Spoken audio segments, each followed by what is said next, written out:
Hi, I'm Brian Tracy, and welcome to the Phoenix Seminar on the Psychology of Achievement. Have you ever wondered why some people are more successful than others? Why some people earn more money, are happier, have better jobs, better relationships, better health, and seem to get far more out of life? Well, when I was 15 years old, this question began to preoccupy me.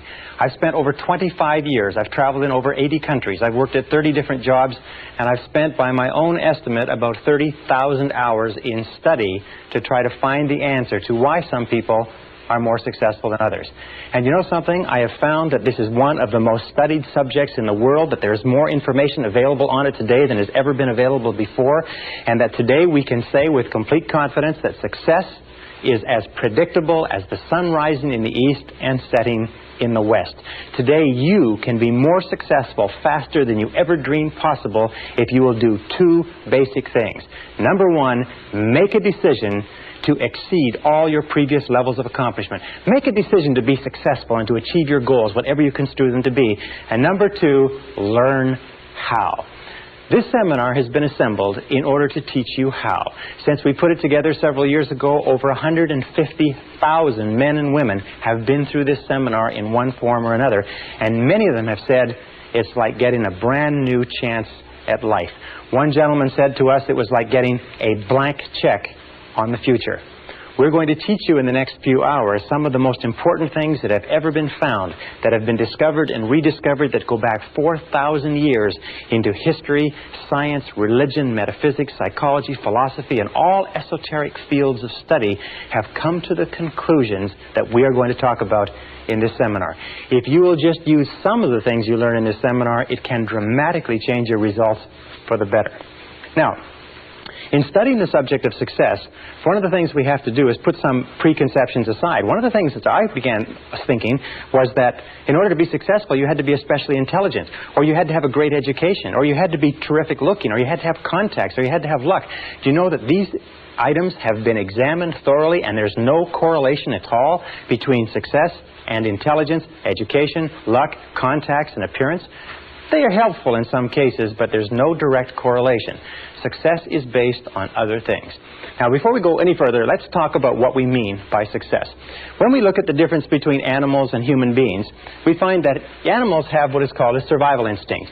Animals work to get enough to eat, a place to sleep, to reproduce their species, and then they either hibernate and or die. Human beings have what you might call a success instinct. A success instinct means that human beings are driven internally to succeed, that it is as natural for you to be a success and to want to be a success as it is for you to breathe in and breathe out. That success, the drive to be and have and do and more, to fulfill your potential as a human being, is an absolutely essential part of your being. That we never are satisfied as long as we're alive. We always want to have more. We always want to be more. We always want to do more. The question, of course, is why is it that so few people achieve things in life? Let's talk about what the success instinct embraces. Now, I have looked at this for years and years, and in my estimation, success can be broken down and put under 7 categories. There are 7 ingredients of success, and if you have these 7, everything you could ever want in life can be put under one of these categories. So let's look at what we're talking about. Number 1, starting point of success, top of the hit parade throughout all of human history, is peace of mind. Peace of mind means that you feel content, at peace, relaxed inside. Peace of mind, to a great degree, means freedom. It means freedom especially from fear. Freedom from fear, freedom from stress, freedom from anxiety, freedom from want, freedom from lack, freedom from negative emotions, freedom from guilt, and so on. But peace of mind is the first and most important ingredient of success. Why? It's because if you get anything else in life and you don't get your peace of mind, you won't even enjoy it. Number 2 ingredient of success, health and energy. Health and energy. Health means that we have the health, we are freed from sickness, freedom from disease, freedom from pain, freedom from ailments, and so on, but also energy. We mean vitality. And today we know, as a result of exhaustive research in medicine and psychology, that there's a very close correlation between peace of mind and health and energy. Is that 80 to 90% of all the ailments that the human body suffers, including most of the reasons why we die before our time, have to do with disrupted peace of mind. Psychosomatic medicine is based on the discovery that psycho, the mind, makes soma, the body, sick. So therefore, as we strive for higher levels of peace of mind, we almost automatically have better levels of health and energy. Now, the third ingredient of success is loving relationships. Loving relationships means that we have the ability, the capacity to enter into long-term loving relationships with other men and women. It means that we have the ability to give of ourselves, to love, and to be loved. And the ability to enter into loving relationships is an essential part of being human. It is the one essential characteristic of our humanhood. And we look at loving relationships, you'll find that almost all of the problems you have in life, about 80%, 85% of our problems in life, as they say, talk back. That 85% of all the success you'll ever enjoy in life is going to be determined by how well you get along with other people. The quality and quantity of our relationships is the true mark of how well you're doing as a human being. And as you know, that problems within your relationships, starting from early childhood all the way up through our adult lives, disrupt our health and energy, disrupt our peace of mind. If our loving relationships are stable, usually our health and energy is stable and we have great peace of mind. Now, how do you measure loving relationships? Well, one of the simplest measures that you can use is simply this. It is to ask yourself how much you laugh with another person. How much do you laugh? Because you'll find that the first thing that enters into a happy relationship is laughter, and the first thing that leaves when the relationship starts to go sour is the laughter. Laughter, because it is a completely spontaneous expression of life, is the true mark of a healthy personality and a healthy relationship, as you know from your own experience. Now, number 4 ingredient of success is financial freedom. Financial freedom means that you have enough money so that you don't worry about money. Now, some people have a tendency to say, well, success is just simply a matter of money and they're not interested in money. But the fact of the matter is that money is important. It takes money to buy clothes and books and to go to school and buy medical attention and to travel and to have all the good things in life. And every one of us, in order to be a success, has to reach the point where we know we have the capacity to earn enough money so that we don't worry about money. We have to reach the point where we can turn our minds to other things, higher things, to our relationships, to our health, to the improvement of our minds, to the expansion of our emotional and our spiritual life. But we all have to have the ability to earn more money. And the great majority of people, unfortunately, don't earn enough by their own estimation. In this course, you're going to learn how you can earn virtually all the money that you want in the course of your lifetime if you're willing to make the efforts and to pay the necessary price. Now, the 5th ingredient of success is worthy goals and ideals. Worthy goals and ideals. Sometimes when we talk about ideals, we mean values. And we know that values really lie at the core of the human being. What your values are determines almost everything that happens to you. Worthy goals and ideals are what give us a sense of meaning and purpose. Dr. Viktor Frankl, the founder of logotherapy, concluded after a lifetime of research that we as human beings need meaning and purpose. We need significance. You need to know that you're doing something that's important. You need to know when you get up in the morning why you're getting up. You need to believe in what you're doing. You need commitment. You need involvement. You need dedication. You need excitement in life. So therefore, worthy goals and ideals are critical. And worthy goals and ideals, of course, that are consistent with your values. What we have found, unfortunately, is probably 80% or more of people have little or no values. They have no sense of direction. They just wander. They do whatever someone else wants them to do. And this is a major problem that contributes to unhappiness. The 6th ingredient of success is self-knowledge, self-understanding. Self-knowledge, self-understanding. What does this mean? Well, it means that you know and understand who you are, why you do the things you do, what makes you tick. It also means that you have self-honesty. It also means that you have the character and the courage to face yourself honestly and squarely. As Shakespeare said, warts and all. You have the honesty to face your strengths and weaknesses. You have the honesty, if you like, and the integrity to look into yourself to fully understand why you do what you do. What makes you tick? And in this seminar, by the way, we're going to give you an enormous amount of information on why you are the way you are and how you can change it in a very positive way if you're not happy with it. Now, the 7th ingredient of success is really a result, and it is a sense of personal fulfillment. It is a sense of personal fulfillment, what Abraham Maslow called self-actualization. Self-actualization is the feeling that you are becoming everything that you're capable of becoming. Self-actualization means that you feel every single day that you're moving toward the fulfillment of your inherent possibilities. And self-actualization comes as a result of having worthy goals and ideals, having loving relationships, having a high degree of self-knowledge and self-understanding, which generates health and energy, peace of mind, loving relationships, and so on. Now, the interesting thing is, the tragedy is the great majority of men and women today achieve so little. On a score of 1 to 10 in terms of human potential, the average person is functioning at far, far below what they're capable of. On a score of 1 to 10, the average person is scoring perhaps 2 or 3 on most of these scales. 84% of people working today are underemployed in that their jobs do not fully tax their abilities and their potential. 80% would rather be doing something else. In a study of married couples, what we found was that 38% of married couples would rather be married to someone else. We've also found that the great majority of people in our society, after a lifetime of well-paid work, retire broke. They retire poor, they retire on pensions. Only 1% become wealthy, only 5% become financially independent, 15% have some savings, and 80% are dependent on others.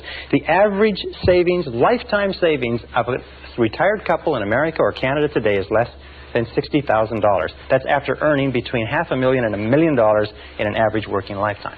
Well, why is this? The number one reason is that we come into this world without an instruction manual. You can go through your entire education and never be taught anything about success. I personally believe that there should be a course on success in every single grade level, in every single school, in every single college and university. We come into the world like a computer. If you can imagine a computer, imagine that you bought this beautiful, sophisticated computer and you took it home. And you took it out of the box and you set it up, but you had no instruction manual. That you had to figure out how to work out this computer all by yourself. Or imagine a combination lock, being given a beautiful combination lock that is on a box that contains everything that you'd ever want, but you don't know the combination. We come into the world with no instruction manual, and we spend our whole lives trying to figure out how to do things right. Well, the key to success is, first of all, what we call understanding. Learning how to do things right. And this course is an instruction manual on success. You'll be able to get more out of yourself as a result of this course that you can possibly dream of today.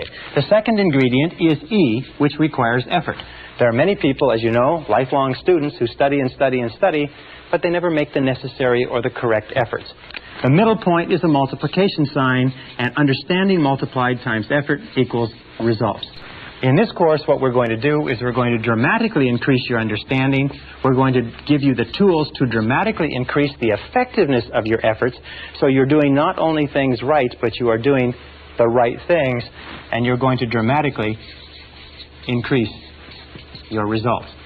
Many people have taken this course and been able to earn more in the following year than they earned in the previous 5. Many people have taken this course and been able to make more progress in 1 or 2 years than they've made in their lifetime to date. It is not unusual for a person to take this course and double or triple their income within a matter of a few weeks or a few months, simply by applying some of these principles. Now, do these principles work? These principles are the basis of all success and achievement in adult life. Every successful man or woman uses them to some degree. Every successful man or woman practices them consciously or unconsciously.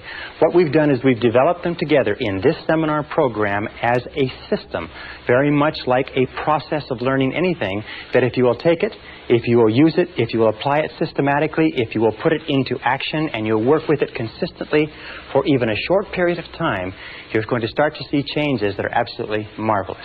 It is my contention that you can be, have, or do anything that you want in life. You can grow and expand and fulfill your potential. You can earn more money. You can have greater peace of mind. You can have more health and energy. You can have better loving relationships. You can have financial security. You can have a sense of personal fulfillment. You can have a great feeling of peace inside simply by following what's in this course. So please come with me. Let's go and let's begin to explore everything that you're capable of doing. Let us look at what you may be in terms of your future.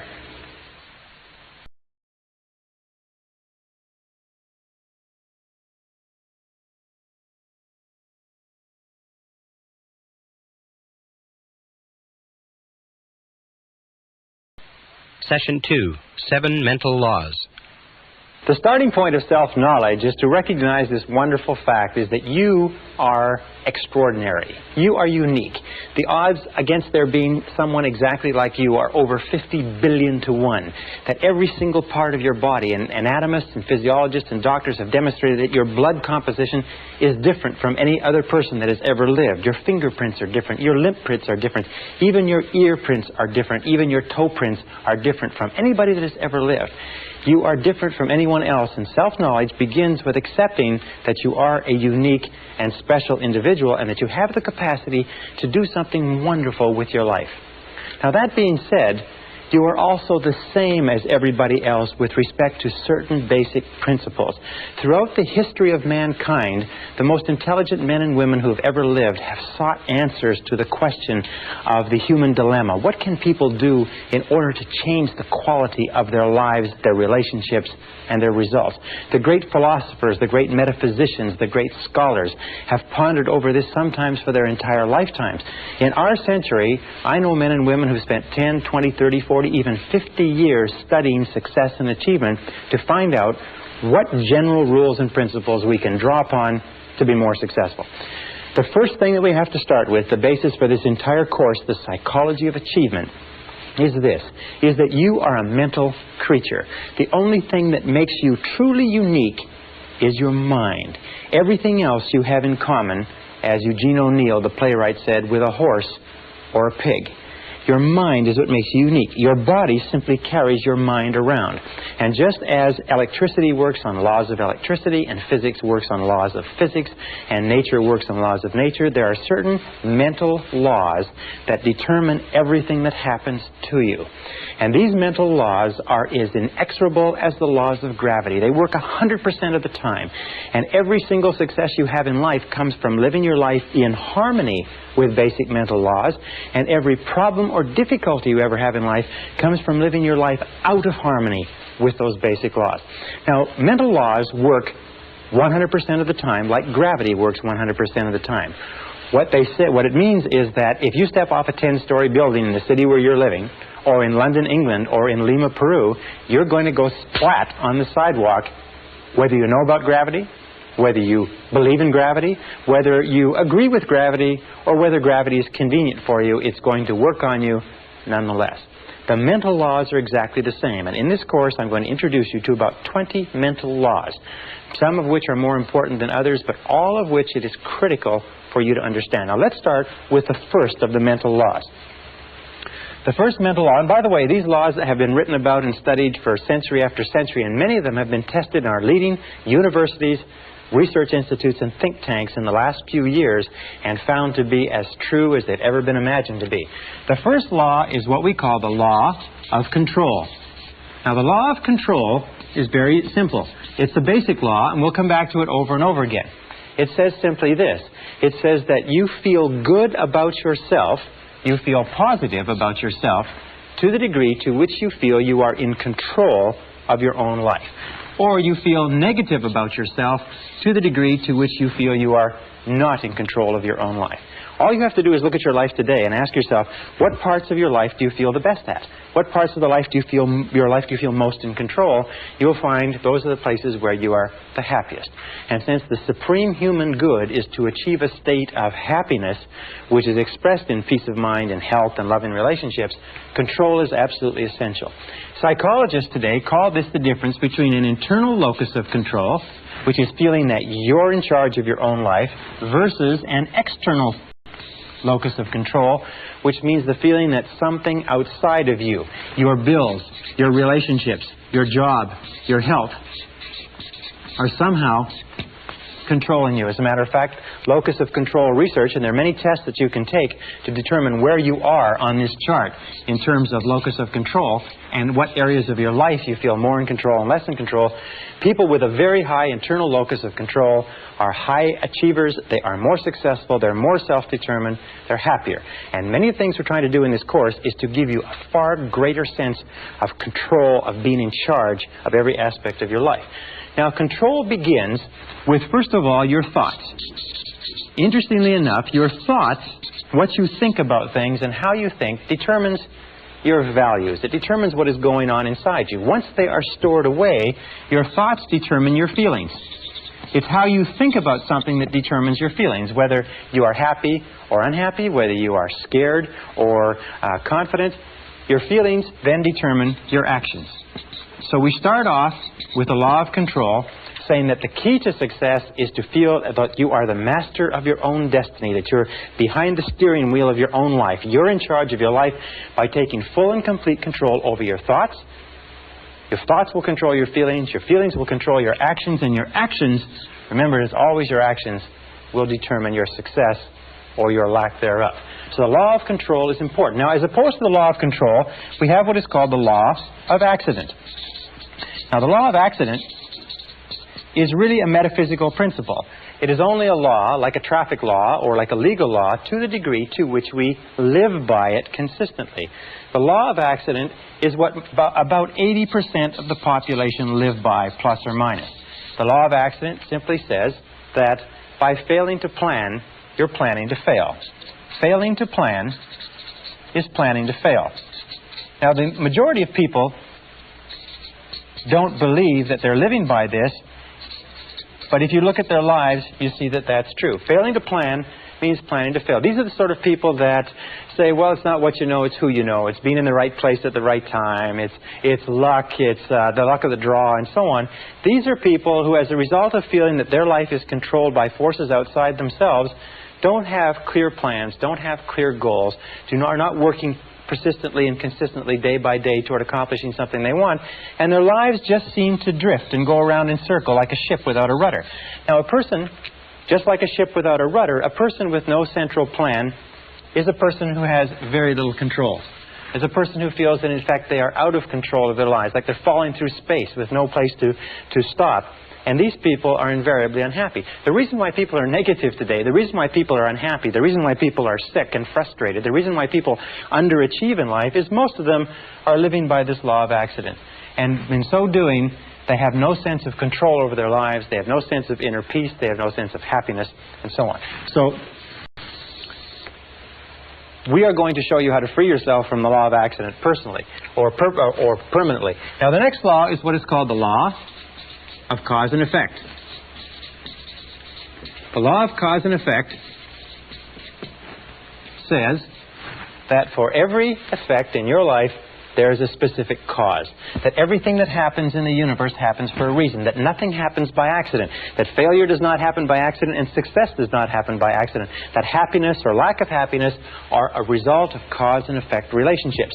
That if you have an effect in your life that you want to have more of, more success, more money, more happiness, better health, you can trace it back to a cause. And what you do is you repeat and duplicate the cause. If you have an effect in your life that you want to have less of, if you have problems, difficulties, and so on, you can also trace that back to a cause. All progress in human life and human society stems back from identifying the causes of what we want more of or less of and changing the causes. Now, the law of cause and effect, of course, is the iron law of the universe. This is the law, if you like, that we can come back to over and over again, and many of our laws are paraphrases of the iron law. It's also called the law of sowing and reaping, that wheresoever you sow, that also shall you reap. But the iron law, the law of cause and effect, gives us a complete sense of control. If we believe that there's a cause and effect relationship, that everything happens for a reason, then we have a tremendous feeling of control in our lives. We can identify the causes, we can duplicate the causes, we can make our lives anything we want. The most important application of the law of cause and effect is this. It is that thoughts are causes. Thoughts are causes and conditions are effects. Thoughts are causes and conditions are simply effects. The starting point of everything is your thoughts about something. It's your thoughts about a job, your thoughts about a relationship, your thoughts about your health, your thoughts about your future. Your thoughts become causative agents. The conditions become the effects. That if you wish to change any of the conditions of your life, you have to change the thoughts that precede those conditions. You have to change what is going on in your mind. Now, wonderfully enough, there's only one thing in the whole universe over which you have complete control, and that is your thoughts. So if you take full and complete control over your thoughts and keep your thoughts on what it is you want, make them positive causes, the conditions or effects will take care of themselves with the inexorability of a law of nature. Now, the next law is what is called the law of belief. The law of belief simply says that whatever you believe with feeling, and this is the key, with feeling, and the more emotion you put into a belief, becomes your reality. It becomes your reality because you will always act in a manner consistent with your beliefs. As a matter of fact, your entire reality right now is simply an outward picturing of your most intensely held beliefs. If you believe something that is positive or believe something that is negative, or as Henry Ford said, if you believe you can do a thing or if you believe you cannot, you are right. Our beliefs do form our realities. To the degree to which we believe anything to be true, our beliefs act as sort of like a screen. They filter out any information that is inconsistent with our beliefs. We have a deep down desire inside of us to remain consistent. So we're always trying to view our world, rationalize our world, interpret our world so that it is consistent with what we have already decided to believe. We develop what is called scotomas. A scotoma is a word in psychology that simply says that we develop blind spots. We do not see opportunities if we are convinced that there are no opportunities. We do not see possibilities for success if we don't believe that success is possible for us. However, if we begin to change our beliefs, we begin to change our realities. Let me give you an example. There's a story of a young man who came from a small Midwestern town. It's a true story. It was reported in the psychological journals a couple of years ago. He got straight A's all through junior high school and high school. At the end of the 12th grade, he wrote his Scholastic Achievement Test to go to university. A few weeks later, he got back a letter from the university saying, "You have scored 98 on the Scholastic Achievement Test, and you're hereby admitted to the university for the fall semester." Well, he didn't know very much about Scholastic Achievement Tests, and he thought that the 98 was an IQ score. Now, an IQ score of 98 is slightly below average and is about 20 points below what is necessary for college-level work. He was convinced, and he just discarded his entire high school career, all the A's that he's gotten. He was convinced that he could not do college-level work, but he went off to college in the fall. After the first semester, he was failing or nearly failing in every subject. His counselor called him in and said, "What seems to be the problem? You did extremely well in high school. These courses are only 1 degree of difficulty removed from your high school courses. Are you having problems with girls? Are you having problems with drugs? Having problems adjusting? What is it?" He said, "Well, sir," he said, "I'm doing the very best I can, but you can't blame me. I've only got a 98 IQ. And the counselor had his file in front of him. He said, "What are you talking about?" He said, "Well, in my letter of admission to the university, it said that I got a 98 on the Scholastic Achievement Test." He said, "Son, that's not an IQ." They said, "That's not an IQ. That is a percentile. What that means is that you scored equal to or higher than 98% of the students in the country who wrote that test. You're one of the brightest kids in this university." Well, this young guy went out. He checked on the Scholastic Achievement Test. He found it was true that the 98 was a percentile, not an IQ. He went back to his courses, and 2 years later, he was in the top 10 in a 30,000 student university. He was leading in all of his classes.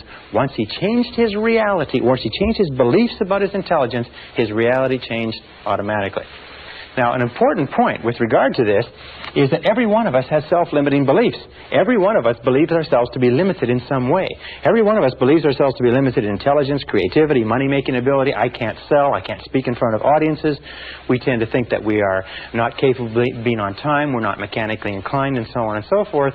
But exhaustive research demonstrates that talents are pretty evenly spread throughout the population. That most of the limitations we have do not exist in reality. They exist only in your own mind. And one of the starting points of great achievement is to start questioning those self-limiting beliefs and throw them off and act as if they did not exist. And when you act as if they didn't exist, lo and behold, they simply disappear. Okay, the next law is what is called the law of expectations. Now, the law of expectations is a law that has been talked about throughout all of human history. Just like in the law of belief, William James of Harvard said, "Belief creates the actual fact. As a man thinketh in his heart, or as he believeth, so is he." The law of expectations over and over says, what you expect, you get. You get not what you want, but what you expect. That your expectations, especially your expectations about outcomes, how you think things are going to turn out, become your own self-fulfilling prophecies.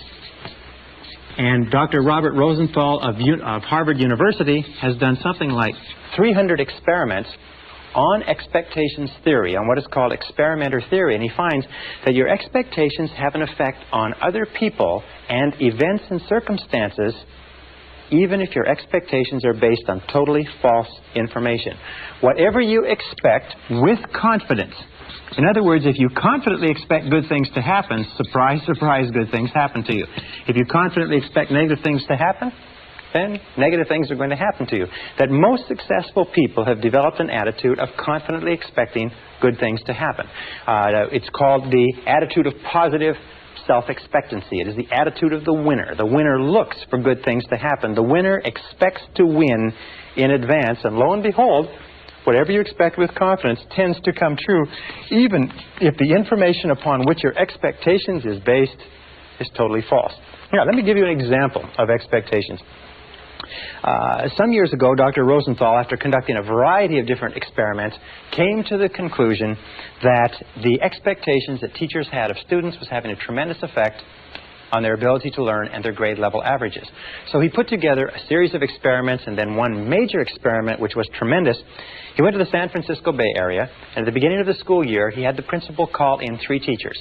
The 3 teachers were told that by the principal, as a result of teaching excellence, they had been singled out as the 3 best teachers in the school, and that they were going to be given 30 students each of the brightest students in the school identified by IQ tests at the end of the last semester. They would be able to teach these students for the entire year, and it was estimated by experts that these students would jump in scholastic achievement an average of 20 to 30% over the course of that school year. Now, the teachers were told that one of the conditions was that they mustn't tell the they mustn't tell the students, and they mustn't tell their parents. They must continue to teach the same way, and classes were carefully monitored to make sure that they taught the same way they taught before, but only they would know that they had been given 30 bright students each to teach for the whole year. The teachers were delighted. The teachers went out. They were excited about this. They worked hard with those students. They spent time after school with them. They got really, really involved in teaching more than they ever had before. And at the end of the school year, lo and behold, those 3 classes led not only the school, but the entire school district in academic accomplishment. At the end of the year, they called the 3 teachers in. They sat them down and they said, well, you've had a good year. And they said, yes, well, it was great. Those kids were so bright. They were so eager to learn. They said, well, maybe we should tell you the truth, that this was an experiment. And the fact is that the beginning of the school year, we selected the names of 90 children by lottery from the school population at large and assigned them to your class. We didn't even know what their IQs were. They said, well, that's remarkable. Well, how could it have happened that they did so well? And then they looked at each other and said, well, of course, it's because we are the 3 most excellent teachers in this school. They said, well, the other side of it was simply this, is at the beginning of the school year, we put all the teachers' names in a hat, and yours were the first 3 names that were drawn. So this is what is called a double-blind experiment. They held constant for everything but expectations. Now, the expectations on the teachers were explicit. We believe that you are excellent teachers. The expectations of the teachers on the students were implicit. They were never spoken. The teachers just treated those students as though they were really intelligent, and the students bloomed and blossomed. And in one of the classes, a student from beginning of the year to the end of the year jumped 25 IQ points. In a subsequent experiment, a student jumped as much as 27 IQ points, which is to prove that high expectations teachers bring out intelligence in students that is completely unheard of. Marva Collins, the famous teacher in the Chicago inner city, has found that if you treat students as though they're intelligent and talk to them and work with them as though they are really bright, they will absolutely astonish you in terms of academic accomplishment. All right, this brings us to the critical role of expectations in your life.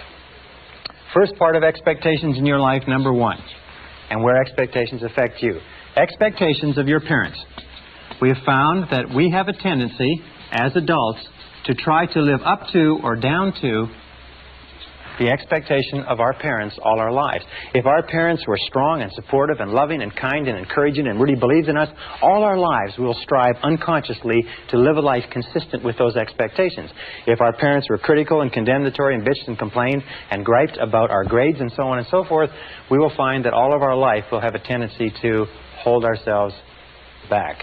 So be alert to that. What were the expectations of your parents? Were they positive? Were they negative? Were they boosting or were they discouraging? And how much are they affecting you today? Second area of expectations is the expectations of your boss. In all of our studies, we have found especially in the studies on excellence in organizations, we have found that high expectations, bosses have high performance work environments.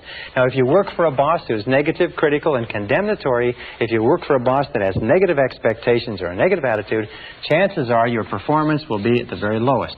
As a matter of fact, if you look at the course of your working career, you'll find that the times of your life that you've enjoyed the most is working under a boss that has high positive expectations of you and your ability. Isn't that correct? The third area of expectations is the expectations you have of others, especially of your children, especially of your spouse or your mate, especially of your subordinates or the people who look up to you. You see, we are profoundly affected by the opinions of anybody we respect, by the attitudes toward us of anybody we respect. And if you have high positive expectations of the people around you, especially your children, they will rise to fulfill those expectations. So the basic rule with regard to this is always expect good things of other people. In word and deed, tell them continually, I believe in you. And number 4 area of expectations is the expectations you have of yourself. In the final analysis, these are the most powerful. If you have high positive expectations of yourself, you'll be astonished at what it will mean to your life. Always expect the best. Always expect the best. And here's a little exercise which I learned from one of my graduates, one of our live seminars. He found that by starting off every day with this simple little exercise and saying to himself, I believe something wonderful is going to happen to me today. I believe something wonderful is going to happen to me today. I believe something wonderful is going to happen to me today.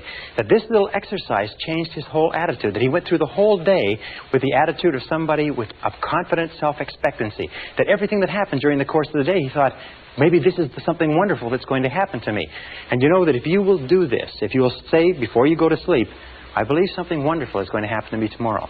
And if you'll say when you get up in the morning, I believe something wonderful is going to happen to me today. And if all day long you say, I believe something wonderful is going to happen to me, you'll find that as you go to sleep the next night, and try this today, it's a very powerful exercise. It sounds a little bit corny, but it's a very powerful exercise. If you'll try it, you'll find that when you go to sleep, you will not be able to think of all the wonderful things that happen to you. You'll just be surprised that your parking spaces will open up and friends will call and you'll get checks in the mail. Just your life will be a series of really positive, happy experiences. So always expect the best. I believe something wonderful is going to happen to me today, and by the inexorability of a law of nature, it's going to happen to you. I can assure you it's happened to thousands and thousands and thousands of our graduates who will literally astonish you, the effect of this corny little exercise. All right, the next law is what is called the law of attraction. Now, the law of attraction simply says that you are a living magnet. You are a living magnet. And that you inevitably attract into your life the people and circumstances that are in harmony with your dominant thoughts. In the universe, we know that all of energy is in a state of vibration. That everything is vibrating. Even this board is vibrating. Your skin is vibrating. Every substance is vibrating because of its molecular structure. And we also know there's a law of radiation. That everything is vibrating outward. The process of entropy.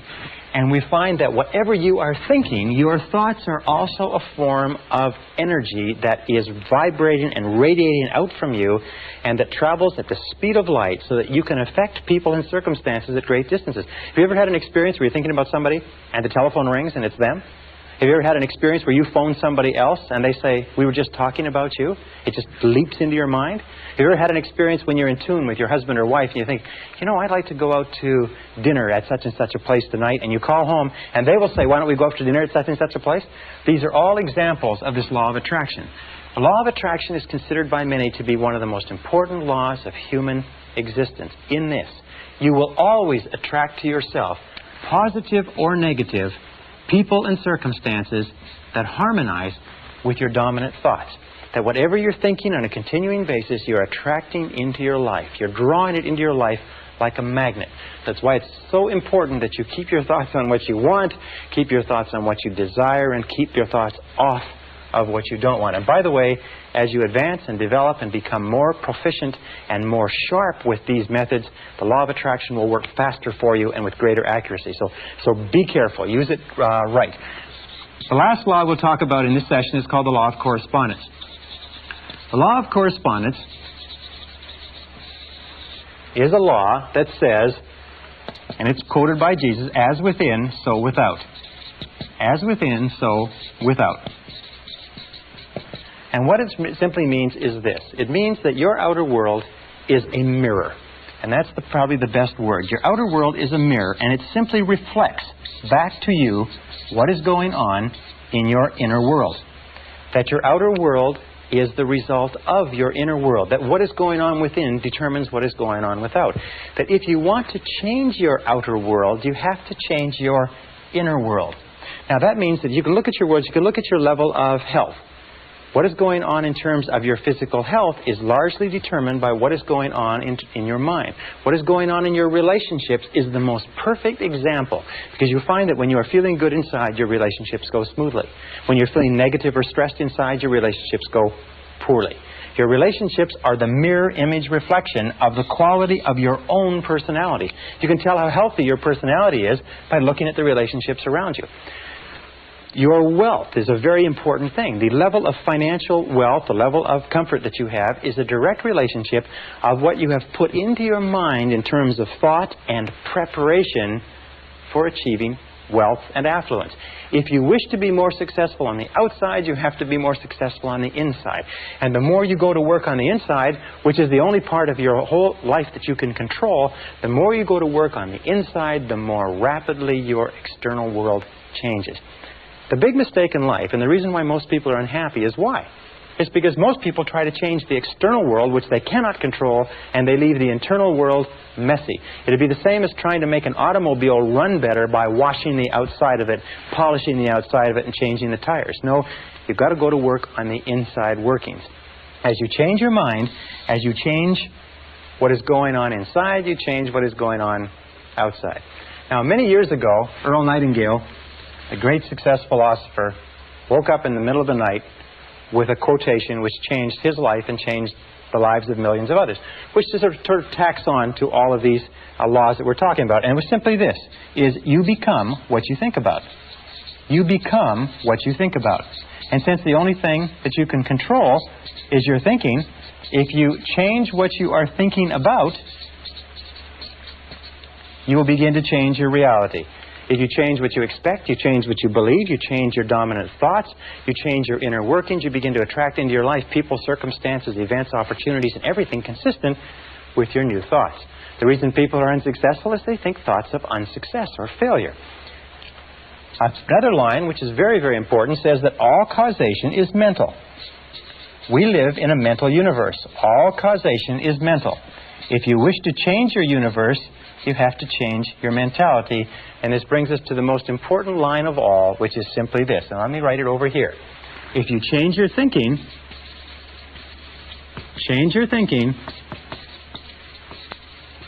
and you change your life.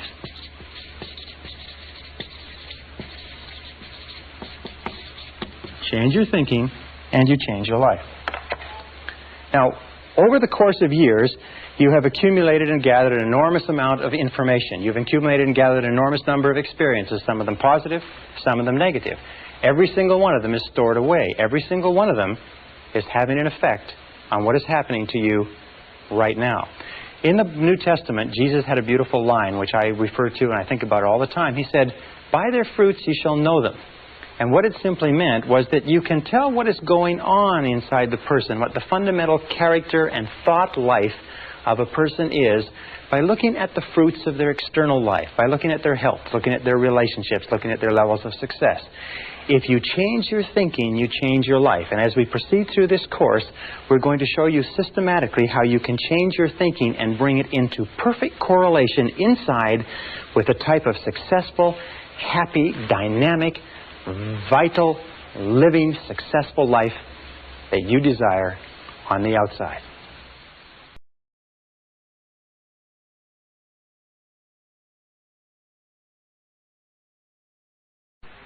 Session 3, Unlocking Your Potential.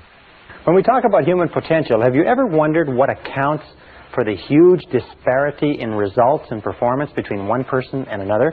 You know, a person who's making $250,000 a year is not 10 times smarter or better than a person who's making $25,000 a year, Why is there 10 times the difference in income? And you go all the way up the ladder to a person who's making $2.5 million a year. Is that person 100 times better, smarter than the person making $25,000 a year? Impossible. In a recent study of IQs, they picked 1,000 men and women out of the population and tested them for IQ. They found that the top person in that 1,000 selection was only 2.5 times smarter than the bottom person in that selection of IQs. Only 2.5 times the disparity, and that's probably true over the whole population. So what accounts for this great difference? Well, we talk about human potential. We come down to a very simple formula that I came up with some years ago that probably explains it a little bit. The formula starts off with what we call IA, which is inborn attributes. That's the qualities, the intelligence, the ability, the temperament, the things that you're born with that you can't really change very much, plus acquired attributes. Now, acquired attributes are very important. Those are your education, your training, your skill, your experience, knowledge, wisdom, and so on. Multiplied times A, which is your attitude, equals individual human potential, or individual human performance, or individual human results, if you like. Now, of these three, inborn attributes are largely fixed at birth. Acquired attributes can be changed, but it takes a while to change them, although sometimes they can be changed very rapidly. One valuable piece of information can dramatically change your effectiveness. But attitudes can be increased or decreased dramatically in seconds. That every single time we improve our attitude, we multiply all our capabilities. So that attitude has been rightly called the most important language in the human, or the most important word in the human language. Everything that we do in life, according to a Harvard study amongst executive recruiters, will be 85% attitudinal.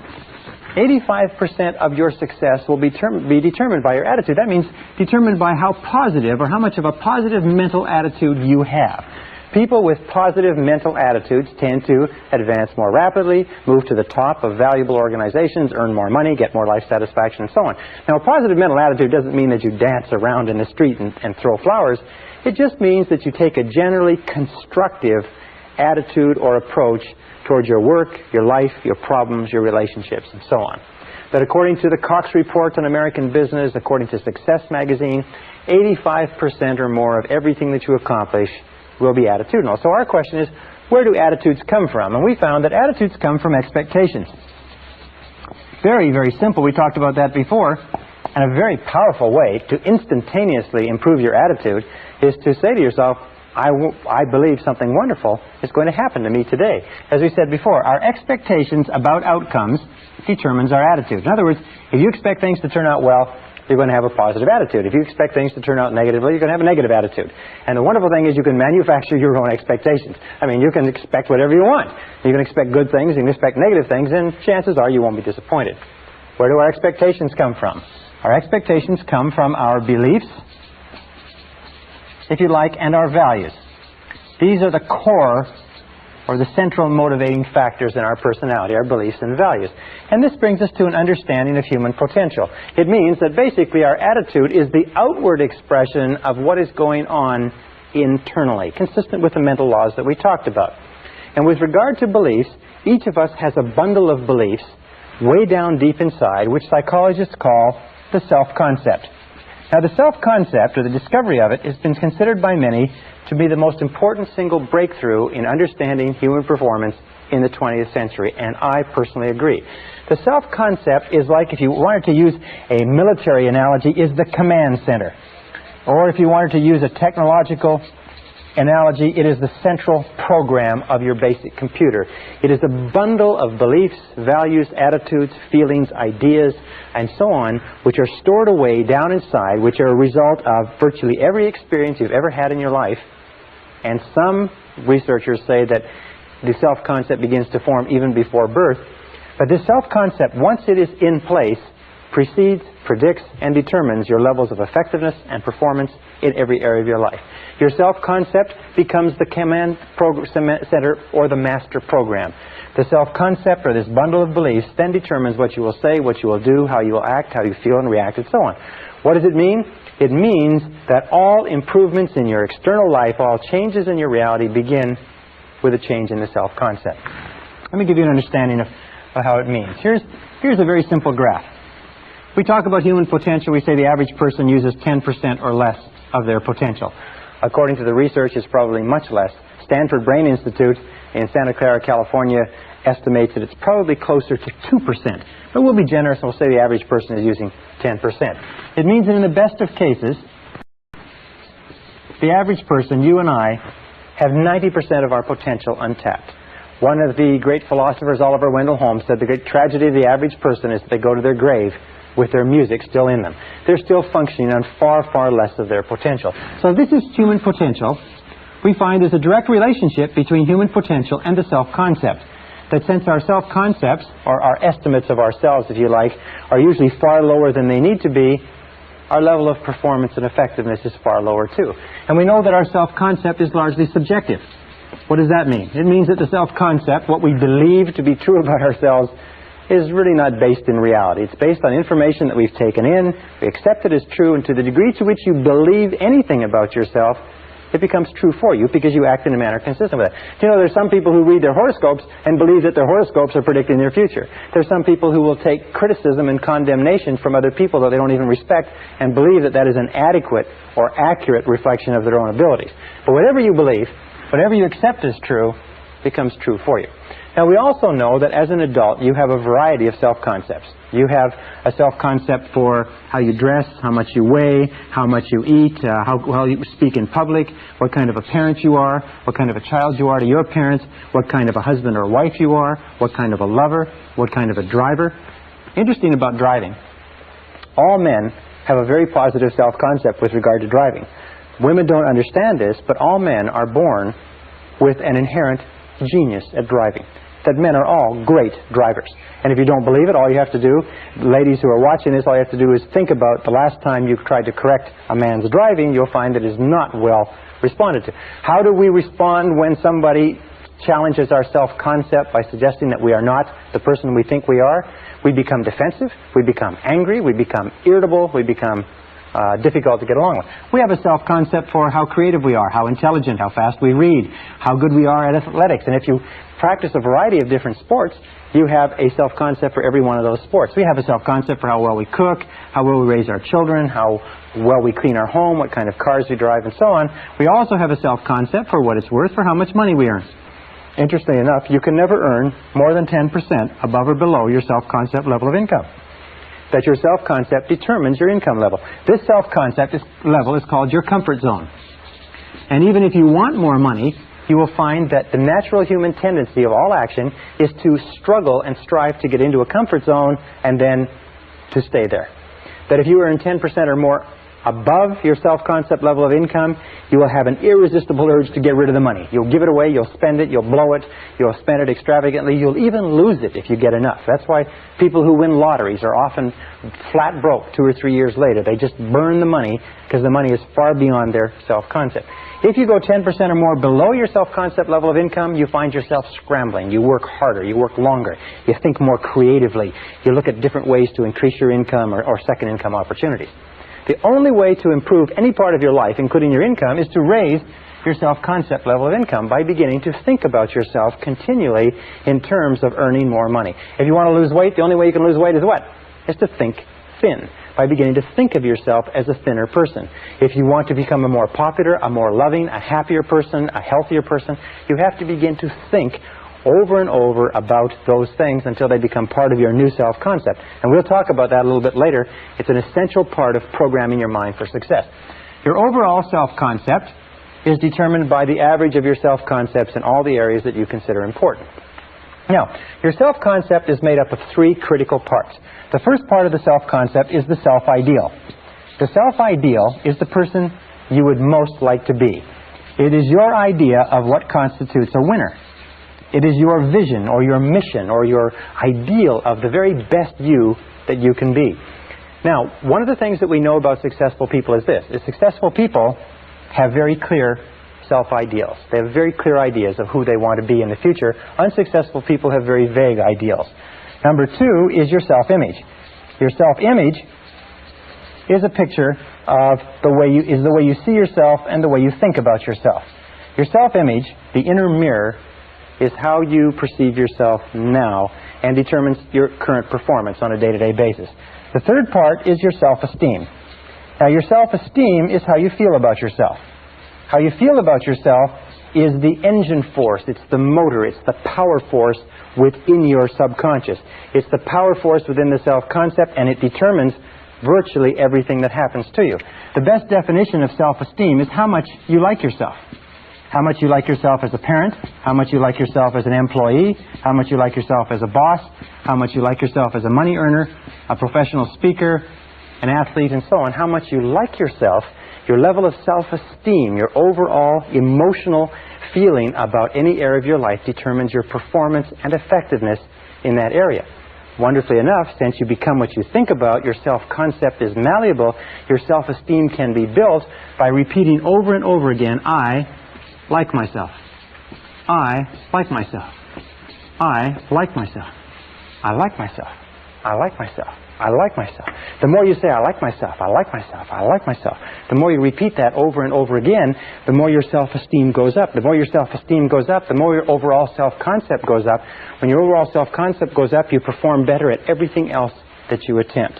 That every single time you say, I like myself, I like myself, I like myself, I like myself, I like myself, it's like pumping yourself up psychologically. Everything that happens that causes your self-esteem to go up causes you to perform better. Everything that happens that causes your self-esteem to go down causes you to perform worse, make more mistakes, be unhappier, and so on. Now, a critical point about liking yourself, about self-esteem and self-liking, is that number one is you can never like or love anybody else more than you like or love yourself. That your level of self-esteem is the determinant of the quality of the relationships you have with others. And number two is you can never expect anybody else to like or respect you more than you like or respect yourself.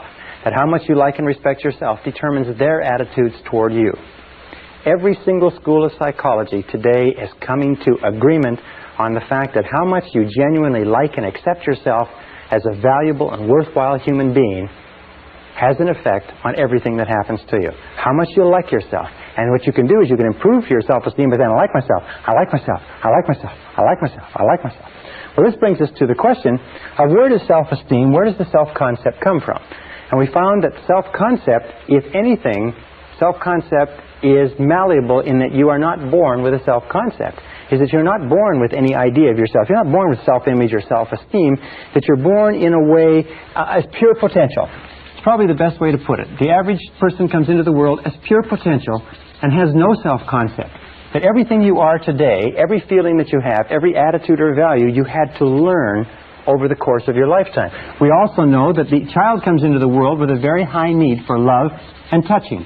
And a tremendous amount of research indicates that we need a lot of love and touching all of our lives, but especially in our formative years, because as a child, we learn who we are, how valuable we are, whether we're important, intelligent, attractive, lovable, funny. We learn all of these things by the way our parents treat us. If our parents, our siblings, our aunts and uncles, but especially our parents, treat us like we're really important kids, then we grow up thinking that we're really important. If our parents do not, then something else happens. We know that the first few years of life are the most important in developing the self-concept. That the child starts off at zero when the child is born with no idea of who she is or who he is or how valuable they are. And in the first, second, third, fourth, and fifth years of life, and the psychologists used to think it was 5 years, but now they're saying it's 3 years. In these first 3 years of life, children learn who they are. They say if you give enough high quality and quantity of love to a child in the first 3 to 5 years, you set them up for life. You set them up on a solid foundation of self-esteem, self-confidence, self-worth, self-value. As a matter of fact, there's a direct relationship between the quality and quantity of love and the development of healthy personality. That the more love, unconditional love that a child receives in those formative years, the stronger is the foundation of the personality. To reverse the equation, that virtually all problems in psychosis, neurosis, personality disturbances, and behavior problems arise from problems way down in the self-concept. And we can go back as adults. Here's our adult personality. We can go back as adults. We can correct the flaws in our foundation, the cracks, if you like, by repeating over and over again, I like myself, I like myself, I like myself, and driving down that healing concrete deep into the foundation of our personality. Remember, children need love like roses need rain. Children that are deprived of love often die of love starvation. It's a disease called marasmus. Now, what else do we know about children? We know that children come into the world with two remarkable attributes. The first is that they're fearless. Children are born with no fears. They're not afraid of anything except falling and loud noises. And this is expressed in the attitude, I can.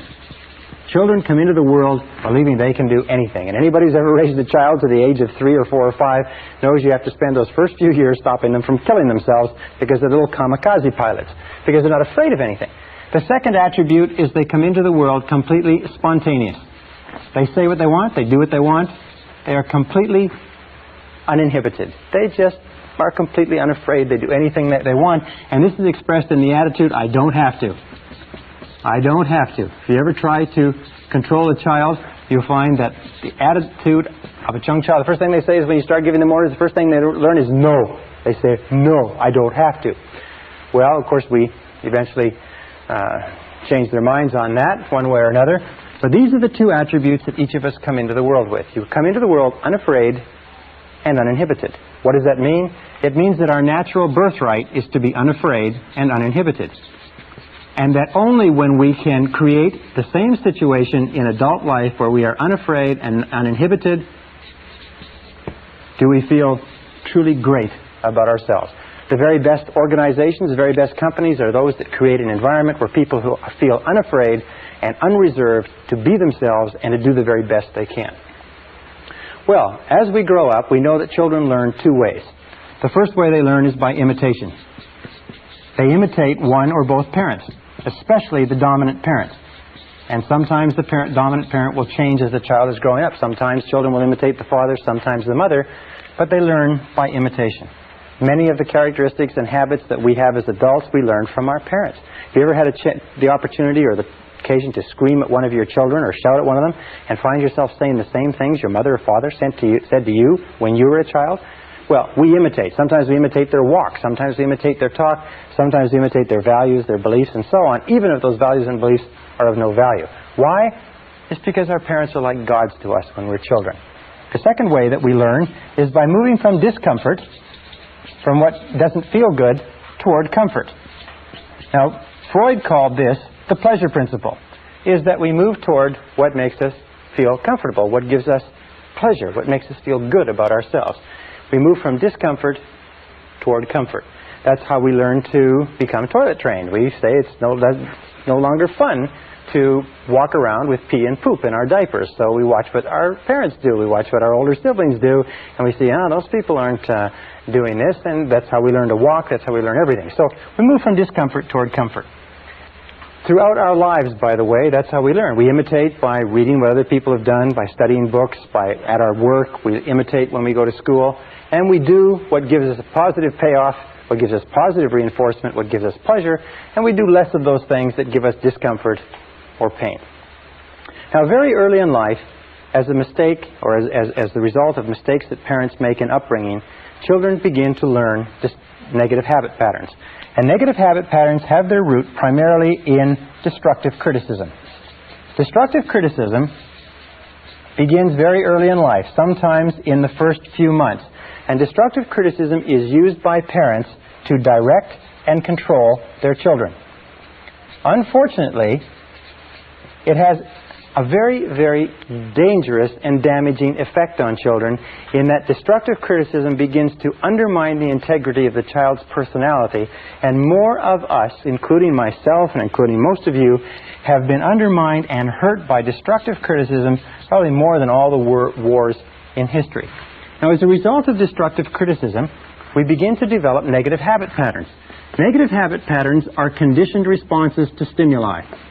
Negative habit patterns develop very early in life. They're developed as a result of a repetition of fear and pain over and over again. They're developed as the result of destructive criticism, physical punishment, and so on. And very early in life, we begin to develop two major manifestations which follow us throughout our lives and, more than anything else, inhibit our potential as adults. The first is what is called the inhibitive negative habit pattern. The inhibitive negative habit pattern is learned when the child is told over and over again, don't. get away from there. Stop. Leave that alone. And the child is punished. Whenever the child tries something new or gets into something or smells something or pours something over or breaks something accidentally, the parent blows up and gets angry and upset.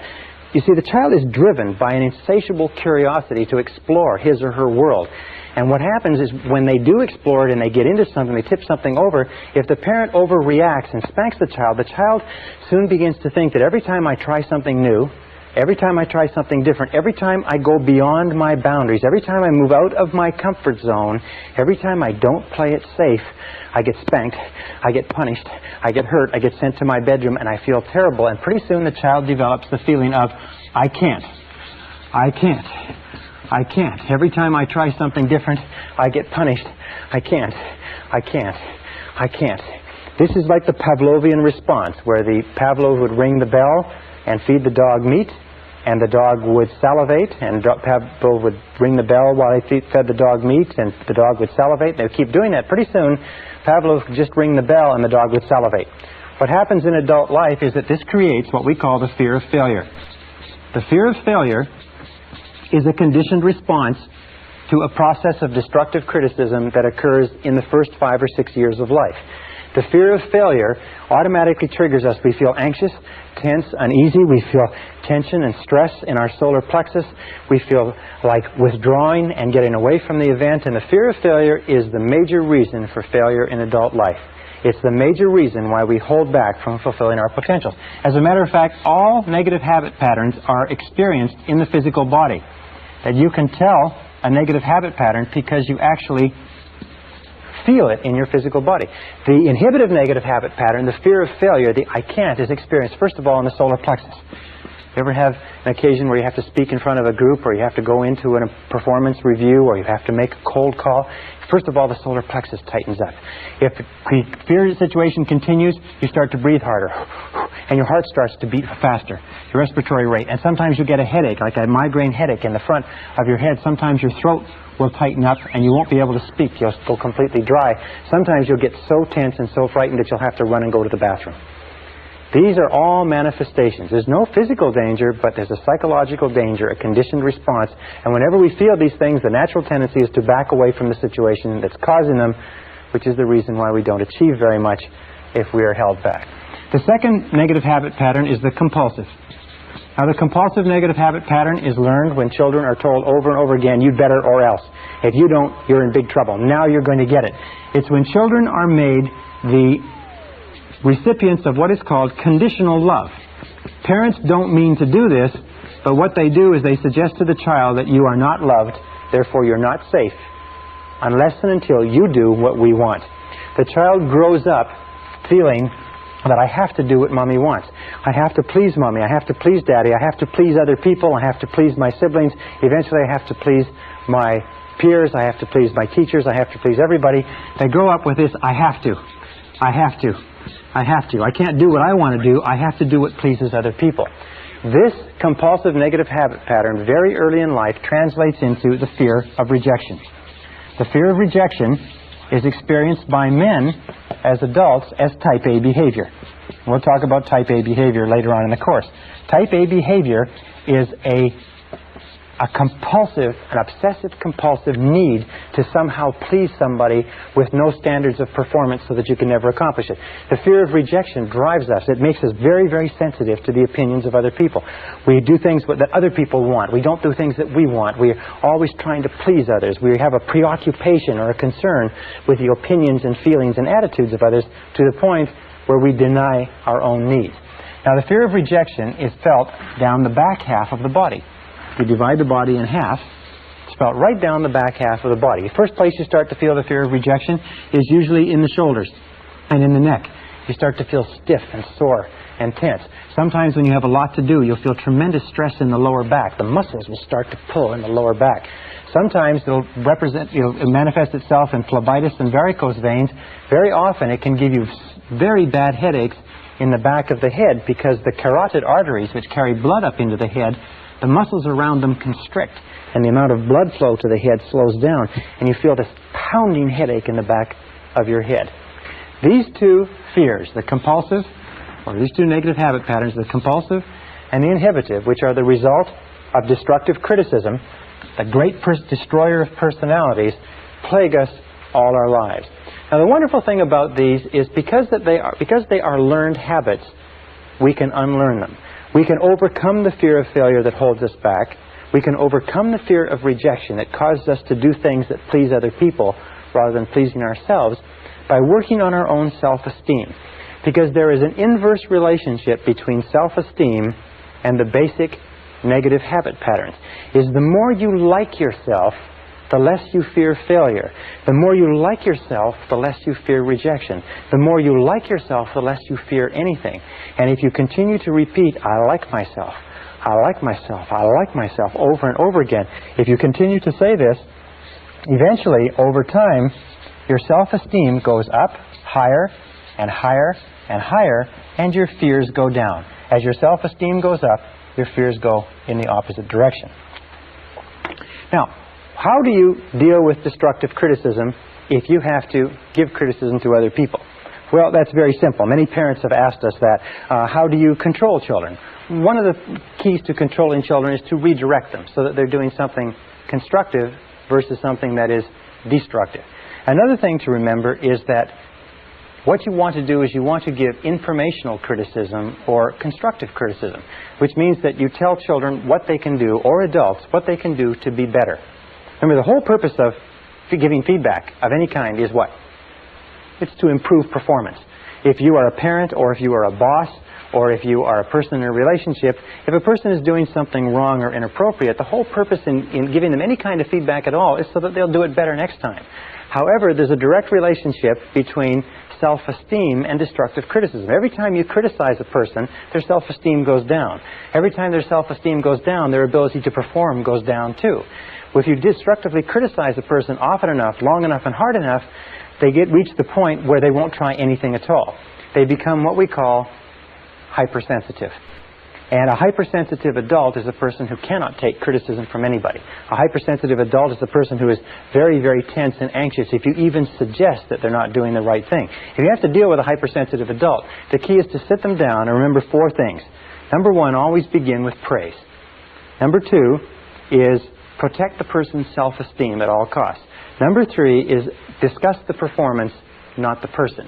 Talk about the behavior rather than the person. And number 4 is it number 4? Number 4 is to focus on the future versus the past. Focus on what is going to be done differently in the future rather than what has happened in the past. Why is that? A very simple reason is because a person cannot control the past. Not being able to control the past, any criticism over what they've done in the past causes them tremendous stress and frustration. So let me summarize. The key to success in life is a positive mental attitude.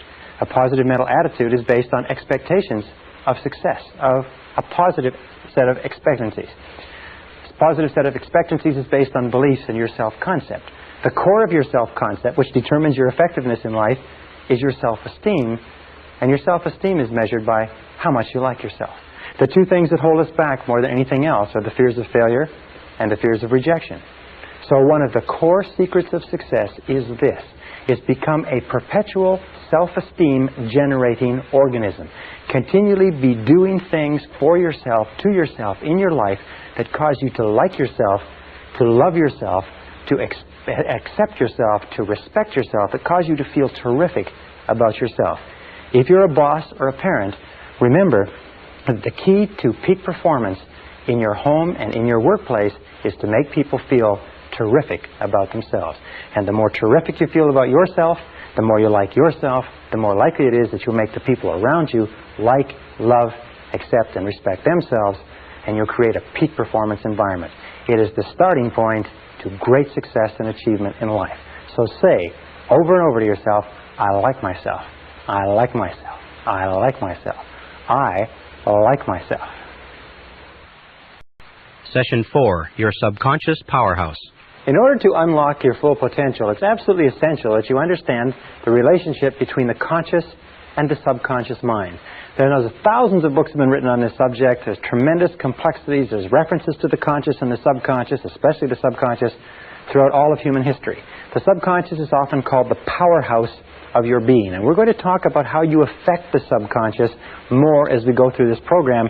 But let's start off talking about the relationship between the two minds and what you can do to begin controlling and changing the programming within the subconscious.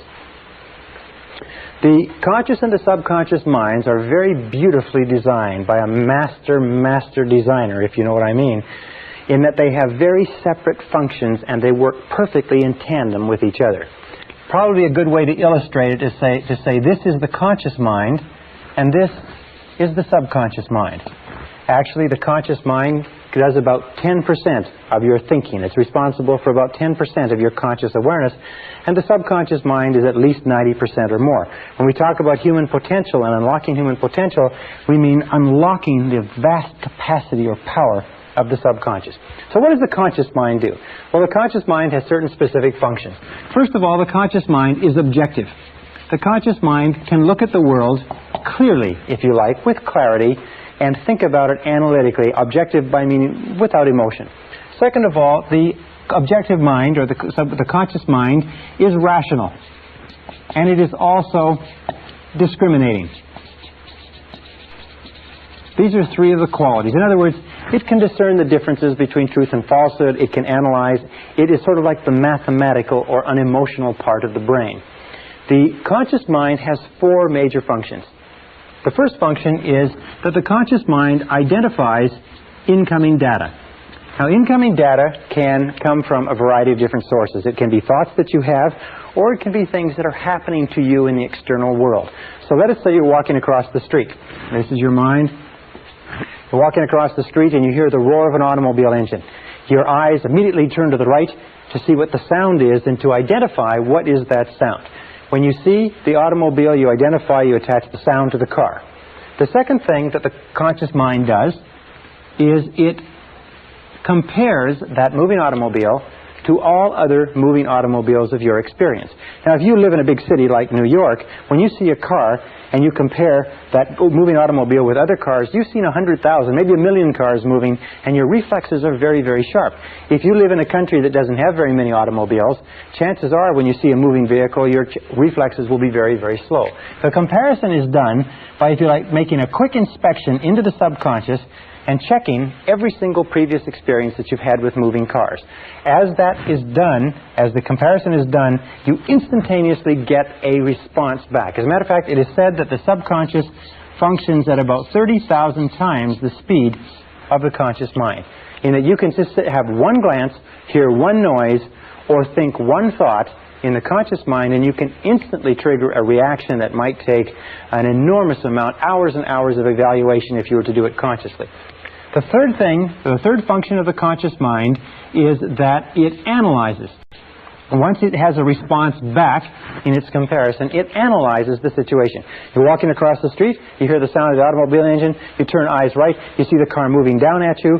Your comparison tells you that that car is moving at a speed of 50 miles an hour, and it will be where you are in 1 second unless you move. So you now analyze and you say, what do I do? Should I move or not? And if the answer is yes, what you do is you move. And that takes us to the fourth function of the conscious mind, which is to decide. The conscious mind decides what to do after the analysis. It says yes or no. The conscious mind functions like a binary computer. It is always saying yes or no to incoming information. And the conscious mind can only hold one thought at a time. Now, this is really amazing, as you're going to see. It's really a brilliant structure. So you're walking across the street, you hear the sound, you look to the right, you see the car moving. The comparison says that that car is moving on you. The analysis of the moving car says you've got to get out of the way. So you say, do I move, yes or no? Answer, yes. Do I move forward, yes or no? Answer, no. Do I move backward, yes or no? And as soon as you say, yes, I move backward, and you convey this word yes to the subconscious mind instantly triggers all the muscles, all the nerves, all the sinews, all the tissues to move yourself back out of the way. You don't have to sit there and think, well, should I move my right foot first? Should I move my left foot first? All you do is send a signal to the conscious mind, backed by a charge, if you like, or a detonation of emotion. And the stronger the emotion, the more instantaneously the subconscious responds to your command. The subconscious is activated by emotion. emotion of fear, emotion of desire, the survival instinct, the love instinct, but it is always an emotion that triggers the subconscious. Okay, what are some of the features of the subconscious mind? The subconscious mind is like a massive data bank. As a massive data bank, the role of the subconscious is to store and retrieve data. In other words, the subconscious mind is the subjective mind, in that it simply is the mind that obeys. Just as the conscious mind commands, the subconscious mind obeys. The subconscious mind has no thought of its own. By the way, the conscious mind has no memory. The subconscious mind is the seat of all memory. The conscious mind, remember, can only hold one thought at a time, whereas you can remember millions of facts. The relationship between the conscious and the subconscious is the conscious is like a gardener, and the subconscious is like a garden. Whatever seeds you plant in your subconscious mind, the subconscious mind goes to work to grow. In the subconscious mind, you have a whole series of different programs, the self-concept, which contains all the information on all the subjects that are important to you and all of your previous experiences and responses to those situations, so that if you have a new situation similar to it, one of the roles of the subconscious is to keep your behaviors consistent with your previous behaviors. So that if you've always been fearful in a situation, you see the situation, you'll instantaneously be fearful without thought. If you're in a situation that you don't know anything about, the natural tendency is for you to be neither fearful nor unfearful, because you don't know enough until you build up an experience bank. And this brings us to three critical laws. Three of the most important mental laws that we talked about. Remember, we talked about how your whole life is determined by mental laws. The first of these three mental laws is the law of subconscious activity. The law of subconscious activity says that whatever you plant into your subconscious mind, it immediately goes to work to bring into your reality. And your subconscious mind makes all your words and actions, it makes all your words and actions fit a pattern consistent with your self-concept. In other words, it keeps all your words and actions in a pattern, fit a pattern consistent with your self-concept, or consistent with all previous information that you have put in. Also, it keeps your words and actions consistent with your dominant goals, which eventually, if you like, become part of your self-concept. So that means that your body language, your attitude, your level of energy, your level of self-confidence, the way you get along with other people, your social skills, everything is consistent with your self-concept. The subconscious, simply without you thinking about it at all, keeps everything consistent with it. So when you feel really good, when your self-concept is positive, you have a bounce in your step. Your body language is confident, it's courageous, it's outgoing, and so on. And when you feel negative, your self-concept is negative, and you will act in the same manner. Which brings us to our second law. The second law is the law of concentration.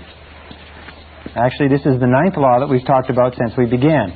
The law of concentration is very, very, very important. It's so important, as a matter of fact, each of these laws is so important in their place as to be enough in themselves to control your destiny.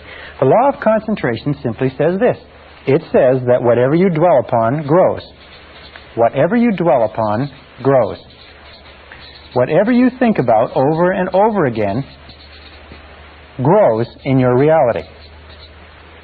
It's very simple. I used to do a course on creative thinking, and the way that you explain it is you imagine that this is the total mental capacity that you have. And when you send a thought into this, it takes up this amount of space, and all the rest of the mental capacity is used to, this is your thought, is used to think about all of the other things in your mind. But the more you think, from the conscious down to the subconscious, the more of your mental capacity is committed to thinking about this one idea, until you reach a point where if you dwell upon something consistently, you reach a point where you think of nothing else. And as you think of nothing else, you begin to set up this vibratory field. The subconscious mind is the core of the law of attraction and the law of vibration and the law of radiation.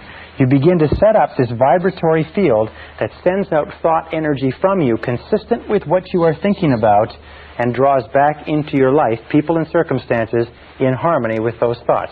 So you just have to look around you and you have to say, What are you thinking about all the time? What are you dwelling on all the time? And the basic rule with regard to the law of concentration is to dwell upon, think about what you want to happen, not about what you fear. And this brings us to the third law in this series, and that is the law of substitution. Now, the law of substitution, I've had many of my graduates tell me this has been the most important law they've ever learned. It's a very simple law, and it's based on a fact that the conscious mind can only hold one thought at a time, positive or negative. If you want to get rid of a negative thought, the mind is not like a vacuum. It doesn't stay empty. If you want to get rid of a negative thought, you have to knock it out, if you like, with a positive thought. Is that you can replace one thought with another. You can replace one thought with another. And if you do that consistently, and if you replace any negative thought, any fear thought, any anxiety thought, any self-limiting thought, any negative expectations, anything that's holding you back, any fear of failure, lack, poverty, rejection, loss, or anything else, if you replace it with a desire thought, and this is the key, fear versus desire. If you keep your mind on what you want and keep it off of what you don't want, as you dwell on your desire, your fears diminish and get smaller. As you think about what you want, eventually, because of the law of substitution, you have less and less time, less and less emotion to think about what you don't want. Why is it that people are successful? It's simply this. In the Bible it says, to them that hath shall more be given, and from him who hath not, even that which he hath shall be taken away. What it means is simply this. The rich get richer, the poor get poorer. Why? It's because the rich think about wealth and affluence all the time. And what do the poor think about? The poor think about lack, loss, and limitation, risk, danger, fear, failure all the time. So if you want to unlock your potential, if you want to go straight to the stars, you have to use the law of substitution to keep your mind on what you want. Use the law of concentration to dwell continually on the results you desire. Be solution-centered rather than problem-centered. Be goal-centered rather than loss-centered. And the law of subconscious activity will begin to adjust your words, your actions, your feelings, your emotions, and everything to the point where you will draw into your life the people and circumstances that will harmonize with it. Now, what's the most powerful thing you can do? It's very simply this. Success begins with taking purposeful, systematic control of the content of your conscious mind. Purposeful, systematic control of the content of your conscious mind. Everything comes back to the law of control, as we talked about at the very beginning. Purposeful, systematic control is best taken by saying over and over again, I like myself. I like myself. I like myself. I like myself. When you repeat, I like myself, or better, I love myself over and over again, you drive this thought into the subconscious mind. More and more you think of yourself in positive terms. More and more you push out thoughts of inferiority, negativity, fear, failure, rejection, and so on. More and more you reprogram all previous data in your subconscious computer so that it is consistent with high self-esteem, personal effectiveness, and excellent personal performance.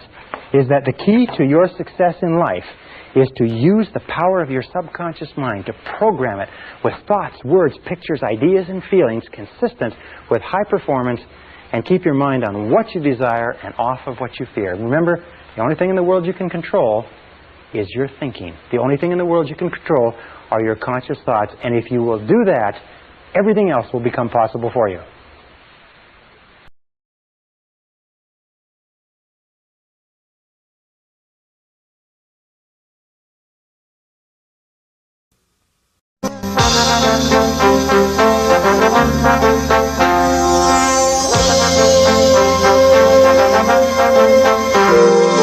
Brian Tracy presenta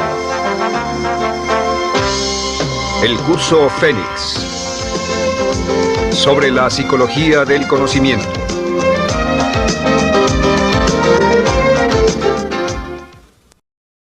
Session 5, Taking Charge of Your Life.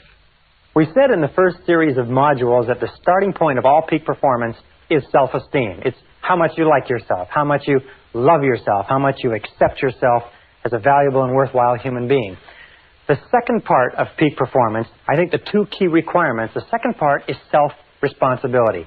Self-esteem plus self-responsibility, each reinforcing themselves.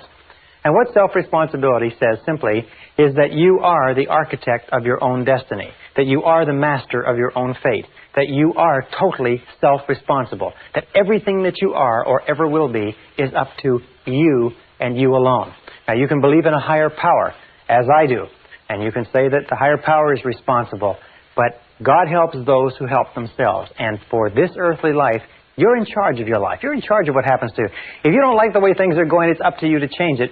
But there's no way that you can ever give away responsibility. And this whole subject of responsibility is one that is very controversial.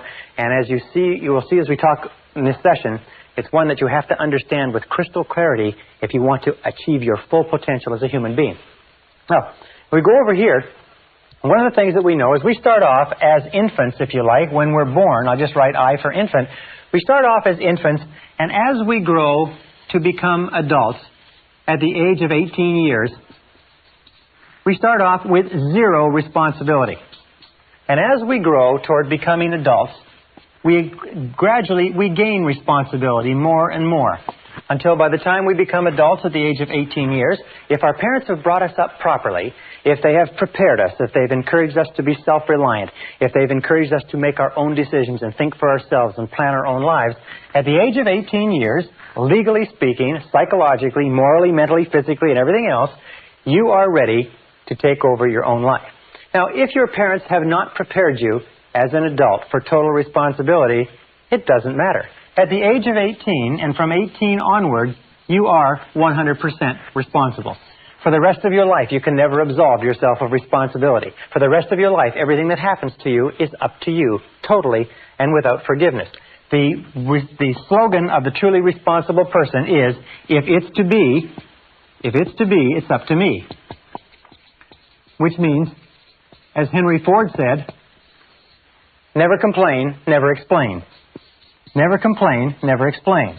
What that means is if you don't like the way things are, then it's up to you to change them. And if you're not willing to take steps to change them, then don't complain about them.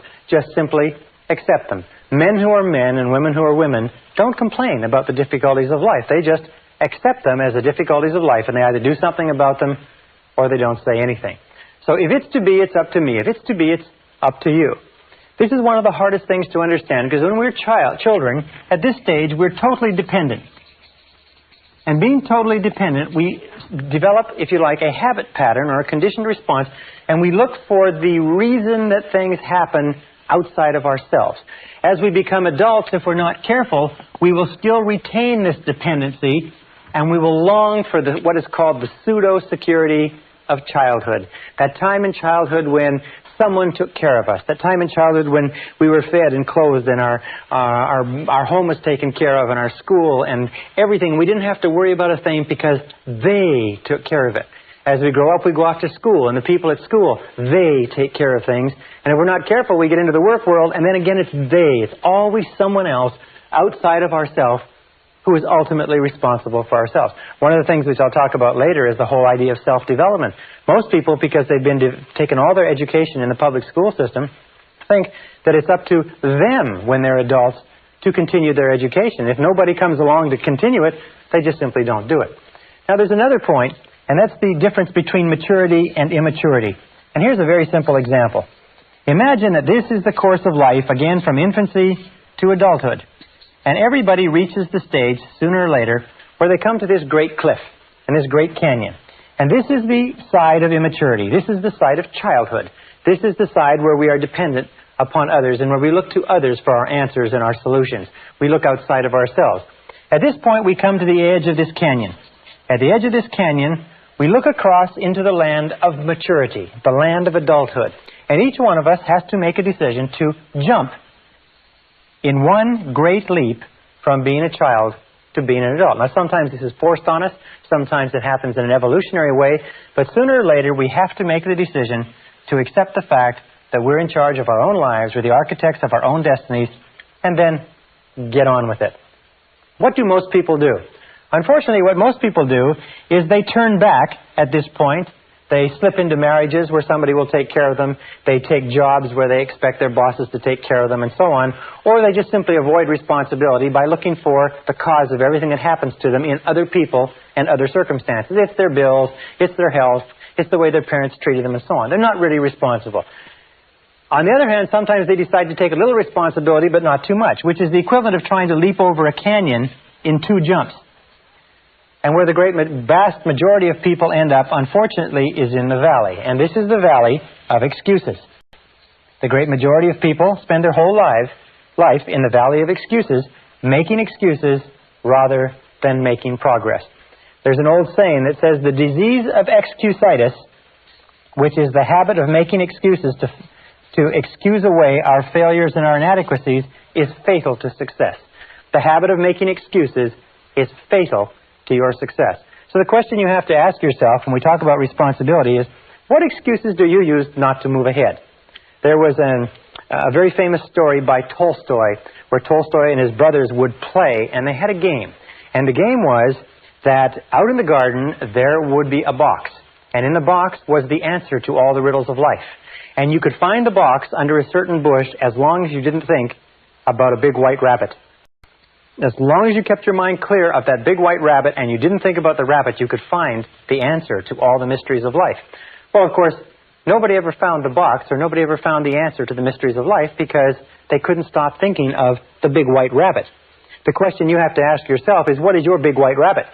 What is it that you think of? What is the excuse that looms into your mind whenever you think of something that you could do or have or be? A new job, a new challenge, an opportunity, changing something in your life that you're not happy with.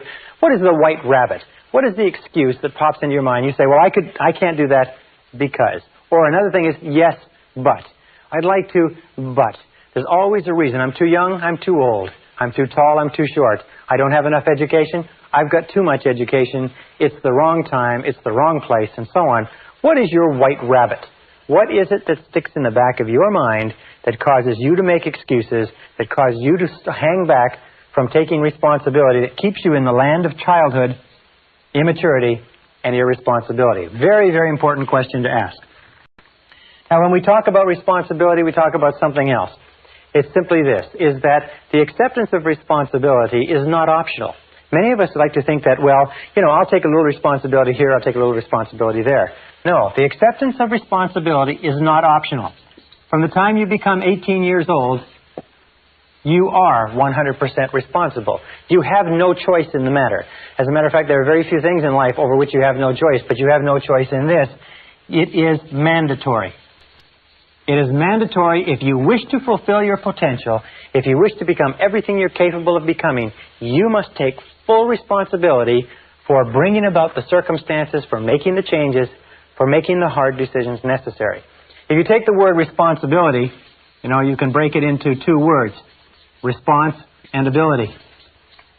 And one of the things which I've learned as I've studied history is that all of life is a series of challenges, difficulties, problems, setbacks, obstacles to face. And the difference between the winners and losers in life is not the difference in problems, because everybody has problems. And most people, and many people, have more and bigger problems than you or I could ever dream of. The difference in life, the difference between winners and losers, is the responses to the problems. Many years ago, a man named Oswald Spengler wrote a book in which he talked about what he called the challenge-response theory. The challenge-response theory simply said that civilizations grow and decline to the degree to which they meet challenges effectively and respond effectively. A small society starts out small, and almost invariably it will be challenged by either an external enemy or nature or weather or something else. If the society responds in a positive and constructive way to the challenge, the society grows. As it grows, it triggers additional challenges, difficulties. If it responds to them effectively, it grows some more. Oswald Spengler studied the 21 great empires of human civilization and found that every single one followed this cycle.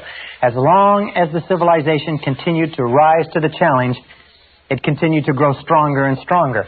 The reason why this analogy is so important is that we as human beings are exactly the same. We grow to the degree to which we respond effectively, to the degree to which we rise to the challenges without making excuses. that life throws at us. And when we look at the great men and women of history, whether it's Albert Schweitzer or Winston Churchill or George Washington or Abraham Lincoln or Franklin Delano Roosevelt, we look at those great people, we find that they were always people that rose to the challenges of the time. If ever you wish to be capable of rising to great challenges, what you have to do is you have to start off on a daily basis rising to small challenges, which means no matter what happens, you accept the challenge, you accept the responsibility, you refuse to make excuses, and you go forward. Now, there's three areas in life, in our modern life, which you must be very, very aware of. The first area is the political area. If you look around you, you will find that there is a great drive toward the government doing it, the government being responsible. Make the government responsible. What people are doing is they want the government to be their parent. They want the government to protect them and take care of them. But as the more you vote for politicians to do things for you, the more you give politicians control. You see, you can never give away responsibility. You can only give away control. How do you give away control? You give away control in terms of voting for them to spend more of your money, regulate more of your businesses, tax away more of your income, and so on. The second area, so let me just finish this.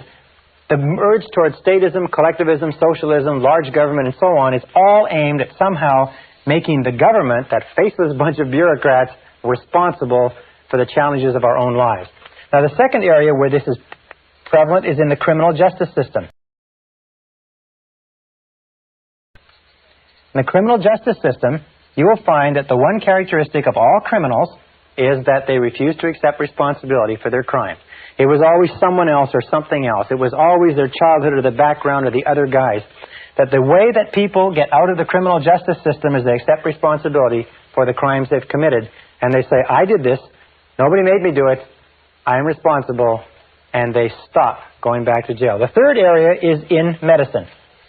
Today we know that almost all of our problems in medicine are psychological in origin, or we inflict things on ourselves. The average American or Canadian is about 10 to 20 pounds overweight. In medicine, we expect the doctor to be responsible.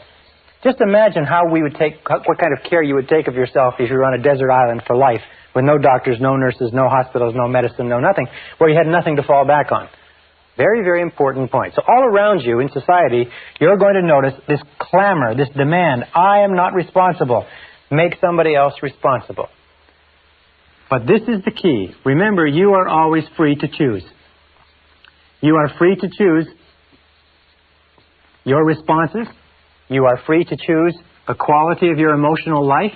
Do you know that you decide how you're going to feel by how you are going to respond? You decide when to get angry, when to be happy, when to be unhappy.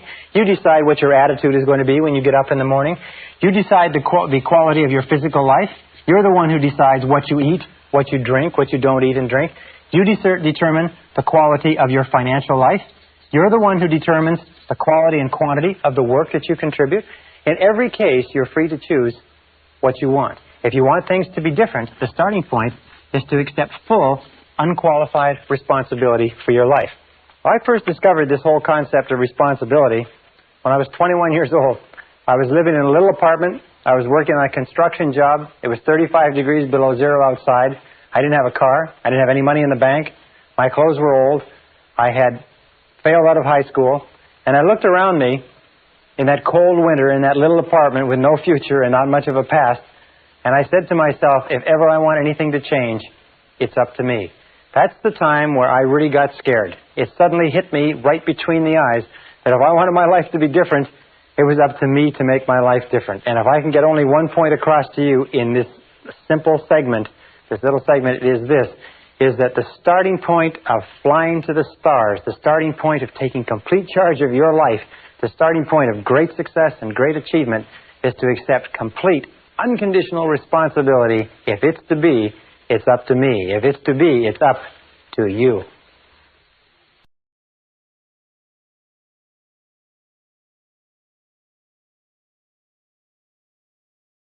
Session 6, Eliminating Negative Emotions. Continuing on the subject of responsibility versus irresponsibility, many years ago, back in 1972, I began a study in an area of metaphysics that dealt with the psychology of the evolution of human potential. And one of the things that leaped out of those pages at me, and I've never really have recovered from it, was the discussion of the connecting link between irresponsibility and negative emotions. And the fact that negative emotions are the great blocking emotions or crippling emotions of your life and my life. If the whole purpose of life, if you like, is to achieve higher levels of peace of mind, happiness, contentment, satisfaction, and so on, we have to sit down and we have to look and say, what stops us, or what is blocking us, or what gets in the way of us really enjoying our lives? And you find invariably it's negative emotions of some kind. Now, I'm not talking about the negative emotions that are associated with someone dying or with a great loss. I'm talking about the negative emotions that we experience on a day-to-day basis that rob us of peace of mind, rob us of health and energy, affect our loving relationships, get in the way of our financial independence, rob us of a feeling of fulfillment, and so on. So we're going to talk in this session about eliminating negative emotions, and I want to bring us back to this whole discussion of responsibility. This is one of the most important things that I've ever found in my life.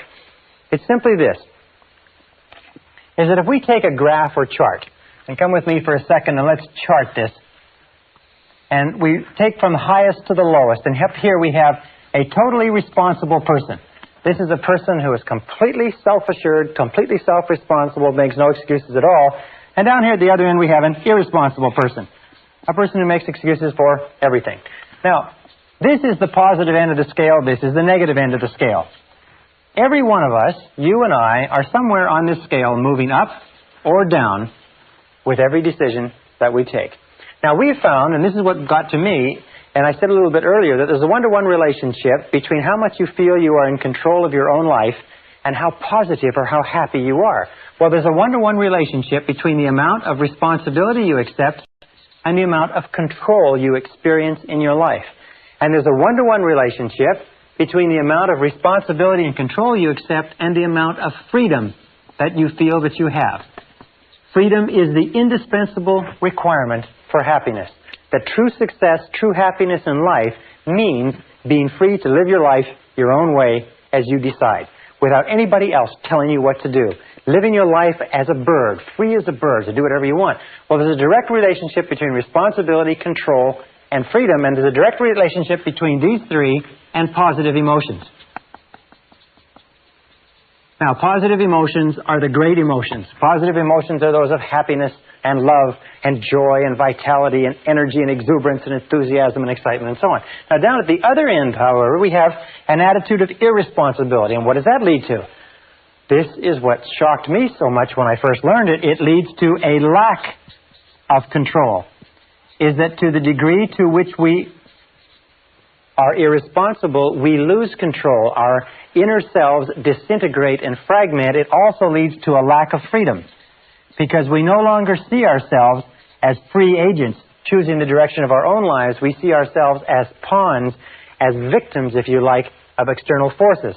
And a lack of control and freedom leads to negative emotions. When I first began to understand this, I thought, well, yeah, but what about my parents, and what about my childhood, and what about my condition? I didn't have a very good job, and what about my friends? I had crummy friends, and what about my health, and what about the weather, and what about the economy? When I began to realize this, I began to realize that you can put all that aside. If your highest aim, your highest goal is positive emotions of happiness, joy, freedom, enthusiasm, and so on, then you have to stop making excuses. Now, Carl Menninger, the great psychoanalyst, said a very interesting thing some years ago. He said that physical ailments are all different, caused by different bacteria, different viruses, and so on. He said, but mental illness is the same illness, simply spread along a spectrum from the least to the worst. And Thomas Szasz, the psychiatrist, said in his book, The Myth of Mental Illness, that there is no such thing as mental illness. There are merely varying degrees of irresponsibility. So when we say that an irresponsible person is not only negative, we say an irresponsible person is also mentally ill. A totally responsible person is mentally healthy. How does this affect you? Well, I know you want to advance as much as you can in life, or you wouldn't be going through the efforts of taking a program like this. There is a direct relationship between the amount of responsibility you accept for the results of your organization and the amount of power, influence, position, prestige, and status you will have in your work now and in the future. At the top of the graph of responsibility, we have people who accept total responsibility, and power and opportunity gravitates toward them. Down at the other end, we have no power or powerlessness, until you reach the extreme example of a person who's totally irresponsible, completely out of control, who has to be constrained in a straitjacket and locked up in a padded room for their own safety and for the safety of others. Completely powerless, completely without control or freedom. Now, every time we make a decision to be self-responsible, we move up on this graph. Every time we make a decision to make excuses, we move down in this graph. So let's take it a little bit further, and let's talk about the relationship between negative emotions and irresponsibility so that you understand it perfectly clearly. And a perfect example is this. Imagine here is a tree. All right? Here's a tree, and here is the bushes. This is what is called the negative emotion tree. In the negative emotion tree grows the predominant negative emotions: fear, doubt. Many people have considered that self-doubt is the most destructive of all negative emotion, holds you back more than you can imagine. Also, hate is a negative emotion. Then there's envy. There's resentment. And then, of course, there's resentment's sister, guilt.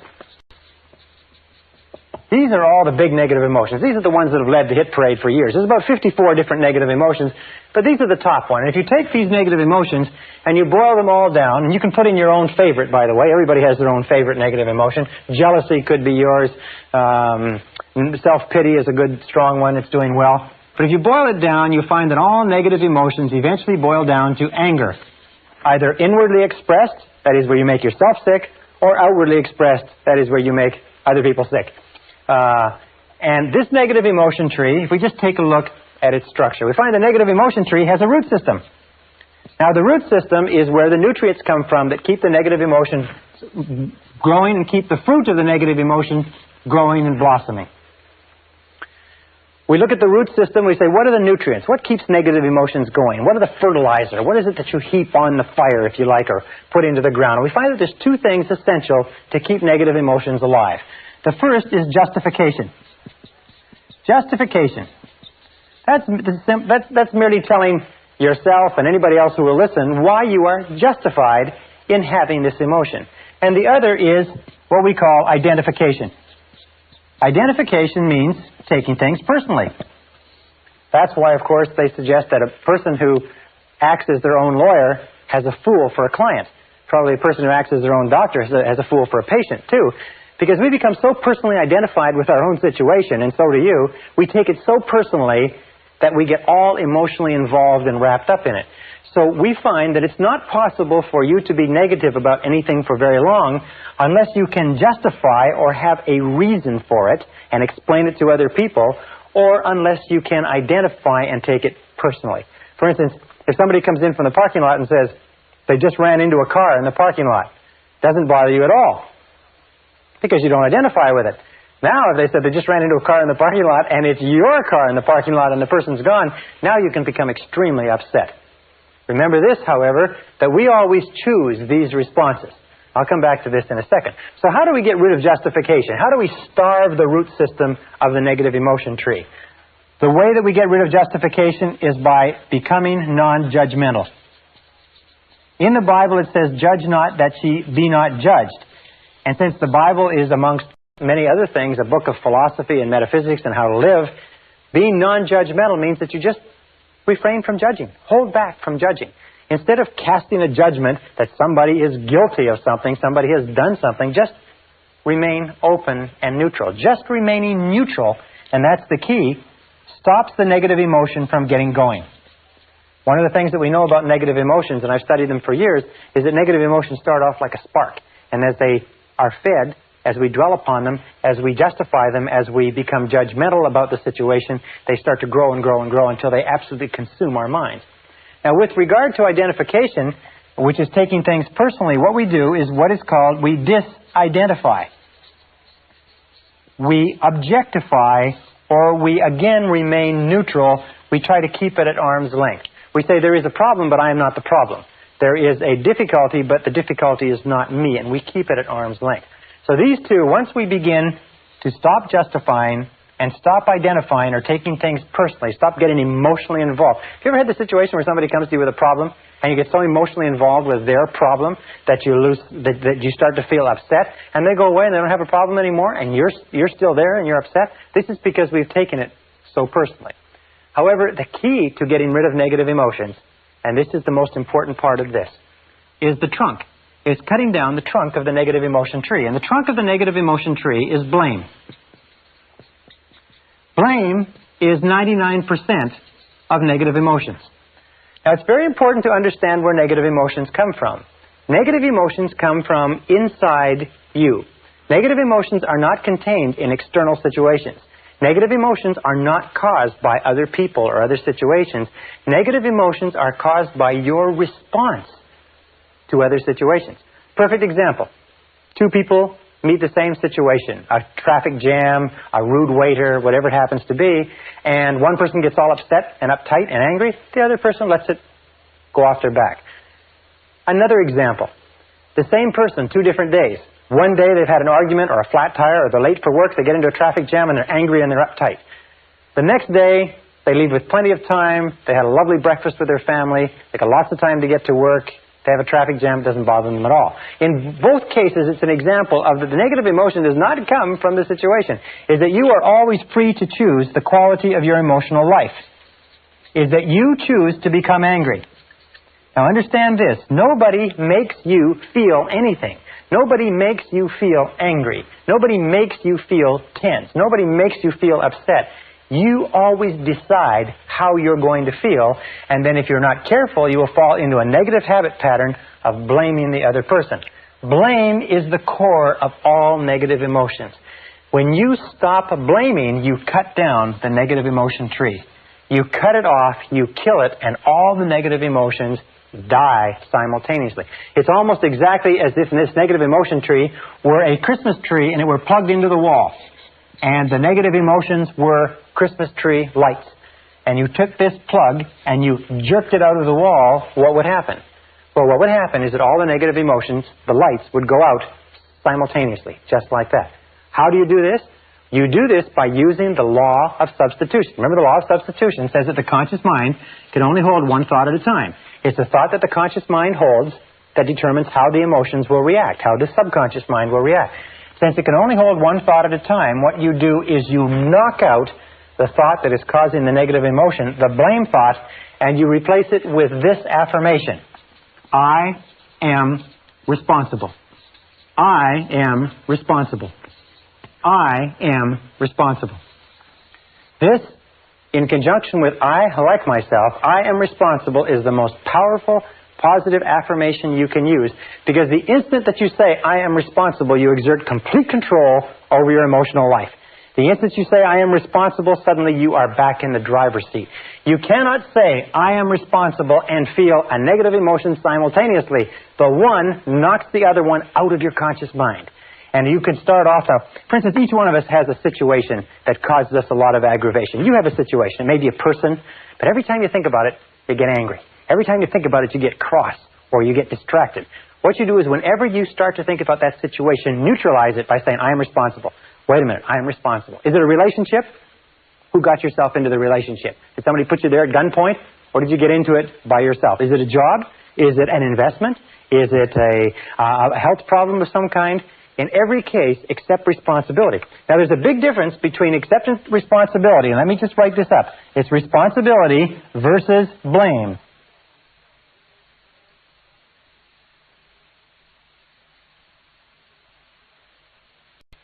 Responsibility versus blame. What is blame? Blame always looks backward toward the past.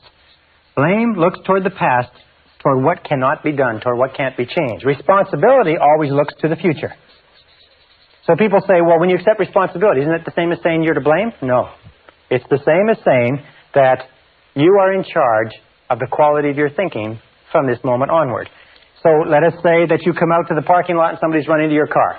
Now, you have two choices. You can become angry and upset and run around and scream and shout, or you can act in a responsible manner. You can do everything possible to trace the culprit, and other than that, you can live with it maturely. So responsibility always looks to the future. Responsibility always asks this question when faced with a problem. What can we do? Not who did it, but what can we do from here? Where do we go from here? What can we do? This is the question of the responsible person. We don't cry over spilt milk. We just say, all right, what's the solution? And we get on with the game. The irresponsible person always says, who did it? And is obsessed with finding out who did it and then taking whatever blame there is and apportioning it so that everybody gets their fair share of the blame, which of course does nothing to resolve the difficulty. So the key to cutting down the negative emotion tree is using the axe and eliminating blaming. The day that you begin to eliminate blaming from your life is the day that your life starts to take off. Because the day that you start to eliminate blaming and negative emotions, suddenly most of the problems, most of the things that stand between you and the happiness you desire vanish. Why am I making such an emphasis on negative emotions? Well, let me make that clear for just a second. What I found, and this is what was staggering to me, because I've always been committed to realizing my potential as a human being, is that you cannot advance in life except to the degree to which you get rid of your negative emotions. You cannot make any progress. You cannot go any further than where you are right this minute except to the degree to which you leave your negative emotions behind. Now, by the way, with regard to the negative emotion that you have that's associated with another person or situation, it's difficult to accept responsibility. It's difficult to say, I am responsible initially, because you've been blaming that person for so long. So sometimes you have to say it with gritted teeth. You have to say, wait a minute, I am responsible. I am responsible. But the more you repeat this, I am responsible, I am responsible, I am responsible, it comes easier and easier. Eventually it gets to the point where as soon as you think of that person or situation, you can neutralize the thought by the law of substitution by saying, wait a minute, I am responsible. I am responsible. There's a beautiful line that you can use also in dealing with difficult people that goes back to self-esteem, and it also has to do with eliminating negative emotions, is say something like this: no matter what you say or do, I'm still a valuable and worthwhile person. Or, no matter what happens, I am still a valuable and worthwhile person. Or, no matter how this situation turns out, I am still a valuable and worthwhile person. The natural course of life is this. Here's the road of life. And when we're children, we start off with no negative emotions. All negative emotions, by the way, have to be taught to a child. They have to be taught, and the child has to learn them from their parents. Have you ever seen a negative baby? There's no such thing as a negative baby. Babies just laugh, and they're happy, and they cry when they have needs, but babies are not negative. But as we grow up, we watch the people around us, and we begin to develop our own negative emotions, which we carry in a sack on our back. As we become teenagers, this sack grows big enough to the point where we can even go to slumber parties, or we can get together with our buddies, and we can talk about how terrible our childhood has been, how rotten our parents are, how rotten our siblings, teachers, and everything else are. Now, when we become adults, what is the mark of adulthood in our society? The mark of adulthood is that you have a great gunny sack full of negative emotions because you have suffered. And what happens is you spend most of your time when you're with other people letting down your guards and telling them about how much you've suffered. What you do is you use exchanges of negative emotions as the basis for your relationships. You say, look, I'll show you my negative emotions if you'll show me yours. Remember, like we used to do as kids? And what you do is you get together like a couple of traders in an Arab bazaar, and you display your negative emotions. You say, oh, look at this rotten childhood I had, and look at this terrible relationship, and look at how crummy my boss is, and how rotten this is, and so on. And you exchange them back and forth. Now, what happens when you talk about and think about your negative emotions? Remember the law of concentration? Whatever you dwell upon grows. Whatever you dwell upon grows and gains strength and stays alive. Negative emotions, by the way, and this is another thing that I learned in the study, is negative emotions are very fragile and ephemeral things. Is that if you don't keep them alive through constant talking, through constant cultivation, you know what happens? They die on you. Yes. You see, negative emotions just die. It's like a fire. If it falls where there's nothing, or a spark, if it falls where there's nothing to burn, it goes out. Negative emotions, unless you talk about them and keep them going, unless you dwell on them all the time, they die on you. You ever had an experience where you're really worried about something, you're really upset about something, and it's preoccupying all of your time, and then you get to work or you get home and you get so busy doing something else that for about 3 or 4 hours, you don't have time to think of anything else. And about 3 or 4 hours, you stop and say, geez, I haven't worried about that for a long time. I've got to get back to worrying about it, because what's happening is going out. It's like a fire that's going out. So you've got to get back to it. You've got to think about it and talk about it and worry about it and hassle it to get it back up to the point where it's preoccupying your whole mind. How many times does that happen? Well, what the mature adult does is the mature adult leaves their negative emotions by the side of the road and gets on with the rest of their life. They get on with the rest of their life. They leave them there instead of dragging them along. They leave them like a big pile of garbage at a garbage strike. They just leave it there. And when people say, how are things going? You say, wonderful. You say, how's life? You say, terrific. You say, how's your relationships? Couldn't be better. How is your health? How are you feeling? I feel great. In other words, don't talk about negative things, because when you talk about negative things, you actually increase them and you draw more of them into your life. Look at the people that you know who have problems. You notice the people that you know who have problems all the time, never seem to solve their problems, are people who talk about their problems all the time. To him that hath shall more be given. From him who hath not, even that which he has shall be taken away. Now, this is another critical point with regard to relationships. And I learned this again in my studies. It is that each of us has a certain amount of suffering that we've gone through, and people fall in love with their suffering. People love their suffering. As a matter of fact, they feel that they've paid for it, they've thought about it, they've lived with it for so long that most people are very reluctant to give up their suffering. You can't talk them out of it. You say, well, why don't you just forget it? Why don't you just put it behind you? Why don't you just get on with it? They say, well, I can't do that. Do you know how much I've suffered? Do you know how much emotional investment I've put into this relationship, this job, this career, and so on? I remember, I can tell you 1,000 people who've come up to me who are in bad relationships. And they say, well, I've been in this relationship or in this marriage now for several years, and I'm miserable, I'm unhappy, we don't like each other, it's going nowhere. I say, why don't you do something about it? But after all these years? And what I say to them is I say, look, the average life expectancy of the average American today is between 75 and 80 years, and it's going up. By the time we reach the end of the century, the average life expectancy will probably be 80, 85, 90 years old. Do you know what that means? That whatever age you are now, and you may be 20, 25, 30, 35, it doesn't really matter, you subtract that from 80, you get the number of years that you've got left to live in this current situation. You ask yourself, do you want to live in this situation for the next 30, 40, 50 years? And the answer, in all honesty, has to be no, because it's probably not going to get any better. People love their suffering. They hate to give up their suffering. So what we've devised is a very simple bit of advice. And this advice, I just recently discussed this with a consulting psychologist, and he said it's the simplest advice he's ever heard to give to people who need it. It's when somebody comes up to you and wants to talk to you about their problems. You say yes, and you be sympathetic and empathetic. It's very good to hear people and let them talk out their problems, except there are some people who do nothing but talk about their problems. Every time you see them, they talk about their problems. Very often, they talk about the same things they talked about last time. What you do is you say, yes, I hear what you say, and I'm very sympathetic. However, you're responsible for your own life. You are responsible. What are you going to do about it? You are responsible for your own life. What are you going to do about it? Now, what will happen is this, is that your good friends will say, yes, you're right, I am responsible. I have to make a change. I have to do something about it. And they'll go out and they'll do it. As a matter of fact, they'll come and they'll lay out all their problems to you, and all you say to them is this. You say, well, what do you think you should do about it? Now, your good friends can use that conversational time to get their own thoughts in line, to come up with their own conclusions and go out, and they don't need your advice. Most people don't need advice. There's an old saying that says that don't worry about the universal propensity to give advice, because the propensity to ignore it is equally universal. People don't need advice sometimes, they just need a sounding board. However, there are some people who don't have any intentions of doing anything about their problems.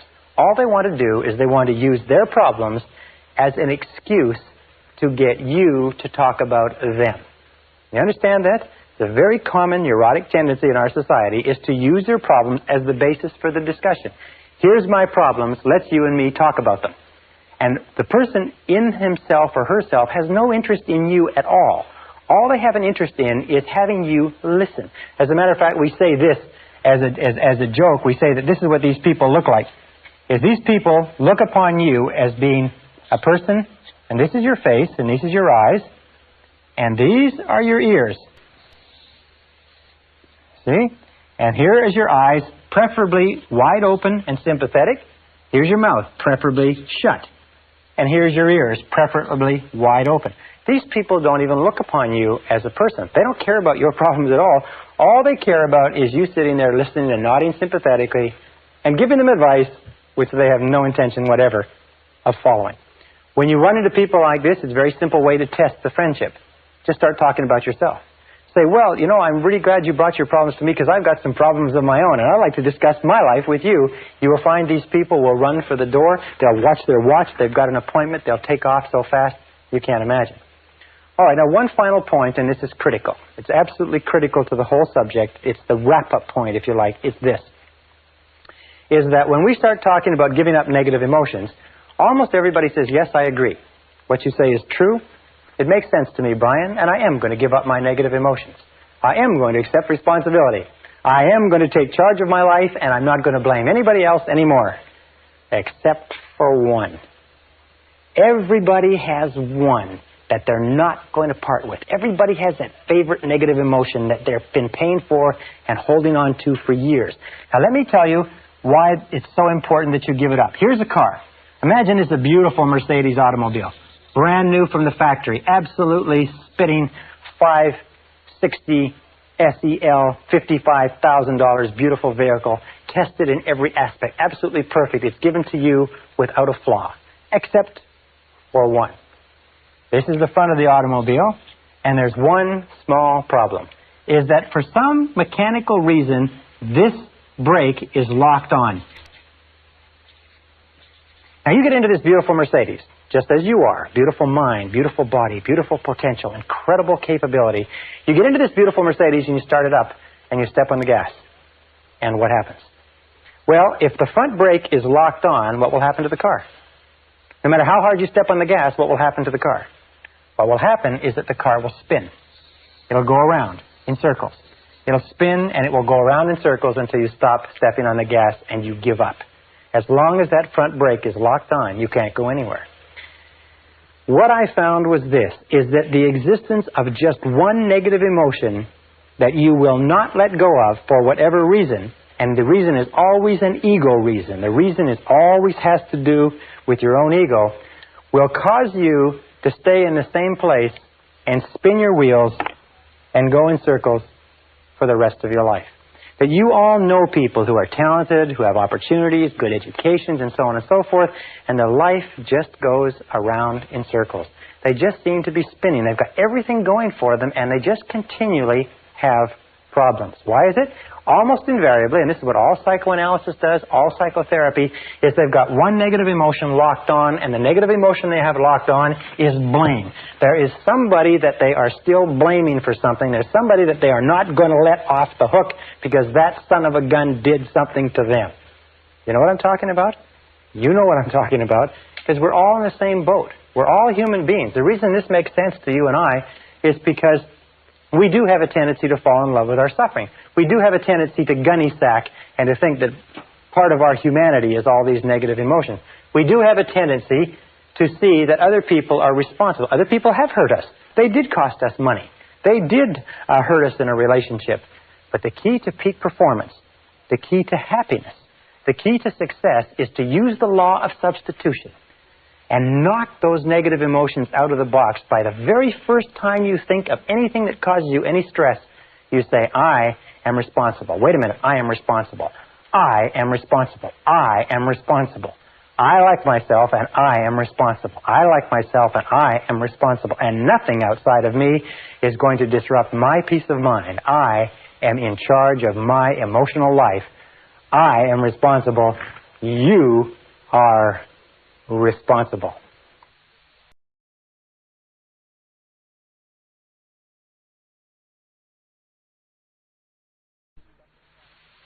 Session 7, Releasing Your Brakes. When I began studying negative emotions many years ago, the most critical point I discovered was that you cannot make any progress toward health, happiness, love, and fulfillment of your potential as long as you insist on keeping your negative emotions intact. Now, the only good thing about negative emotions, if there is any good thing at all, is that negative emotions are not permanent. Even according to Sigmund Freud, there is no permanent place for negative emotions in the subconscious. In other words, they are unwanted visitors. They are negative habits or negative response patterns that can be eliminated. And the starting point of eliminating them is understanding where they came from. Understanding what were the causative factors going back to early childhood that have triggered the development of negative emotions and have given us as adults a propensity to be negative in one way or another. That takes us to early childhood conditioning. Remember we said before that the starting point of inhibitive and compulsive negative habit patterns was destructive criticism. Destructive criticism is the great destroyer. Destructive criticism destroys people on the inside and leaves them walking around on the outside. More personalities have been undermined and destroyed. More self-esteem has been cast aside as a result of destructive criticism than anything else that we can possibly imagine. So destructive criticism is the great killer. Now, why is it so bad? Well, we know that children as infants, children as they're growing up, have a tremendous need for love and approval from their parents. In fact, many psychiatrists and psychologists have said that the number one reason for mental illness in adulthood is withdrawal of love, or love withheld. We know that any prestigious person, any person who is important to a child, has an inordinate impact on that child, and that children up to the age of 6 years have very little ability to discriminate between valid and invalid criticism. What this means is that anything that a parent or an older sibling or an older relative, anything that a prestigious person or important person says to a child is accepted as true. It's accepted as a valid representation of reality. If a mother says you're a bad boy, if daddy says you're lazy, if someone says that you're not dependable, if someone says you're stupid or you're clumsy or you're ugly, the child has no capacity whatever to discriminate between valid and invalid. The child accepts that as a true representation of reality. It bypasses the conscious mind, goes straight into the subconscious, and is stored. Many of us, as adults, are still living on the basis of negative information that was programmed into us when we were children. And then as adults, what do we say? We say, well, that's just the way I am. Or, I've always been that way. Or some people even say, well, it runs in the family. Your father was like that, children are like that. Or your mother was like that, and so on. But where did it come from? None of these things run in the family. For instance, when I was growing up, my parents had gone through the Depression. And the Depression had made an inordinate impact on them. So whenever we talked about buying anything, all the time I was growing up, my parents would become very, very tense, and they said, we can't afford it. We can't afford it. We can't afford it. We can't afford it. They had this lack mentality, this we can't afford it mentality all their lives. And I grew up, so even though I've never experienced the Depression, and you've never experienced the Depression in most cases, 10, 20, 30, 40 years later, we're still saying, I can't afford it. I can't afford it. I can't afford it. We're still going on the basis of those critical remarks, those emotionalized remarks that our parents said. Maybe your parents said, as my father told me over and over again, you never finish anything you start. You never finish anything you start. You never finish anything you start. Or you're lazy. You never finish anything you start. You know, when I was an adult, I had a terrible time finishing things that I started. As I would get close to the end of a task, I would actually begin to seize up and look for every single excuse to procrastinate and delay. Now, the second factor that predisposes us to negative emotions is lack of love. We know that children's personalities develop to the degree to which they receive a high quality and a high quantity of love from their parents. There's a one-to-one relationship between the amount of love, the quality and quantity of love, and healthy personality. That love withdrawn or deprivation of love is the key cause of unhappiness, negativity, and mental illness in adulthood. Now, in order for a child to feel truly loved, the child must have high self-concept parents, and most of us, unfortunately, had parents that were the victims of their parents and the victims of their parents. What one of the writers says, everybody is a victim of a victim. We are all victims of victims. In other words, parents meant to raise us the best way they could, but they were victims of victims themselves. Now, in order for a child to feel fully loved, three conditions have to exist. Number one condition is that parents must love themselves. Parents must love themselves. Remember, you can never give any more love to others than you have for yourself.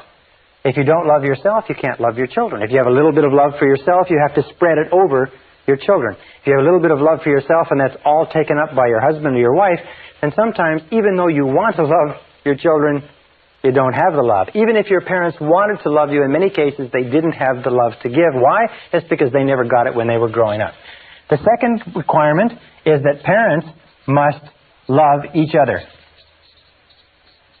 In order for a child to grow up feeling self-confident, to grow up feeling loved, to grow up feeling safe and secure, he or she must grow up in an environment where the parents love each other. There is nothing that is more frightening to a child than to grow up in a household where the parents are fighting with each other, where the parents don't love each other, where there's difficulty, because the child always has a tendency, first of all, to be a victim in that the child is shouted at and screamed at, and the child believes that the reason my mommy and daddy are fighting is it's my fault.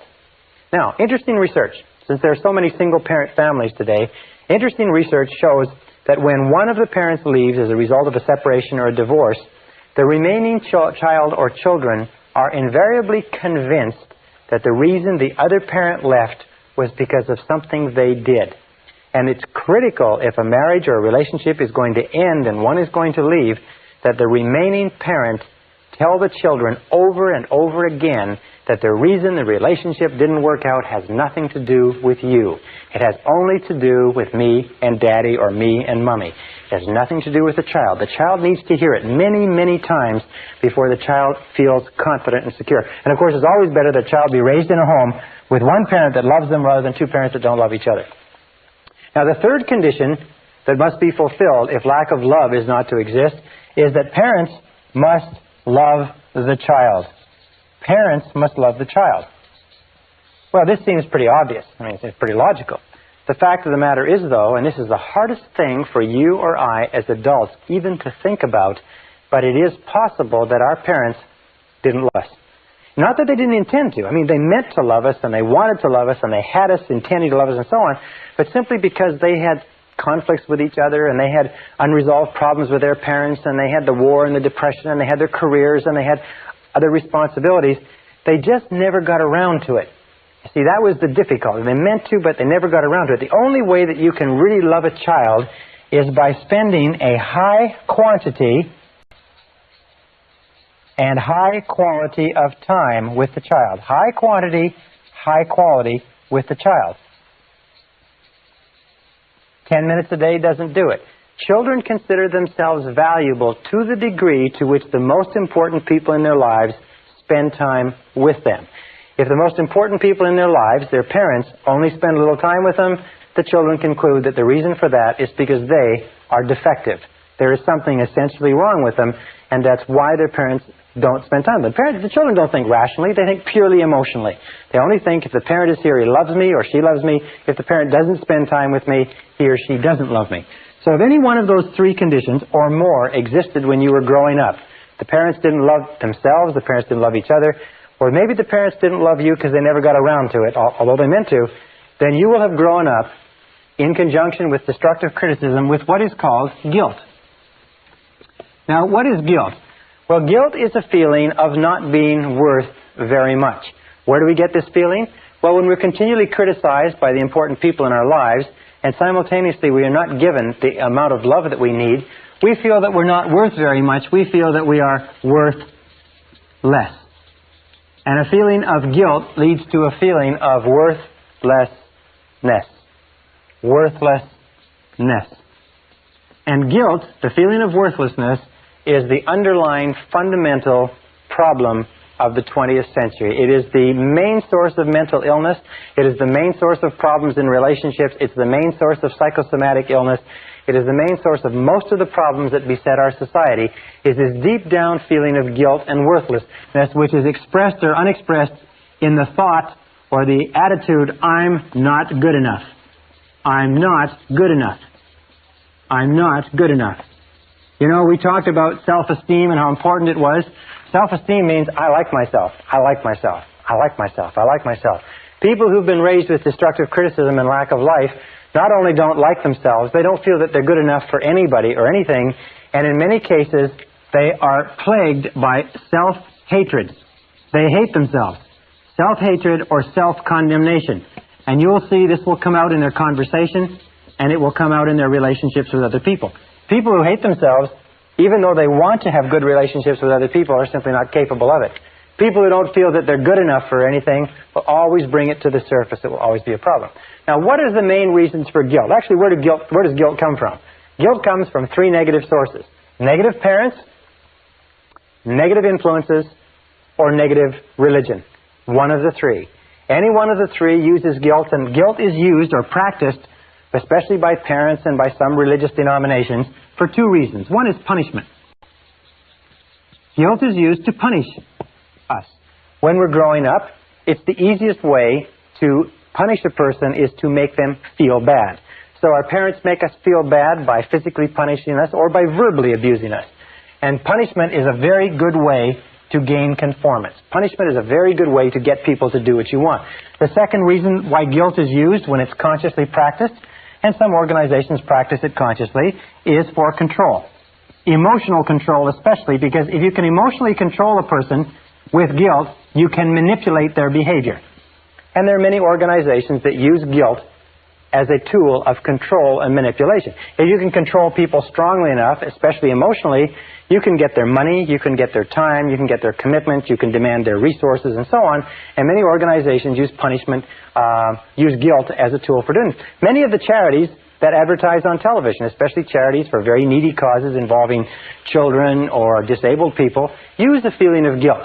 You're doing so well, you should feel guilty for these people who are suffering, therefore send us some money, and that will take care of your guilt for a little while, until we get you on our mailing list, and so on. So guilt is a standard. Why is it that guilt is so commonly used?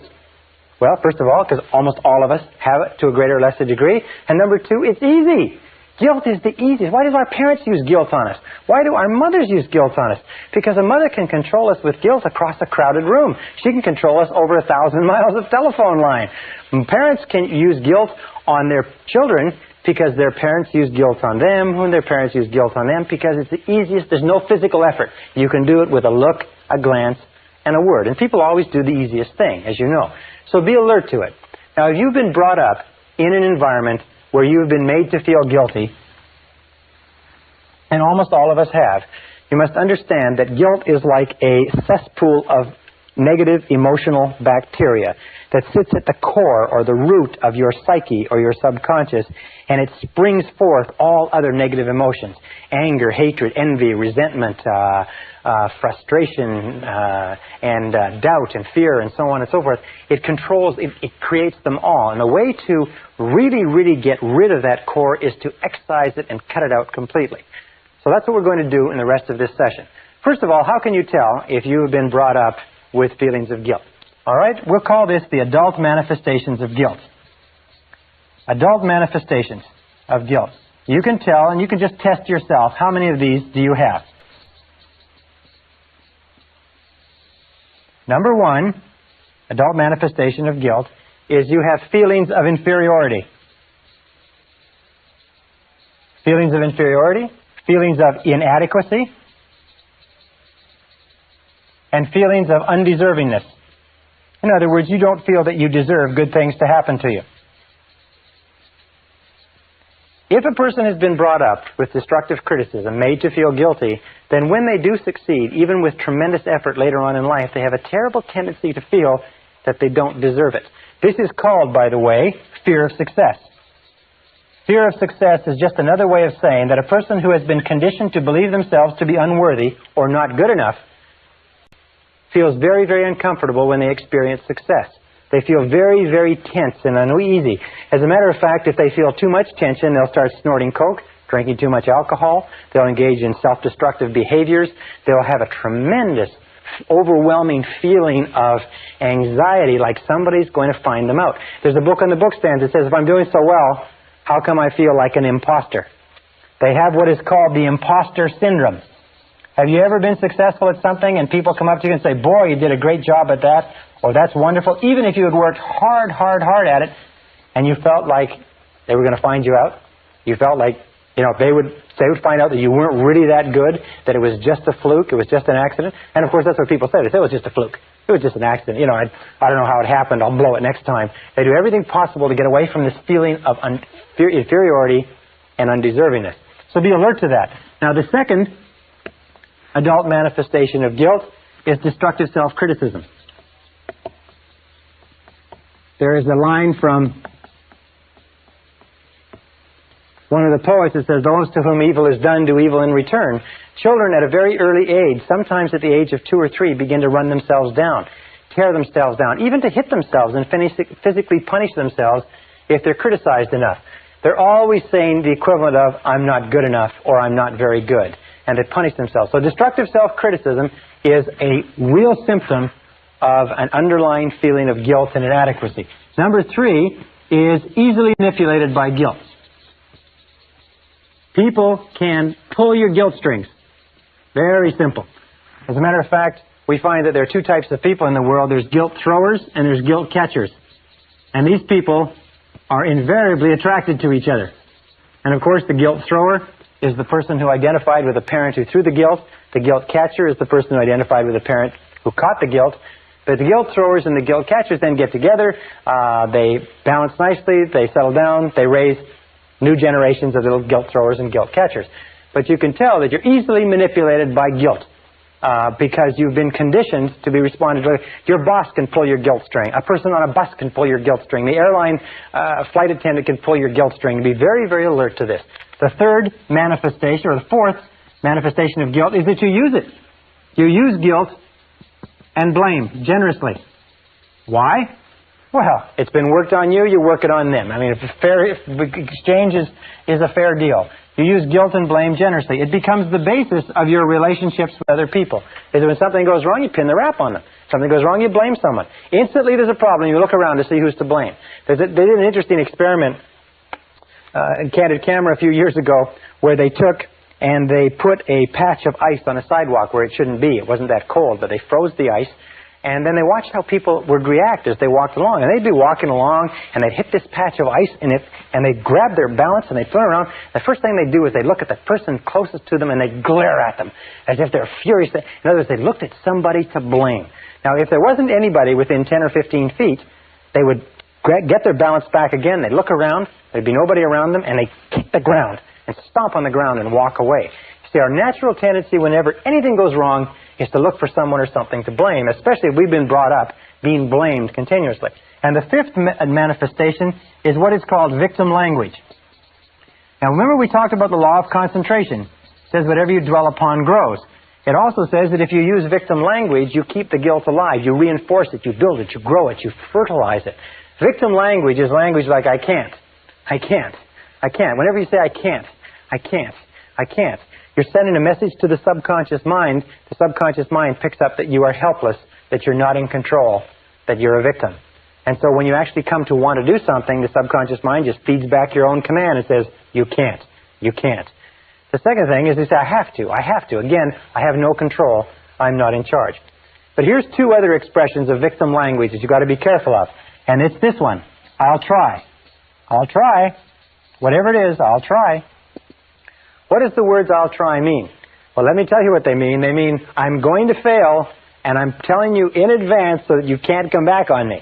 In other words, you say, well, I'll try to be there on time, but what you're saying is I'll probably be late, and there's no point. You can't come back on me because I said I'd try. Whenever a person says I'll try, they are excusing failure in advance. If you went to the doctor and the doctor did an examination and checked you all over and looked at you and came back and said, well, geez, you're in terrible condition. We're going to have to do triple bypass surgery and get you over to the hospital right now. I'm surprised you even made it in. And you say, well, geez, doctor, I sure hope you'll do a good job. And he says, I'll try. And he says, I'll try. He said, wait a second. Maybe I got to get a second opinion. You go to a lawyer. You're charged with something. You go to a lawyer and you present your case to the lawyer and say, look, will you defend me? He says, I'll try. What is he saying? He's saying, look, I've looked at the case, and from what I see, there's not much hope, but I'll take it on anyway. I'll try. And they're the ones that try to get you to pay in advance, too. Another set of words that you mustn't use. By the way, with regard to I'll try, what you do is you say, I'll do it or I won't do it. Not I'll try. If ever, in our business, we run a very, very active business. Whenever we call somebody up and we ask them, can we get this or that? And they say, well, I'll try to have it to you by Friday, or I'll try to get it done on time. We instantly know that they're telling us that they want off the hook, they're not going to do it. And so we never let anybody get away with I'll try. We say it has to be done or not, and we want a guarantee. And if necessary, we'll go and pick it up. But whenever they say I'll try, what they're doing is they're sloughing you off. So be alert to that. And the other words are I wish. A wish, as they say, is a desire or a goal with no energy behind it. I wish. What does I wish mean? I wish means that I would like to have something, but I know I never can. When you say, I wish I could lose weight, what does it mean? The unspoken words are, but I know I can't. Why can't you? Because of the excuses that you have and the metabolism that you have and the problems and so on. There's always reasons because you have to go out and so on. I wish I could quit smoking. I wish I could get fit. I wish I wish, I wish. Whenever you use the words I wish, you signal to the subconscious that this is something that you do not believe it's possible for you to achieve or acquire. The subconscious then completely discards it as a goal and gives you no energy, no motivation, no drive, no desire to accomplish it. So be very, very alert to victim language. Be alert to the expression, yes, but. Oh, I do it, yes, but. Oh, someone says, why don't you do this? You say, yes, but. The word but, by the way, is the great eraser. When a person says, you know, you could certainly increase your income or increase your output or be a better person or happier or lose weight or whatever else it happened to be, and you say yes, but, what you're saying is you're erasing the whole statement that has gone before. You send a message to your subconscious that says, no possibility, make no effort, focus no energy, commit no capacity to the accomplishment of this goal. So people who've been brought up feeling guilty have 5 qualities or 5 adult manifestations. One is they feel inferior, they feel inadequate, they feel like they don't deserve good things to happen to them. You're very alert to that.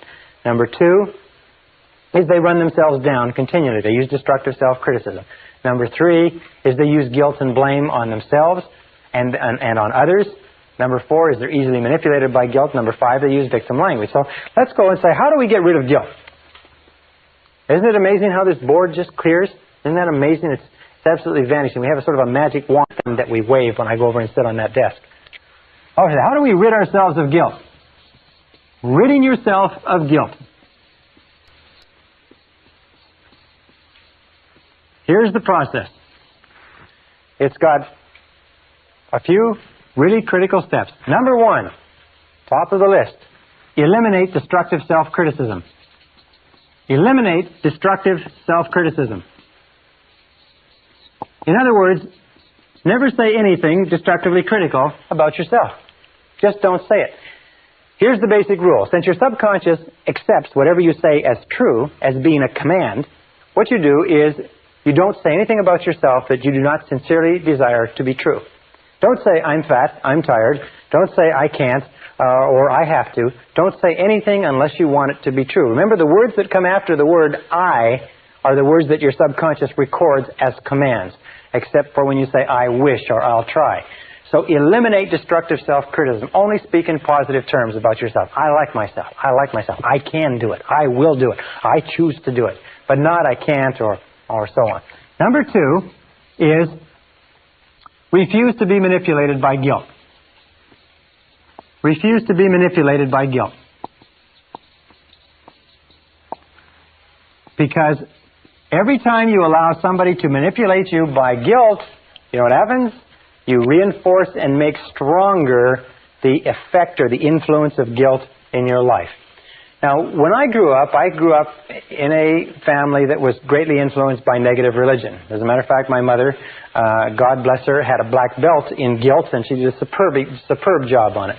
And it took me years to get over it. When I got married to Barbara, she'd also come from the same sort of family. So we have to come back, and we have a beautiful response. Whenever the other of us falls back into old patterns, we say, you're not trying to make me feel guilty, are you?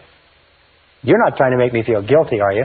That's a beautiful way to do it. Just say, you're not trying to make me feel guilty, are you? And refuse to let people manipulate you using guilt. Number 3 is refuse to use guilt and blame. And announce that you're not going to use it. Refuse to use it on other people. And let your children and let your spouse say the same thing. You're not trying to make me feel guilty, are you? And just keep repeating it over and over again. And say, well, and sometimes they say, yes, I am. You say, well, it's not going to work. It's not going to work anymore. You see, guilt only works as long as you don't know that it's being used on you. Number 4 is what we call the law of forgiveness. This is the most important of all. It's really the core, it's the guts of this whole session. The law of forgiveness simply says that you are mentally healthy to the degree to which you can freely forgive and forget grievances against you. That your ability to forgive others is the key determinant of your happiness and success in life. Your ability to forgive others is the key way to eliminate guilt. Your willingness to forgive others and to let go past grievances is the single most important determinant of whether or not you are a fully integrated, fully functioning adult human being. Because the tendency to blame and to hold grudges is a childlike pathological tendency that is possessed by all people who are mentally ill. The ability to let go of grudges, to forgive freely, is the mark of the truly enlightened human being. Now, if you accept that as true, there's 4 people that you have to forgive. Number 1 is forgive your parents. Forgive your parents for everything that they've ever done that hurt you. Most of our research shows that almost all of our adult problems trace back to being unwilling or unable to forgive our parents for something that they did that hurt us. Forgive them 100%. Write to them, telephone them, tell them, or at the very least, forgive them in your heart, but forgive your parents. Number 2 is forgive others. Forgive everyone else.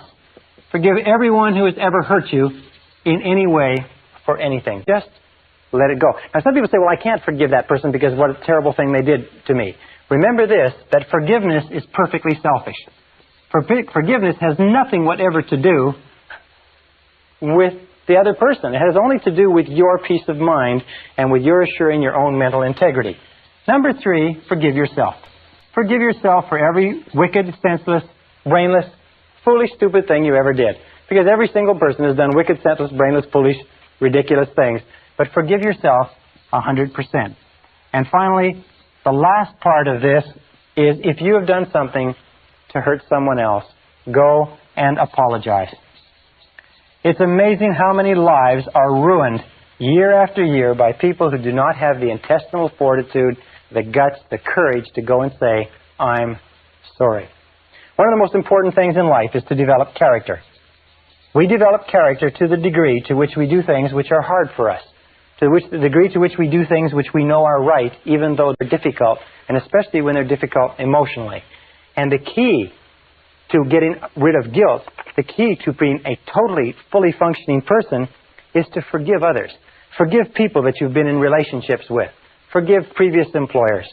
Forgive friends who've hurt you. Forgive investments that went wrong. Forgive bosses that fired you. Forgive your parents.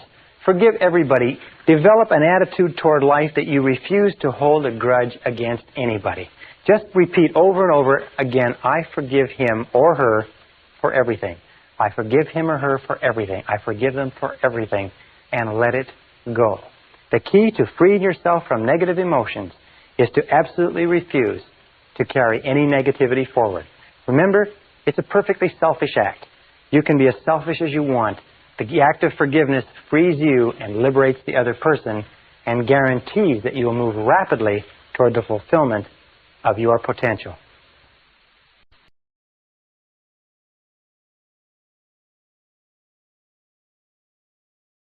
Session 8, The Worry Buster.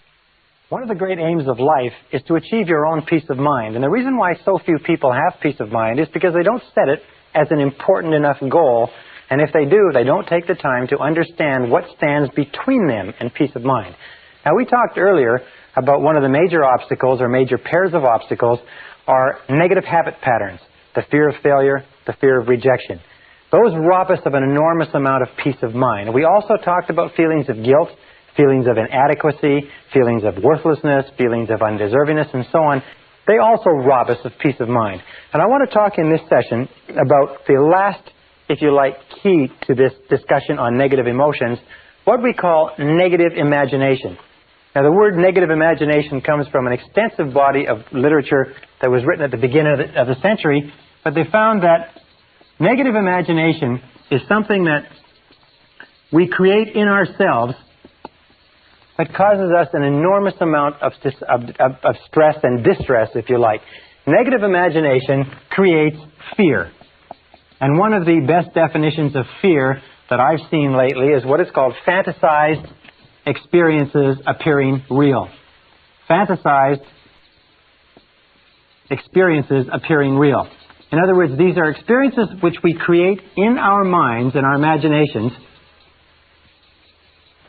and we dwell upon them, and the more we dwell upon them, the more real they become to us. It's like I have 3 little children, and if I let them watch a scary movie, even if they insist upon it, they begin to feel that there are scary creatures under their beds and in their cupboards and so on. Is these fantasized experiences become real, and at one time, with little Michael, we couldn't get him to sleep in his bedroom at all because he was convinced that there were monsters in there. What do we call negative imagination? Well, another word for it is worry. Worry is a sustained form of fear caused by indecision. Worry is a sustained form of fear caused by indecision. Now, what does that mean? It means that when we make decisions, we do away with worry. A study was done some years ago where many thousands of people were surveyed and asked what were they worrying about at the current time. And they accumulated it all up and they found this is what people worry about. 40% of the worries that people had were things that never happened. When they went back later, they found that the things they were worried about would never happen. They were going to be late, or they'd lose a job, or they wouldn't work out on a date or a relationship. The next figure, 30%, were things that were in the past, that had already happened and nothing could be done about. There were 12% of worries were worries about health. In most cases, needless worries.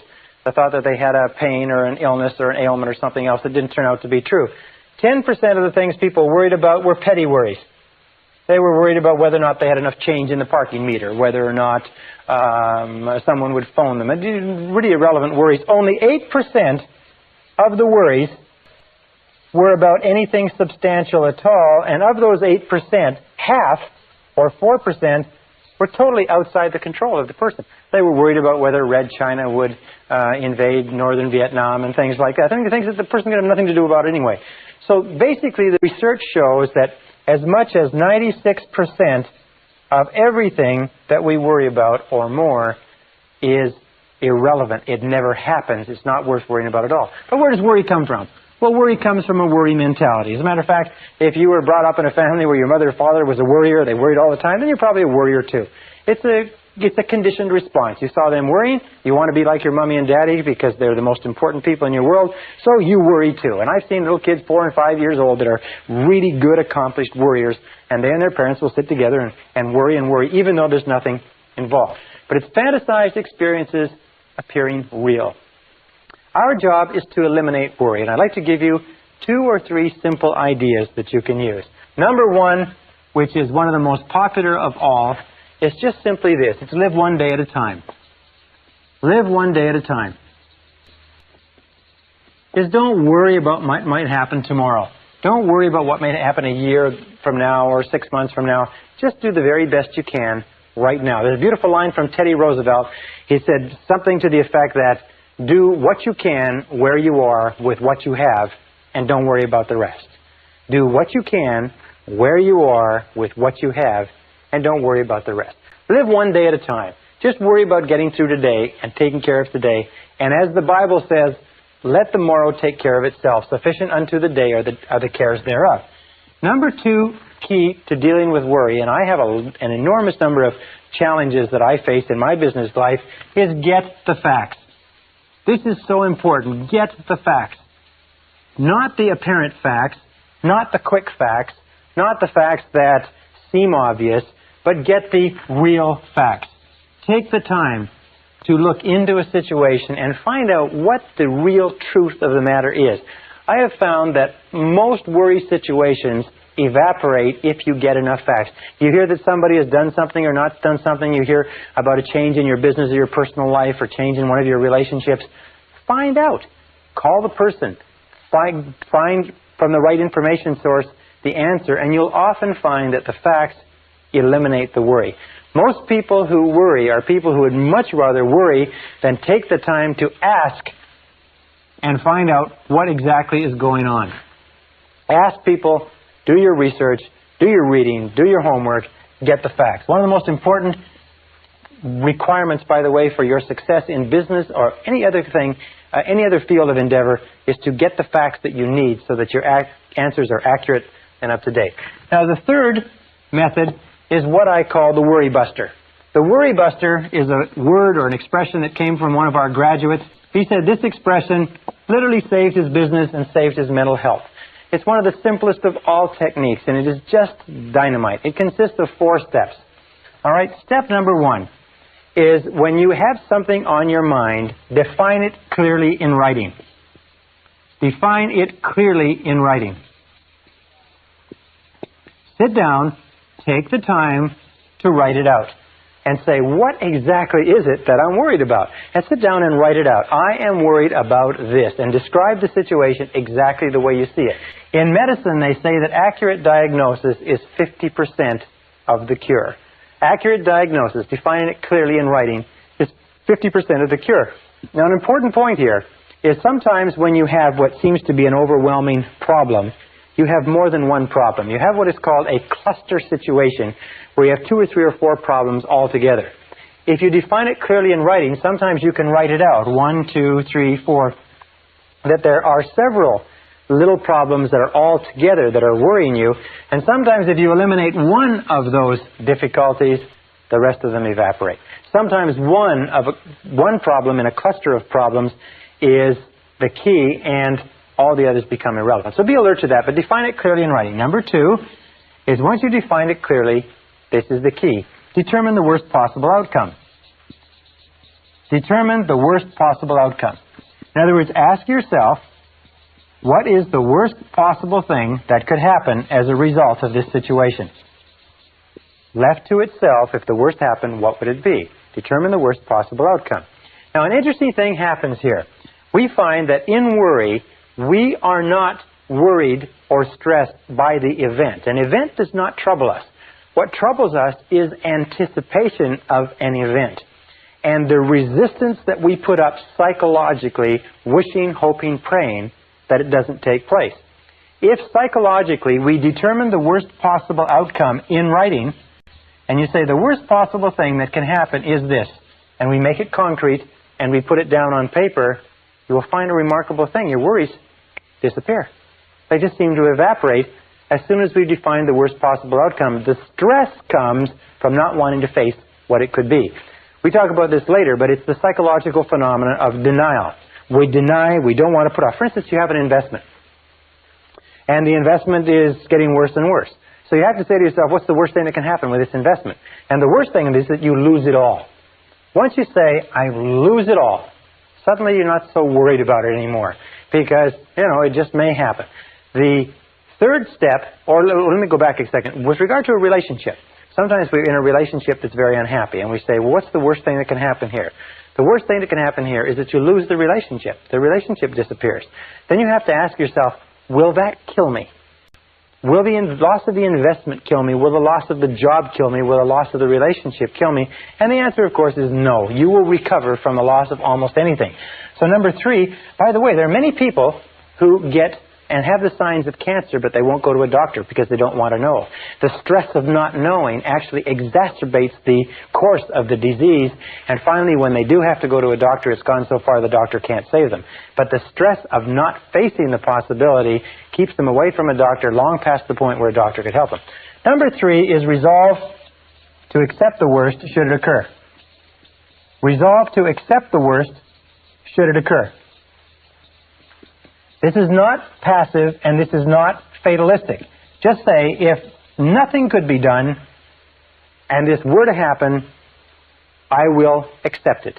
I have a saying which I use that is, what cannot be cured must be endured. What cannot be cured must be endured. So you say, well, all right, if this happens, I'll accept it, and I'll learn to live with it. I'm not going to let it break me. I'm not going to let it kill me. And then number 4 is begin immediately to improve upon the worst. Begin immediately to improve upon the worst. What does that mean? It means you've now accepted that it might happen, and you've now decided that you will live with it should it occur, and now you do everything you possibly can to work back and make sure that the worst doesn't occur. In business, by the way, this is called the minimax regret analysis. It's minimizing the maximum regret. In other words, it's saying, what is the worst thing that can happen, and how can I minimize that maximum regret? This minimax technique is a tremendous technique because it clears your mind considerably. And one of the best ways to use it is this. Really neat method. Take a piece of paper, draw a line down the center and a line across the top, and then work down the page. And right on this side, write WPO. Right on this page, your definition. In other words, this is a clear definition of what's bothering you. On the top of this page, you write WPO. Worst possible outcome. And then you write 1, and you say, I'm worried about this. And you write it out clearly, and then you write 1, you say the worst possible outcome is this. 2, I'm worried about this. 2, worst possible outcome is this, and so on. You'll find that every single time you do this, the problem just evaporates. And most, not all of course, but most of the stress or strain disappears. Your mind goes clear, and with a clear mind, you can then deal with it effectively. Now, the final point with regard to this whole idea of worry and negative imagination is, what is the antidote? What is the antidote to worry? What do you think it is? Well, it's simply this. It is purposeful action. The only real antidote to worry is purposeful action. Everything that gets you to the point where you can take purposeful action, where you can move, and as Shakespeare says, take arms against the sea of troubles, and by so doing end them, anything that gets you to the point where you can take purposeful action will eliminate the worry. Why? Because of what we call the law of substitution. You cannot be working on a problem or a situation and thinking and acting purposefully to resolve it and still worry about it simultaneously. Worry almost always comes when you have too much time on your hands. Worry is a form of negative goal setting. Remember we talked about the law of concentration? It says whatever you dwell upon grows. Well, whenever you have a worry situation, what do you find yourself doing? What you find yourself doing is thinking about, talking about, dwelling upon, vividly imagining exactly what you don't want. By the law of expectation, it says whatever you expect will come into your life. That which I greatly feared has come upon me, is what it says in the book of Job. Or the law of attraction says you will attract into your life the people and circumstances in harmony with your dominant thoughts. The reason why we're taking a whole module to talk about worry is this, is that there are some people who don't worry about anything. This method, by the way, of determining the worst possible outcome, the Worry Buster, is also a tremendous method for decision making. When you go into any situation where you have to make a decision one way or another, the first question you should sit and ask, once you've analyzed it, is what's the worst thing that can happen? I remember the great J. Paul Getty, who at one time was one of the richest men in the world, said that this method of determining the worst possible downside was used by him as a decision-making method into every business deal he went to. What he would do is he would say, no, what's the worst thing that can happen? And then he would make sure that the worst didn't happen. So make the decision right now that you're going to eliminate worry, fantasized experiences appearing real, that you're going to accept the worst possible outcome should it occur, and now get busy, do everything humanly possible to take constructive action to eliminate the worry situation and do away with it. That's the key to eliminating the final of the worst of our negative emotions. This is the end of Side 2. Please fast forward the tape to the end to cue up Side 1 for your next listening.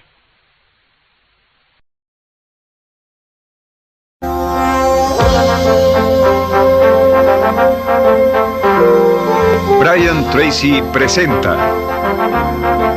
el programa Fénix.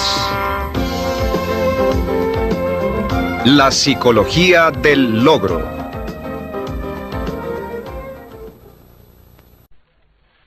Session 9, Programming Your Mind for Success.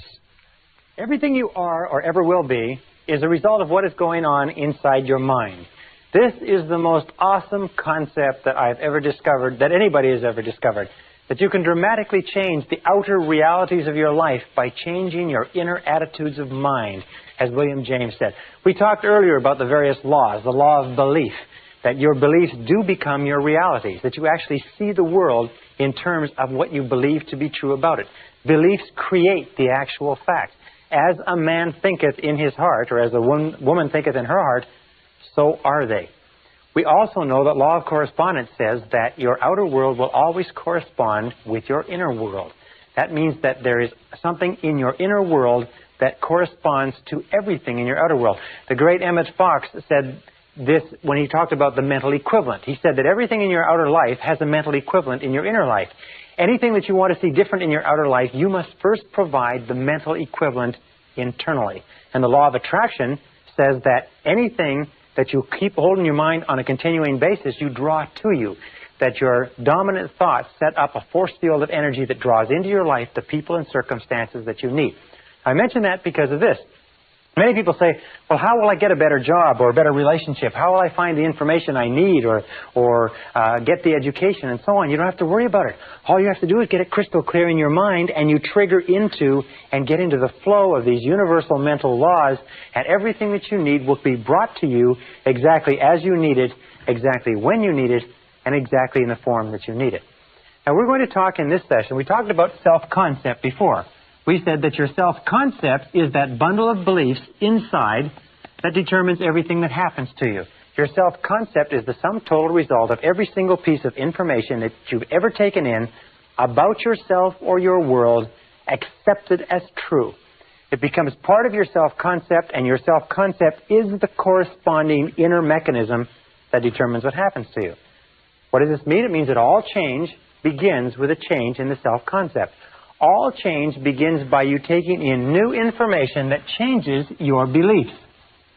Now, beliefs are the hardest of all things to change because we defend them so vigorously. We have to be willing to give up some of our self-limiting beliefs. We have to be willing to look at our beliefs honestly. Remember, we talked about self-knowledge. You have to be willing to look at our beliefs honestly and say, do these beliefs serve me? Is this what I want to be? Is this what I want to do? Is this the best that I can have?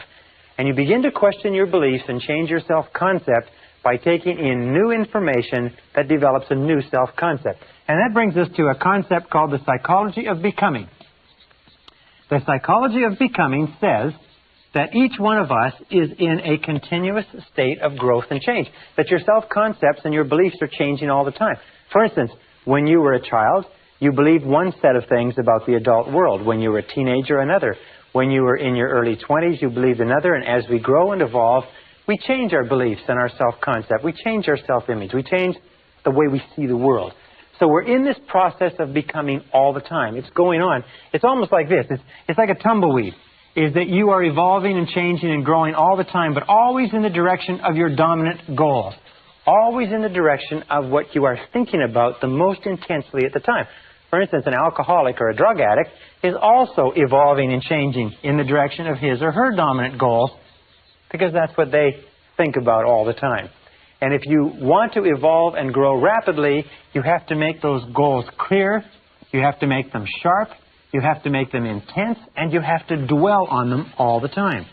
Sometimes you see people who are very successful at an early age, but you'll find that those people had an obsession, a total preoccupation with a particular area or field for a long time, whereas other people who may be much older have never had an intense feeling or have never dwelled on anything they want to accomplish. Now, there's two obstacles to this psychology of becoming. Number one is called homeostasis. Now, homeostasis is the desire for consistency. It is a natural desire within the human mind to stay constant with what has happened in the past. If you like, we like to maintain the status quo. These are the people who say that's the way we've always done it, this is the way we do it around here, etc., etc. You must watch out for homeostasis because what it does is it causes your thinking to become rigid and inflexible. And the other is called psychosclerosis. Psychosclerosis is simply a hardening of the attitudes. A hardening of the attitudes. People with psychosclerosis develop what is called fixed ideas. Fixed ideas lead to rigidity and an unwillingness to change. Both of these lead to getting stuck in the comfort zone. Remember, the natural tendency of all human behavior is for you to start doing something in a certain way and then get stuck in a comfort zone. You get stuck in a comfort zone in a relationship, even if you're not happy, in a job, even if you're not satisfied, with a particular level of income, even if it's not enough. You have to fight the comfort zone because the comfort zone very soon becomes a rut. And they say that a rut becomes a grave. And the only difference between a rut and a grave is the depth. Or another way that it's been put is that a grave is simply a rut, or a rut is simply a grave with the ends kicked out. So be very alert to that because the great majority of people in our society tend and evolve naturally to get into a comfort zone, to become very rigid defenders of the status quo, to become very hardened in their attitudes. They get into this comfort zone, they fall into this rut, and even if it would be good for them, they don't change. Now, this leads us to the two great powers that control everything that happens to you. And the first power is the power of love.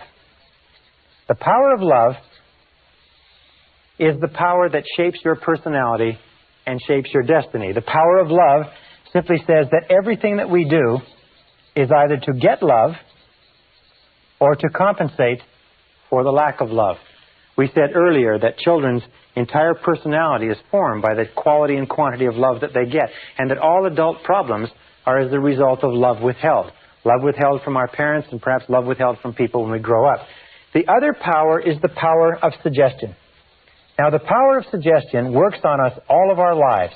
The power of suggestion is extremely strong.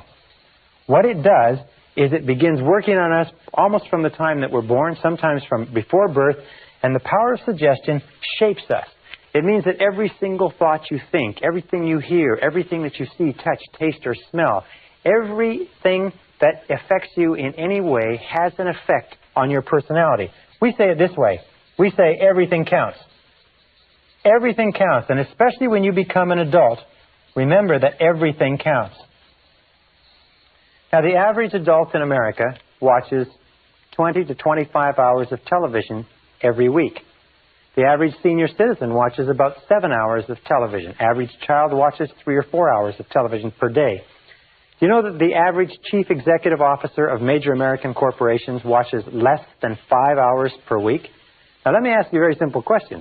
Do you think there's a correlation between the number of hours that a person watches television and how successful they are in life? Do you think that the suggestive influences, books, magazines, tapes, courses, seminars, people, television programs, and so on, that you watch, listen to, read, associate with on an ongoing basis, do you think these suggestive influences are having any effect on your future? Let me just put it this way. Everything does count. And you have to ask yourself this question. I learned this many years ago. Is ask yourself this question: what is it that you want in life? Once you've asked yourself what it is you want in life, then you can look around your world and you can determine what is right for you and what is wrong for you. What does that mean? It means that everything that moves you toward what you want is right, and everything that moves you away from what you want is wrong, but everything counts. Well, I have a good friend who goes on a diet on a regular basis. And every so often, I catch him eating cheesecake. And sometimes he's eating 2 pieces of cheesecake with lunch. And I say to him, I said, I thought you were on a diet. I said, I thought you only eat fresh fruits and vegetables and natural foods. And he says, sure. He said, well, I said, what about the cheesecake? He said, well, I don't count that. Do you know how many people sit at home and watch television 3 or 4 hours a night, who want to be successful, who read the comic strips and the sports pages, who read junky magazines or nothing at all, listen to the radio, don't do anything with their time or their minds, and they say, but I want to be successful, I want to be more successful. I said, well, what about all these things that you're doing to waste your time? They said, well, I don't count that. But unfortunately, nature counts everything. So this brings us to some laws that I want to share with you. The first law is the law of habit. Now, these are also mental laws. The law of habit is very similar to the law of inertia. The law of inertia says that a body at rest tends to remain at rest unless acted upon by an outside force. It also says that a body in motion tends to remain in motion unless acted upon by an outside force. The law of habit says that in the absence of a specific decision on your part to change some aspect of your life, the natural tendency will be to go on the same way indefinitely. As a time management specialist once said, the more you do of what you're doing, the more you'll get of what you've got. So you have to look at what you've got and look at what you're doing and say, is this what you want? You will go on indefinitely in the same direction unless you make a very concrete, specific decision to change. Also, there's another law. It's called the law of emotion. And by the way, before I get into the law of emotion, let me say this. That about 95% of everything that we do is by habit. That the only major difference between successful people and failures is that successful people have success habits and failures have failure habits. For example, you've heard the old saying, early to bed and early to rise? They say, makes a man healthy, wealthy, and wise. Well, why is that? Why is it that so many successful people get up early in the morning? It's because they get a jump on the day. It's also because it forces them to go to bed earlier at night so they don't waste the evenings when they're the tiredest and least productive. So you find that over and over again, successful men and women are early to bed and early to rise. They have a success habit. Why is it that people don't go to bed early or don't get up early? Because they're too lazy, they're too undisciplined, they don't have goals that they want badly enough, they do not have success habits. 95% of your success is going to be determined by the type of habits you develop. And if you have good habits, you're going to be successful in spite of anything else. The law of emotion says simply this. It says that every decision that you make is based on emotion. Is that we used to say over and over again that people are 90% emotional and 10% logical. Well, one of the great discoveries that I've made in the course of my research is the discovery that we are 100% emotional, that we're not even 99% emotional. Every single decision we make is an emotional decision. If somebody says, well, it's the logical thing to do, what it simply means is they have more emotion invested in that, even though it sounds logical.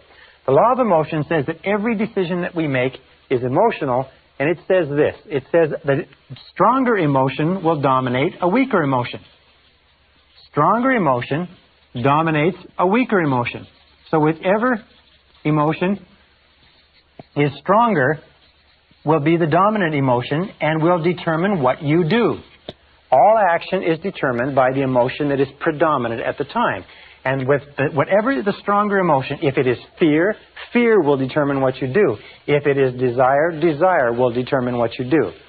The two major emotions that wrestle within us all the time are fear versus desire. World Championship goes on over and over again. Your fears that hold you back, your desires that propel you forward. Now, how do you turn this equation so that your desires win? It's very simple. You use the law of concentration, and you think about what you want all the time. You dwell on what you want all the time. You keep your mind fixed on your desires. You become totally preoccupied with what you want, and as we said before, your fears have a tendency to dwindle. But whichever thing you think about, if you think about your fears or you think about your desires, whichever one you think about, by the law of emotion is going to determine your actions, and your actions will determine your outcomes. This brings us to another law, which is called the law of expression. And this law of expression is very interesting.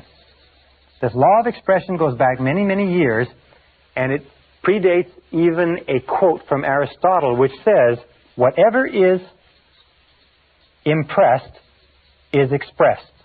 Whatever is impressed is expressed.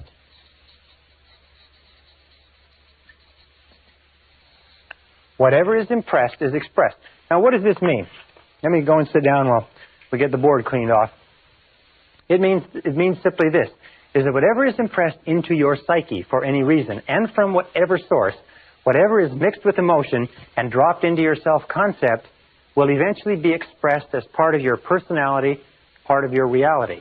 It says, in effect, that you see the world through your self-concept. You actually see your concept of the world. You do not believe what you see what you believe. Whatever has been impressed on your mind as a fact, or as a truth, or as a reality, will then be expressed in your reality, or expressed in your world, because that is what you will see. If you believe that a certain type of people are good, then you will see goodness in those people. If you believe that members of a particular political party are fools, then all members of that political party will appear foolish to you, even the wisest and most intelligent. If you believe that there is opportunity everywhere, you will see opportunity everywhere. If you believe that you're in complete control of your own destiny, then you will see indications of that. If you believe that you are a popular, courageous, confident, influential person, then you will act in a manner consistent with it, and you will see it all around you. I was reading a very interesting story not long ago about a young man who came from poor beginnings and had no self-confidence at all, but was convinced by a fortune teller that he was the reincarnation of Napoleon Bonaparte. Wonderful story, true story too. And he began to believe that he was the reincarnation of Napoleon Bonaparte. And he went to the library and he studied Napoleon. He read all about Napoleon, and he began to walk and talk and act like Napoleon. He began to think like Napoleon. He began to imagine great plans like Napoleon would have imagined. He began to act with courage and confidence in the face of uncertainty as Napoleon would have. Over time, he became absolutely convinced that indeed this person who was shy and retiring was truly the reincarnation of Napoleon. And as he did, his career improved. He was promoted. He was advanced. He changed the way he dressed. He spoke more confidently. And by the time he found out that he had been misled by the fortune teller, he was already an extremely successful businessman. Very interesting. Whatever is impressed and accepted becomes expressed. And this brings us to another critical mental law. And it is this. It is what is called the law of reversibility. When I first learned about this law, I was so excited I wanted to wrap it up and tie it up and not tell anybody. This is the first time in any form that I've ever explained this law to other people. The law of reversibility says simply this, is that if you achieve a certain level of success, a certain level of health, a certain quality of relationships, then that quality of relationships will create a subjective state. A subjective state means a feeling or an emotional state. In other words, if you win a prize, you will feel like a winner. If you fall in love, you'll feel like a lover. If you succeed in business, you'll feel like a success. The objective creates, in other words, the objective reality or the fact actually creates the subjective or the emotional state. Does that make sense to you? In other words, something happens, you feel great, you get the feeling. However, the law of reversibility says this. If you can grasp this, this one fact alone can change your life because it has changed mine. Is that if you can create artificially the subjective state, the feeling will trigger the law of attraction and correspondence into motion and will draw into your life the people, circumstances, and opportunities necessary to create the objective that is constant with the subjective. And here is the method. It's so simple, it's astonishing. It is this, is whenever you think of something that you really desire, imagine that you have it already. Imagine that you have it already. It sounds like a game, like children would play. But it is so powerful that it is awe-inspiring, and all I suggest you do is try it for a little while. Just imagine, close your eyes, driving along, think about it if necessary, stand, relax, do whatever you want, but just imagine that you've already accomplished it and try to get the feeling. Get the feeling.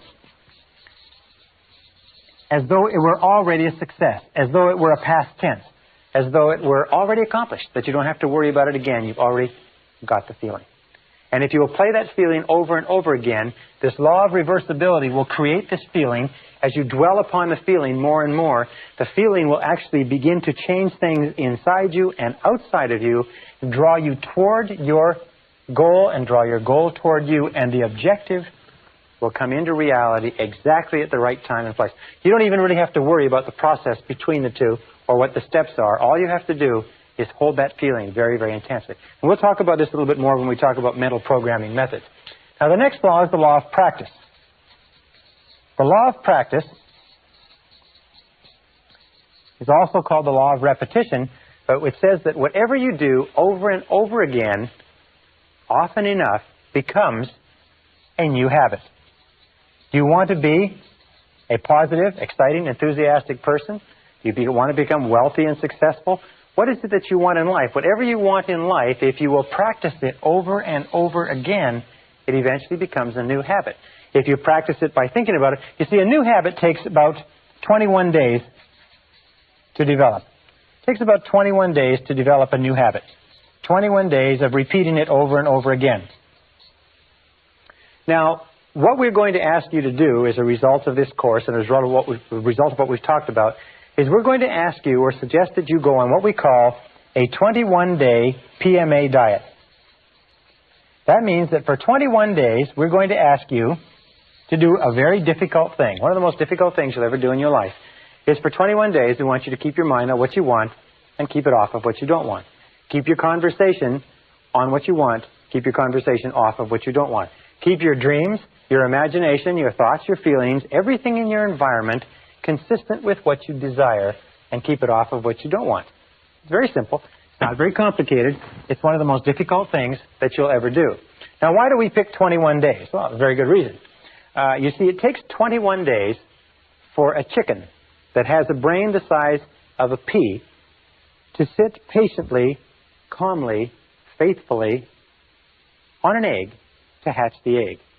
Now, we feel that if a chicken with a little brain like that can sit on an egg for 21 days without seeing any change, just in faith, for 21 days it can sit there on that egg, then we could probably ask adults who have brains that are the size of 3 pounds, that have 12 to 20 billion cells, and have the capacity to remember and retain all the knowledge known to man, if their brain could be tapped, we ask them to keep at it for 21 days. If you will go on a positive mental attitude diet for 21 days, keep your mind on it, the goal is to become what we call a purely positive person. A purely positive person. Because we know that if you're a purely positive person, if your conversations, your acts, and your relationships are purely positive, what we call a PPP person, and you practice that for 21 days, you will find that your life will change. That everything around you will change. Your health, your relationships, your work, your opportunities, and everything else. It's simple, but it's not easy. If you can do it, if you can practice it, it will become a new habit. The very law of reversibility, the very law of emotion, the very law of habit that we talked about will actually begin to be changed. Now, what are the 4 things you need in order to make this great change? Number 1 is you need desire. Desire is the starting point of all change. The most important question that you have to ask yourself in life is, how badly do you want what you want? How badly do you want it? Or do you want it at all? You see, there's an awful lot of people who want an awful lot of things. But how badly do they want it? If you want it so badly, if you want it with tremendous intensity of desire, there's really nothing in the world that can stop you from getting it. There's an interesting story was told about Socrates, and Socrates was talking to one of his students, and the student said, I am hungry for knowledge. What can I do to increase my knowledge? And Socrates said, knowledge is something that is readily available and easy to get if you want it bad enough. He said, I'm sure I want it badly enough. And Socrates said, come with me. And he walked him offshore into the ocean, and walked him offshore into the Aegean Sea. And they got about 3 or 4 feet, and Socrates, a very, very strong man, grabbed the young man and put his head under the water. And the young man began to struggle and struggle and struggle, and finally became incredibly frantic, and finally brought him up. And he said, now what did you want while you were under the water? And he said, all I wanted was air. He said, all I could think of in the whole world was air. He said, when you want knowledge with the same intensity that you wanted that oxygen, you will get all the knowledge that you could desire. And when you want anything with great intensity, if you have the desire, you'll get it. Now, the second step is decision. Over and over again, where I travel, I find that the major change in a person's life begins when they make a decision. I also find that the great majority of people are incredibly indecisive. Is that they're very reluctant to make decisions to cut off their options. They are very, very reluctant to make a commitment of any kind. And in not making a commitment, they just drift. They unfortunately condemn themselves to living by the law of accident. So the next step is to make a decision, a very clear, unequivocal decision, is that this is what you want and you are willing to pay the price to get it. There's a very interesting little book called The Ultimate Secret by Michael Hernacki, and he said that the key to success, after he's studied many, many successful people, says the key to success is simply this, is be willing to do whatever is necessary. Be willing to do whatever is necessary. Be willing to do whatever is necessary. That means once you've made the decision, be willing to go the extra mile. Be willing to do whatever is necessary. And the interesting thing is that you won't ever have to do everything that's necessary, but you must be willing to do it. And it's that unequivocal decision, that do or die, that complete, total, 100% commitment that makes all the difference in your success. Most people are unwilling to make the commitment. And if they do make the commitment, they hold themselves back. They say, I want it, but I'm not willing to do this, or I won't do that, or I won't move, I won't go back to school, I can't sacrifice this, and so on. I've spoken to many parents, for instance, who have undergone great sacrifices so that the mother can stay home with the young children during their first 3 to 5 years. And people say, well, you're crazy, you need the money, you can't take trips, you don't have enough money to pay bills when you're not one or two people working. They say yes, but our decision is to give our children the finest grounding and the finest emotional basis possible. And we feel that the way to do it is for the mother to be home with the children. So they are willing to make the sacrifices. And of course, everybody has to make their decisions with regard to what sacrifices they want to make. The third is determination. Determination means to back your plan with, if you like, iron willpower.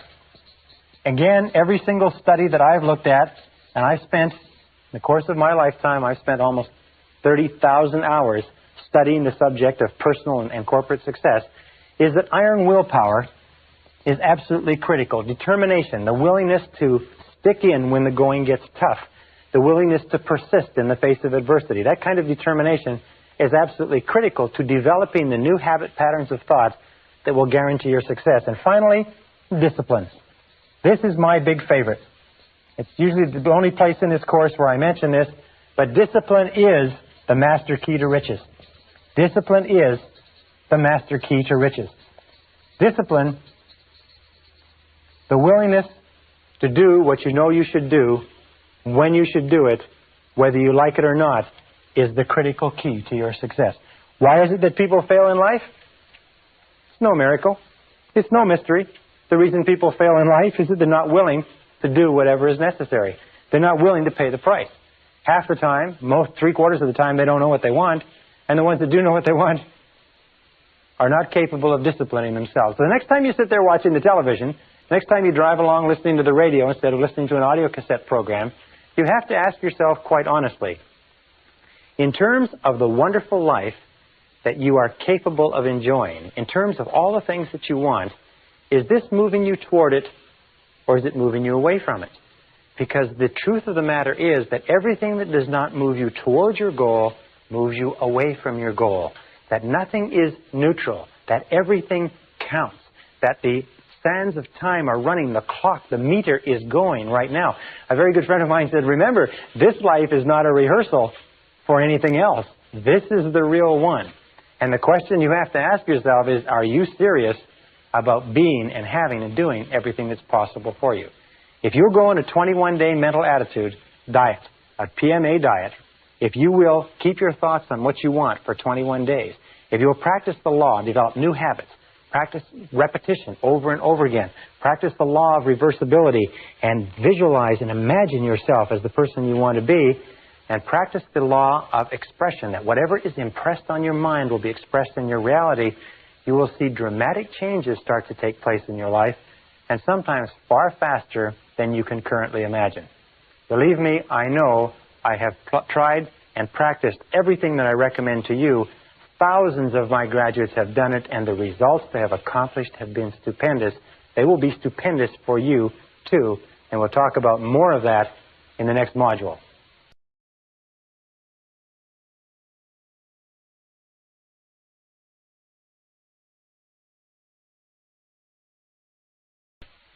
Session 10, Changing Your Self-Concept.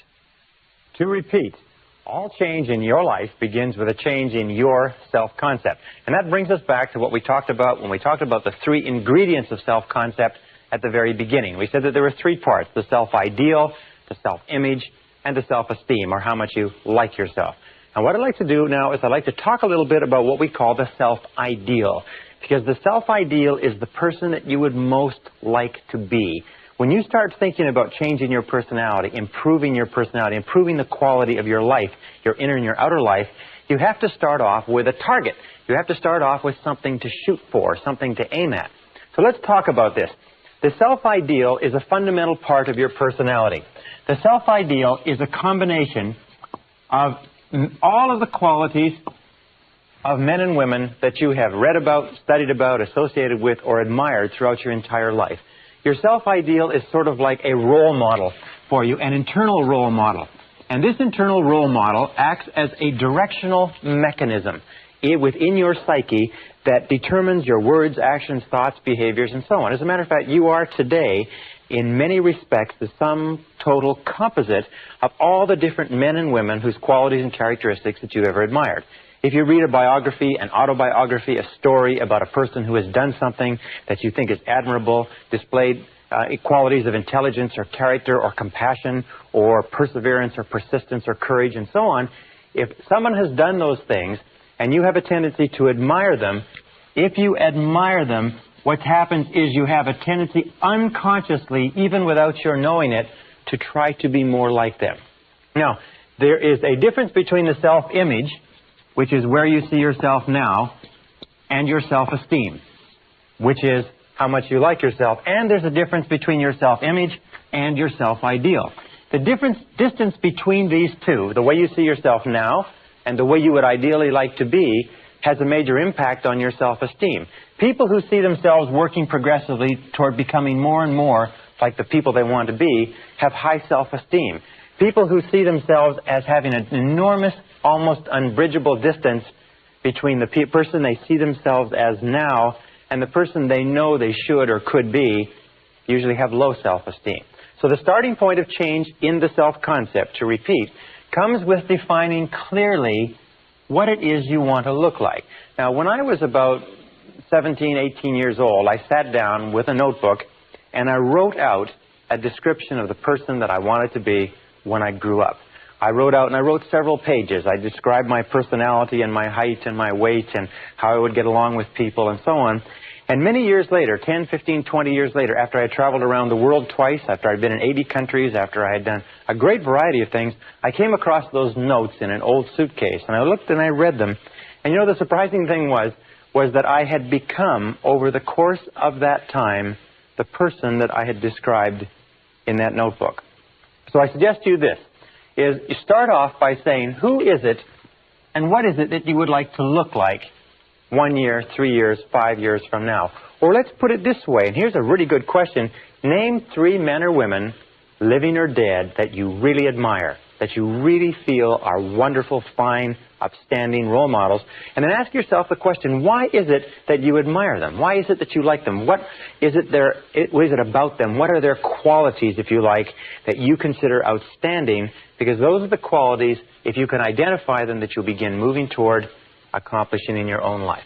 Remember, we said that desire, discipline, determination, and decision are the keys to success, but also definition. You have to define clearly what you want to be. I remember a wonderful story of a young fellow who decided he wanted to improve his life, and he was working for an insurance company. And he sat and looked around him, and he was number 28 or 29 out of 30 people in an insurance company selling insurance, and he'd been there for several years, and his career was going nowhere. And he began looking about him, looking at this, and he said, now, who do I admire? Who would I like to be like? Who would my ideal be? And he decided he wanted to be like the top salesman in the branch. And he started to look at the top salesmen and the top 1 or 2 salespeople in the branch, and he started to think about them and think about what they did. And he began to talk to them and get advice from them. And over the course of the next few years, by using this process, by patterning himself after the people he admired, he became more and more like them. He dressed like them. He walked like them. He talked like them. He worked the way they did. He studied the way they did. And in time, he became not only the top salesman in the branch, the top salesman in the region, the top salesman in the division, eventually the top salesman in the country, and he became a marketing vice president for one of the biggest insurance companies in the nation, simply by establishing a self-ideal and then working progressively toward it. Well, what are the stages? The first starting stage, as we say, of changing the self-concept, of changing your mind, becoming a new or a different person, is that the change must be perceived by you as being both desirable and necessary. In other words, you must see that if you were to make this change, it would be a worthwhile change, and in terms of what you want to be, have, and do, in terms of the future of your life, it's necessary that you make this change if you want to get ahead. I'll give you another example of a famous gentleman from a Fortune 500 corporation, was promoted to president, came up through engineering, left brain, had no people skills at all, was very, very concerned about this part of his personality in that he didn't know how to get along with people. He preferred problems that didn't talk back. But he recognized that a change in his self-concept, a change in his ability to communicate effectively with others was essential to his success. So he began taking courses on interpersonal communications. He began taking courses on relationships. For 2 solid years, he read books, listened to tapes, took courses, and became an authority within the company on human relations, and then put together a course of his own and went throughout the company as the president of the company and taught this course within his company, becoming the things that he was teaching. In other words, he decided that to be very good with people was both desirable and necessary for himself, his company, and his future. And then he went about through the process of gradual defining the ideal and began working progressively toward it. In 2 years, he had rounded out his personality from being a lopsided, left-brain, linear, analytical person to being a totally rounded, fully functioning human being. One of the hallmarks of great leaders, one of the hallmarks of outstanding men and women, is that they're willing to make the efforts necessary to bring about the changes that are essential. Now, the second stage, or the second step in changing your self-concept, is to begin thinking about yourself as you would ideally be. Begin thinking about yourself as your ideal person. For instance, if you wanted to be an outstanding person in human relations, you'd begin thinking about yourself as you would be as a human relations specialist. But let us say you want something very simple. Most people say that their major weakness is that they are too impatient, too intolerant, they get angry too quickly, irritable, so on. Maybe what you should do is start with something very simple. Very important to start with something simple, because if you can change something simple, it proves to you that you can change something large. So you begin thinking about yourself. Let us say that you tend to be a little bit impatient or short-tempered when you're tired, or you're a little bit irritable with your children or your spouse at the end of the day. So then you begin thinking about yourself as you would be if you were a warm, patient, kind, loving, tolerant human being.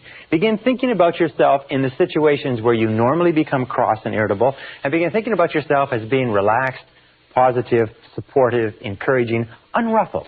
Begin thinking about yourself as the ideal. Think now, who do you know who has the type of personality? Now, it can be a television personality. It can be Bill Cosby, if you like. It can be somebody that you admire in sports. It can be somebody whose biographies or stories you've read. It doesn't really matter, but keep thinking about how would that person act in this situation. One thing that many people do, many Christians do, is whenever they get into a difficult or stressful situation, they say to themselves, I wonder how Jesus would act in this situation. I wonder how Jesus would act if they were dealing with a difficult person. Or I wonder how Jesus would act if he were put in the same position I'm in. And what it does is, irrespective of your belief, what it does is it gives you a role model to pattern yourself after. The great tragedy of many young people growing up in the inner cities today is that the role models that they have are not positive role models. The people who are the most successful, sometimes in the ghettos in the inner cities, are not admirable people who are working hard and building families and businesses. What they are is they're criminals who are engaging in criminal activities. So the role models that you choose have a critical effect on who you become. So begin thinking about yourself as you would like to be. As you would like to be. Now that's the starting point. Because of the law of expression, whatever is impressed is expressed. If you begin thinking about yourself, you begin finding it's almost like turning the wheel of your personality. You begin to become a different person. Now the third stage, the third step, is you begin to visualize. Now what does visualize mean? Well, there are thousands of books written on visualization. One of the most powerful of all human abilities is the ability to create clear mental pictures. You see, your subconscious, which is where all of your programming takes place, is activated by mental pictures combined with emotion. So when you create clear mental pictures, when you begin to dwell on a clear mental picture of the person that you would like to be, you begin to close your eyes or think about the person that you would like to be, the subconscious cannot tell the difference between a real experience, one that is actually happening to you, and one that you vividly imagine on the screen of your mind. And this method of visualization, of creating a clear mental picture, and then remember we talked about the law of practice, which is the law of repetition.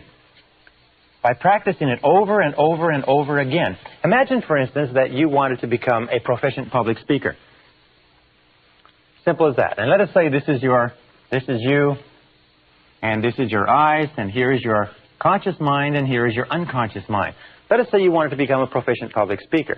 Well, if you went out and you gave a whole series of talks, and you got positive response, and people applauded and told you that it was a good talk, and you did this over and over again, no matter how terrified you are of public speaking right now, if you did it often enough, gradually you would store up enough memories to the point where you would feel no uneasiness at all about speaking publicly. Now, the reason I mention speaking publicly is that something like 54% of the American public would rather die than give a talk in public. They put the fear of public speaking ahead of the fear of death. It's one of the greatest of all fears in our society. However, no child is born as afraid of public speaking. No child comes into the world with a fear of speaking in front of audiences. As a matter of fact, every one of us gave our first public talk stark naked, upside down, in front of a room full of strangers, if you remember that, and it's been downhill for most of us ever since. If you have a series of external experiences, however, and all of those experiences are positive, then they're stored away as positive reports in the public speaking file. However, let us say that you have a tremendous feeling of anxiety about speaking, and that can come from 100 different reasons, but you begin to play on the screen of your mind. You have this continuous real projector. You begin to play on the screen of your mind a picture of yourself speaking effectively in front of a group. You begin to read about other people who speak effectively. You begin to read the books of successful speakers who tell how they did it and how nervous they were. You begin to take a course and you begin to study and you begin to learn how to do it. You begin to learn how to prepare and to outline a talk. And you begin thinking about yourself over and over again as capable of doing it. The picture that you play on the screen of your mind is accepted by the subconscious as a real experience as long as you vividly imagine it. And this is the key. It is the vividness of the picture. The more clearly you visualize it, the more frequently you visualize it, the more emotionally or intensely you visualize it, and the longer you visualize it, the more of an impact it has on the subconscious mind, so that you can, in many respects, actually become halfway or three-quarters of the way toward being a competent speaker or being competent in almost anything simply by visualizing and playing this picture over and over again. By the way, I use the example of speaking in public for a very specific reason. Most of us are afraid of it.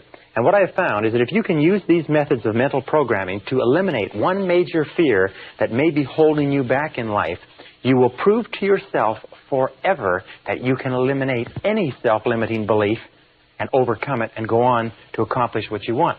I have given this advice to thousands of people. It's simply this. If you have an uneasiness with regard to public speaking, or any other fear, but public speaking for this example, make the decision right now to get over it. Now, here's two ways that you can get over it. Toastmasters. Does this method work? Well, I'll guarantee you that it works. Toastmasters was set up in 1923 as an organization, a voluntary organization. Groups of men and women come together, small groups. They meet once a week, and they have breakfast, lunch, and or dinner meetings. And at each meeting, each person has a chance to talk. People who are so terrified of public speaking they could not lead silent prayer in a phone booth, after 10 or 15 weeks in Toastmasters are capable of standing up with 1 minute's notice and giving an extemporaneous talk in front of an audience of strangers. Toastmasters works. Why? It's because every single time a person stands up, they get positive feedback, they get correction, they get advice, they get applause, they get support. Eventually, what you do is you build up a whole series of positive reports in your subconscious mind that says, when it comes to public speaking, it's easy. If you want to be effective at selling, if you want to be effective at leading, if you want to be effective as a parent, if you want to be effective with other human beings, all you have to do is practice over and over again, and practice in your mind over and over until eventually you will find that when you think about whatever it is, the fear level will go down, confidence level will go up. By the way, one other area that you can go to if you want to learn to be more capable speaking is Dale Carnegie. Dale Carnegie has a wonderful course, which is just called the Dale Carnegie course, which really helps people become proficient in public speaking. Over 10 to 14 weeks, you get an opportunity every single week to get up and speak in front of your peers. The next is affirmations. Now, with affirmations, your potential is unlimited. Affirmations are the most powerful words that you can possibly say. Affirmations are based on what we would call the 3 Ps. In that with affirmations, we reprogram ourselves unconsciously. Affirmations are strong, positive, assertive statements that you say about yourself, to yourself, and believe. And they're based on the 3 Ps. And the Ps are, first of all, personal. All affirmations, all statements that you say to yourself have to be couched in the personal tense, the I. If you say, I like myself, I like myself, I like myself. When you say, I like myself, it accesses the subconscious directly. Every single command that begins with an I opens the subconscious mind and says, valuable information coming down. Prepare or get ready. And also, positive. All all affirmative statements must be couched in the positive tense, because the subconscious mind filters out negatives and only takes the words that the positive expression. For example, if you wanted to quit smoking, you wouldn't say, I don't smoke anymore. I don't smoke anymore. You would say, I am a non-smoker. I am a non-smoker. The words I am are two of the most powerful words in mental programming. When you say I am, because only you can say I am about you. In the whole world, nobody else can use those two words with regard to you. And your subconscious recognizes it. When you say I am responsible, I am responsible, you can actually feel the impact of these words on your unconscious mind. You can feel the words I am responsible and feel their effect on your emotions. Now the third is that they must be in the present tense. Not I will lose weight, or I will quit smoking, or I will get a better job, but I have a better job. I weigh X number of pounds. I earn X number of dollars. I earn X number of dollars. Whatever it happens to be, you always place it in the present tense, because the subconscious mind can only take language that is couched in the now. This is very, very important, that when we are reprogramming the subconscious mind, when you visualize, it's in the now. When you affirm, it's in the now. When you think about yourself as you would like to be, it is always in the now. The subconscious mind is, by the way, it's very literal. So when you create affirmations, and you can recreate affirmations for every goal that you can imagine. I earn X number of dollars. I weigh X number of pounds. I am a kind, loving human being.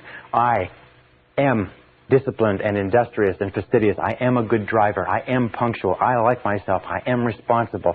I feel great. I feel happy. I have health. I have energy. Interesting affirmation.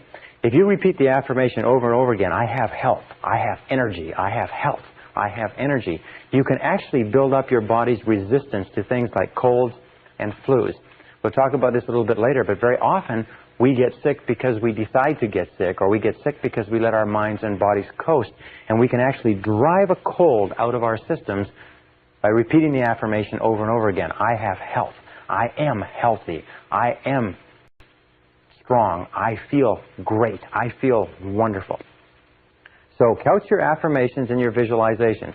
When you close your eyes, see yourself as though you had the characteristic or quality right now. Speak in terms of having the characteristic or quality right now. And as we said before with regard to emotion, imagine the feeling that would accompany the mental picture. Imagine the feeling that would accompany the words. When you say, I like myself, you don't say, I like myself. You say, I like myself. I like myself. I like myself. Imagine when you say, I am responsible, you don't say, I am responsible. You say, I am responsible. I am responsible. In other words, emotionalize it. Wrap it up with emotion. Drive it into the subconscious mind like a detonator, and the effect that it will have on your personality and on your feelings will be tremendous. Now, again, with regard to affirmations, what I use is a series of index cards. And you can put your affirmations, your positive, present tense, personal statements on affirmations, and review those affirmations over and over again. Every time you review them, every time you think about them, every time you repeat them and drive them into the subconscious mind, every time you impress them, you increase the potential for them to be expressed externally. Now, one final thing is when you use affirmations, try to keep your daily words and actions consistent with your affirmations. Try to keep the things that you say when you're walking around and the things that you do consistent with the words that you say to yourself in private.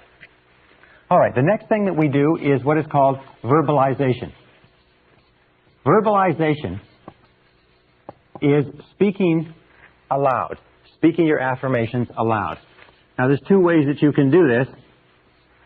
Best to do it in private, but basically you increase the impact of an affirmation by as much as 80% and even more when you say it out loud.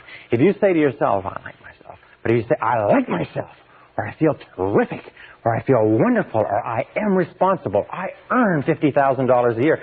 When I first learned about this process, my goal was to earn $50,000 a year, and I realized that the only way I could ever earn $50,000 a year was by repeating this over and over again. And surprisingly enough, when I began doing it, I was not making anywhere near $50,000, and I was very, very skeptical of whether or not it would work. I can only tell you from the bottom of my heart that it does work. So verbalize it. Another thing that you can do is in front of a mirror.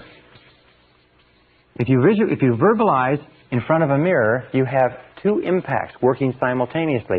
You have the impact of what you can see, plus what you are saying, plus if you emotionalize what you are saying, you have three access points to reprogramming the subconscious working simultaneously. So you stand in front of a mirror, you can say, in front of the mirror, you can say, I feel terrific, or I look great, or I look great, or you can say, you look great.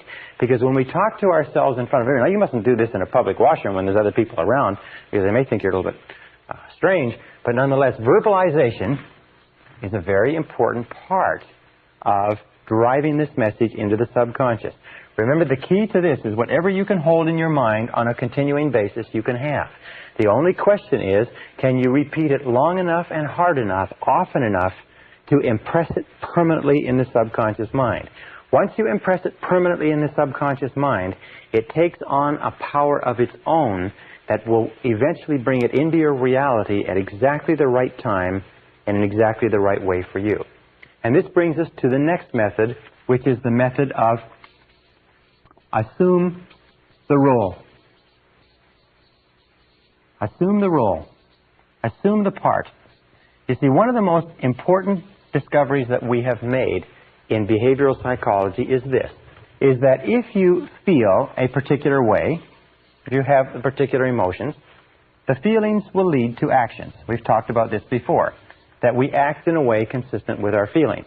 However, what we've found is that most of us do not start off feeling motivated. Most of us do not start off feeling positive. Most of us do not start off feeling confident and capable of accomplishing our goals. Most of us start off feeling average to negative.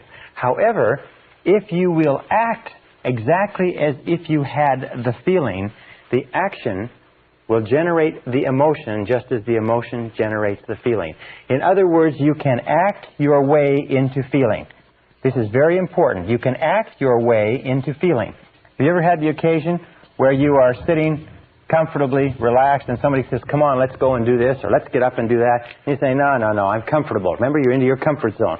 Comfort is a great killer of human potential. You say, no. They say, oh, come on, just get up and do a little bit. So you get up just a little bit, and you move just a little bit, and as you begin to move, you start to get into the swing of it, and pretty soon you get into it completely, and you totally forget about going back to the couch or the chair that you were in. Well, you can act your way into feeling. You can act your way into feeling almost anything. We call this, if you like, pretending. Pretend that you have the quality already.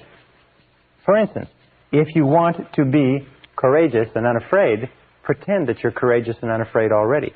If you want to be confident, pretend that you have the confidence. There's an old saying that says, fake it until you make it. Fake it until you make it. Remember we talked about the gentleman who was told that he was the reincarnation of Napoleon? That all he had to do was he had to act like Napoleon and realize that he had this cultural history behind him, that he had the decisiveness, the power, the courage, the genius, the brilliance, the tenacity, the foresight of one of the world's great leaders. Well, this acting, this pretending, this assuming the role is a critical part of actually becoming that person. If you want to be the finest salesperson in your organization, if you want to be a superb executive, if you want to be a tremendous technician, if you want to be an excellent medical professional, if you want to be the best mother or the best father, if you want to be excellent in athletics, there's an entire body of work today in neurolinguistic programming and what is called the inner game of winning that says that if you want to be a better tennis player, for instance, what you do is you imagine that you were a championship tennis player. Imagine that you are Arthur Ashe or Jimmy Connors or Chris Everett Lloyd or Maria Navatra, whatever her name is, Navatra, or one of the great tennis players, and play tennis exactly as if you were one of those. Play tennis as though you were them and in their body and on the court. And you know what will happen is that judges and people observing a person doing this find that you will hit more accurately, you hit with more force, you are better, you are more confident, you're more capable. Golfers. Another example is if you want to be a great golfer, is imagine that you are already a great golfer. If you want to be a great salesperson, imagine that you are already a great salesperson and walk, talk, carry, act as though you had the part already. Dress the part. Look at yourself in the mirror and say, do I look the part of a great golfer? Do I look the part of the executive, the salesman, or the saleswoman, or whatever it happens to be that I would like to be? These four, we call this the VAVA. V-A-V-A. V-A-V-A. Well, actually, I should do it this way. V-A-V-A. These are the keys to rapid personality change. The V is for visualization. Visualize and play the picture of the desired person you would like to be over and over again until it is accepted by the subconscious as a reality. Remember, the subconscious obeys your conscious commands. If you command the subconscious, and you command the subconscious by the thoughts you hold in your conscious mind, by the thoughts that you dwell upon, the law of concentration. If you hold that thought in your mind on a continuing basis, eventually it clicks into the subconscious and it takes on a power of its own. The second is to affirm, and affirm over and over again. There are many people who say that they would rather go without breakfast than go without their affirmations each morning. Speak to yourself positively. Use positive self-talk all the time. Remember, you talk to yourself at the rate of almost 1,500 words a minute. Most people talk to themselves in terms of doubt and fear and worry and anxiety. Talk to yourself positively. I can do it, I can do it, I can do it, I can do it. Just repeating, I can do it, over and over again. Boost your self-confidence and boost your self-esteem. When you have nothing else to do, say, I like myself, I like myself, I like myself, I like myself. Because saying I like myself or I love myself expands your ability and your capacity in every area of your life. Also, verbalize. Speak out loud. Make sure the things that you say out loud are consistent with the person that you want to be and the things that you want to do. Verbalize and say, I like myself. Don't say aloud things that, like, I'm never on time, I can't lose weight, I can't quit smoking, I wish I could, and so on. But always speak in positive terms. Remember that you can almost double the force of an affirmation by speaking it aloud. And if you speak it really loud, I like myself, I like myself, I like myself, you speak it really loud and really strong, it has double, triple, sometimes several times the impact. And finally, assume the role. Pretend as though you already had the part. Assume the role. Imagine you have been hired to play the role of an extremely successful person in a Broadway play.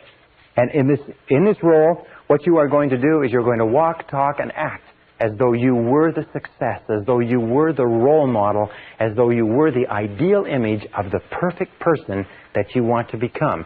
And if you walk it, talk it, pretend it, visualize it, think it, and affirm it over and over again, that is the person that you become as inevitably as the sun rising in the east and setting in the west. And in the next session, I'll tell you more about how to incorporate these personality attributes into your character.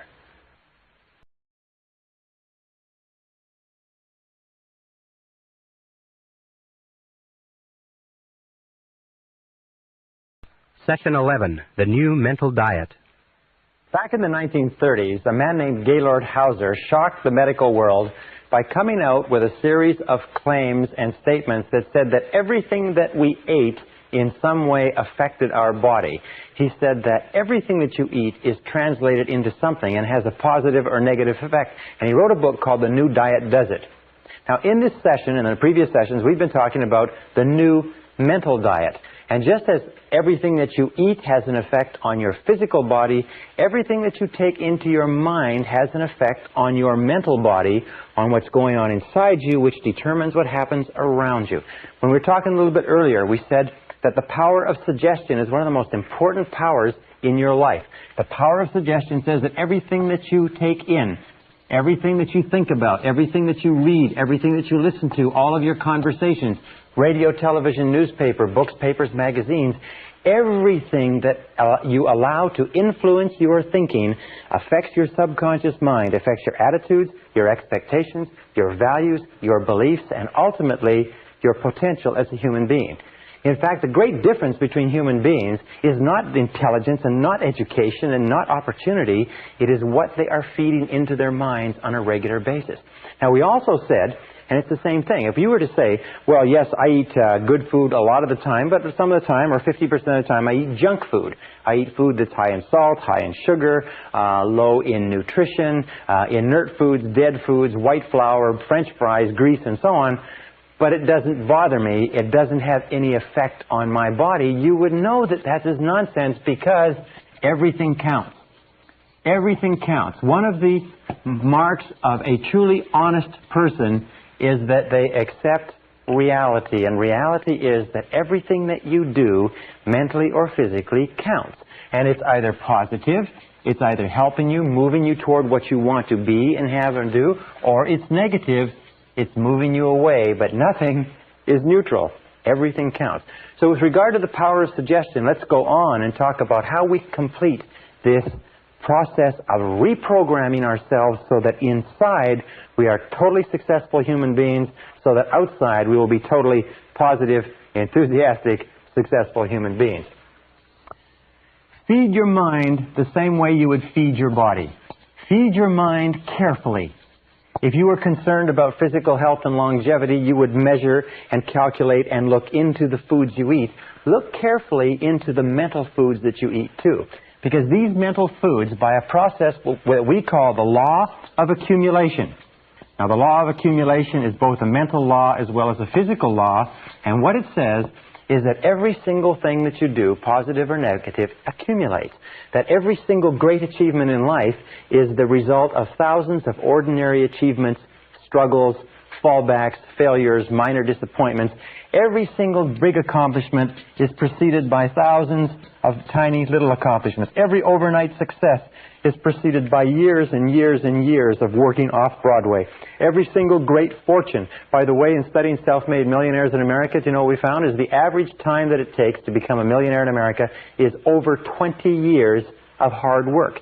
In other words, we see a person who is wealthy, got a beautiful home, beautiful car, financially independent, but we don't realize that there are years and years and years of hard work, struggle, and sacrifice that preceded it. We see the person, we see the end result, and we say, isn't that person lucky? Well, the fact of the matter is that there's no luck. There's just this long process of accumulation, and everything counts. Every single honest effort that you make toward becoming a better person accumulates like a snowball and has an effect.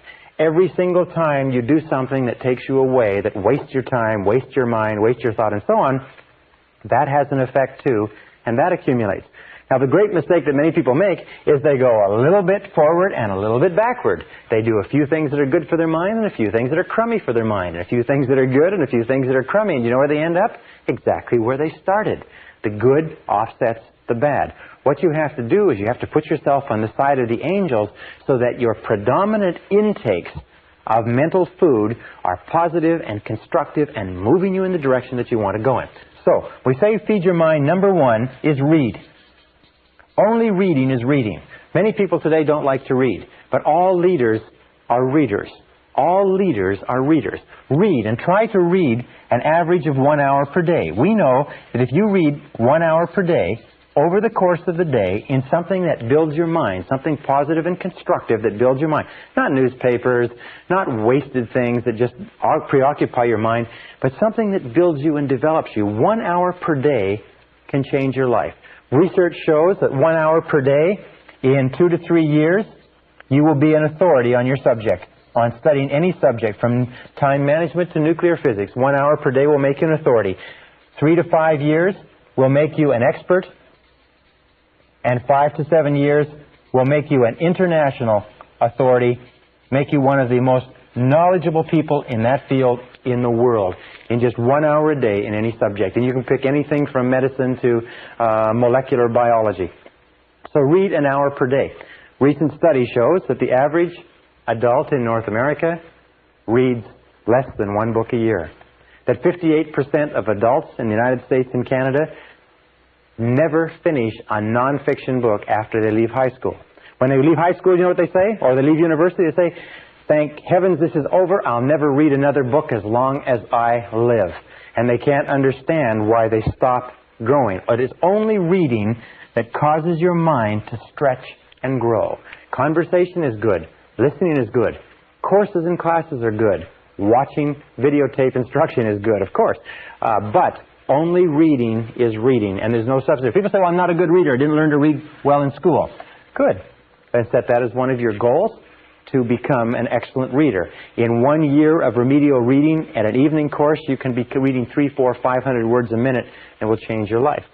In fact, according to the Gallup organization's poll on who's who in America, the Great American Success Story, they found that the top people, the top 1% in this country, read an average of 12 nonfiction books per year. That means that you can join the top 1% in the nation by simply reading one book per month. One nonfiction book that develops your mind and expands your ability to think in a subject that interests you. One book a month will put you in the top 1% in a very short period of time. If you were to read 30 to 60 minutes each day, as I'll recommend later, 30 to 60 minutes each day would translate into a book per week. A book per week would translate into over 50 books a year. Now just imagine if you were to read 50 books a year for the next 10 years. How many books would that be? That would be about 500 books, if you can work it out. Now let me ask you a very simple question. Do you think that if you read one book a week for the next 10 years, in a world where the average person reads less than one book a year, do you think that would give you the edge? Do you think that would affect your life in any way? Do you think that would change your career and your income? Do you think it would change your environment? Do you think it would change everything that goes on around you?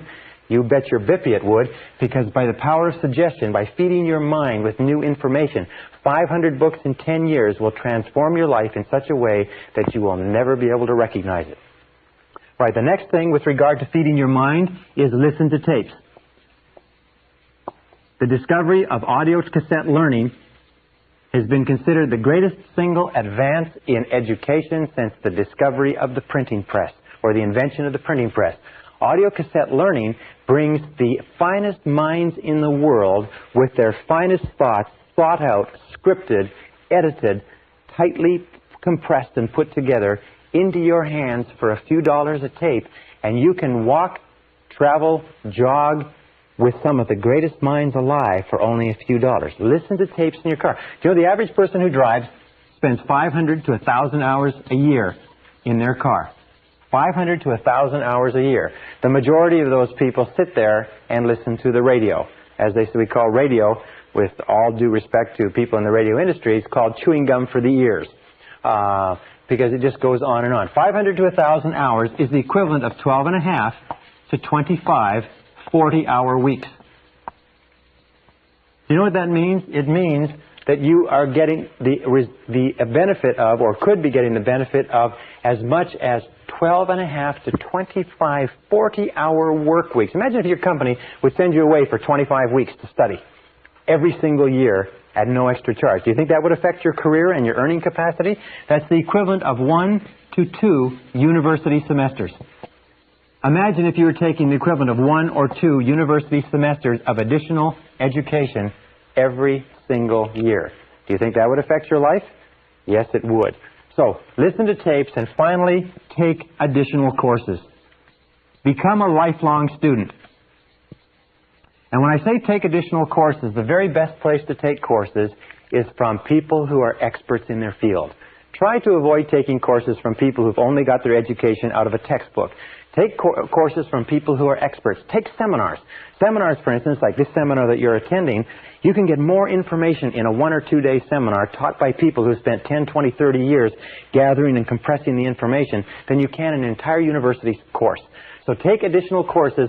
I recommend a minimum of 4 per annum. 1 every 3 months. In a world where the average person never takes an additional course, 80 to 90% of people never take a course after they leave high school or university. If you take 4 per year, listen to tapes in your car and read on a regular basis. And by the way, where do you get the time for reading? Just don't read so much newspaper.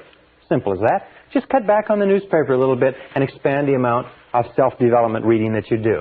Where do you get time to listen to tapes? Just don't listen to so much radio. I'm not saying don't listen to the radio at all, but just don't listen to so much of it. Where do you get time to take additional courses? Instead of sitting around on the weekends, take a course. Instead of watching television in the evenings, go and take a course. But remember, the clock is running. If you want to get to the top of your field, if you want to be a leader, if you want to be a star in your field, knowledge is power. Knowledge today is more important than anything else. Knowledge is the great power in our society, and the more knowledge you have, the more practical knowledge that can be put to purposes that can help other people and benefit yourself and the people around you, the more knowledge you have, the more power you will have, the more self-esteem you will have, the more status, the more position, the more security, everything. The most insecure person in our society is the person who has stopped learning and growing, and they know it. All right. By the way, one other thing. According to the Harvard studies, one of the keys to self-motivation is perpetual growth.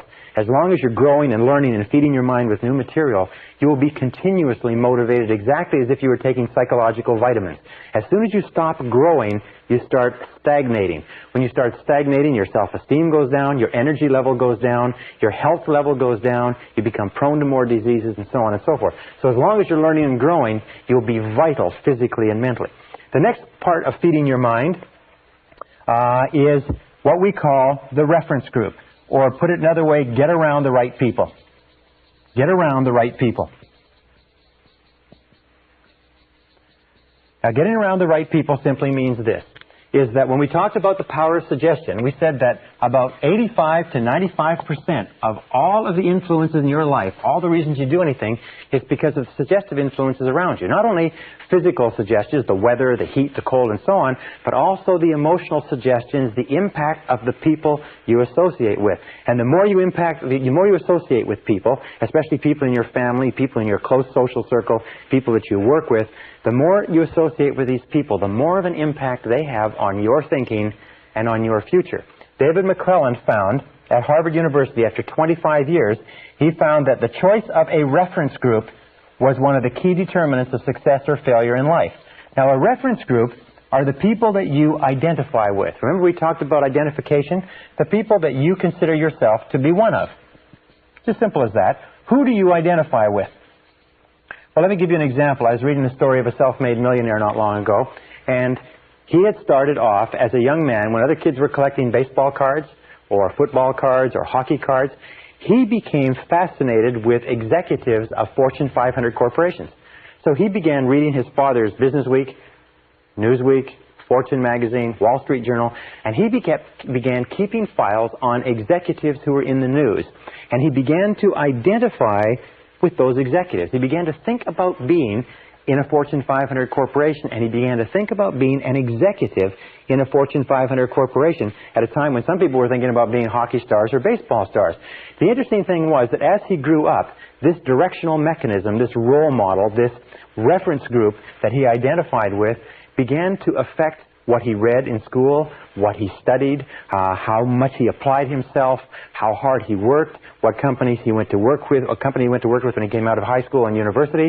And by the time he was 25 years old, he was an executive of a Fortune 500 corporation, one of the youngest executives of a Fortune 500 corporation in business history, but it's because he started at the age of 12 identifying with those.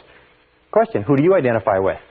Now, whoever you identify with today, one of the things you have to ask yourself is, who would you like to be like? Who do you want to identify with? And then you start getting around the right people. The starting point of getting around the right people is to start to read the magazines that they read. If you want to be a successful person in business, read successful business magazines. If you want to be a top salesperson, read successful sales magazines, marketing magazines, books written by top salespeople. If you want to be a successful executive, if you want to be a successful marketer, if you want to be a successful parent, then begin getting around these people through their writings, through their tapes, and through their courses. The other thing is to seek them out and begin to associate with winners. As we say, fly with eagles. Now let me make one point here that's absolutely critical. It is simply this, is that if you scratch with the turkeys, you can't fly with the eagles. That if you spend time with losers, you will be a loser yourself. That David McClelland of Harvard found that 99% of the failure rate in life could be attributed to associating with people who were going nowhere. Because we're so strongly influenced by the people around us. We talk like them, we walk like them, we take on their attitudes, their values, their beliefs, their expectations, even their self-concepts. If we associate with negative people, critical people, cynical people, lazy people, people who waste their time, we will become exactly like them. Every one of us has the tendency to be like a chameleon. We take on the colorings and the behaviors of the people around us.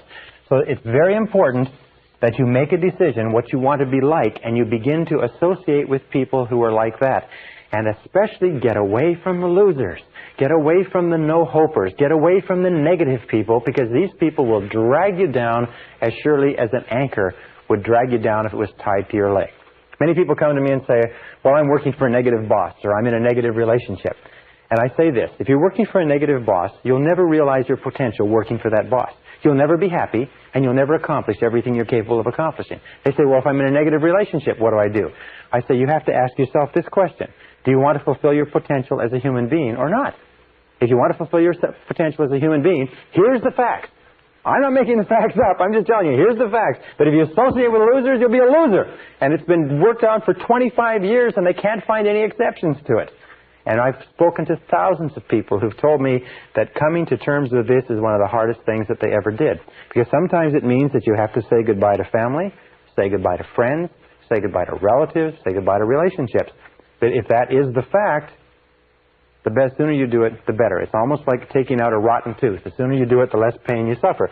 Now, with the next part with regard to reference group is this. It's what is called the Mastermind Alliance.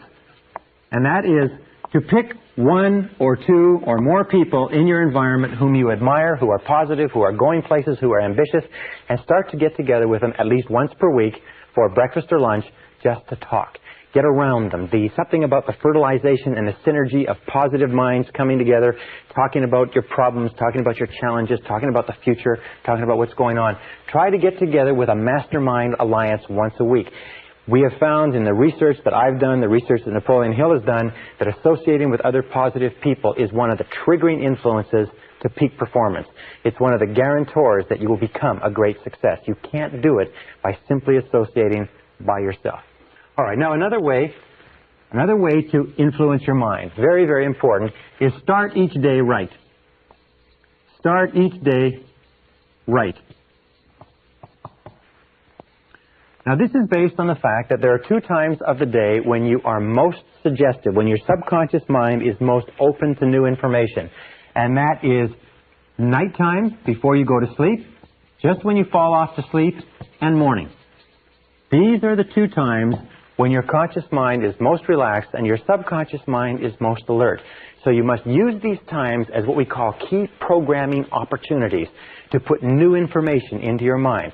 And this is what I suggest you do, and it's very, very powerful. Before you go to sleep at night, feed your mind with a stream of messages consistent with what you want to be and have and do the next day. In other words, program yourself for the next day, the same way you'd program a computer. And what I do is I lie down and I close my eyes and I say, I wake up in the morning, present tense, and I feel terrific. I wake up in the morning and I feel terrific. I wake up in the morning, I feel wonderful. I feel full of energy. I believe tomorrow is going to be a great day. I wake up in the morning and I feel terrific. And then when you get up in the morning, the first thing that you say, the first thought that you program into your subconscious computer is, I feel terrific. I feel terrific. I feel terrific. I feel terrific. I feel terrific. What you do is you get up and you say it 1, 2, 3, 4, 5 times, and you repeat it over. I feel terrific. I feel terrific. You don't get up in the morning and say, geez, I'm tired. Geez, I'm tired. Geez, I'm tired. Oh, God, I'm tired. You get up in the morning and say, I feel terrific. Somebody says, how you feel? You say, I feel terrific. Even when you feel terrible, say, I feel terrific. You see, your subconscious mind can't tell the difference between a real fact and one that you vividly imagine. And if you repeat, I feel terrific, very loud, I feel terrific. Try it yourself. I feel terrific. I feel terrific. I feel terrific. What happens is the subconscious mind believes that maybe you do feel terrific, and it will actually give you a surge of energy that will wake you up and clear your mind even before you have coffee. Now, the second thing that you do in the morning, this is number 1. Second thing that you do to start your day off well is to read for 30 to 60 minutes. Get up early enough to read for 30 to 60 minutes in something that is motivational, something that is inspirational, something that is educational, something that uplifts your mind, what we call mental protein. Not newspapers, not magazine, not television, not radio. Get up in the morning, sit down, and read something really good for yourself. Read something that makes you feel really good about yourself and your day. I read spiritually oriented material every single morning. And this is called, by the way, the golden hour. If you will do this as a result of attending this seminar, if you will begin to read every morning for 30 to 60 minutes in something that uplifts your mind, This alone will be worth all the time you spend in the seminar. This habit of using the golden hour, the first hour in the morning when your mind is wide open to new information, using it constructively is one of the most powerful success techniques I've ever found in my entire life. I've had hundreds of people come back to me and say this has changed their life. Just getting up a little bit early so you can sit and read quietly. You will become so addicted to using that golden hour that you will not be able to do without it. Even if you have to get up tired, even if you have to get up long before you have to go to work, get up and milk that golden hour. Fill your mind full of rich mental protein, beautiful thoughts and ideas. Uplift your mind and you'll find that your whole day will go better. And the third step is review your goals every morning. Review your goals every morning. Every morning before you start out, review your goals. Just the same as if you were on a long motor trip, or if you were at sea, you'd look at the map. You'd shoot the stars and the moon. In other words, you'd take a look at where you are and you would plot your destination and you would think about it, because when you review your goals, you program them into your subconscious mind. Well, programming them into your subconscious mind by repeating them every day and using that wonderful technique, that golden hour. I learned this many years ago, and I've been absolutely astonished. Those 3 points: wake up in the morning and say, I feel terrific. Read for 30 to 60 minutes and write and review your goals every single morning. And the most remarkable thing that happens is you start off every day supercharged. You start off every day feeling positive. You start off every day feeling energetic. So let's just review for a second, and I'm going to wrap up with 2 really critical points.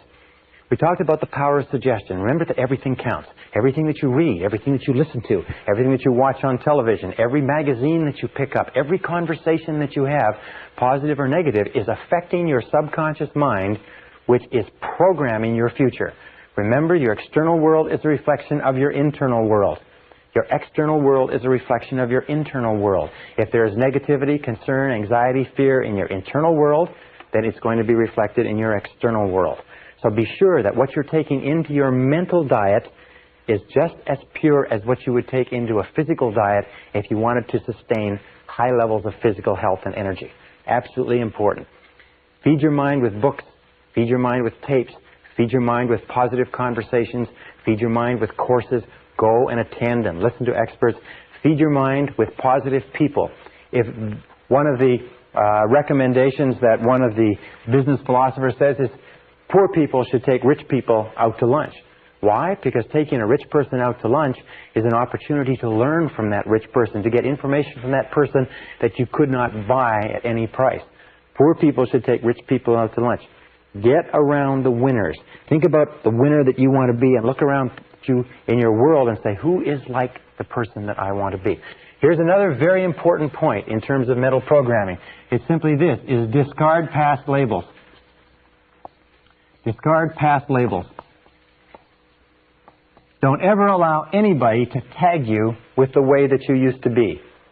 If you were late before, don't allow anybody to say, well, you're always late. You say no. You say, in the past, I was late, but now I am punctual. You can't control your eating. In the past, I overate, but now I eat sensibly and soundly. You're irritable and impatient. No, in the past I was, but now I am. These are the words. In the past, I was. Past tense. In the past, I was. Remember, the subconscious is listening, but now I am. But now I am blank, blank, blank, whatever it happens to be. In the past, I didn't work very effectively, but now I am an effective worker. In the past, I didn't manage my time well, but now I manage my time well. Now, if you make a mistake and you fall back, then what you do is you just simply cancel the mistake by saying, well, next time, I'll.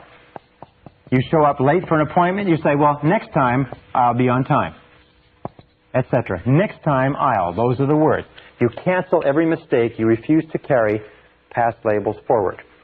Underlining all this, teach others. Teach what you know to people who are interested. Teach what you know to people who are interested. Because remember, you become what you teach. You will find that the more you teach other people and share this information with other people, the more you internalize it yourself. You become what you teach. Does this material work? I can tell you, yes, it does work. Since I began to teach this material, since I began to lecture on it and tape on it, since I began to speak to hundreds and thousands of people, I have internalized all the things that we talk about in this course.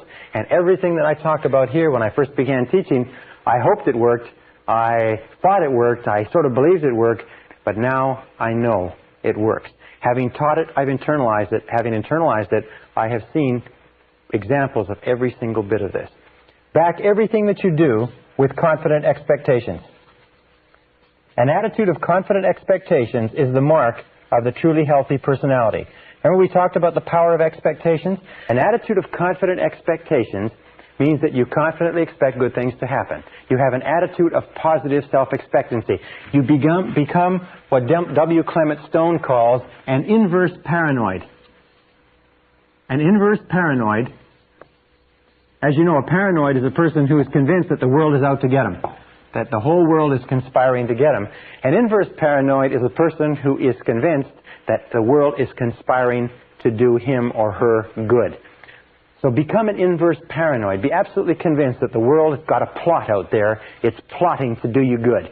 It's plotting to somehow get good to you, whether you like it or not. That no matter what happens, look into it for the good.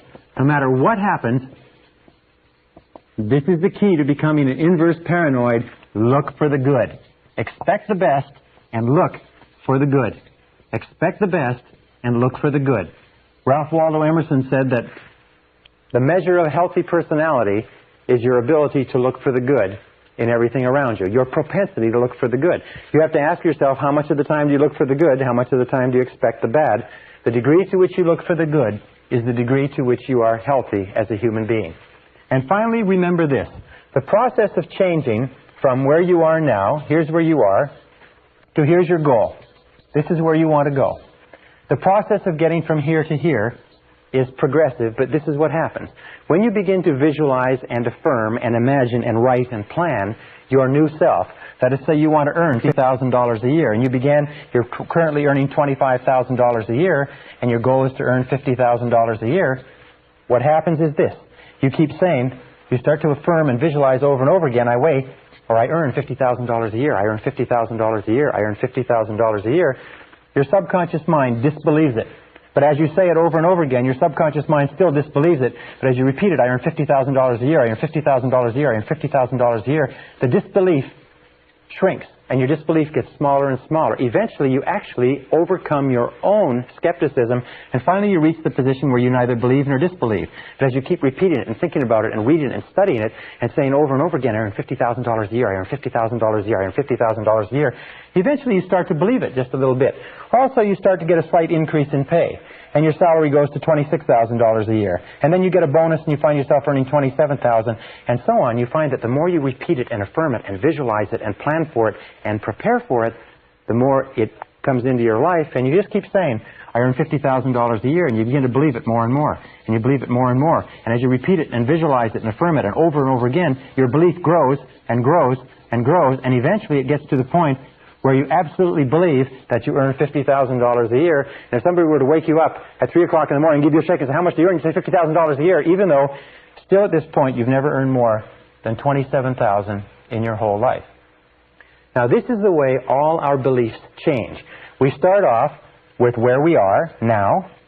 We look at where we want to be in the future, and we begin to feed our mind with new mental food consistent with where we want to be. As we feed our mind with that new mental food, we start off with a lot of disbelief and skepticism. As a matter of fact, your skepticism and disbelief is the biggest obstacle to your success. But as we repeat it over and over again, as we continue to work on ourselves and to work on the situation, we begin to believe more and more that it's possible. We begin to impress the possibility of it deeper and deeper into the subconscious. Now, in propaganda, this is called the big lie. The big lie theory was the discovery that if you repeated anything over and over again often enough, that even the most intelligent person would come to believe it. With regard to your life and to my life, this is called the big truth. The big truth is that you can be, have, and do anything that you want if you want it badly enough and are willing to make the efforts. That anything that you can hold in your mind on a continuing basis, you can be, have, or do. You will become what you think about.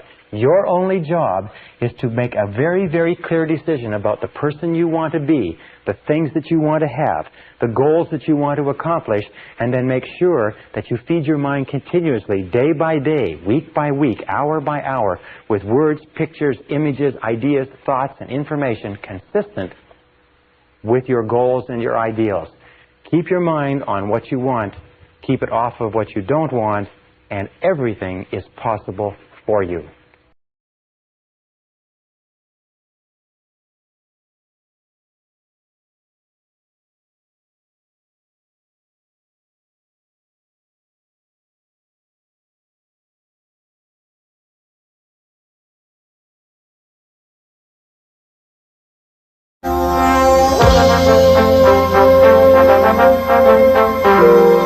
Brian Tracy presenta el programa Fénix. La psicología del logro.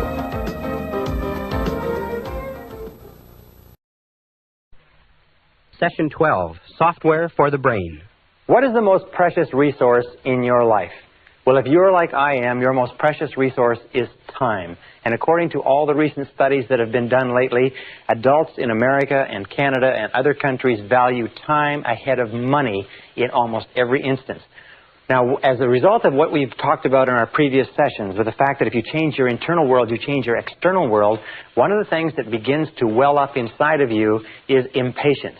If you believe that if you do change your internal programming, your external world will change to conform with it, then you're probably in a hurry to change that internal programming. And in this session, we're going to talk about how you can bring about rapid and permanent internal programming change. We call this session Software for the Brain. Now, I don't know a lot about computers, but I do know this. I do know that a computer has a certain amount of utility as a piece of hardware, but what makes a computer work are the programs that you run in it. And the more sophisticated and complex and productive the programs, the more valuable is the computer. So what we're going to do today is we're going to take the things that we talked about in terms of mental programming, visualization, and affirmation, and so on, and we're going to combine them into a series of techniques that you can use to multiply or to speed up the process at which your new thoughts and ideas are accepted by your subconscious mind and then go to work and attract them into your reality.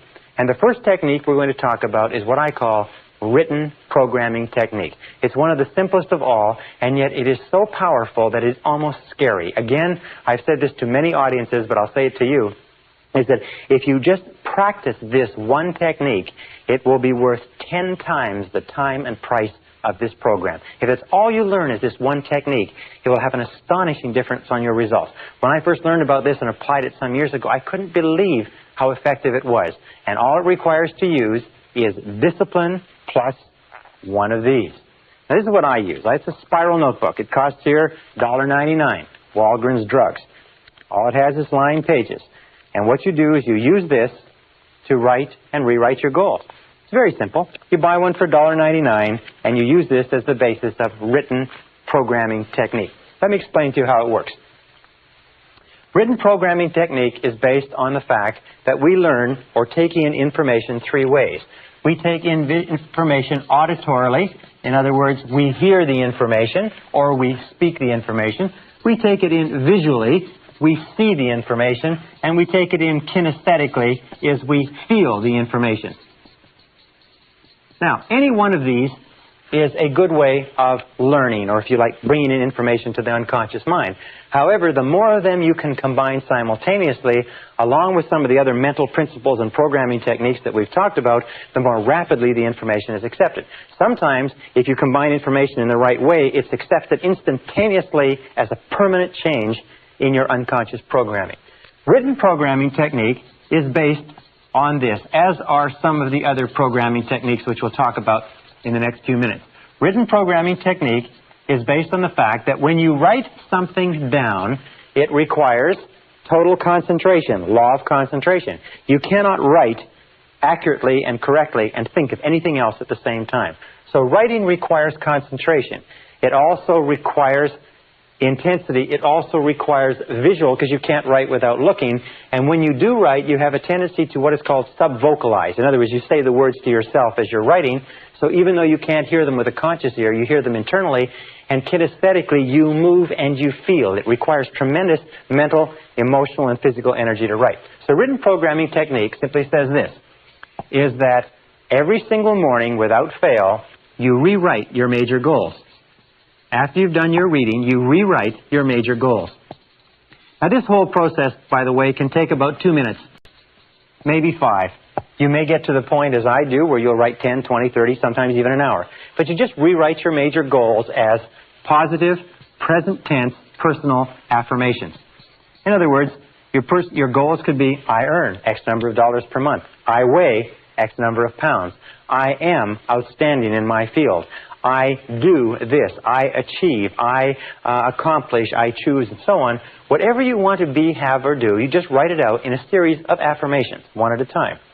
Now, you'll find, and we'll talk about goal setting later on, you'll find that as you write your goals over and over again, an interesting thing will happen, is that your more important goals will tend to be rewritten first, and they'll tend to become clarified and to become sharper and more distinct. And every single time you rewrite your major goals, you are driving them, you are impressing them deeper into the subconscious, which leads to the guarantee that they will be expressed in your reality. Every time you rewrite your major goals, you're programming them into your subconscious, and you're setting them as a directional mechanism, the same way you would set the directional mechanism on a guided missile, so that it will move you unerringly in the direction of accomplishing it. Number 2 is close your eyes after you've rewritten your goals. Close your eyes and visualize your major goal or goals of the day as accomplished. Visualize them as a reality. What would they look like? Now, a very valuable thing to do, by the way, is cut out clippings from magazines and books and put them in your notebook so that you can actually look at a picture. Do you want to own a brand new car or a beautiful house or something like that? Well, then get a picture of it and make a very clear picture, so when you write out the goal, you can look at the picture and then close your eyes and feed that picture into your subconscious mind. And then the third part, which is most important, is imagine the feeling of pleasure you would have. Imagine the feeling of pleasure you would have if you already owned it. Just imagine that it is already a reality. The way that you imagine that it's a reality is imagine that you are on a path toward your goal, and your goal is on a path toward you, and that there is a predestined time when you are ready and it's ready, when everything is ready, that you and the goal will meet. And that you cannot speed up the time. You can't make it go faster and you can't make it go slower, but what you can do is continually repeat the picture and the feeling and the description over and over again, and at exactly the right time and place, it will meet. Someday you'll probably write me a letter and you'll tell me how remarkably this has worked in your life, because it's worked remarkably in my life and the life of many other people. Now, the second point, and before we go on with this, let me give you a key point. It's called the law of relaxation. The law of relaxation is one of the most important mental laws. The law of relaxation simply says this, that in the physical world, if you want to drive a nail, the harder you hit it, the more physical effort or energy you put behind it, the faster you accomplish something in the physical world. If you want to drive a car faster, you step on the gas, which causes the engine to work harder and propels it forward. However, in the mental realm, it's exactly the opposite. The law of relaxation says that in all mental working, effort defeats itself. In all mental working, effort defeats itself. What does this mean? It means that the harder you don't try, the better it works. Now, it's interesting. I'll give you a perfect example. Relationships. You will notice that in any relationship of yours that works, the harder you try to make a relationship work, the more difficult it is. Because a relationship is basically a meeting of minds. And whenever you just relax and let the relationship flow, the relationship unfolds exactly the way it should. If ever you try to speed something up or slow it down out of its own time, you create a crisis. You create tension, stress, and anxiety. So anything that has to do with mental working, anything that has to do with minds, and all interactions between people have to do with minds, anything that has to do with goals and dreams and plans requires that you just relax and let it unfold. That's why we say, close your eyes, visualize, imagine the feeling, and just relax. without making any effort. And the more relaxed you are, the more rapidly the idea is accepted by the subconscious mind. Now, the next technique is what is called the quick affirmation technique, or quick programming technique. Quick programming technique is used specifically before any non-recurring event of importance. Before any non-recurring. That means an event that happens only once. For instance, if you're going to be in a sports event, or if you're going to go into an interview for a job or a raise, or if you're going to make a sales presentation. By the way, all top salespeople use this quick programming technique.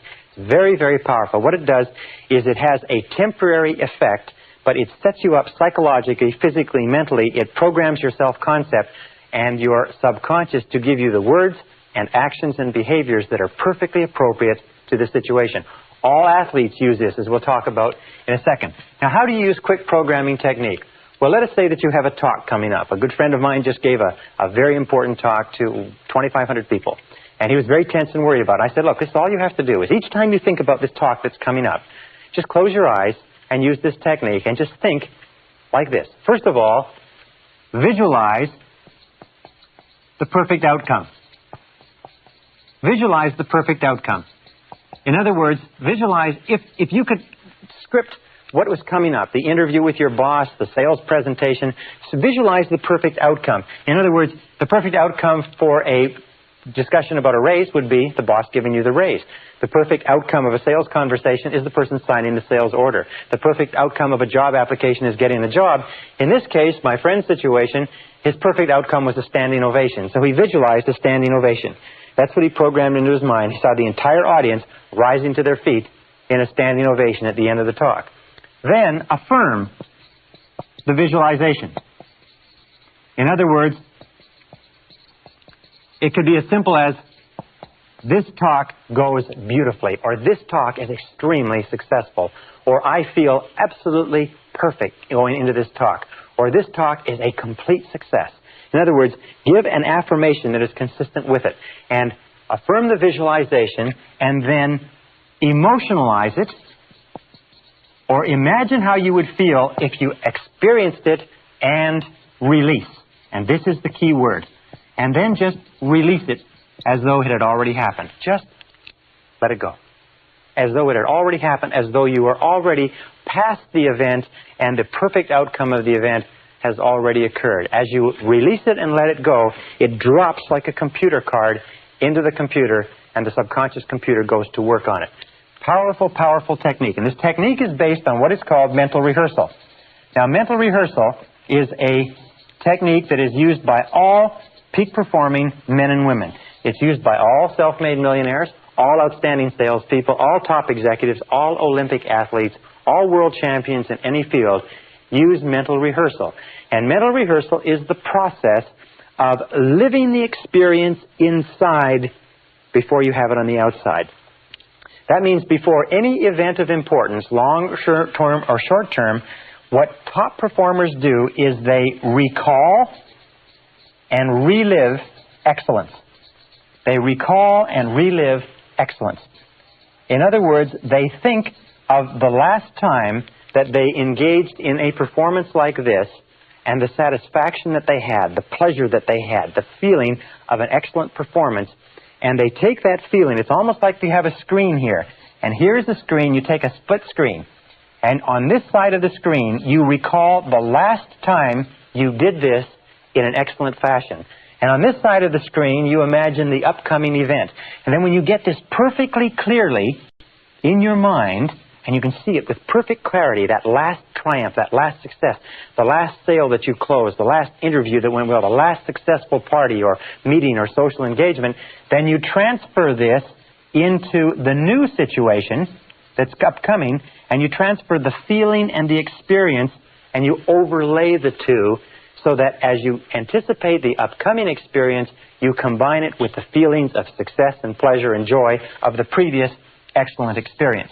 What that does is it programs the subconscious mind for you to go into that experience and engage in the same words, actions, and behaviors that got you the results of success and winning the last time. Now, what is the difference between winners and losers? Major difference between winners and losers. Can you imagine what it is? Winners versus losers. It's simply this. is that we all engage in mental rehearsal. You, me, everybody. The difference between winners and losers is this, is that prior to every event, upcoming event, losers think of the last time they went into an experience like this and it didn't work out. They think of their previous failures. They vividly imagine and think about how embarrassed, humiliated, unsuccessful, how badly they felt. And the losers relive and recall failure and poor performance. The winners insist upon reliving and recalling excellence and success. So you can tell if you're destined to be a winner or a loser simply by looking at what you think about in each upcoming event. And if you just make the decision right now to think about what you desire, ask yourself, am I thinking about what I want to happen, or am I thinking about what I'm afraid will happen? Remember, the natural tendency is to think about what you're afraid of, not what you desire. So force your mind, using the law of substitution, take your mind off of what you fear and refuse to entertain it. There's a beautiful technique that I learned many years ago. Whenever you start to think about something that's causing you to be upset or anxious or tense, just say this word very, very loud to yourself. Say, stop. Stop. It's very much the same as knocking the side of a record player and joking the needle off the record player, or slamming on a tape recorder, or shouting at a person who's saying something. Just say, stop. And what it will do is temporarily it will stop your mind. And as it stops your mind, then switch your attention onto what you desire. And insist upon thinking about what you desire. And every single time you find your thoughts drifting back to what you're afraid of, say stop and get your mind onto what you desire. Here's a very simple diagram or graph. And it's like this. This is what you desire. This is what you fear. Now, here are you on this slope between what you desire and what you fear, going up or going down. This, however, is easy. The natural tendency of human nature is to focus on what is negative and to slide back into what they fear, what is the worst possible outcome.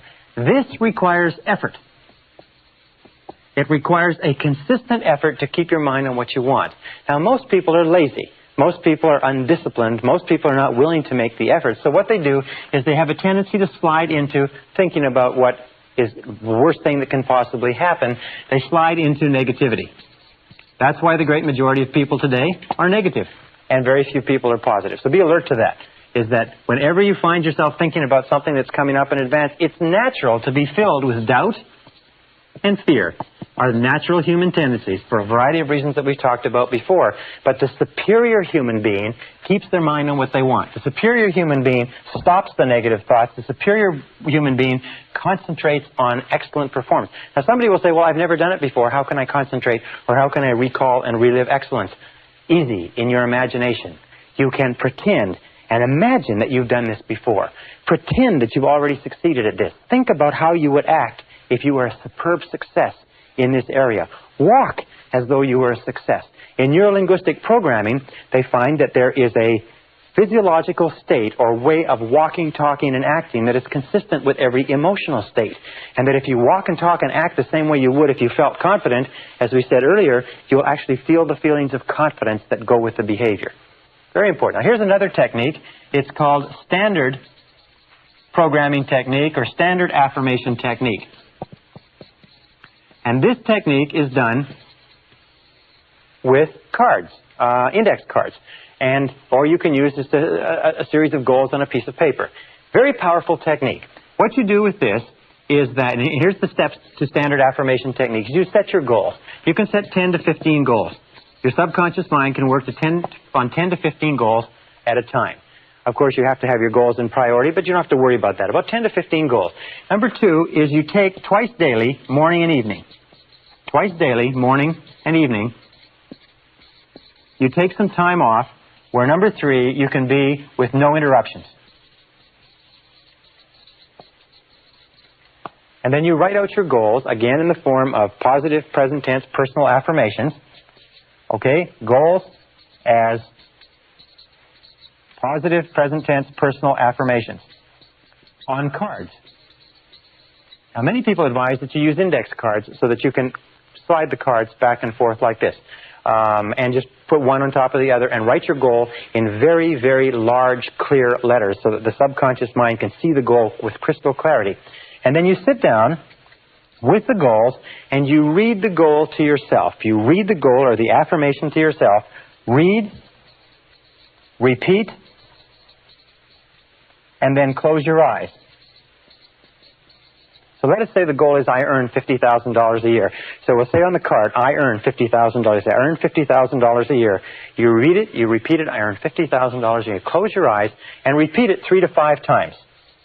Repeat the goal 3 to 5 times. And then step number 6 is visualize the outcome.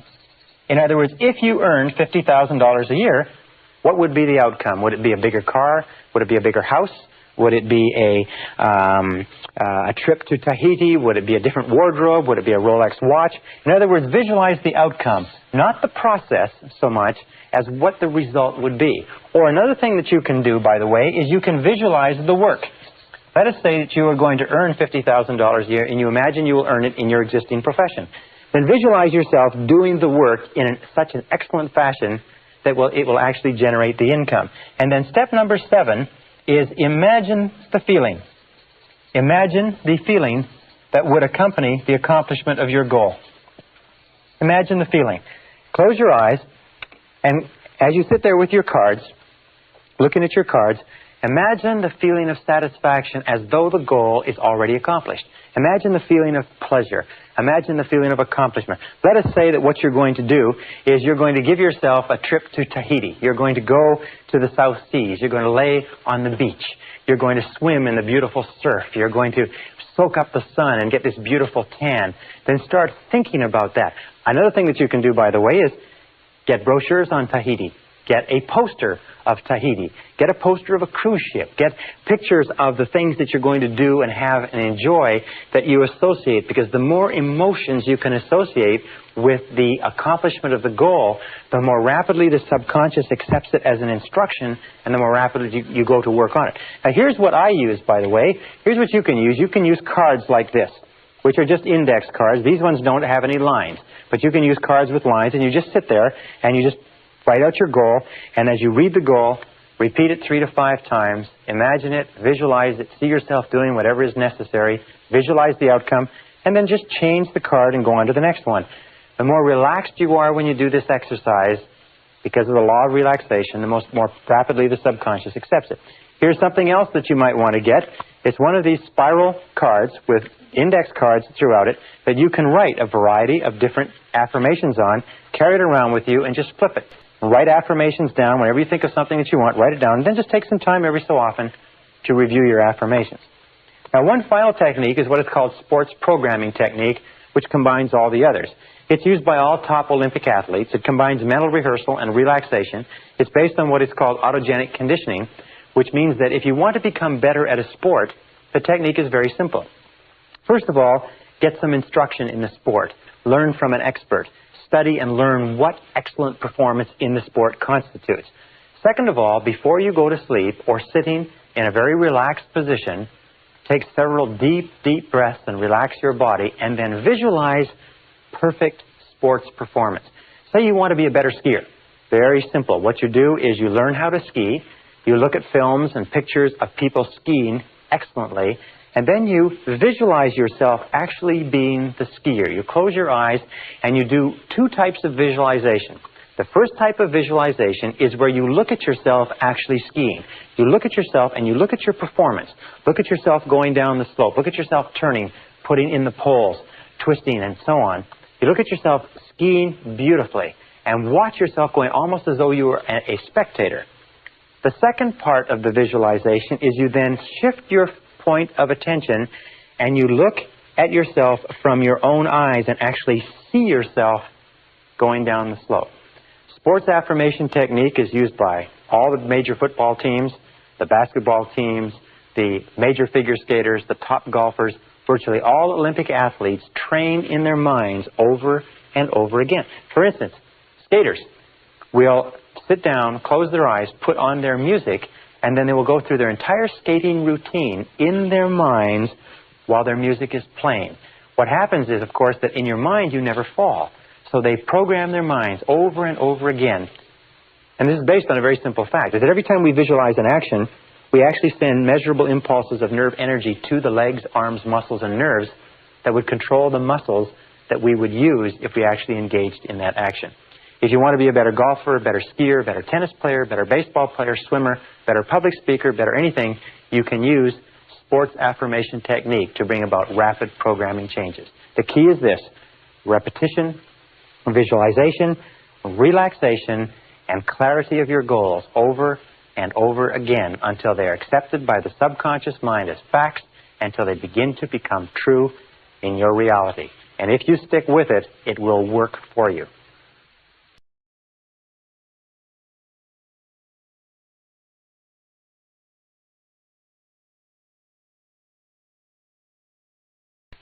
Session 13, Rapid Learning Techniques.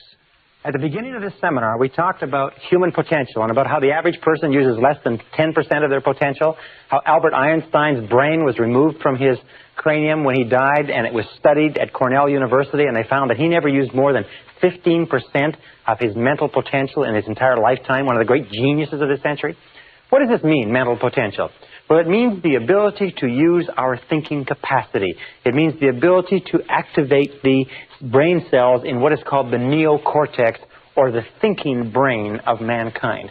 And one of the things we're going to talk about in this session is how you can use your brain more effectively, and some of the things that have been done to help people develop and learn rapid learning techniques, or what we call whole brain learning, accelerated learning, or even super learning. One of the things that we know is that the average person really uses not much more than 1 or 2% of their thinking capacity. That we don't use 10%, because if you could use 10% of your brain, you could accomplish anything you could dream of on this earth. Our role in this session is to show you how to use more of it. We know some things about the brain. We know one thing with regard to intelligence, is that intelligence is not a matter of IQ. Intelligence is a way of acting and a way of thinking. When we look at people who are apparently extremely intelligent, we find one thing. We find that they are not much more intelligent than you or I, but they have developed their intelligence. So let's put it this way. Intelligence is developed through effort. Intelligence is developed the same way that muscles are developed. A person who has an intelligence with regard to a business or a profession, a lawyer or a doctor or a business person, is not necessarily a person who was born with that genius. It's a person who has developed it as a result of years and years of study and practice. So look upon intelligence like a muscle. IQ is malleable. IQ, or percentage points, or mental ability, is malleable over a broad range. Remember we talked about the case of positive expectations where one student's IQ jumped 25 points in the course of one school year. This is very common. We've had many cases on record where IQ points, in other words, the total thinking ability of an individual has jumped 10, 20, 30 points as the result of a particular way of learning or a particular way of studying. And we'll talk about some of these ideas. So IQ is malleable over a broad range. What I'm saying is that you are far smarter than you know. You are far more intelligent than you've ever given yourself credit for. We also know that IQ is a matter of self-concept. There are many people who have been found to be extremely intelligent, but because they've been brought up in negative environments, had been convinced at an early age that they weren't particularly bright. One gentleman who was encouraged to leave school in the 10th grade because they felt he was a complete academic failure was turned out later to have an IQ of 175 when he tried to enlist in the Army. After he got out of the Army, he started 6 businesses and became a multi-millionaire by the age of 28 because they proved to him that he was brilliant. The reason he didn't pay attention in school was not because he didn't have the intelligence, but because he learned everything the first time it was mentioned and he was totally bored. You find that many people are far smarter than they realized but as a result of previous experiences, their self-concept has them functioning at levels far below their intelligence, and that is true for you in almost every single case. Now, another important point is learning ability is malleable. Learning ability is malleable. What does that mean? Well, malleable means it can be shaped. It can be bent. It's like a metal that can be bent and pounded. Learning ability is malleable in that you can learn to learn. Wonderful thing is that human beings are learning creatures. You can learn to learn whatever you want. And the more you learn, the more we have found, the greater capacity you have to learn. Is that learning ability is like a muscle. The more you stretch it, the more you use it, the greater its capacity becomes. The more you learn math, the more capable you are of learning history. The more you study philosophy, the more capable you are of learning psychology. That your capacity to learn expands as you learn any subject. Now, there's another important point, too, with regard to learning, is that if you want to earn more, you have to learn more. If you want to earn more, you have to learn more. This is one of the most important, simple, trite little expressions that you'll ever hear, is that we live in a knowledge-based world, and your external world of earnings will be a direct reflection of the amount of useful knowledge that you take in. So if you're like me, you're probably impatient, and you probably would like to know how to learn more faster so that you can earn more faster, and that's what we're going to talk about. Our third point, by the way, is a direct relationship between longevity and learning. Is that we find that the more active your mind is, the longer you live. That whenever you see cases of people beginning to develop senility in their early 60s, you see an example of a person who stopped reading a long time ago and started watching a lot of television. Senior citizens in America watch an average of 7 hours of television per day. And what it does is it makes their mind very, very passive. Their brain begins to atrophy. Their reflexes, their intelligence, their ability to respond and to be alert to their environment begins to deteriorate. The longer you learn, the longer you study, the more active you keep mentally, the more energy you have, the more vitality, the healthier you are. In fact, if you look at the lives of the great creative men and women like Goethe, began the composition of the second part of Faust when he was 85. Grandma Moses started painting at the age of 75 and was still painting at the age of 100. Albert Schweitzer, whom I worked with in Africa, was still working a full day at the age of 91, when most of the people, if not all the people he had grown up with, had been in their graves for decades. So, if for no other reason than the fact that you want to live forever, is you must become an active, intelligent learner. You must develop the capacity to learn. You must learn how to learn. Now, a few years ago, back in the 50s in Bulgaria, a man named Georgy Lazanov began some experiments that have had a tremendous Lazanov have had a tremendous influence on our thinking in the Western world in the last couple of decades. A tremendous book has been written on his work called Super Learning, talking about the results of his experiments. And Lazanov began studying the fact that information was exploding at such a rate that nobody could keep current on their field anymore. That no matter what field you were in, tens, hundreds, even thousands of articles were being written every year, that nobody could absorb the information. So he became preoccupied with the need to create a way for people to learn more rapidly. He called his system accelerated learning. We call it rapid learning. Some people call it super learning. It means the same thing. It means how can you take in more information at a faster rate? And what Lazanov found was this. He began as a pioneer of whole brain research. He found that there are really two hemispheres of the brain, and the two hemispheres of the brain perform different functions. And that people who learn the very best are capable of harmonizing and using both hemispheres of the brain.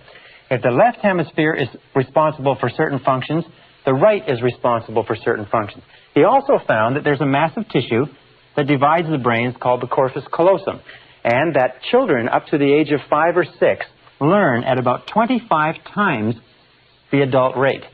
And his thoughts were, would it be possible to recreate the conditions that exist in early childhood that enable children to learn at a fantastic rate of speed in adult life?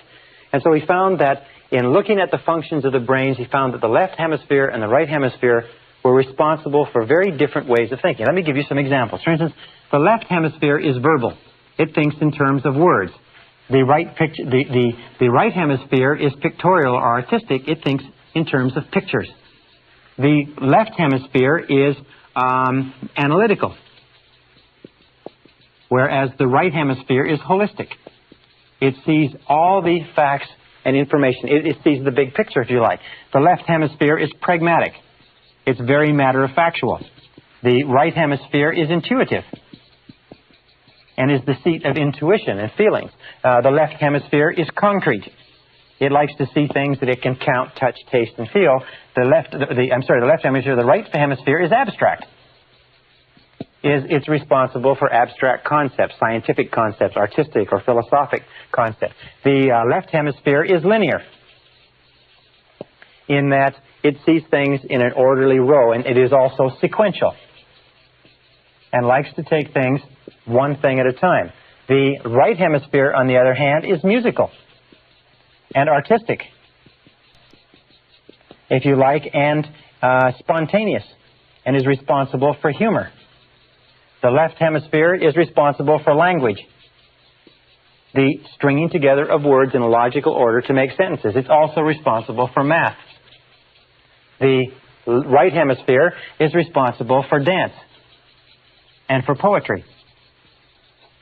And these two hemispheres, in order to work properly, have to be harmonized. But they have very, very different functions. And as Lozanov did his research, he found another thing, is that when he studied the way that people learned, he found that people learned at different levels of brainwave activities and as a result of different things. For instance, he found that the brain functions at 4 different levels. And the first level is what is called the beta level. The beta level is 14 waves per second or above. The beta level is normal waking. This is where you and I are. Whenever our mind is very active, very intense, our brainwave activity, or what is called cycles, our brainwave activity is very frantic. This is where most of us spend most of our time. It's also the time where we learn the least efficiently. He said he found that below that beta was the alpha level. The alpha level was 8 to 13 waves or cycles per second.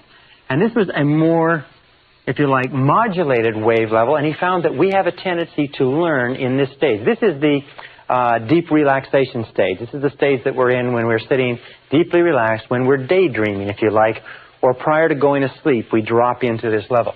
Just below the alpha level is what is called the theta level. The theta level is 5 to 7 waves per second.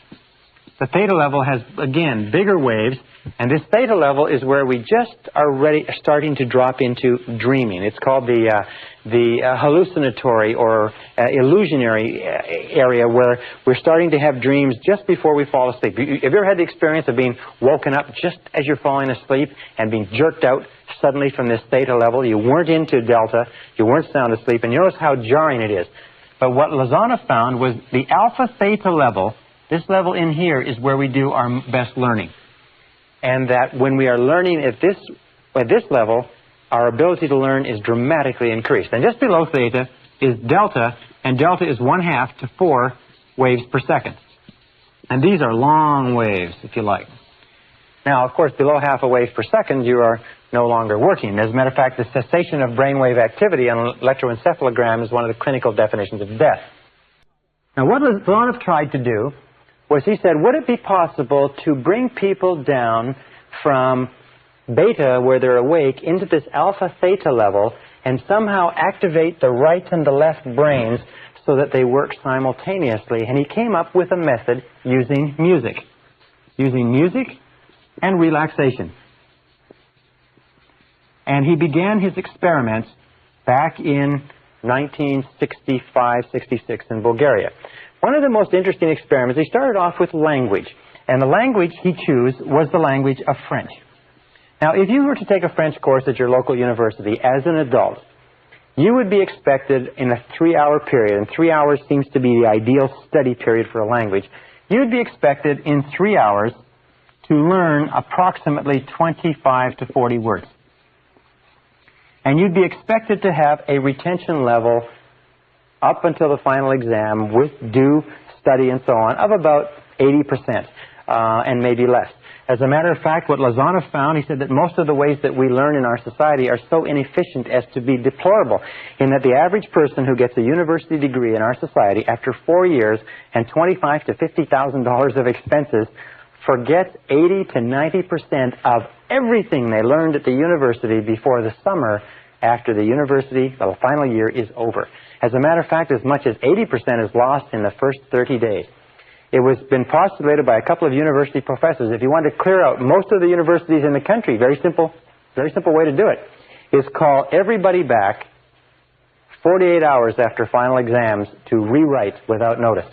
and you would find that the traditional way of learning, which is to cram the brain with as much information as possible and to rush into the exam room and regurgitate the information onto the exam and then go back and recover and do it over again, this way of learning is so inefficient that almost all the information we take in that way is lost completely. That's why if you took a language course in school and then you ever went to one of the countries where they spoke the language, you found that you probably couldn't remember more than 3 or 4 words, and even those you had wrong. Well, so Lazanov decided to use music and relaxation, and this is what he did. Under very closely controlled conditions, he brought in 60 students. These 60 students were drawn from a variety of occupations. None of them had any knowledge of French at all. They were very closely monitored and screened by people who were not favorable toward this experiment. So it was very rigorously controlled. In 1966, he brought in these 60 people, and he felt that he would have to greatly increase the average level of learning in order to get approval for the establishment of his Institute of Suggestology. The Institute of Suggestology and Suggestopedia was subsequently set up in Sofia, Bulgaria. What he did is he took these people, and we had 60 people, and his goal was to get them to 150 words per session, 100 to 150 words per session with higher levels of retention. What they did is they brought them in, they played gentle, relaxing music, they turned down the lights, and they read them the words on cards with the French on one side, the Bulgarian on the other. And as they read them the words, the students repeated the words in a deeply relaxed state, and they brought them up to a state of full awareness and reviewed the words and then tested them on it. They found from the very beginning 3 sessions. First of all, review in aware state. Second of all, listening to the words in deep relaxation. Third of all, review in an aware state again. They found that from the very first session, they were getting 98% retention. In that, in testing at the end of each session, they were remembering 98% of what they learned. They conducted this experiment for 6 weeks, and every single student in the class got up to a 98% retention rate with no experience in the language at all. Now, before they disbanded this experiment in '66, he called for volunteers and got 15 more. 15 of these students volunteered, and they said, would it be possible to learn 500 words in one day? Well, they came in on a Saturday. They worked all day because nobody in recorded history had ever learned 500 words in a day. And at the end of the day, they tested out at 98% retention of 500 words. Now, an interesting point is that many of these people were suffering nervous disorders. As a matter of fact, 40% of them were drawn from the registers of psychologists and psychiatrists. And after this 6-week learning period, learning 150 words a day, almost every one of them was completely better. That there was no stress in this type of learning, that it was very, very relaxing, that they found that it cleared their minds and they felt wonderful afterwards, as opposed to our current way of learning, which is so stressful and so tense and so competitive. They found that after this 500 words, at the end of the day, everybody felt great. There was no stress, no fatigue, nothing. Well, he said, let's see if it's possible to increase this before we disband the experiment. And he called back 12 of the students, the best learners. 2 weeks later, they got together to see if they could learn 1,000 words in one day. 1,000 brand new words in one day. The result of it was that at the end of the day, they were able to learn the 1,000 words and test out at 98%. Interesting, later on, about 6 months later, they brought these students all back to see how much of the language they had retained with no opportunity to read in it, no opportunity to speak it.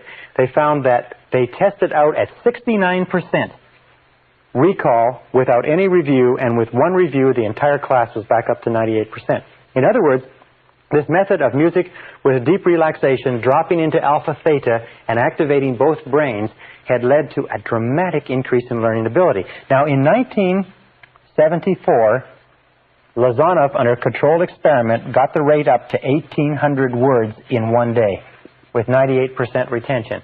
In 1979, in a special experiment with selected students, Lazanov got the rate up to 3,000 words in one day. In other words, by activating the brain and with still 98% retention. Now, this is a phenomenal thing. It's almost an unheard of thing to believe. But what Lazanov has found is that the learning capacity of the brain is infinite. That the capacity of your brain to learn and to take in information. For example, if you speak English well, you probably speak and use about 1,200 to 2,000 words in the course of your day-to-day life. All you need is 2,000 words to be functionally fluent in any language. The average English-speaking person uses less than 1,200 words. As a matter of fact, some people, and especially as you go down the educational ladder, use sometimes less than 500 words in their entire language. But 2,000 words will enable you to read any newspaper, any magazine, watch any program, radio, television, except something of a technical nature. What Lazarov proved was that it's possible for a person to learn one language per day, permanently. Now, this learning technology is beginning to change the way that we learn. It's beginning to revolutionize all of our understandings about language. Lazarov has also developed many other techniques and understandings. He found that gentle classical music is a critical part of this learning. That Baroque music, with 60-beat Baroque that slows down the heart rate and slows down the brainwave activity rate so that the body and the mind get into sync with the music and the incoming information, is critical. That you can learn technical subjects, you can learn medicine, philosophy, psychology. I have taken extended courses now in accelerated or optimal learning to learn these methodologies, and what I have found is that you can learn, even without any of the science or technology, you can learn things very, very rapidly if you'll do 2 or 3 things. Here are the keys to speeding up the way that you learn. Number 1 is define what it is you want to learn and need to learn in order to be more successful and more effective.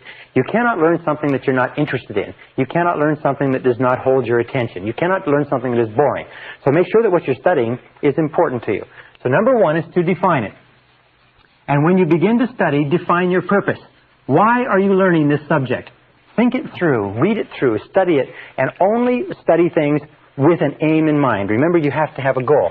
Number 2 is you must have an intense desire to learn. You must have a desire. In other words, you cannot learn because somebody else wants you to learn. Number 3 is always study, when you can, with classical music. Gentle classical music with no words. Gentle classical music of any kind, especially music from the classical period of Mozart, Bach, Brahms, Dvorak, Beethoven, and Stravinsky, for instance. These composers have a classical 60-beat Baroque backbeat within their music. And if you play with classical music, or even environmental sounds, like the sounds of waves or the oceans, white music as it's called, if you have that in the background, it relaxes the brain, it opens the left and the right hemisphere, and it allows information to come in through the left brain and be internalized into the right brain where it is stored in the seat of memory. So what you want to do is, through music, you want to relax the corpus callosum, relax the brain so that information can flow in through the left brain and into the right. A 4th key point is spaced repetition.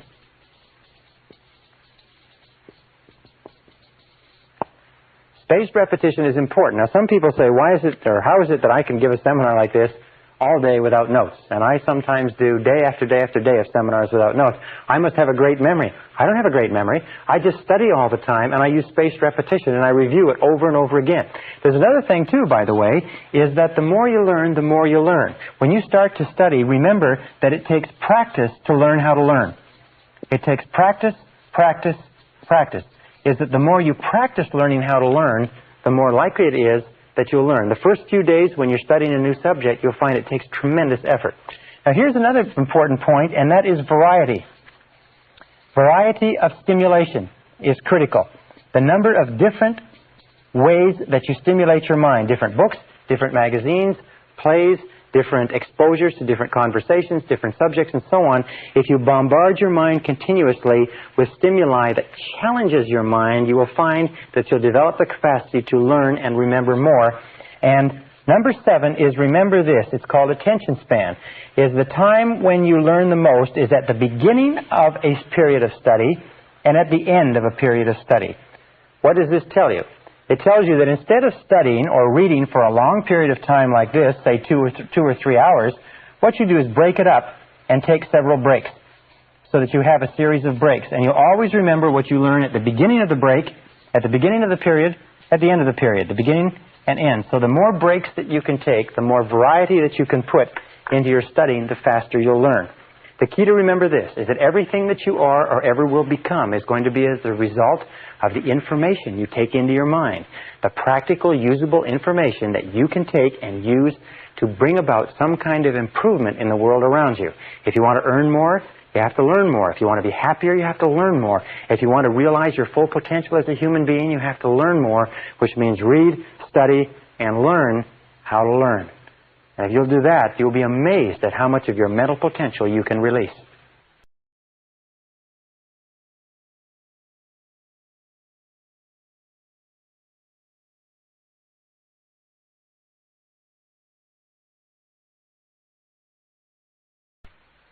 Session 14, Progressive Relaxation with Music. The work of Georgi Lazanov in establishing the sciences of suggestology and suggestopedia, which is the application of the power of suggestion to the process of learning, also have applications with regard to you and I in terms of reprogramming our subconscious mind. You see, if we can learn a subject like French or English, if we can learn history or mathematics, if we can learn something very, very fast as a result of deep relaxation with music in a systematic, organized process, can't we also learn new belief systems? Can't we also learn new ideas, concepts, characteristics, qualities? Can we develop confidence, courage, the ability to earn more money, the ability to be better parents, better bosses, and so on, using the same techniques? Yes, we can. Now, over the years and over the centuries, over all the course of mankind, great mystics, great leaders, great religious teachers, great philosophers and thinkers have found that by relaxing deeply, even without music, just relaxing deeply and meditating or dwelling on particular thoughts or ideas, whether it's a quality or a mantra or something else, deep relaxation and meditation on a particular thought enables us to internalize the thought. Let me talk about this for a second. The key is deep relaxation. Remember we talked about the law of relaxation that says the harder that you don't try, the better it works. In all mental working, effort defeats itself. Therefore, whenever you present new information to your mind in a state of deep relaxation, it is accepted far more rapidly. If you want to become a positive, outgoing, enthusiastic, wealthy, influential, successful human being, you must change your mental programming so that your internal programming, your beliefs, your self-concept, your essential fundamental convictions are consistent with what you wish to experience in the outside. And deep relaxation is the key. That relaxation is the key to the vault of riches. That relaxation is what unlocks your tapped potential. And most of our modern times have been spent on finding ways to do things harder, to force things, to drive things, but we're finding more and more as we study the history of man and the Eastern religions and the research that's been done in this field that deep relaxation is the key. Even Harvard University has done experiments on relaxation and found that even one process of deep relaxation changes brainwave activity over that of people who don't. Now, there's several ways. One is meditation. Well, what is meditation? Meditation is simply closing your eyes, taking a deep breath, dropping into alpha. It's as simple as that. As you take a deep breath and close your eyes, you drop into alpha, and your brainwave activity from here just goes here. When you sit on a park bench and daydream, you're in a form of meditation with your eyes closed. Meditation is very, very healthy, restful, very refreshing, and many people have gotten into what is called transcendental meditation, which is really a systematization of the process of meditation, where you take a mantra and you sit down, close your eyes, relax, and you repeat the mantra. Now, what is a mantra? A mantra is merely a meaningless word. Dr. Herbert Benson at Harvard University found that if you just repeat the word one over and over again, that'll be good enough. In terms of closing your eyes, repeating the word one, each time you exhale, you'll drop into a state of meditation in a matter of a few seconds, even if you've never done it before. Now, meditation is very healthy. What does it do? It relaxes the whole body. It relaxes the mind. It integrates the personality. It causes you to feel more calm and more assured. It lowers your flash point in that it causes you to be more self-assured and less likely to get angry, to get tense. It causes you to sleep better at night, causes you to digest better, it causes you to achieve your goals better, and so on. So meditation or deep relaxation is an essential part of you achieving your potential. Sometimes people say, I don't have the time to do this. Whenever you don't have the time, that's the time when you have to do it the most. Anything that takes you into a state of deep relaxation brings you down to the point where your mind can function in the levels of alpha and can integrate your personality. There's a whole science called the science of psychosynthesis that says that meditation on any subject actually synthesizes and integrates and brings together the mind. Well, what Lazanov also found, that if you combine relaxation with music, and this is the second part, you can accelerate the process. That when you play gentle music, when you are in a state of deep relaxation, you actually go deeper into relaxation, your mind relaxes even deeper, and as a result you function better. And if you combine relaxation plus music plus informational input, or the input of words or ideas, that you can learn at an accelerated rate. You can bring about rapid and permanent behavioral changes. On the market today, there's a great number of subliminal tapes where they play words hidden beneath the sounds of music or ocean waves or something like that. Now, there's a tremendous amount of research that shows that subliminal tapes work. Many of the subliminal tapes that are sold are not based on that research. They're based on other principles, and I suggest you look at it very carefully before you buy them, because some of them are completely useless, overpriced and useless. Some of them are excellent. But music plus informational input causes the conscious mind, which is the mind that says, wait a second, I'm not taking in that information, causes the conscious mind, the guard at the door of the subconscious, it causes it to relax and fall asleep. And when the conscious mind falls asleep, the words with the music combined flow straight into the subconscious mind, change and revise all previous programming, and bring about permanent behavioral change. We call this the process of taped affirmation, which I'm going to explain in a second. But let me give you just a brief explanation with regard to Muzak. There are many systems now that have been developed, Muzak systems, which play sort of neutral music as background music in offices, warehouses, and stores. In a Montreal experiment, in a Dominion stores experiment some years ago, they put under the Muzak system a series of messages that said, do not shoplift. Shoplifting is bad. If you shoplift, you'll be caught and you'll be prosecuted. If you shoplift, when you're prosecuted, you'll get a criminal record. So shoplifting is something that you shouldn't do. And they repeated these messages over and over again, but they were inaudible to the human ear. The only thing that shoppers could hear was music. Now, this was a store that was in an area where there was a lot of shoplifting. They found that they played this for a period of 2 months. For 2 months, they played this message under the Muzak system, and in 2 months, the level of shoplifting dropped 50% in that store. They left it on for 2 months, and it stayed at that level, and then they put back the regular music. Over the course of the next 2 months, the level of shoplifting went right back up to normal.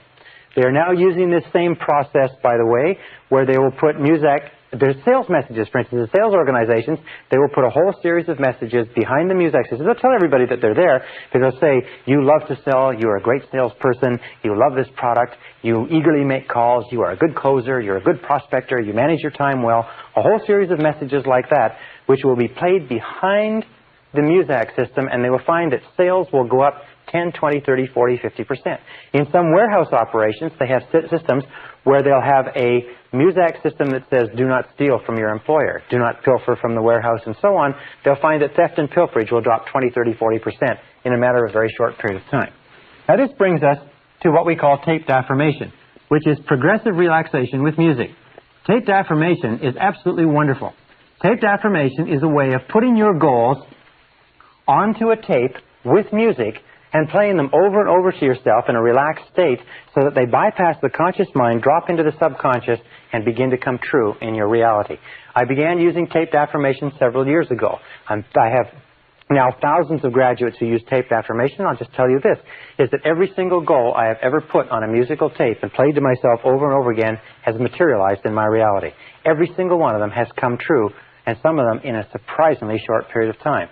This is one of the most astonishing discoveries. Like taped learning is one of the most astonishing discoveries in education. Taped affirmation is one of the most astonishing discoveries in the whole process of goal setting and goal achieving. You can change your personality, achieve goals, increase your income, lose weight, quit smoking. You can do remarkable things with your life, and you can do it rapidly and permanently using this method. Now, here's some of the keys to taped affirmation that you should understand. Number one is a form of progressive relaxation with music.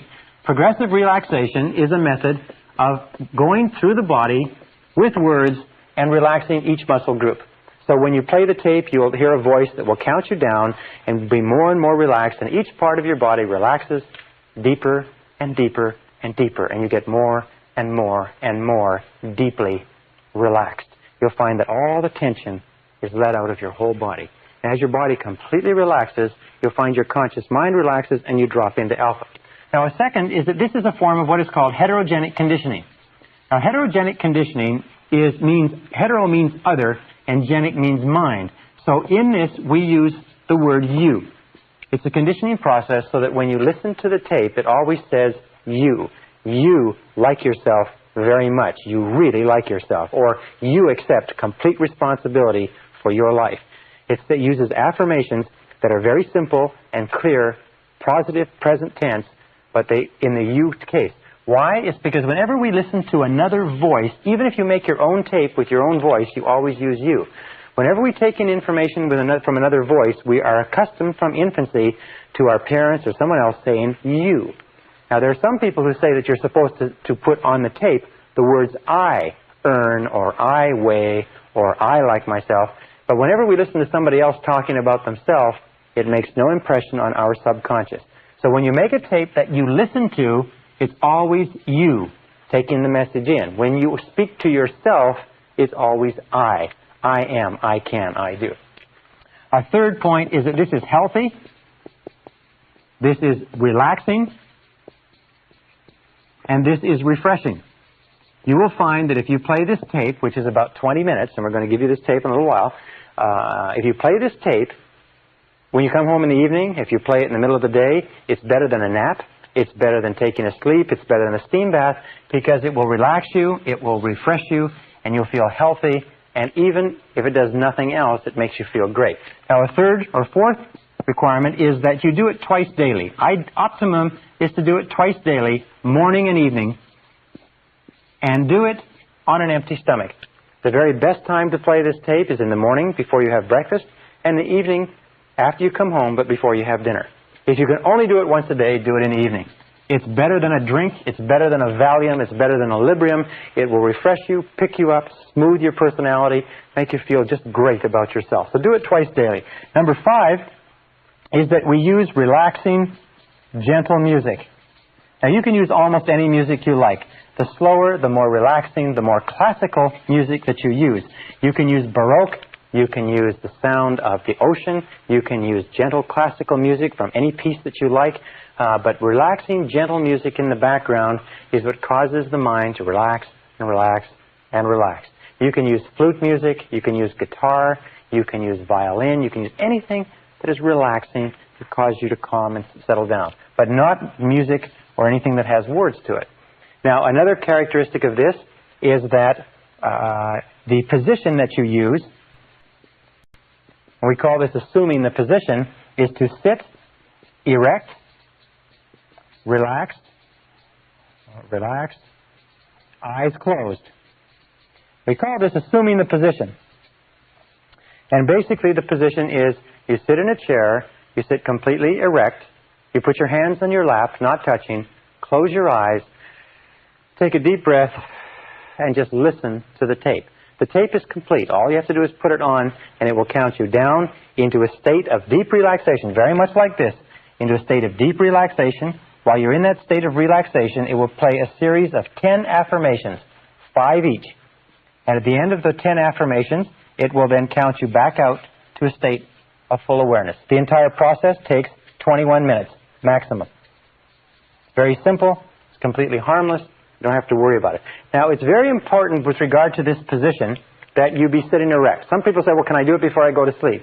Well, what happens if you try to do it in bed or laying down is one of two things. Either you'll fall asleep, and when you fall asleep, the message stops going into the subconscious mind, or number 2 is you will become so relaxed and refreshed that you'll wake up and you'll be unable to sleep. The best time to do this is not before you go to bed, unless, of course, you're having difficulty sleeping. We've had many people who've been going through stressful periods in their life who have found that by playing this, sometimes 5, 6, 7 times a day, they've been able to completely calm down get over their insomnia, and sleep deeply for the first time. So number 7 is do it with no interruptions. Go somewhere where you can play it where there's no interruptions. If you're near a telephone, disconnect the phone or go away from the phone. There's nothing worse than playing this tape and having a telephone go off in the middle or having somebody walk in on you. Sometimes people say, well, can I play it in my car? I say, yes, you can play it in your car as long as you drive your car with your eyes closed.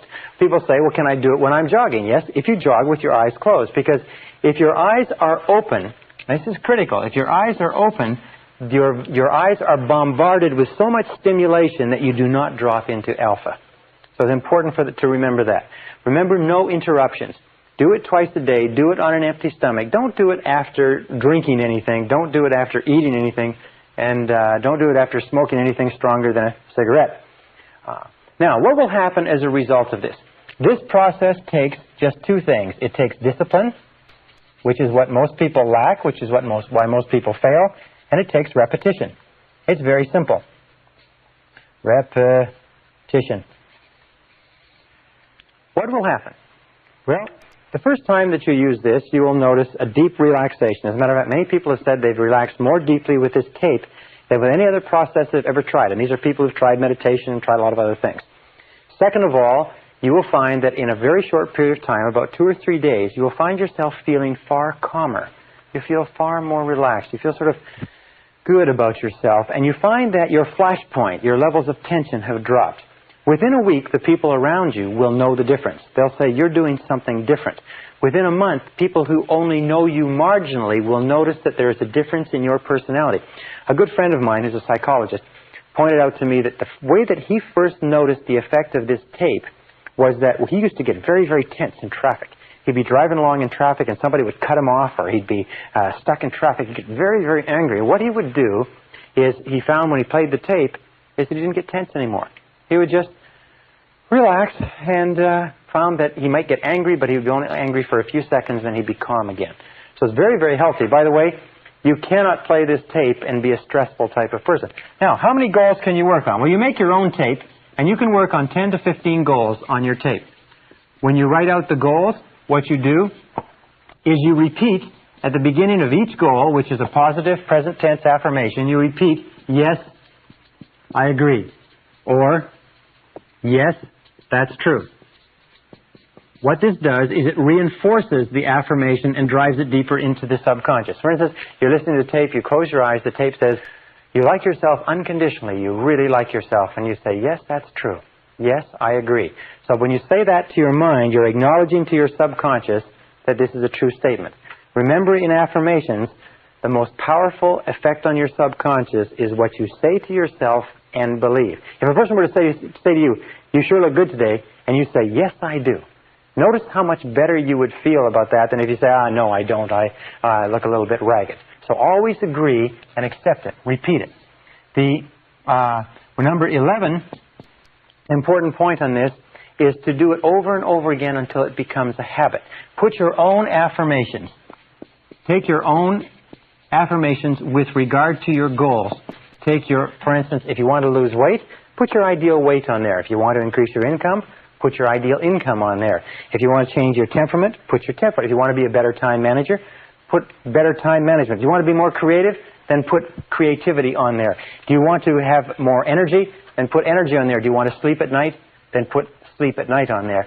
Anything that you desire in life, you can accomplish using this method and using the instructions that we've given you. If you want to make your own tape, it's very simple. Pick a piece of relaxing music, play it on your record player, put a cassette on a separate cassette recorder, and with the music in the background, read the script onto the cassette program, and then read your own affirmations and repeat each of them 5 times. If you'll do that and then read the whole script, then you have your own tape, and as you achieve your goals, what you can do is make a new tape and make a 2 tape. The tape that we supply you with this program is good enough to last you for a long time because it's been developed over years of experimenting with other people, and we find that the 10 goals on this tape are the 10 most important. If you use this method of taped affirmation in a very short period of time, you'll notice changes in your life, changes in your results, changes in your health, changes in your temperament, changes in your personality.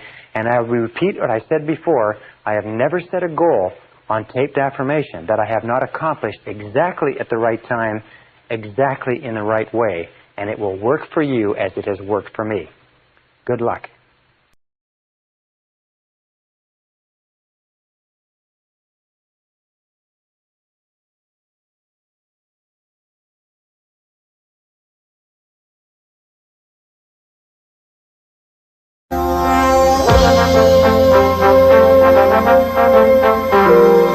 Brian Tracy presenta el programa Fénix. La psicología del logro. Session 15, 5 Keys to Goal Setting. We started this seminar asking the question, why is it that some people are more successful than others? And a friend of mine who's been working in this industry for many years told me a story that I think you'll enjoy and which I found very relevant. He said that he invited, as the deacon of his church, he invited a Jewish gentleman to come to his church, a Christian church, and speak to the congregation on comparative religion, how the Jewish religion compared with the Christian religion. Well, the Jewish gentleman came after several weeks, and he stood up, and he began his talk. And he said, ladies and gentlemen, he said, I've examined your books, and I've examined our books. He said, I've examined your basic teachings, and I've examined our basic teachings, and I've come to this conclusion. He said, the Bible and the Talmud and all of our books say that the two great rules of life are to love God and to love your neighbor as yourself. He said, ladies and gentlemen, all else is commentary. All else is commentary. He said, we've been working in the field of success for 25 years, and we sat down around the table not too long ago, and we said, what is success? What are the determinants of success? And the unanimous conclusion was simply this. Ladies and gentlemen, success is goals, and all else is commentary. Success is goals, and all else is commentary. And I don't think there's anything that you'll ever learn that is truer than that. During the course of this seminar, we've talked about many different laws, the law of attraction, law of correspondence, law of belief, expectation, and so on. But you find that the only way to utilize all of those laws, or the easiest way to utilize all of those laws, is just to simply set a goal. When you set a goal, what do you believe in? A goal. What do you expect to happen? A goal. What do you attract into your life? People and circumstances in harmony with your goal. What does the law of correspondence affect? That your outer world will harmonize with your inner world with your goal. What do you concentrate on? Your goal. What do you plant in your subconscious? Your goal. What do you use for the law of substitution? A goal. A goal makes it possible for you to bring to bear all the laws of the universe to help to make you successful, without even thinking about any of the laws. That's why in every single study of successful men and women, you find intense goal orientation. And yet even knowing that success is dependent upon goals, crucially dependent upon goals, we find that less than 5% of the population have goals at all. I once wrote a paper or an article for a newspaper, and the quote they pulled out of the newspaper was, those who do not have goals are condemned forever to work for those who do. If you don't have goals for your life, you're condemned forever to help other people achieve their goals. In fact, in 1953, one of the famous studies, in 1953 at Yale University, they did a survey amongst the graduating class of seniors, and they asked them, amongst other questions, do you have goals and have you made plans for their accomplishment? They found that only 3% of the graduating seniors of one of the most favored classes that ever graduated from an Ivy League college in America had goals. Well, they went back in 1973, 20 years later, and they asked them, amongst other things, how much money are you worth today versus how much you were worth in 1953? And they found that the 3% who had set goals at the beginning of their careers were worth more in financial terms than the entire other 97% put together. Now, this is a phenomenal accomplishment, but it is not unusual. As a matter of fact, every statistic that I've looked at in studying goal setting, and I have been a fanatic on the subject of goal setting for years, shows that only 3%, 1 in 30, has clear, specific, written goals with action plans for their accomplishment. Now, let me say this, is that the ability to set goals and the ability to make action plans for their accomplishment is the master skill of success. It is the master skill. It is the most important single skill that you can ever learn. And through the course of what we're going to talk about now, if you can learn to set and accomplish one major goal, it can be the most important thing that you ever discover. More important than math, more important than science, more important than computer technology, more important than sales skills is the ability to set goals. Because once you have set goals, you trigger into force what is called the cybernetic goal-seeking mechanism of the brain. The cybernetic goal-seeking mechanism is this mechanism that once you've programmed the brain or impressed the brain into your subconscious, you tend to move automatically and unerringly toward the goal, and the goal tends to move toward you. It's almost as if you've set into motion a whole series of cosmic forces that cause you to move unerringly even though you do not know where the goal is. And we'll talk about that and why that works a little bit later. It is to say that within you is a mechanism that will lead you unerringly toward what you want to accomplish as long as you know what it is. The great H.L. Hunt, the oil billionaire, was asked his secrets of success on a television program some years ago, and he said there's only two things you need to know to be successful. He said, number one, he said, decide exactly what you want. He said, number two, determine the price you're going to have to pay, and then resolve to pay that price. But the big problem is that most people don't know what they want. In our civilization, in our society, you can have anything that you want in life, but 95% of the population has either a vague idea of what they want or no idea at all. And by the time this session is over, I'm sure that will be changed a little bit for you. Setting goals is the master skill of success. I think that goal setting should be taught in kindergarten and first grade and second grade. Right up to every single year of school, there should be some module and some process of teaching young people to set goals. It would guarantee greater success, faster and easier in life than any other single skill that a person can develop. No matter how old you are, no matter where you are today, the sooner you learn to develop the master skill of success by practice and repetition over and over again until you become completely focused as a goal-achieving human being, the sooner you learn it, the faster you will accomplish great things in your life. Now, an interesting point. Each of us has what we call a failure mechanism in life. The failure mechanism goes off automatically. The vast majority of people fail to live up to their potential. They fail to become everything they're capable of becoming, over 80%. And the failure mechanism is what we call the comfort zone. It's the tendency to fall into a comfort zone, to do what is easy, not to avoid making the efforts necessary to succeed. Now, this failure mechanism goes off automatically. From the time we are infants, we talked earlier about the pleasure principle. We always move toward what is pleasurable, what is easy, what is fun, what is enjoyable, and we move away from what is uncomfortable, what is difficult, what requires discipline, what requires effort, and so on. However, the only way to override this failure mechanism is by activating your success mechanism. And your success mechanism is triggered by a goal.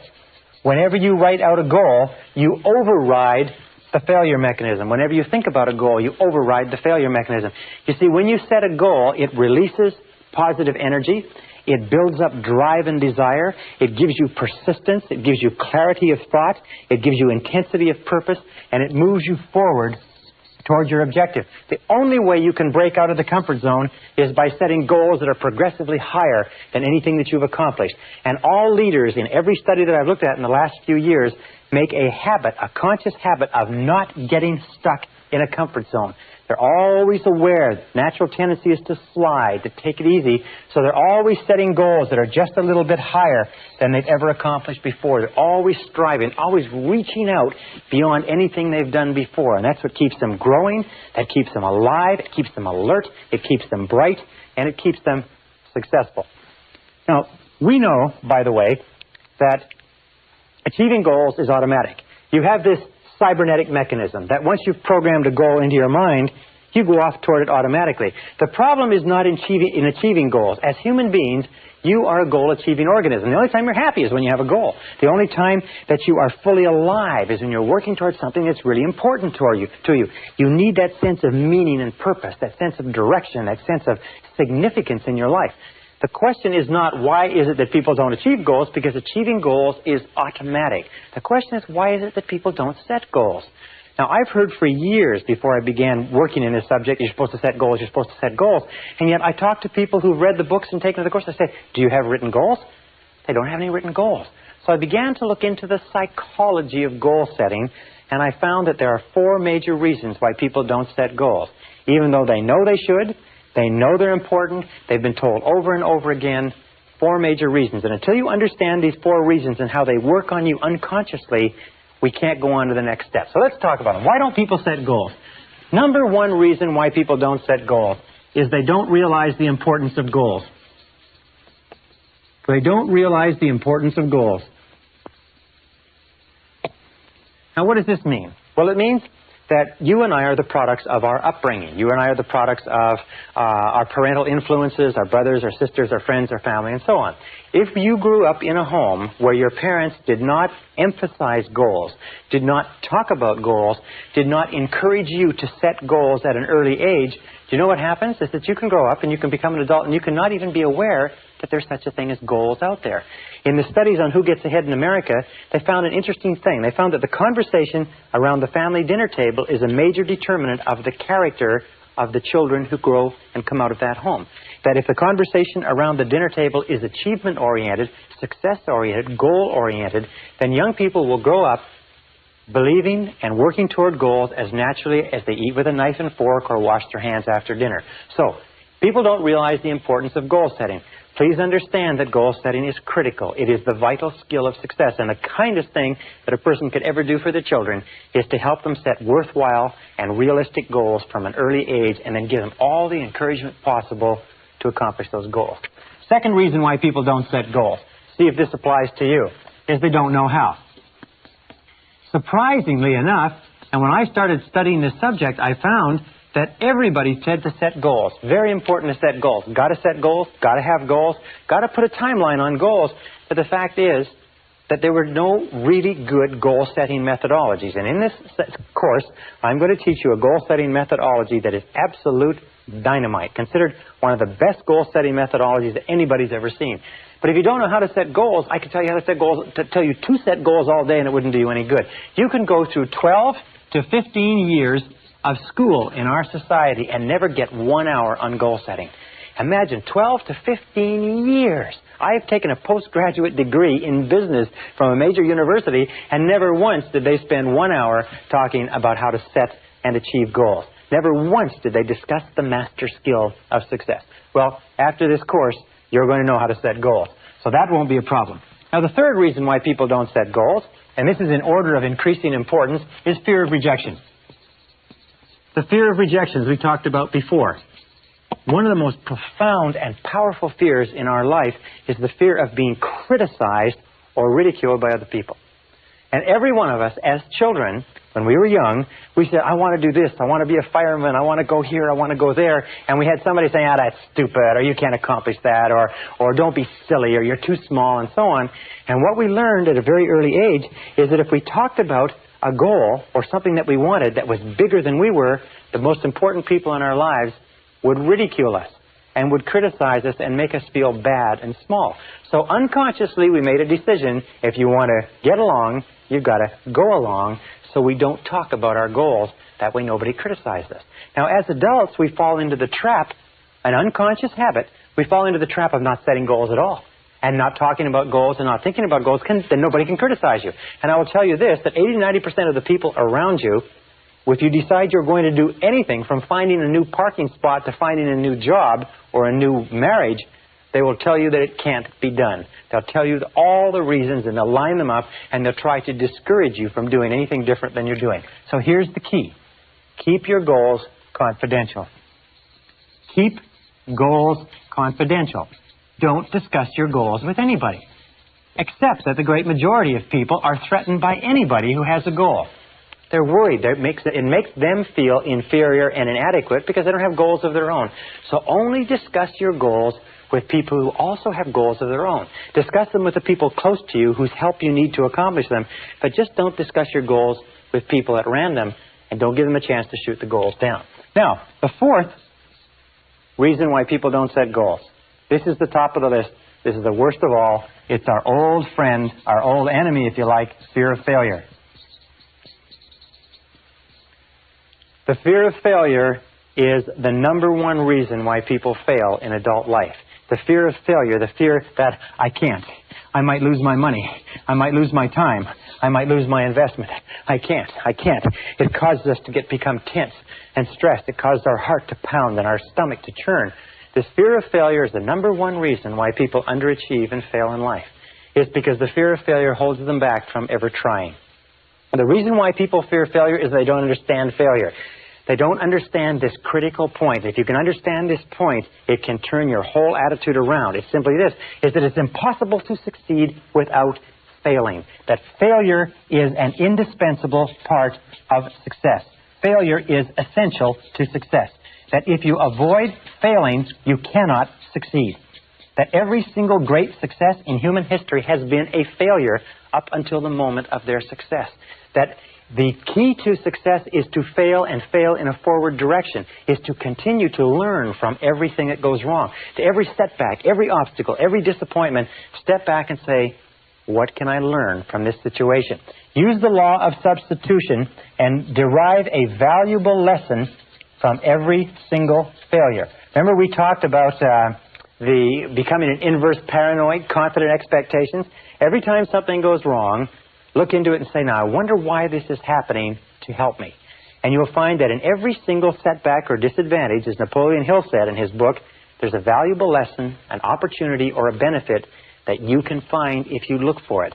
That successful people, leaders, are people who never use the word failure. They never think of the word failure. Thomas J. Watson, the founder of IBM, was once asked by a young man, he said, Mr. Watson, what can I do to be more successful? And Watson said without hesitating, he said, double your failure rate. Double your failure rate. Why? It's because, let me put this down. It's because if you look at the life stories of successful men and women, if you look at the life story of a person like Thomas Edison, one of the greatest failures in history. Thomas Edison, in the course of his lifetime, patented 1,052 devices at the U.S. Patent Office. Over 1,000 of those devices were actually turned into commercial products that made enormous amounts of money. Watson, or Edison, was also the greatest failure in the history of invention. He failed 17,000 times to come up with a plant that from which natural latex could be drawn. He failed thousands of times in other experiments. He failed over 11,000 times in his attempt to come up with a filament for the electric light bulb. After he had failed 5,000 times, and it was in the newspaper, it was called Edison's Folly, this attempt to somehow light the world with an incandescent light bulb. Everybody knew the world, people were supposed to light their way through the world with a kerosene lantern. A reporter came to him, young reporter, said, Mr. Edison, why do you persist in spending all of this time and money after you failed 5,000 times? And Edison said, young man, he said, you don't understand how the world works. He said, I haven't failed at all. He said, I've just successfully discovered 5,000 ways that will not work. He said, that puts me just 5,000 ways closer to the way that will work. It was over 11,000 experiments before he found the tungsten or the carbon impregnated filament that lit the first electric light bulb and changed the world. Colonel Sanders went to over 1,000 restaurants. A 66-year-old man went to over 1,000 restaurants to try to sell his recipe initially before he found one restaurant that would pay him a 5-cent a chicken royalty. But he kept on. Would you keep on after 100, 200, 500, 1,000 people had told you no? Sanders did, and became one of the richest and most well-known and most respected men in America. So you have to understand that success and failure go hand in hand, that wherever there's a possibility for success, there's also the possibility for failure. There is nothing wrong with failing as long as you learn from every lesson. And remember, if you have a certain number of failures that you have to go through in order to learn the lessons and gain the experience in order to achieve your great success, the sooner you do it, the faster you get on with it, the more mistakes you make, the more times you fall on your face and pick yourself up and learn from it, the faster you're going to achieve what you're capable of achieving. All right. This brings us to the second part of goal setting. And these are what I call the 5 keys. Now, these 5 keys are 5 key parts of the process of goal setting for you to keep in mind on a regular basis. The first key part, number 1, is this, is that the scariest thing in human life today is change. We know, however, that change is inevitable, that change is a part of progress, that there's no progress without change, that your life cannot even improve with change. We know that change is scary. And there's a natural tendency, what we call homeostasis, There's a natural tendency for people to resist change, to push it back, to avoid it, to dig in their heels, to get into that comfort zone. And as I've said before, the comfort zone is the greatest single enemy of human potential. Change is scary unless it is goal-directed.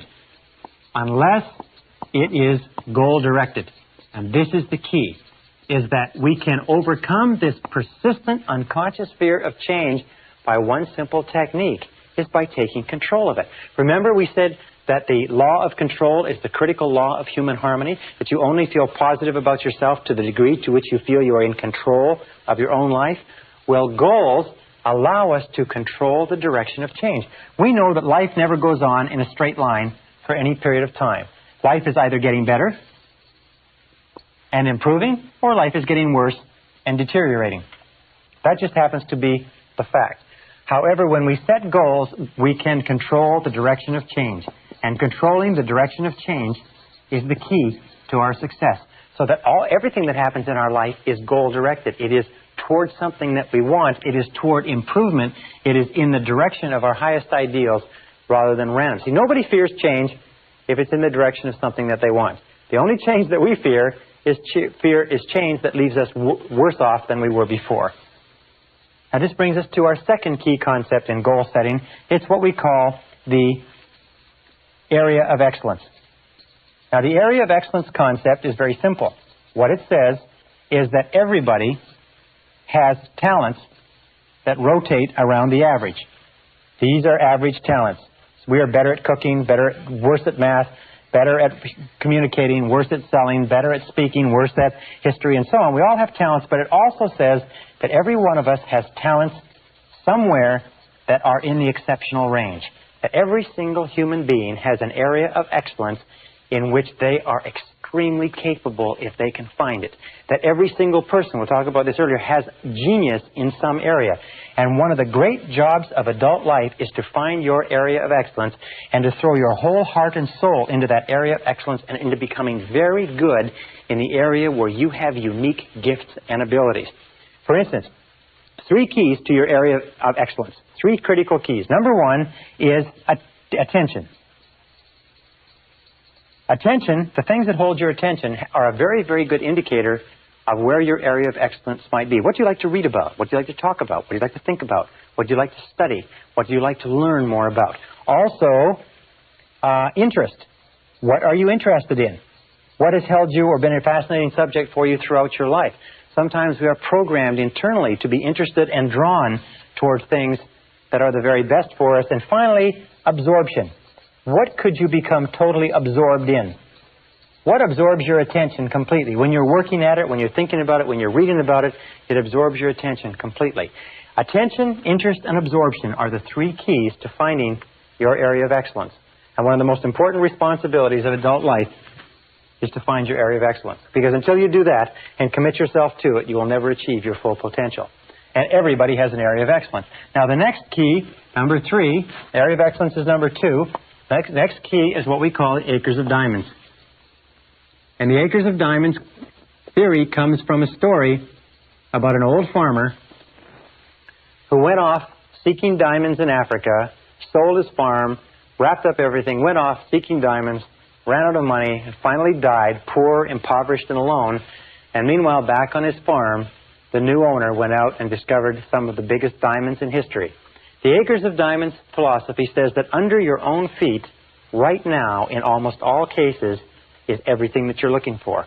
Right now, contained within your own talents, your own abilities, your own experience, your own wisdom, your own knowledge, your industry, your family, your contacts, that somewhere right now under your own feet is the opportunity that you're looking for.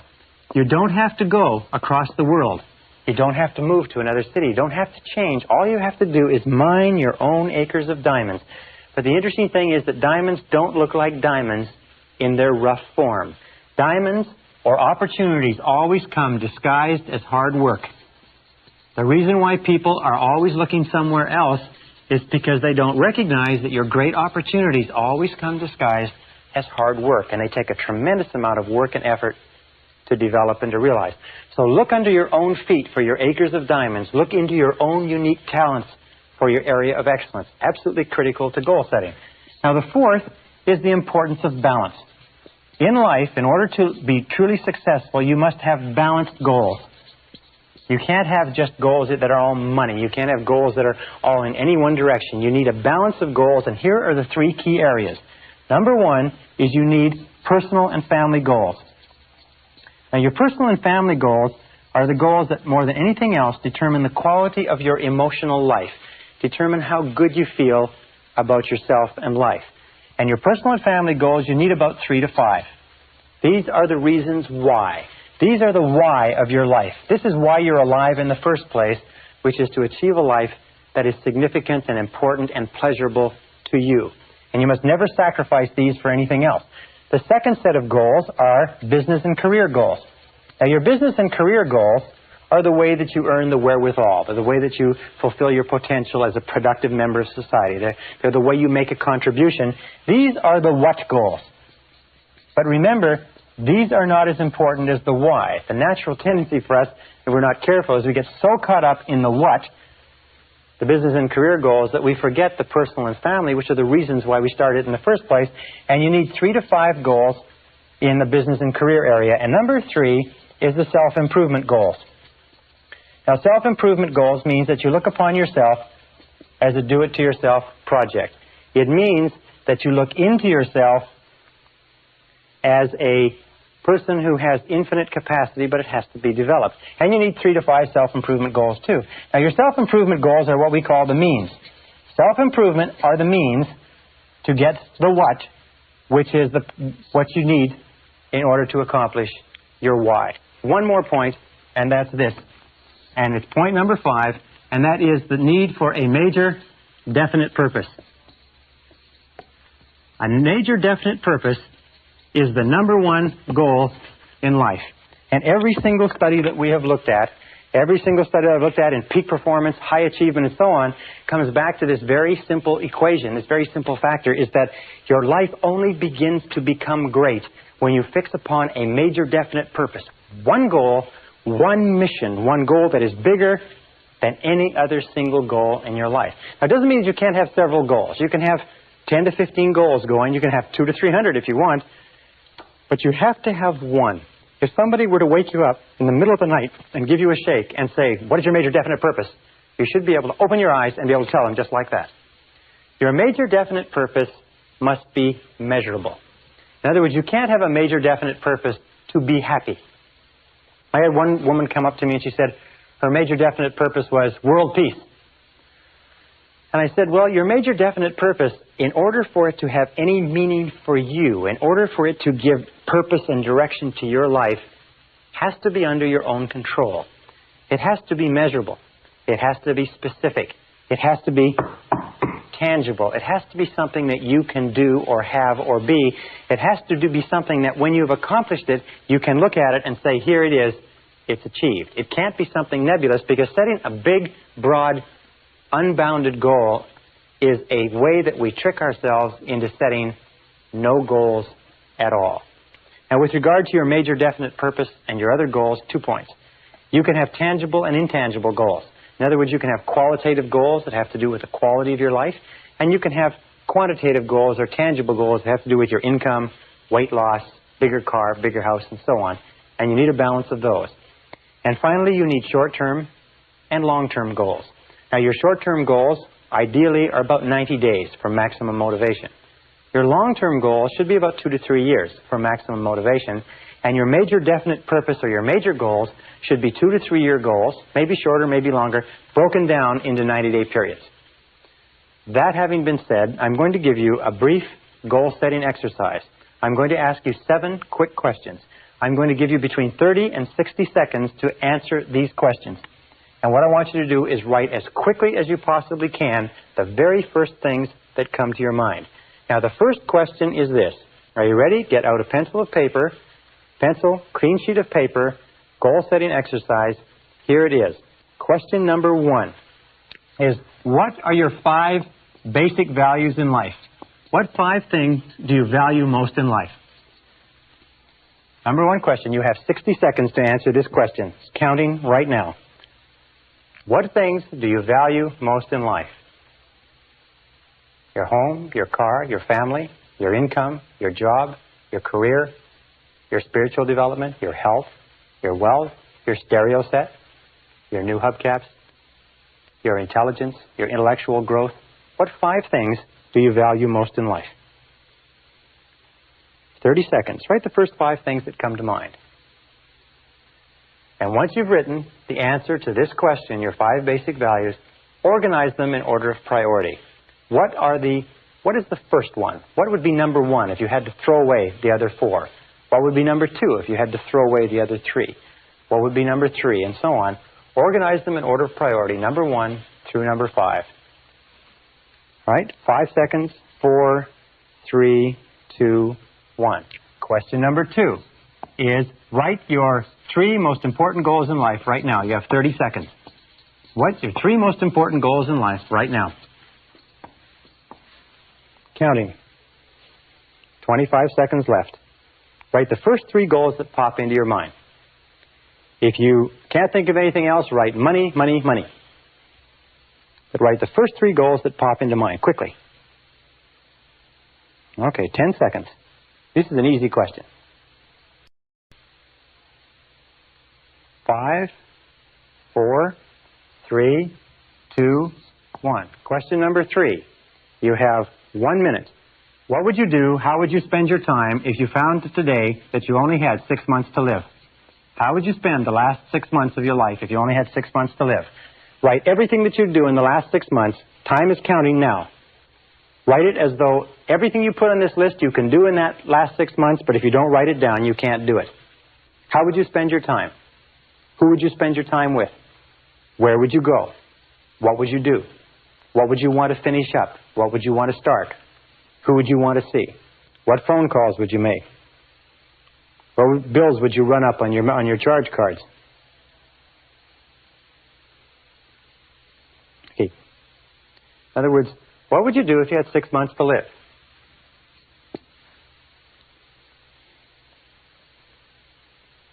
All right, 10 seconds. Write everything you can think of. Remember, if it's written down on this sheet in front of you, you can do it. If you forget to write it, you won't be able to do it. 5 seconds. 4, 3, 2, 1. Question number 4. What would you do, how would you change your life if you won $1 million in the lottery tomorrow? If you became an instant millionaire, what would you do differently from what you're doing today? If you became an instant millionaire, what would you do differently? You've got 1 minute to write. Everything that you write, you'll be able to do with that $1 million. If you don't write it down, you won't be able to spend it. The $1 million won't be given to you. Interestingly enough, when most people are asked this question, the average amount that they can spend is about $200,000. They can't get their mind around $1 million. What would you do differently? Good question. Would you continue working at the job you're working at if you won $1 million? If the answer is no, it means you're in the wrong job for you and you are wasting your life. Would you stay in the relationship that you're in? Would you continue spending your time the way you spend it? What would you do if you won $1 million? All right, 5 seconds left. Write down everything you can think of. I had a farmer in one of my courses once. He said he'd just keep on farming until it was all gone. Anyway, number 5. You have to be a farmer to appreciate that. Number 5 is, what have you always wanted to do but been afraid to attempt? You've got 30 seconds. What have you always wanted to do in life but been afraid to attempt? 30 seconds. Right? The first thing that pops into mind. Run for public office, give a professional talk, start a new relationship, start your own business. Half the population would like to start their own business. Did you know that? Over half the population. But they don't do it because they're afraid of failure or rejection or something else. 10 seconds left. What have you always wanted to do but been afraid to attempt? This is a very revealing question. Write whatever comes down on the page. All right? Question number 6. What sort of activities in life give you your greatest feeling of importance? What sort of activities give you the greatest feeling of pleasure, self-esteem, happiness, joy, and fulfillment? What do you really like to do? Look back over your life and ask yourself, when have you been the happiest? 30 seconds left. 30 seconds to go in this question. When have you been the happiest in life? When have you been the most fulfilled? When have you felt the very best about yourself? When have you had the greatest amount of peace and personal satisfaction? What sort of circumstances? What were you doing at the time? Who were you doing it with? Where were you going? What were your goals? What were the circumstances? And so on. Very, very important question. All right, 5 more seconds. And then here is the key question in determining your major definite purpose is this. Imagine that I could give you a pill that was a magic pill, and if you took this magic pill, you could accomplish any one thing in the whole world. And the question is simply this. What one great thing would you dare to dream if you knew you could not fail? What one great thing would you dare to dream if you knew you could not fail? All right, 45 seconds. What one great thing, what one goal would you dare to dream if you knew beyond a shadow of a doubt that you could not fail? You're absolutely guaranteed of success. What would it be?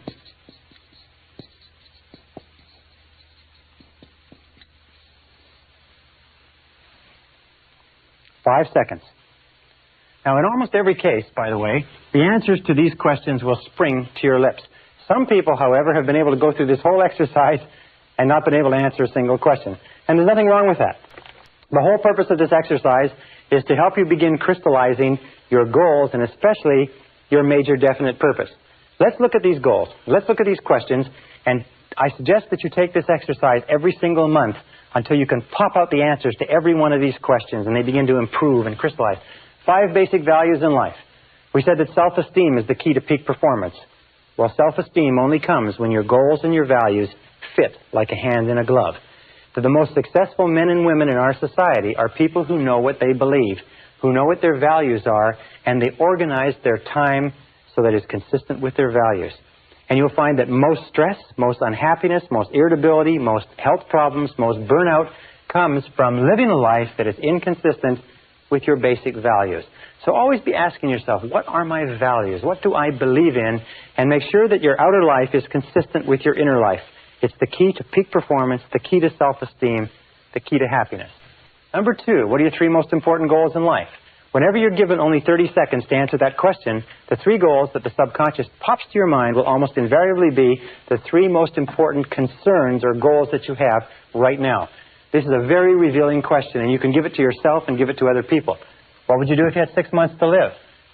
If you only have 6 months to live, it refers you back to your basic values. It tells you what you really value in life. And an important question is this, is that how much of your current life is consistent with what you would do if you only had 6 months to live? Would you spend more time with your family? If you would, are you spending more time with your family now? Remember, you never know when you only have 6 months to live. What would you do if you became an instant millionaire? Perfect question. That simply asks you, what would you do if you had all the time and money in the world? What would you do if you had no fear of failure and no fear of rejection? What would you do if you were free to choose? If you had complete freedom to choose, the fact is that anything that you could write down as an answer to question number 4, you can accomplish. You don't need $1 million. All you need to do is set it as a goal and make a plan and start working toward it. You may not get it as fast as if you were a millionaire, but you'll get it nonetheless. Asking the question simply frees your mind. Question number 5, what are you afraid to attempt? That may tell you what the self-limiting belief or block is that's holding you back from achieving your full potential. Question number 6, what gives you your greatest feeling of importance? This is simply asks you what gives you a feeling of self-esteem, and this will lead you unerringly to your area of excellence, because you will always and only become excellence doing what gives you a tremendous feeling of importance. And question number 7, what one great thing would you dare to dream if you knew you could not fail?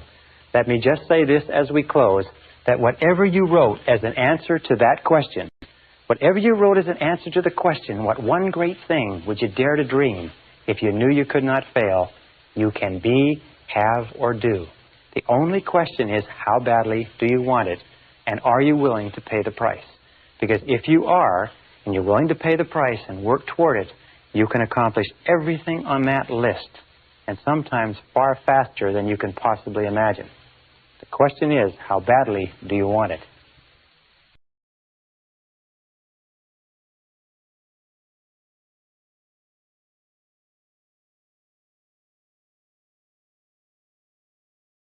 Session 16, 12 Steps to Goal Achieving.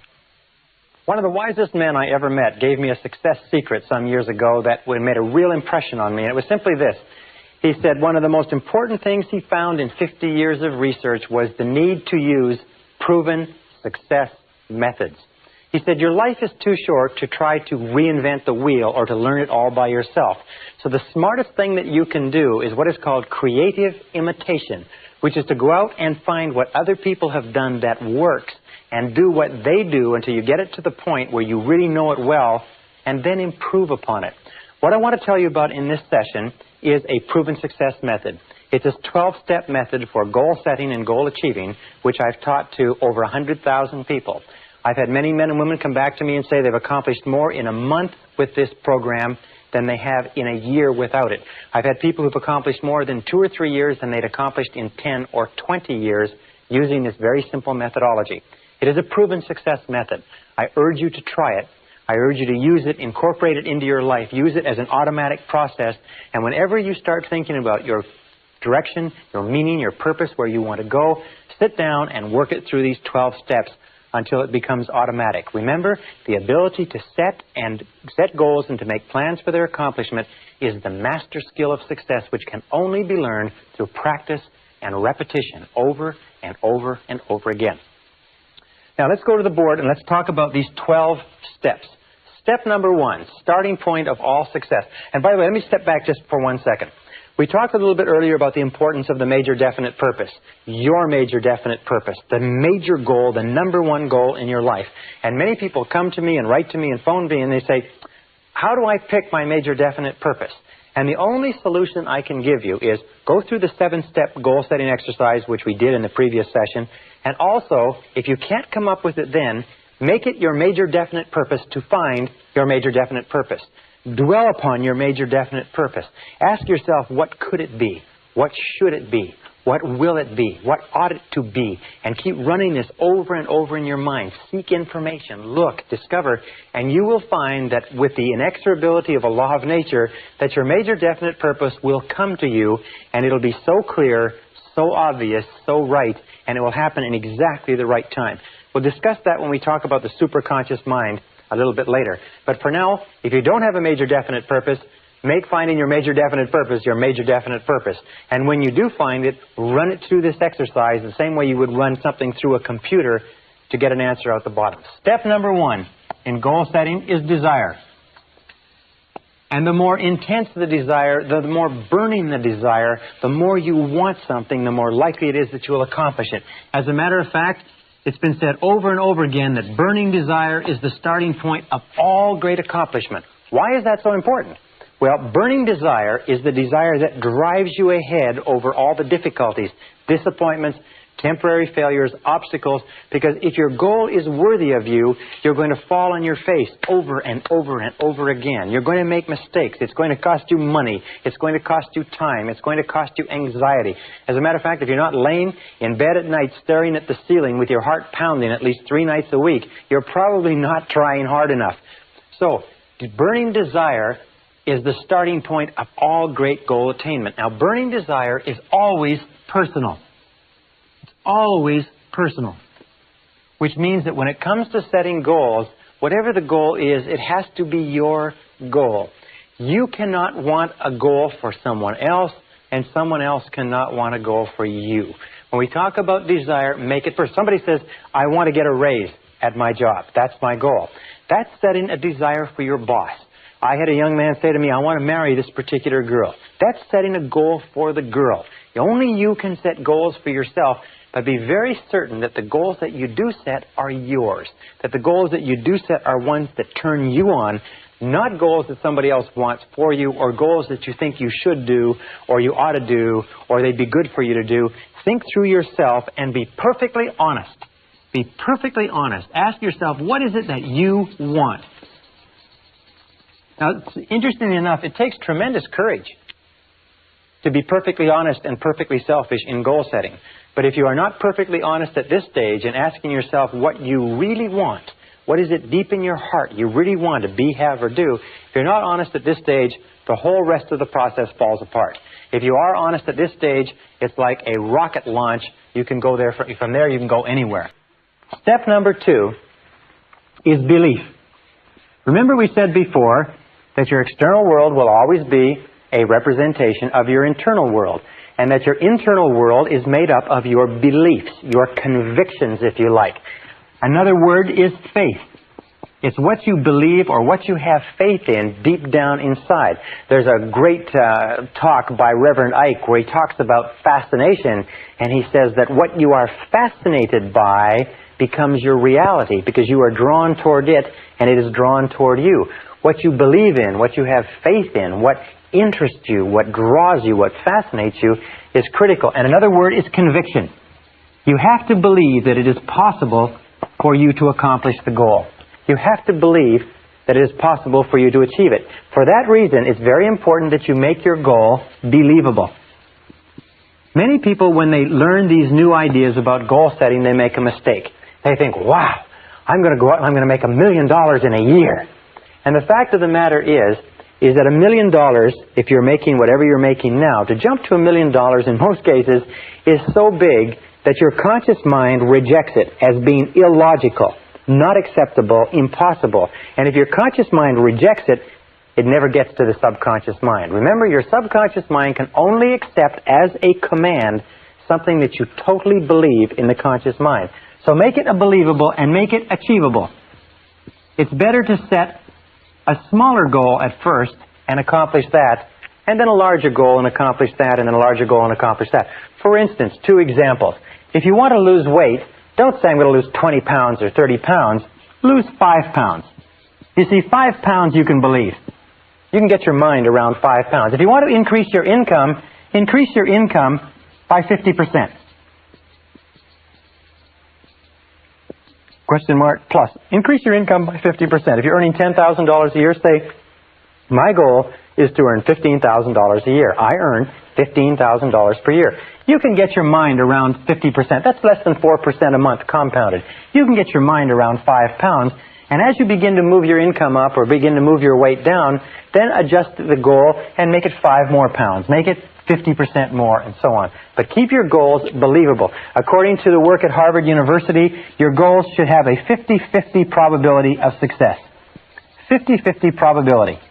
And each goal should be aimed at what is called your next step. Your next logical step on the road to accomplishment. So if you want to run a marathon and you've never run before, the first thing is to run a mile. Then run a mile without pain. And then run 2 miles and then run 3 miles. But to go from 0 to running a marathon has been found to be a self-defeating exercise. It'll actually hurt you more than it will motivate you. Remember, in order for a goal to unlock the motivational capacity that lies within you, you must be able to believe that it's possible of accomplishment. So better to set it lower to start with and then raise the standard than set it so high that it defeats you right at the beginning. Number 3 is write it down. Now this is very important because most people don't write their goals down. Only 3% of the population have written goals. Only 5% have goals at all. Only 3% have written goals, and I venture to say that probably you don't have any written goals either. And if you do have written goals, you probably don't have them written out in any detail. Write the goal down. Remember the reasons why people don't set goals. One of the reasons why they don't write the goals down is that when you write a goal down, you make it concrete. Suddenly, your subconscious wakes up and says, ha, you mean business. When you don't write it down, you are avoiding making a commitment. Unconsciously, the reason why people don't write their goals down is because of the fear of failure. The reason they don't write their goals down is they don't want to make a commitment to it. You see, if you never write it down, then nobody can ever tell you didn't accomplish it. If you don't write it down, well, then you're not really locked into anything. You keep your options open, if you like, and you go on to fail and underachieve in life. All the successful people have written goals. And if you want to be successful, you really have no choice. So write the goals down, make it concrete, make a commitment. A 100% commitment to accomplishing your goal will do more to drive you towards your goal than you can possibly imagine. Now, when you write it down, make it clear. Don't make it fuzzy. Don't say, I want to be happy or I want to be rich. Make it clear. Make it specific. If you want to earn a certain amount of money, make it a specific amount of money. Make it after-tax dollars. If you want to start a business, make it a profitable business. If you want to get into a relationship, make it a happy relationship. But make it clear, specific, and use vivid words or vivid language. Because the more vivid the language is, the more rapidly the subconscious accepts it. Emotional words like warm, exciting, powerful, loving, happy, dynamic. These are the kind of words that drive the goal into the subconscious mind. It's absolutely essential that it be a written goal. This is, by the way, where the winners part from the losers, because the losers always have a reason not to write out their goals. Number 4 is ask yourself this critical question. Why do you want it? Why do you want it? This is one of the most important of all questions because it will answer 3 things. First of all, it will make sure that it's your goal and not somebody else's. Second of all, it will intensify your desire because the more reasons that you have, these are what is called your reasons why. Your reasons why, in most cases, are more important than the goal itself. The goals can change. The reasons why stay the same. Do you want it because it will make you happier, healthier, more popular? Do you want it because it will fulfill your deepest needs? It will give you a sense of meaning and purpose in life? Why do you want it? You see, if the more reasons you have to want something, and if you make a list of them, list the reasons, the more reasons you have, the more desire you'll have, because reasons are the fuel in the furnace of achievement. Reasons are the fuel in the furnace of achievement. The more reasons you have for accomplishing something, the more likely it is you'll accomplish it. For instance, if you say, well, I'd like to earn $50,000 a year, or $30,000 or $100,000, doesn't matter.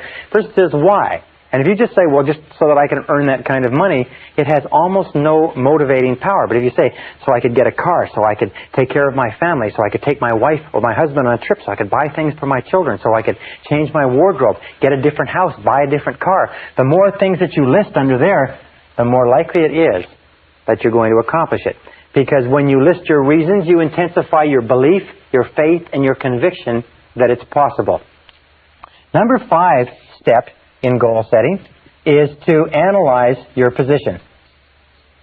Analyze your starting point. Now this is important because in analyzing your starting point, you know what your next step is. When we say analyzing our starting point, what do we mean? Well, let me give you a couple of examples. In analyzing your starting point, you have to ask yourself, what are your strengths? What are your basic strengths and what are your basic weaknesses? What is it that you need to learn? What is it that you need to improve? You see, before you accomplish any big goals, major efforts are necessary. Before you bring about any major change in your life, you're going to have to bring about major changes in you. Before you accomplish anything extraordinary, you're going to have to do a lot of ordinary things. So you have to ask this question. If you want to lose weight, what's the first thing you do? Is you weigh yourself. If you want to increase your income, the first thing you do is you figure out how much did you make last year? How much are you making right now? And then if you want to increase your income and you're in the business of sales, then you say, how many calls am I making on a daily basis? How many closes am I making? What is my average sales volume? What is my average sale? How many of those do I have to have? How much do I have to increase it, and so on? If you want to build a bigger business, you analyze your starting point and you say, where am I in the marketplace? How am I fixed with regard to capital resources? How am I fixed with regard to manpower? How am I fixed with regard to market opportunities and credit?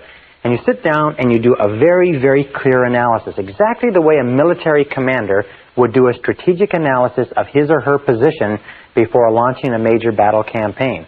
One of the big mistakes that people make in goal setting is they launch without taking the time to think through what their launching pad is.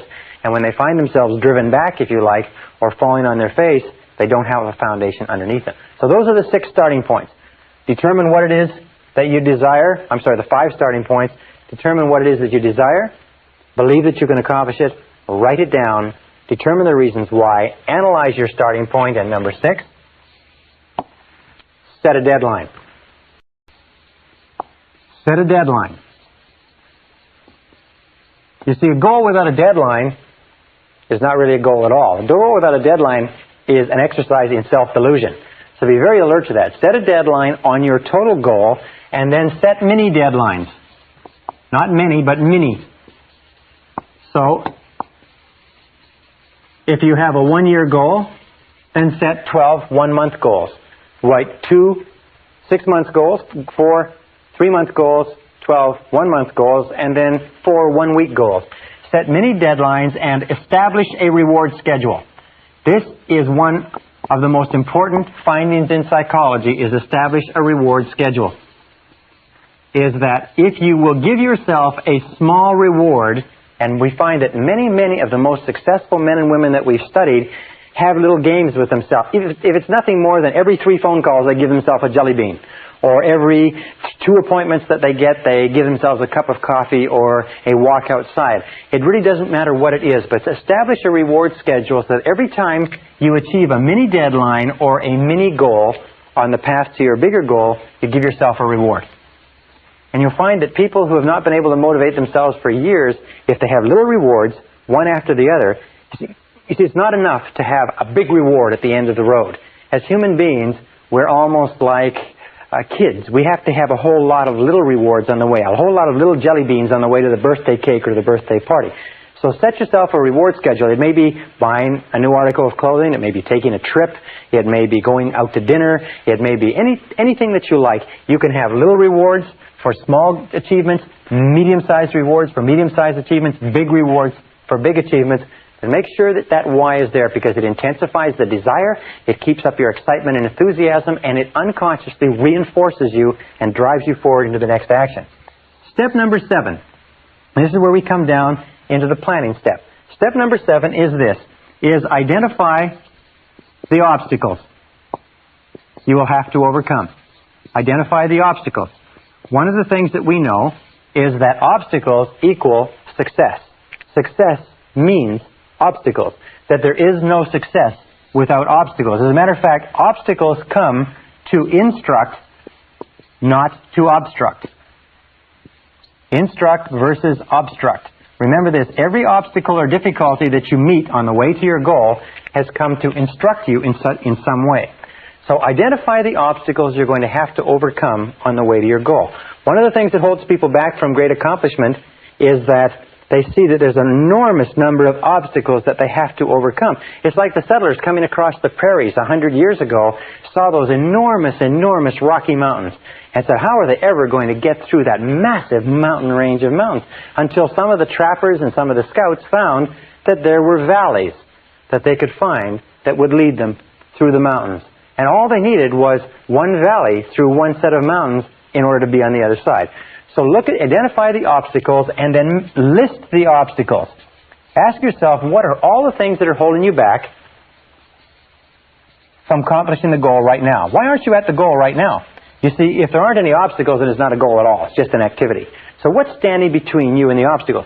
Also, be grateful for obstacles, because it's obstacles that assure that there is success at the other end. Where there are no obstacles, where there are no difficulties, where there are no challenges to overcome, there's no possibility of success either. Then, set priorities on your obstacles. In other words, look at them and say, of all the things that are standing between me and my goal, which one is number one? Which is the number one obstacle? Imagine that this is you, okay? Hope you can see that this is you, and here is your goal. Well, now, on the way to your goal, there's a road. And the road twists and turns. And on the way to the goal, there's a few obstacles, and there's pitfalls, and there's deadfalls, and so on. But somewhere on the way to this goal, there's also what we call the rock. Now, your rock is your major obstacle. The rock is the major thing that is stopping you from achieving your goal in the quality and the quantity that you desire. One of the most important things that you can do is ask yourself, what is your rock? What is the major boulder? What is the big obstruction that stops you from getting from here to there? Identifying the rock is one of the marks of the strategic thinker, and identifying the rock is one of the key things you do. Why? Because if you get rid of all of these other little obstacles on the way to the goal, the rock is still going to be there, and you're still not going to accomplish the goal. If you're not very careful, if you don't set priorities on your obstacles, you'll tend to work on a whole lot of irrelevant things and leave this rock undisturbed. However, the intelligent person focuses on the rock. The intelligent person says, this is the major obstacle, and they go to work on that rock. And they work day and night. They work as long as is necessary. There's a beautiful expression that says, swarm all over it. When you have a major problem, a major obstacle, a major difficulty that's in your way, swarm all over it. Concentrate all of your effort and attention. Work at it day and night, week in and week out, to get rid of it, because getting rid of that one obstacle will get you further towards your goal than getting rid of all of the other obstacles put together. So, in terms of your major definite purpose, what is your rock? What is your major obstacle? What's stopping you from going ahead? It could be internal. It could be lack of self-confidence. It could be self-doubt. It could be fear of loss. It could be a lot of things. That's quite normal. Or it could be external. It could be lack of money. It could be lack of information or knowledge. It could be lack of support from other people. It could be health. It could be a variety of things, but whatever it is, if you're determined to accomplish your goal, find out what it is and go to work to remove it. Now, number 8 is identify the knowledge you're going to require. Identify the knowledge that you're going to require. You see, we live in a knowledge-based society. There's no question about that. Is that no matter what it is that you want to accomplish, you're going to need more knowledge than you have now. The basic rule of life is that to a greater or lesser extent, you have gone as far as you can go in your life at this moment with what you now know. That's why I've emphasized so strongly the need for in continuous self-development, reading, learning, taking in new information, because you need more knowledge. Now, there's 2 ways that you can get knowledge. You can go out and get original knowledge, which is to read, research, and find it yourself, or you can get knowledge from other people. But in any case, identify the knowledge you require. What do you need to know? For instance, if you want to be successful in business, one of the things that you have to know is marketing and sales. If you want to be successful in your own business, the critical skill in entrepreneurial success is salesmanship. The critical skill in executive success is the ability to sell your ideas to others and to persuade others. So maybe what you need, maybe the critical knowledge you need is persuasion skills. Or it could be the knowledge that you need has to do with the law, has to do with accounting, has to do with technology. 2 points is set priorities on your knowledge.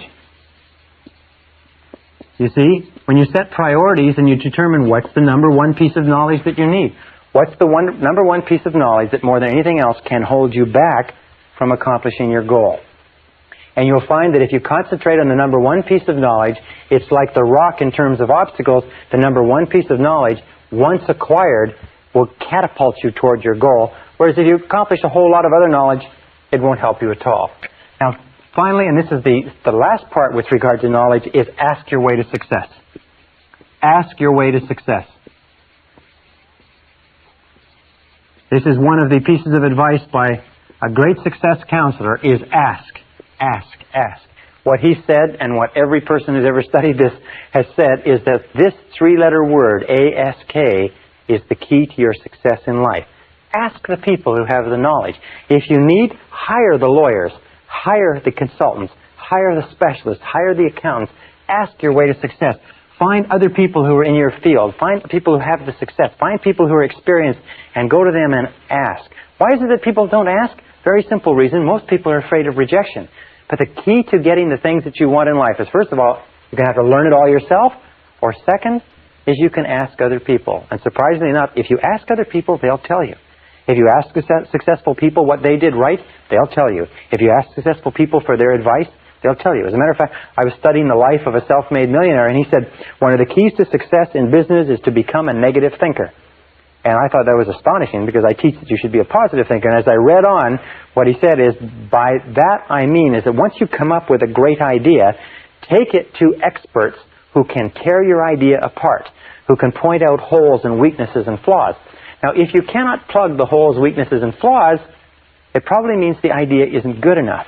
But if you are not willing to subject your idea to the scrutiny of critical people whose job is to find fatal flaws in something, then the idea is probably not good enough. So seeking out negative people, asking people their opinion, ask your way to success. Remember, in order to succeed, you need knowledge. You need more knowledge than you've got. You don't have very much time. You've got to get the knowledge the fastest, cheapest way possible. If necessary, buy the knowledge you require. Don't be cheap when it comes to knowledge. Number 9 step in goal setting is identify and ask yourself, who is your customer? Who is your customer? This means that you have to identify the people, the groups, and the organizations whose cooperation you require in order to be successful. Who are the people? Who are the groups? Who are the organizations? You see, in life we have a very simple equation, is that everybody makes their living by satisfying or serving somebody. That you and me have a customer, and that we move ahead in life to the degree to which we satisfy our customer. So we are all in the business of customer satisfaction. Now, if you work for a company, your customer may be your boss. If you're a salesperson, your customer may be your boss on the inside and the person who buys your product or service on the outside. If you're a nurse, your customer is the head nurse. Whoever you are, there is somebody in your environment. If you have a business person and you have to expand, one of your customers is your banker. Another one of your customers is your staff, your employees. Another customer may be your family. But there are always people that you have to work with in order to accomplish your goals. Now, why should people work with you in order to help you accomplish your goals? There's only one way, and that is what we call the law of compensation.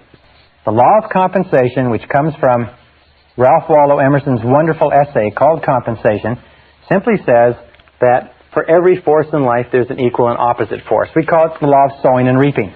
But it says this. It says that you are always compensated in equal measure for what you do. In fact, it always says that you are compensated in more than equal measure. So if you sow good, you reap more good than you sowed. If you sow bad, you reap more bad than you sowed. The law of compensation says that as long as you are doing good things for other people will do good things for you. So you ask this question, and this is everybody's favorite radio station. It's called WIIFM.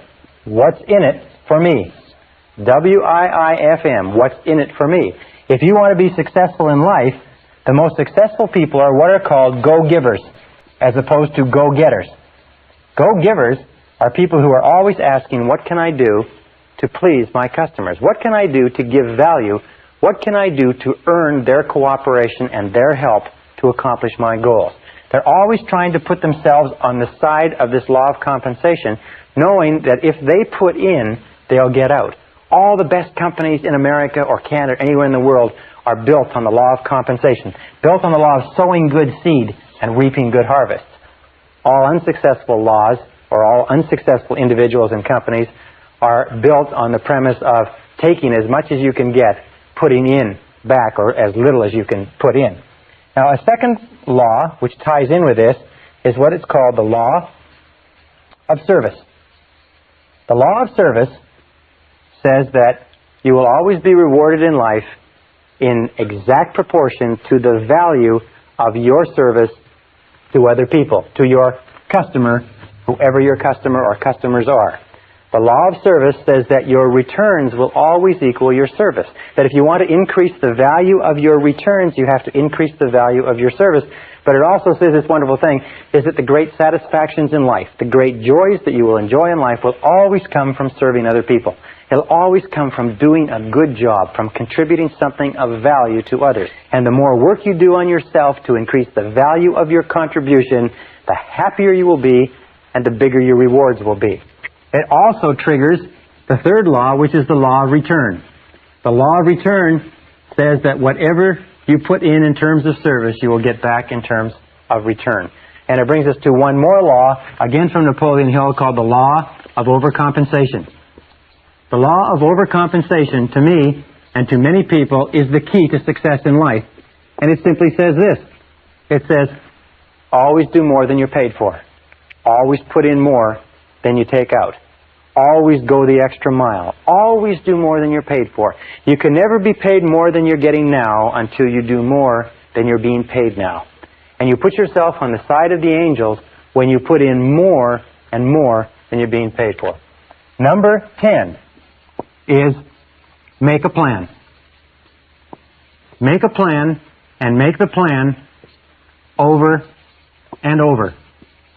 All successful men and women are successful planners. And how do you make a plan? Simple. A plan is a list of activities. In other words, you just identify from everything that we've talked about, what are the activities that you have to engage in to achieve your goal. And then you organize the list, just like a ladder. You organize the list in terms of priorities and in terms of time. What do you have to do first? What do you have to do second? What's more important? What's less important? And then you take action and get going on your plan and continually revise the plan. Number 11 is visualization. Visualization is worth all of the other 10. Visualization is create a clear mental picture of the goal that you desire. Create a clear mental picture and then imagine or image the results. Get a clear mental picture and see your goal as already realized. See it as a reality and play that picture over and over again on the screen of your mind. Play that picture on the screen of your mind until you can see it with perfect clarity.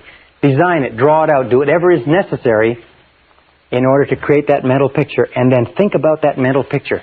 Think about your goal as a reality over and over again. Repeat it until you impress it deeper and deeper and deeper into your subconscious.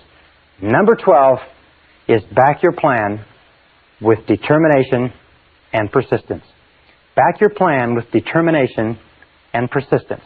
In the final analysis, the key to your success is your ability to hang in longer than anybody else. In all the studies that we've looked at of winners, of peak performance, we find that the quality of persistence is to the character of a man or woman as carbon is to steel. That persistence is only necessary when the going gets rough. That persistence only comes to the fore when everything falls apart around you and you feel like quitting. That persistence has no value at all when things are going well. Persistence only has value when you are willing to press on in the face of obstacles, difficulties, disappointments, falling on your face, losing your money, and so on. In the studies of self-made millionaires, we find that the average self-made millionaire in America has been broke or nearly broke 3.2 times. But irrespective of anything that they faced, male or female, they kept on struggling. And that's one of the reasons why they became successful. We also know this, by the way, that in order for you to achieve great success, you have no choice but to be willing to face temporary setbacks, temporary defeats, temporary obstacles. Winston Churchill, in one of the great stories of human history, was asked, in speaking to a boys' school, if he could summarize the lessons of his life in a few words. And he stood up and he said, I could summarize the major lesson of my life in 7 words, he said. And he stood there leaning on his cane and he said, they are these words, young man. He said, never give up. Never, never give up. And I think that more than anything else, from every study I've read, that's critical. If you resolve in advance that once you have set off to achieve your goal, that you will never give up, that you will never quit, that nothing can stop you, that every single difficulty will just be a spur to drive you on, that you will become an inverse paranoid and you'll look into every problem and you look for the good in the problem, you look for the lesson that you can learn, you look for the way you can turn the situation to your advantage. If you keep on doing that, if you keep optimistic, if you keep this attitude of confident expectation going, you will be successful. And finally, with regard to persistence, the iron quality that determines all your success, let me just say this, is that your persistence is your measure of your belief in yourself. Your persistence is your measure of your belief in yourself. And every time you persist in the face of adversity, your belief in yourself increases until it reaches the point where you become unstoppable on the road and on the pathway to your goals.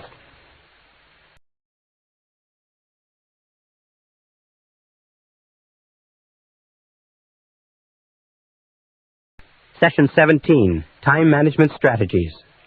At the beginning of the seminar, we talked about mental laws and we talked about the law of control. We said that you feel positive about yourself to the degree to which you feel you are in control of your life, and you feel negative about yourself to the degree to which you feel you are not in control, or the degree to which you feel you are controlled by external events. Now, there is no place where this is more important as part of the discussion than in the subject of time management. Charles Hobbs, the time management specialist, has come up with a great definition of time management. He says, time management is the control of the sequence of events. That most of your stress in life comes from a feeling that you are out of control of the sequence of events. Now, all successful people practice good time management skills. All unsuccessful people do not. Period. That each one of us has 24 hours a day. You have 24 hours a day, and I have 24 hours a day. Yet the top 20% of every graduating class, the top 20% of every industry, the top 20% of every social grouping accomplish and achieve 80% of the rewards. Not because they have more talent, not because they have more skill, not because they have more ability or intelligence or education or opportunity or anything else. It's because they use their time better. We've talked throughout this course about keys to success.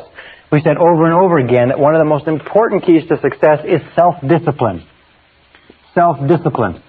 And we know that none of us have enough self-discipline. But self-discipline has a specific application. It means self-mastery. It means many things. It means keeping your mind on what you want and off of what you don't want. But it also means self-control.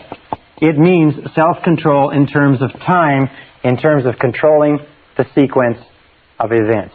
If you cannot master your time, then the seeds of greatness are not in you. If you cannot master your time, then it's not likely that you'll ever accomplish what you are capable of accomplishing in life. In this session, I want to give you 7 keys to time management. Now, I do entire 1- and 2-day time management programs. I can speak for hours on time management without referring to a note. I have studied countless books. I've listened to all the tapes. I've been to the courses. I'm going to give you 7 keys.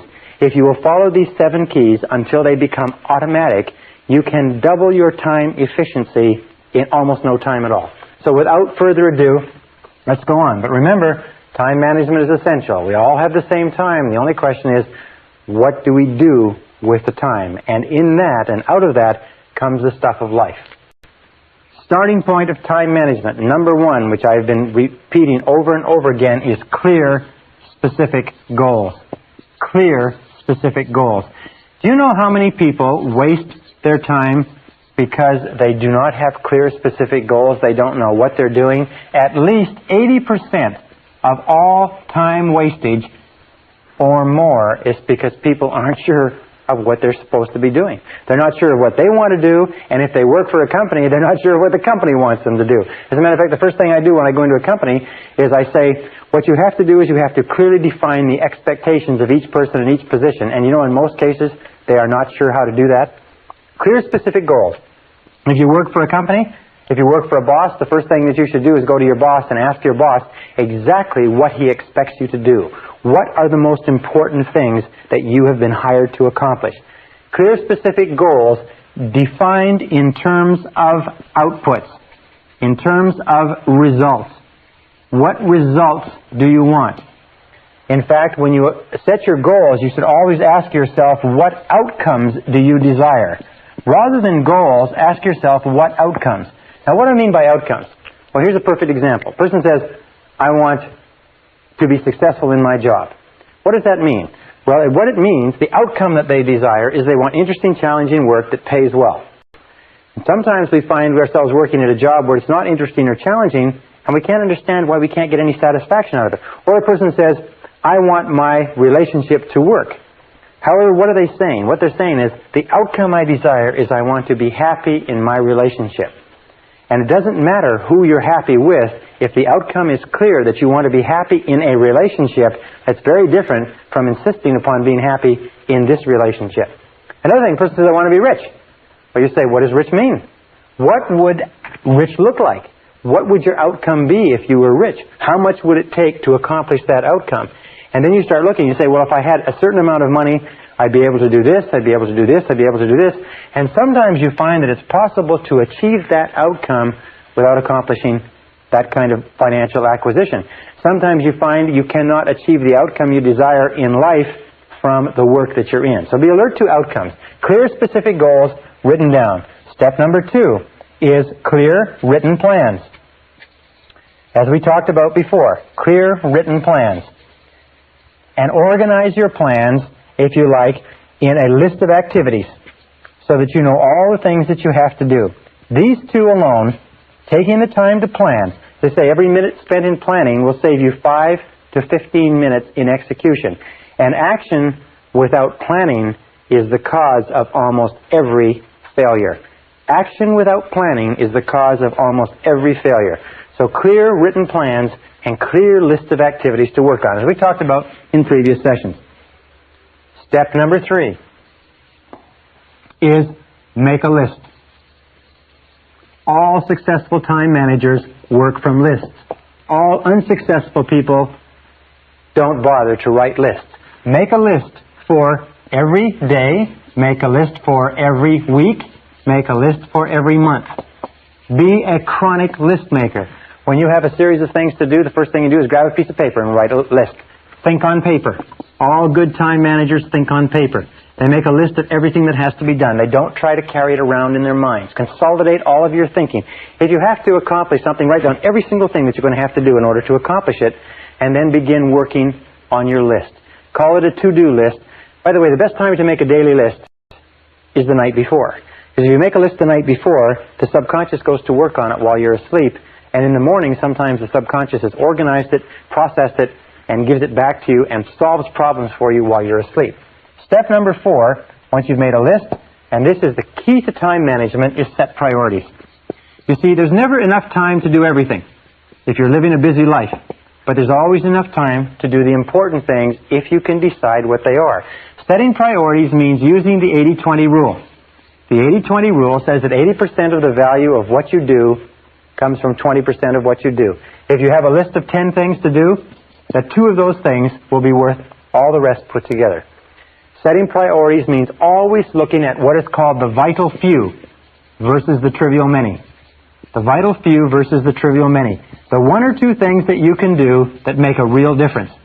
Now, most people waste their time, not because they're not working hard or not because they're not busy, it's because they're working on the trivial many, and no matter how many of them they do, it doesn't make any difference. The truly successful people do a few things, they do the right things, they do things one at a time, and they stay with them until they're complete. So set priorities. A very simple time management system is what is called the ABCDE system. The ABCDE is very simple. A stands for top priority tasks. Number 1 must be done. B is secondary priority tasks, things that should be done. C are not particularly important tasks, which could be done if you have enough time after you've done your A's and B's. And D is delegate, and E is eliminate. Then what you do is you take and you list all of your A goals from your list, and then you write A1, which is the most important of all. And then you write A2, which is the second A goal, and so on. And then you begin to work, and you work on your A1. And you never work on an A2 or a B of any order until your A1 is complete. Very simple. Now here's the key question for time management. This can be worth a fortune to you. It's been worth a fortune to me. Ask yourself over and over again. Repeat it and repeat it and repeat it until it rings in the back of your brain. What is the most valuable use of my time right now? What is the most valuable use of my time right now? What is the most valuable use of my time right now? Every time before you start any new task, ask yourself this question, and then discipline yourself to do only what is the most valuable use of your time. Remember, Benjamin Franklin had a beautiful line. He said, "Do you value life, then waste not time, for it is the stuff of which life is made." If you are not working on the most valuable use of your time, just exchange the word time for life. And say, what is the most valuable use of my life right now? And remember, if you are working on a second-order priority, you are, relatively speaking, wasting your time and wasting your life. Number 5 is concentration of power. Again, a beautiful word from Charles Hobbes. Concentration of power means that you do first things first and second things not at all. Do first things first and stay with them until they're complete. Surprisingly enough, in the studies of every effective man or woman whose lifestyle has been examined, we find they're always doing first things first, they do things one at a time, and they stay with them until they are 100% complete. They don't do a lot of things, but they do the most important things. They do them right, and they carry them through to completion. You know, one of the most valuable attributes of executive life is the ability to carry a task through to completion. So once it's been assigned to you, the person who's assigned it to you never has to think about it again. Concentration and single-handling. Single-handling means once you've picked it up, don't put it down.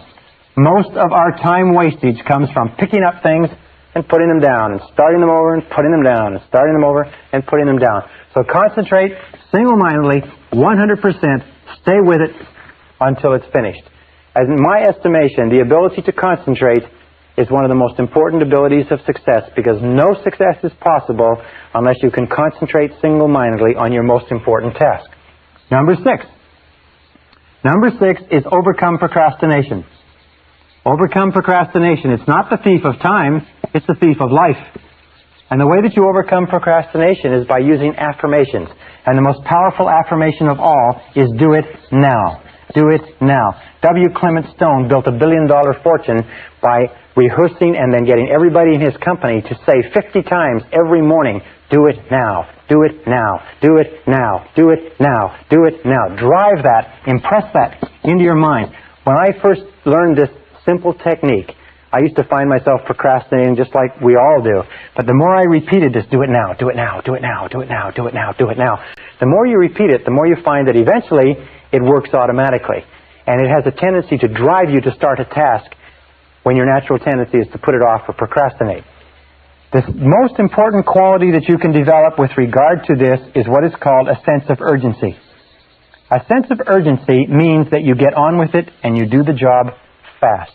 We said earlier that time is your most precious resource. Time is the scarcest and most precious resource of accomplishment in our civilization. And that people who have a sense of urgency are always the most valued people in our society. Develop what is called fast tempo. Fast tempo is essential to success. Fast tempo is essential to success.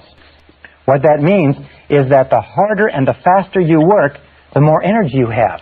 The harder and the faster you work, the more drive you have, the more you get accomplished. The more you get accomplished, by the way, the more tasks you conclude, the more energy and self-esteem you have, because every time you finish a task, you get a jolt of positive energy. Every time you procrastinate on a task, it tires you out and makes you depressed. So whenever you find yourself procrastinating, say to yourself, I have to develop a sense of urgency. I have to develop a sense of urgency. Do it now. Do it now. Do it now. And then work fast. Work fast. Work quick. You will find that if you will just pick up your tempo, you can get to a tempo that will enable you to go through more in 2 hours than the average person goes through in an entire day. In a study done by a business journal amongst 104 chief executive officers of major American corporations not long ago, they found a very interesting thing. They asked them what qualities would put a person most rapidly onto the fast track in their corporations. They said the two most qualities, 84% of them agreed, the two most important qualities, number 1, the ability to set priorities. Number 2 is a sense of urgency to get on with it and get the job done. And number 7, the 7th key to success is balance. Keep your life in balance. Make sure that you take time every day to spend with the people who are close to you. Make sure that you take time every day to think through your values. What is it that you really care about? Why are you doing what you're doing? What is it that you believe in that is relevant? And who are the people that you love? Who are the people that you care about and who care about you? Keep your life in balance. Don't let it get all work. Don't let it get all play. Don't let it get all anything. Keep your life in balance. Spend time with the people that you care about. Work hard when you work. Play hard when you play.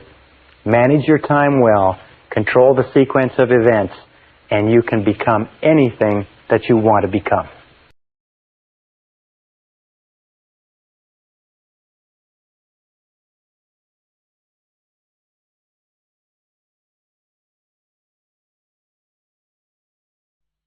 Session 18, Doubling Your Brain Power.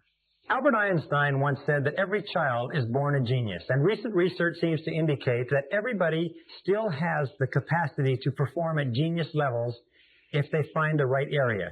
What we want to say in this session is that you are a genius. You have the ability to perform at exceptional levels in at least one area in your life if you can find it. Dr. Howard Gardner of Harvard University has written a book called Frames of the Mind, in which he discusses the fact that there are only 2 types of intelligence that are measured in your school life, mathematical and verbal intelligence. And you're considered to be intelligent to the degree to which you have mathematical ability or verbal ability. The Scholastic Achievement Test, the GSAT, the GMAT, all of the college aptitude and entrance tests are based on verbal and mathematical. But Gardner has found that there is artistic intelligence, too, that you may have. There is mechanical intelligence that some people have. There's intuitive intelligence. There's musical intelligence. And the most important of all, for your success in life, one of the bases of this course, in fact, is social intelligence, your ability to get along well with other people. My little girl, Christina, is 7 years old. Christina may not get great grades in math, and she may not get great grades in reading, but I'll tell you what, when it comes to getting along with people, Christina is dynamite. And because she is dynamite, we know that as long as she's encouraged and supported, she's never going to have any problems in life. But let's go back to our main point. You are a genius. That genius, intelligence, creative capacity is something that is your birthright. It is as natural for you to be extremely creative as it is for you to breathe in and to breathe out. And when we say that every child is born a genius, let's look at a couple of interesting facts. In recent studies, they took children tested between the ages of 2 and 4 for intelligence. Between the ages of 2 and 4 is the first time that they can actually do intelligence tests, and they found that 94% of them tested out at highly intelligent and highly creative.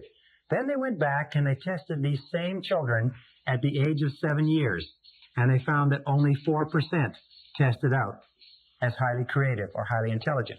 Now, why did this happen? Why this dramatic decline in creativity? Very simple. During the ages of 2 and 4 and the ages of 7, these kids got into things. They touched things, tasted things, smelled things, felt things. They ran around. They were terrible 2s, terrible 3s, fantastic 4s, and so on. What they did is they found that when they did these things, their parents got irritated. Their teachers got irritated. Their siblings got irritated. They got shouted at and spanked and discouraged from getting into things, from exploring their world with the kind of excitement that children do. And they learned if you want to get along, you better go along. So eventually they became passive. They started off in school. They sat in neat little rows. They spoke when they raised their hand. They were told when to go to the bathroom and so on. But the wonderful thing is that even if this has happened, the creativity goes underground, like an underground river. And we're going to talk in this session about how you can bring it back to the surface. By the way, an interesting study was done at the University of Minnesota some years ago called Operation Baby Snatch. Operation Baby Snatch was based on a psychological study at the university to test what were the factors that led to creativity in children. And what they did is they identified a variety of different mothers in the greater Minneapolis area that were mentally retarded. That is, that they had IQs of 80 IQ or below. And each of these mothers was identified at a time where they were having children. And they set up an experiment where students in the psychology department would go to these parents' homes, pick up the children at an early age, take them to the university, put them in an environment where they would be played with. They would be stimulated. They'd play music. They'd have toys. And the students would experiment with them and keep them busy and hold them up and play with them and so on. At the end of this experiment, as the experiment went on, when they reached the first age that they could test them for IQ, which was at about 5 or 6, they found that these children tested out at IQs of 130, which, as you know, is moving into the exceptional range. An IQ of 140 is considered to be genius. An IQ of 130 is just a few points below what it takes to get into Mensa. When they tested them again a couple of years later, they tested at 130 IQ, 132 IQ average. What was the key? What was the key to this incredible development of their mentality? They found the key was stimulation. The key was stimulation. They found that they could take a child and in its early formative years, the level of intelligence and creativity that develops is in direct proportion to the quality and quantity of stimulation that a child receives. Now, what does this mean to you and I? Well, it means if you have children, the kindest thing that you can do for your children is to provide them with a stimulating environment. It means that if you wish to be a highly creative person, the kindest thing that you can do for yourself is to provide yourself with a stimulating diet of different books, tapes, ideas, people, situations, environments. Even driving different routes to work has a tendency to break us out of our rut and out of our comfort zone and get us to think differently. Now, there's a thing called the law of use, or a principle called the law of use. The law of use, as it applies to a muscle, a physical muscle, is that if you don't use it, you lose it. If you don't use a physical muscle for any period of time, it atrophies and it becomes incapable of being used. The law of use also applies mentally to your level of creativity. it says that if you don't use your creativity, it atrophies, just the same as a muscle will. But the wonderful thing that we have found out in case after case is that if you begin to tax your creativity, if you begin to place demands on it, the same as you would with a muscle if you began lifting weights, if you begin to place demands on it, you begin to bring it into action. You begin to make it move and to, if you like, stimulate new ideas and new thoughts. So the key is to begin to stimulate your mind by feeding your mind with all kinds of things that cause you to break out of your standard rut. Now, there's another interesting part of creativity that's important, and that is language. One of the things that we have found is one of the closest correlations in our society, direct correlations between success and anything, is success and word knowledge, is that the average English-speaking person uses less than 1,200 words in their vocabulary, in their day-to-day vocabulary, out of a vocabulary of 500,000 or more possible English words. We find that your level of creativity and your level of intelligence is directly proportionate to the number of words that you know the meaning of and that you can use in conversation. Now, there's two types of words, by the way. There's words that we never use in conversation, we only read, but there are words that we use in conversation all the time. The average person uses only 1,200 words. The average child, up to the age of 5, learns to identify and know the meanings of 5,000 words in the first 5 years. The average adult learns 5 words per annum. So the more words you learn, the more creative you become, which leads us to another law, which is called the law of creativity. And the law of creativity says that everything in life today begins with ideas. That everything begins with ideas. That your success, your progress, your happiness, all your wealth, the development of your life depends proportionately on the quality and the quantity of ideas that you develop. And surprisingly enough, if you concentrate on the quantity of ideas, and I've done an enormous amount of work in creative thinking, if you concentrate on the quantity of ideas, you'll find that the quality of ideas is a function of the quantity. Some people say, well, they're only going to come up with a few ideas. It's people who are afraid of failure and afraid of rejection. But if you concentrate on generating a high quantity of new ideas that will somehow improve things. What is creativity? Creativity is the ability to bring about improvement. Creativity is simply the ability to bring about improvement. Anybody who can bring about improvements is a creative person. If you can improve the way that you control your child, if you can improve the way that you resolve a social situation, if you can improve the way that you prepare a dish, fix a car, work in the garden, prepare a marketing plan, write an advertisement, anything that improves anything is a creative act. You don't have to write symphonies and novels and paint paintings. All you have to do is be able to improve things. A series of small marginal improvements can lead to extraordinary differences in output. So the law of creativity says that your future, your success, your happiness, in many cases your longevity, is going to be determined by the quality and quantity of the ideas that you produce. Now, what is creativity controlled by? Creativity is controlled by, in my estimation, 3 things. Number 1 is past experiences. If you have grown up in an environment, especially a childhood environment, where you've been encouraged to think creatively, then you'll be a creative person. Our children, and I know this, our children, no matter what they come up with, we always tell them how intelligent they are, how creative they are, how interesting they are, how much fun they are, and we're always talking in their presence and when they're nearby about how creative and how smart our kids are. So our kids consider themselves to be little geniuses. And of course, being our children, that's probably not far from wrong. Second thing is self-concept. Is that an adult's self-concept with regard to creativity is very important. Do you believe yourself to be a creative person? Well, as Henry Ford said, and we've said this before, if you believe you are, to paraphrase him, or if you believe you are not, you're right. If you believe you are, or if you believe you are not, you're right. If your self-concept is that you say, I believe that I am a creative person, then that becomes your reality. Most people believe that they're not particularly creative simply because they haven't taxed their creative juices or their creative abilities for a long time. And the third area that determines your creativity is your current environment. If you're in an environment that encourages creativity, that encourages innovation, that encourages new ideas, you will find that you will come out with ideas. Tom Peters has a beautiful line in his book, In Search of Excellence. He said that people will drown you with ideas if you allow them to. He says the most successful companies are those that are continuously generating an enormous quality and enormous quantity of good ideas. He says business success is proportionate to the quantity of good ideas, or new ideas, or new ideas for improvement. So, if you look at these three things, what were your past experiences with your parents? With my parents discouraged any thought that I ever had of doing anything that was not exactly the status quo, because my parents were very fearful people. They'd come up through the Depression and World War II and so on. My self-concept was that I had no creativity at all. And my current environment, in many situations, was one where if you wanted to get along, you go along. But if you begin to shake these off, and you begin to realize that you are creative, then you start to actually make it your reality. Now, there's two types of personalities. There's what we call the mechanical personality, and there's what is called the adaptive personality. The major difference between these two types of personalities is the mechanical personality is rigid, and the adaptive personality is flexible.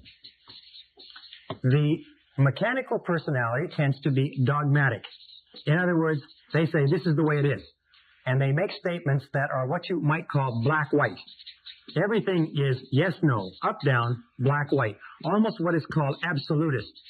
An absolutist statement is, this is the way it is. Absolutely, as Rocky would say. The adaptive person is open-minded. They're always willing to look at different approaches. They realize that no question is settled, so they're always questioning. They're always asking additional questions. Well, they say things like, what about this? Or what if we do that? Or why don't we try this? Or that's a different idea. And they tend to be, if you like, fluid. If a new idea comes along, if they've just made a decision and a new idea comes along, they drop the one decision, they pick up the other. They're very, very flexible and flowing. And you'll find that the adaptive personalities are the most successful and the happiest personalities. In fact, there's a direct relationship between low self-esteem and insecurity on this side. Insecurity on this side, people falling back on being insecure, and high self-esteem and security. People who feel good about themselves are willing to question ideas. So you have to ask yourself, where are you on this graph in terms of being mechanical or being adaptive? And here's 4 easy questions that you can ask yourself. There are 4 easy ways that you can analyze yourself. Ask yourself this: how easily can you say one of these 4 statements on a scale of 1 to 10? Statement number 1, how easily can you say, I was wrong. I made a mistake. I was wrong. I made a mistake. You see, people who are adaptive, people who are flexible and fluid, are quite willing to admit, I made a mistake. I was wrong. And change their mind and change it and do it better. Another statement, and people who are mechanical, if you like, or rigid, are people who cannot admit that they made a mistake. So what they do is they work very, very hard to cover up. They work very, very hard to defend themselves and protect their mistakes rather than saying, I made a mistake. Once you say I made a mistake, there's no more discussion. Then you get on with the solution. Here's another thing, another statement. How easily can you say on a scale of 1 to 10, I changed my mind? I changed my mind. Yes, I thought it was a good idea at the time, but I changed my mind. The ability to change your mind is a mark of the flexible person. How easily can you say, I don't know?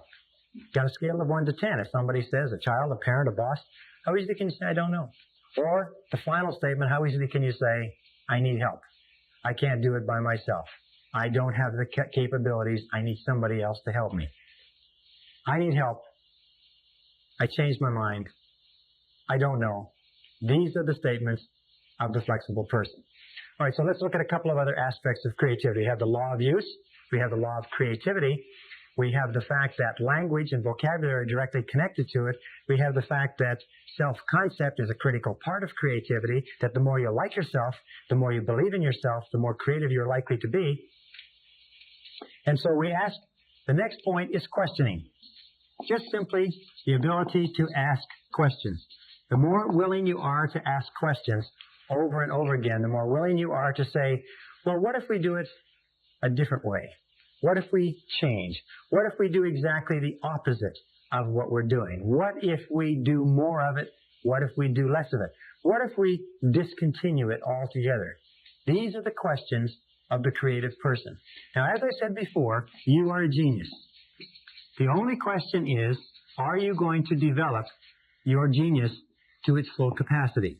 The only way that you can develop your genius to its full capacity is to begin to use some of the techniques that we've talked about in this seminar.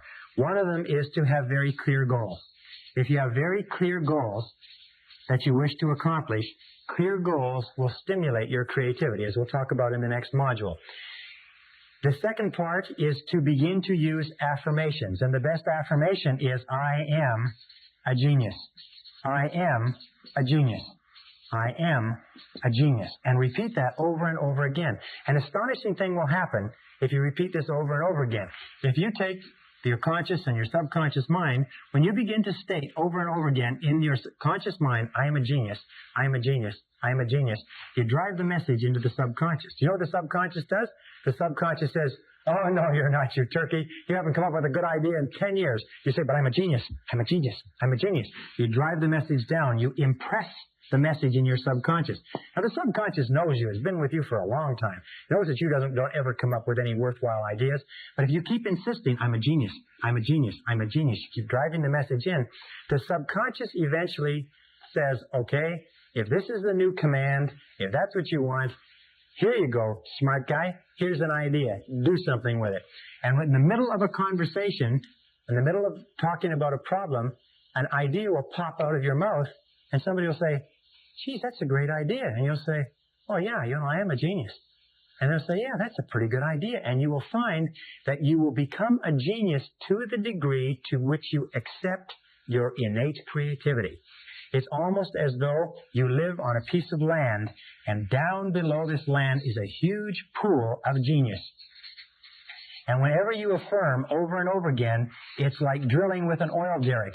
Whenever you affirm over and over again, you drill this deeper and deeper and deeper, and at a certain point, when you begin to affirm and visualize, at a certain point you hit this pool of genius, and it comes up like an oil well, like a gusher, and when it begins to flow, I'll tell you the most remarkable thing, when it begins to flow, we'll talk about this, why this works in a little while, when it begins to flow, you'll have idea after idea after idea. Now, the most important part of this whole question of creativity is to understand this, is that there is nothing that you cannot accomplish if you tap this genius, is that all productivity and all wealth comes from ideas, and the source of these ideas is inexhaustible. You understand that? The source of the ideas is inexhaustible, which means that your potential is inexhaustible. It means that there is no limit on what you can do or have or be if you will unlock your inborn creativity. If you repeat over and over again, I'm a genius, I'm a genius, I'm a genius, I'm a genius, and then confidently expect that exactly when you require it, exactly the right answer will come to you in exactly the right form and the right shape that you desire. And in the next module, I'm going to tell you why and how this works.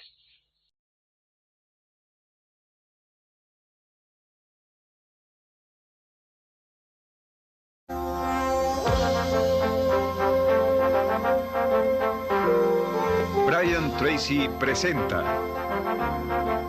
el programa Fénix. La psicología del logro. And in the next module, I'm going to tell you why and how this works. Session 19, Tapping Your Inner Genius. Another reason that I can say with complete confidence that you are a genius is that you have access to a mind that is far greater than anything that you could ever devise or develop on your own. Throughout all of human history, going back 4,000 years to the ancient Egyptian writings, there has been discussion of mankind having access to a greater mind. And this mind has been called things like the universal subconscious mind, or the collective unconscious, or the superconscious. Napoleon Hill calls it infinite intelligence. Ralph Waldo Emerson says we lie in the lap of an immense intelligence like a cork floating in the ocean, and that we have access to this intelligence at any time to bring us the answers we need and to solve the problems that face us. Carl Jung called it the superconscious mind, the mind that is above other minds, and we call it for the purposes of this talk, we call it the superconscious. You have a superconscious mind which you use in a random and haphazard way all the time. As a matter of fact, your superconscious mind is the source of all inspiration. It's the source of motivation. It's the source of enthusiasm. It's the source of excitement. It's the source of hunches. It's the source of insights. It's the source of flashes of intuition. It's the source of creativity and innovation. It's the source of all brand new ideas or thoughts or information that come into the world. For instance, Mozart was able to hear in a single second, he was able to hear an entire concerto, an entire symphony would come into his mind complete in one instant, and all he would do is sit and transcribe it and write it out of his mind onto paper. They said that he used to write his music note perfect the first time. Beethoven came up with one of his great concerts or his great symphonies in a single instant, although it took him 6 weeks to write it down. The entire concert was perfect, complete in his mind in a second. Many of the great inventions, many of the great discoveries, many of the great breakthroughs in history, in literature, in art, in music have been the result of a flash that has come in a moment of daydreaming, while asleep, while in the middle of a conversation, and you have access to this mind as well. Now let me tell you some of the characteristics of the superconscious mind. As I said, imagine you have your intelligence, which is your IQ, your knowledge, your experience, your wisdom, and so on.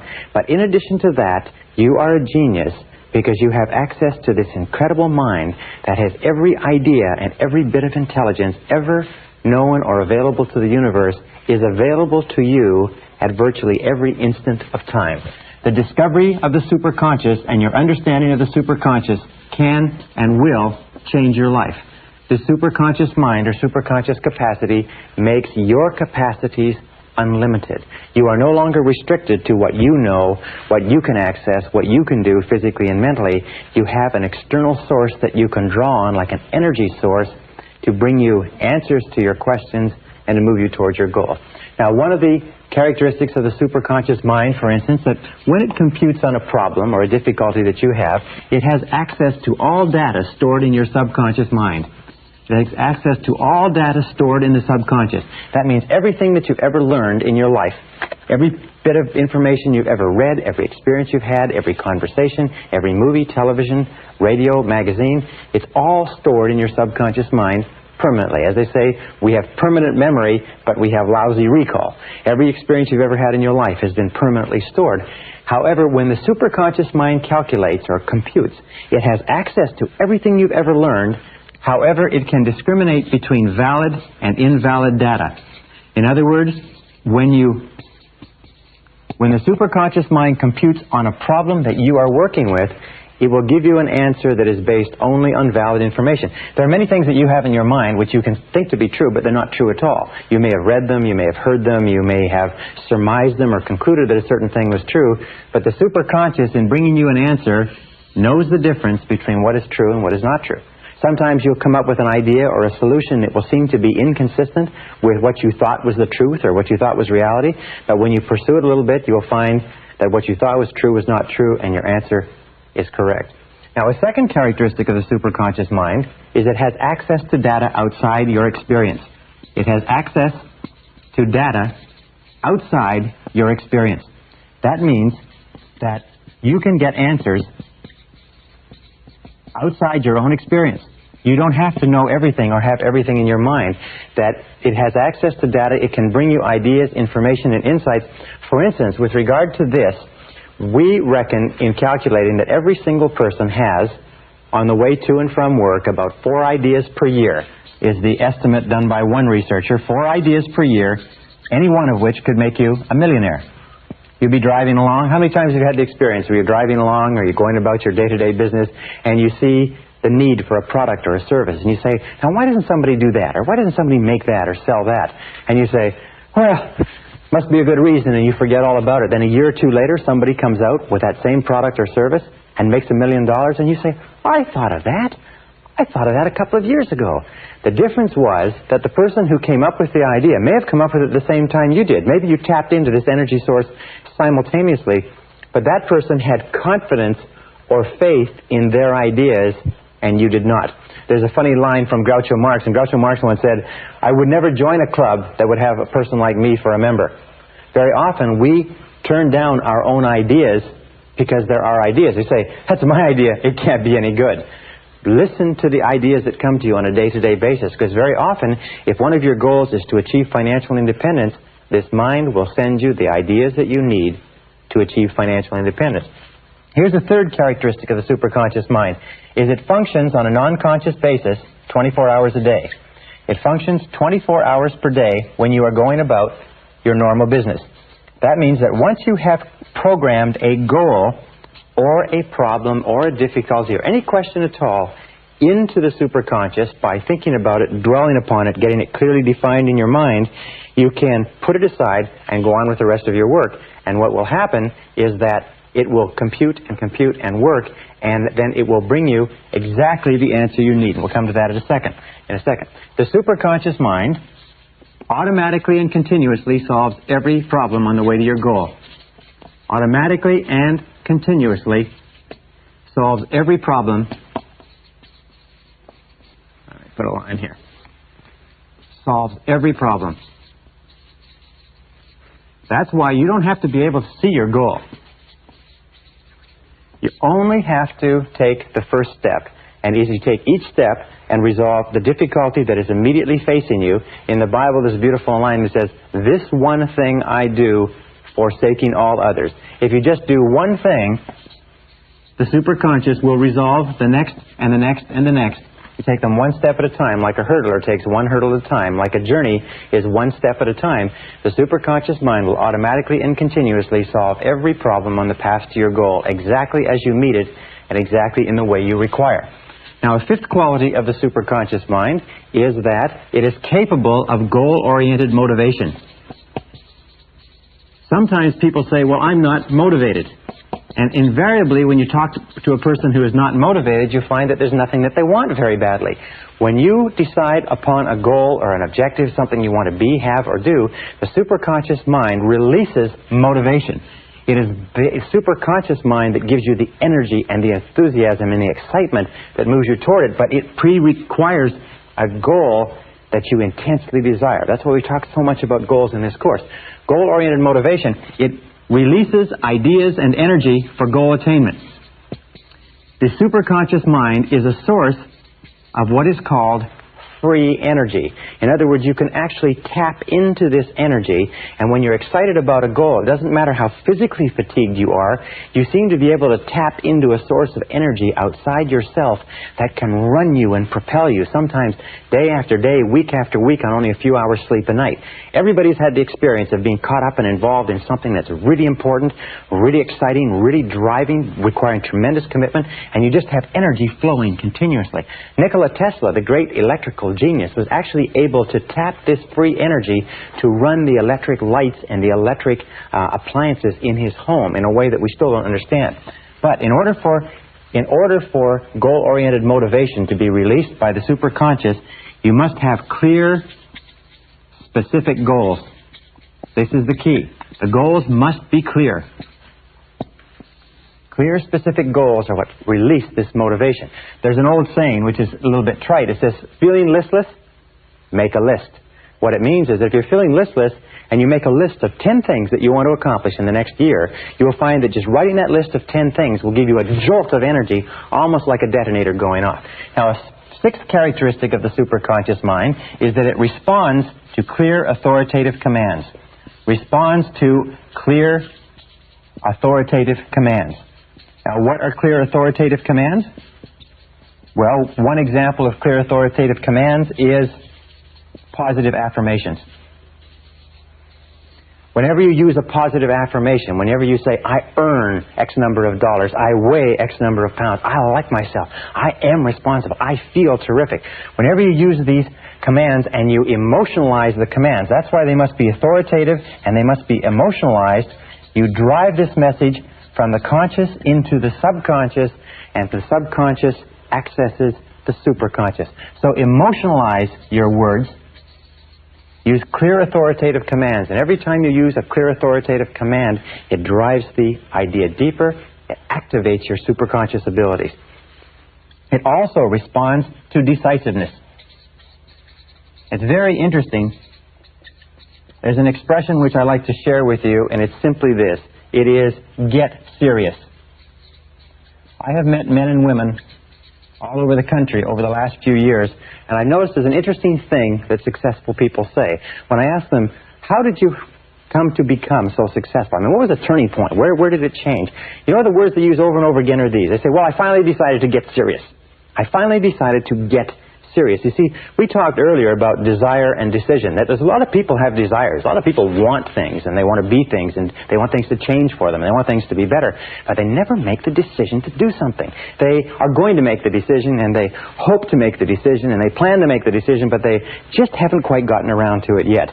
And an important part of this is commitment. If I can put this down here, is that nothing great in life happens until you make a commitment. And a commitment means you decide to do one thing to the exclusion of almost everything else. You get serious. You make a total commitment, and when you make that total commitment, when you become decisive, when you start using clear, positive words, I will do it, I do it, I can, I shall, I choose, I want, I earn, I am. When you start using commands like this, you trigger the superconscious mind, and sometimes more can happen for you in a matter of a few weeks than it's happened for you in a few years. And many of you know exactly what I'm talking about. Number 7. The superconscious mind, in a way, is like a muscle. It grows in capability as it is used and believed in. It grows in capability as it is used and believed in. That means that you can actually get it to the point, as I have in my own life, as many of my graduates have, you can get it to the point where you're plugged into the superconscious mind continuously, and you just go with the flow of life. That all the things that you require, the answers that you need, the solutions, the people, the circumstances, will be drawn into your life in exactly the order, exactly the sequence that you require. And the people that you don't need, the circumstances that are old, the circumstances that have nothing to do with where you're going, they fall off as exactly as they're no longer needed.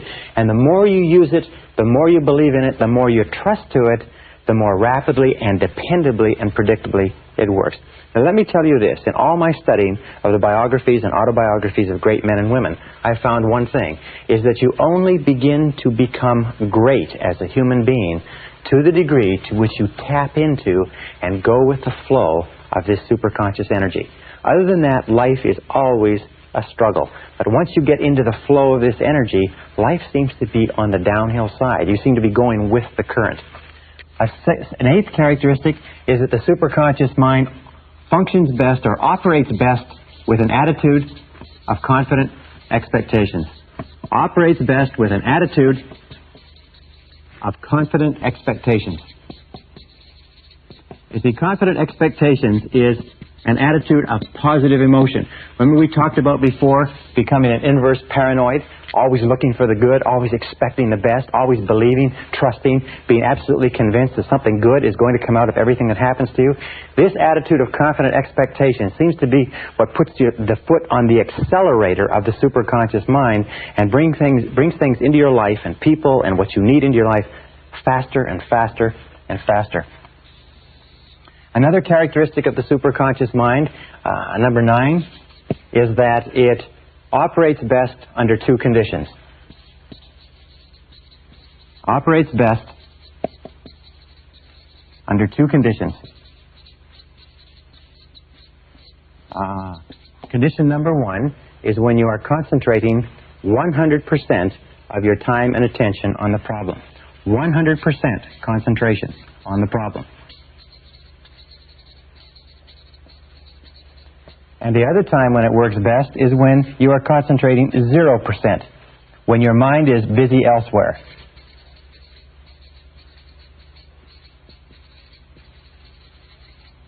Those are the 2 things, but somehow the superconscious mind does not function in between. So the key, or the solution to activating the superconscious mind, is to try consciously to solve the problem. Now here is a very simple way to do it. You start to solve the problem by, number 1, defining clearly what it is. Define your problem or define your goal. Write it down, discuss it, get it very clear in your mind. What is it that you're trying to achieve, avoid, or preserve? Number 2 is do some research. Gather information. look around, read, talk to people, go to the library, call people who know, call experts or authorities on the subject. Get as much information as you possibly can. Almost all good decision-making comes from getting information. I've had experiences where I have had a clearly defined problem or situation, and as I'm thinking about it, I say, where can I get some information? And bang, the name of a person you may not have spoken to for a year will pop into your mind. You pick up the telephone, you call them up, and you say, hi, I'm thinking of doing this or not doing this. What do you think about that? And they have exactly the piece of information that you need to do it or not do it. Be very, very alert to that. The third thing that you do is you try consciously to solve the problem. Now that you've got the information, you ask questions, you've done the reading and the research, you've got clear in your mind, you try as hard as you possibly can with your conscious mind to solve the problem. And if that doesn't work, then you simply turn it over to the superconscious mind, almost as though you are submitting it to a large computer. Turn it over to the superconscious mind and get your mind busy elsewhere. Get your mind busy doing something else and just get on with something else completely. For instance, we'll talk about this. You could work on another project, go for a walk, do physical exercise, go out for dinner. Get your mind busy elsewhere. And at exactly the right time, what will happen is that the answer will come to you. It'll just suddenly be there. Which brings us to another characteristic of the superconscious. And it is this, is that the superconscious mind, and this is number 10, the superconscious mind brings you exactly the answer you require at exactly the right time for you. Brings you exactly the answer you require at exactly the right time. Now, one important point with regard to superconscious creativity is that when you get this answer at exactly the right time, you must act immediately. A superconscious answer is time-dated. That means that it may, if you get the answer on Thursday at 12 o'clock, the answer may not be valid at 9 o'clock on Thursday. It may not be valid at 3 o'clock on Thursday. So when you get the answer, when it comes into your mind that this is what you should do, and you'll feel a very, very strong feeling of rightness about a superconscious solution, act immediately. Sometimes you'll be working on a problem. Have you ever had this situation? You're working on a problem and you get this feeling you should phone somebody. And you say, I should phone so-and-so, but I'll do it later. And you do it later, the next day or the next week, and you call them up and they say, I wish you'd phoned me last week because I had exactly the answer you needed, or I had the person, or I had the situation, or I had the job for you, and so on. So when you get this, I know a man who built $1 billion business, and he built $1 billion business by fully understanding what we're talking about here and doing just one thing. Very limited business acumen, but he always followed his superconscious instincts. Whatever he felt was the right thing to do at any instant, he acted immediately. He immediately took action. And his action orientation was enough for him to open doors of opportunity, to get feedback and information, to self-correct, to draw to himself the people that he needed to maximize the opportunities and so on. And he went from selling cars to $1 billion business in less than 10 years simply by following his superconscious intuition and following it continuously. Now, another characteristic of the superconscious mind is that it will bring you the experiences you need to be successful. It brings you the experiences you need to be successful. This is one of the most incredible things I've ever found in my life. It brings you the experiences you need to be successful. And it'll bring you a whole bunch of different experiences. Now imagine that this is you here. All right? And let's say that you decide that you want to increase your income by 50% a year for the next 5 years. Let us say over the course of your lifetime you decide you want to become financially independent. Well, now you normally, if you're working at a job or in a field, your line of sight, as they say, is that you will somehow find a way to do it in your existing field, within your existing experience and knowledge.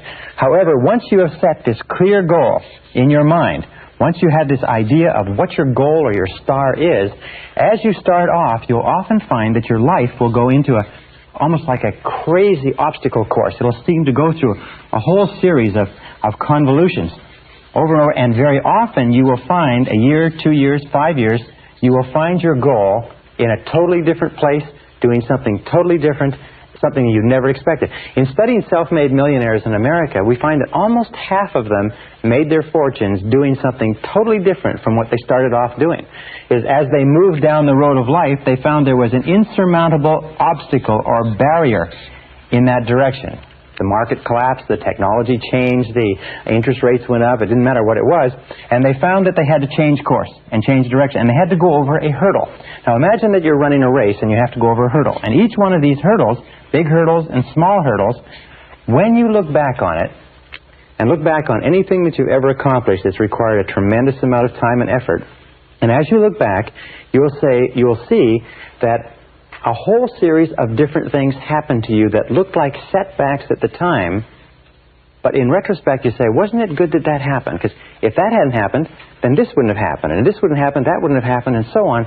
And you'll find that your whole life is a series of remarkable coincidences that initially looked like difficulties or setbacks, but in retrospect they contained within them valuable lessons that you needed to learn in order to achieve the goals that you've achieved. Perfect example. In relationships, when we start going out with members of the opposite sex when we're growing up, we have a lot of relationships that don't work out. Trial and error, we experiment, we learn what it's like to get along with other people and not to get along. And we think at the time that the relationships are not working out that this is a terrible situation. It's very emotionally stressful. But then when we finally find the relationship that's right for us, we look back and we say, boy, wasn't it good that we had all those difficult problems, because if we hadn't, we'd have never reached the point where I am now, which is being in the relationship that you wanted. I think the way they say it is you have to kiss a lot of horny toads before you meet the handsome prince or princess. So each time we go over one of these lessons, we learn a valuable, each time we go over one of these hurdles, we learn a valuable lesson. Now let me tell you this too, is that very often your greatest success comes just before, or just after, your greatest failure. In Napoleon Hill's study of over 500 successful men and women, he found that almost every one of them had faced their greatest failure, the point where they felt they should have quit, there was no point in going on, everybody else told them it was ridiculous.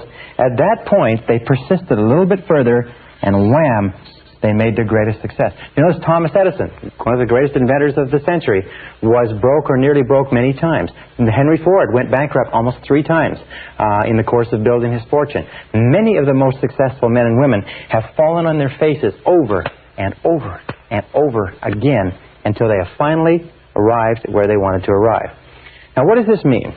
It means that you have to adopt the attitude that every single time you run into a roadblock, every single time you fall down, single time you lose some money, you lose some emotion, you lose some time as a result of a temporary setback, you have to believe that this has been sent to you as a valuable experience that is moving you toward accomplishing your good.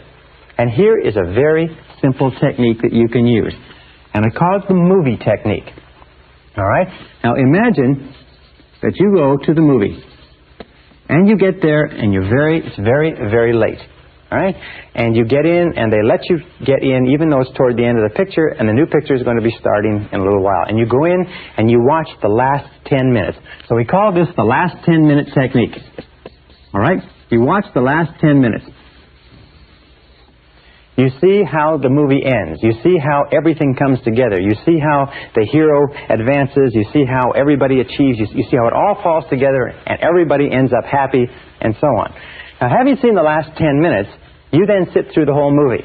However, now you sit through the whole movie and you see the danger, the drama, the tragedy, the unhappiness, you see the misunderstandings and so on.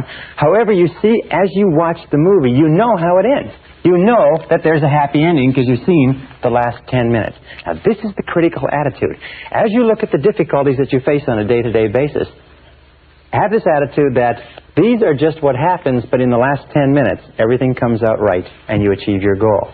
So take a look and take this philosophic attitude toward every difficulty as this is part of the movie, but I know that in the last 10 minutes, it's all resolved. Just pretend that you already know the end of the picture, and that pretending will make the movie come out exactly as you desire, and probably better for you. Number 12, the superconscious mind makes all your words and actions, makes your words, what you say, and your actions, and their effects. And this is the critical word, the and their effects. In other words, the result of your words and actions fit a pattern consistent with your self-concept and your dominant goals. Fit a pattern consistent with your self-concept and your dominant goals. What does that mean?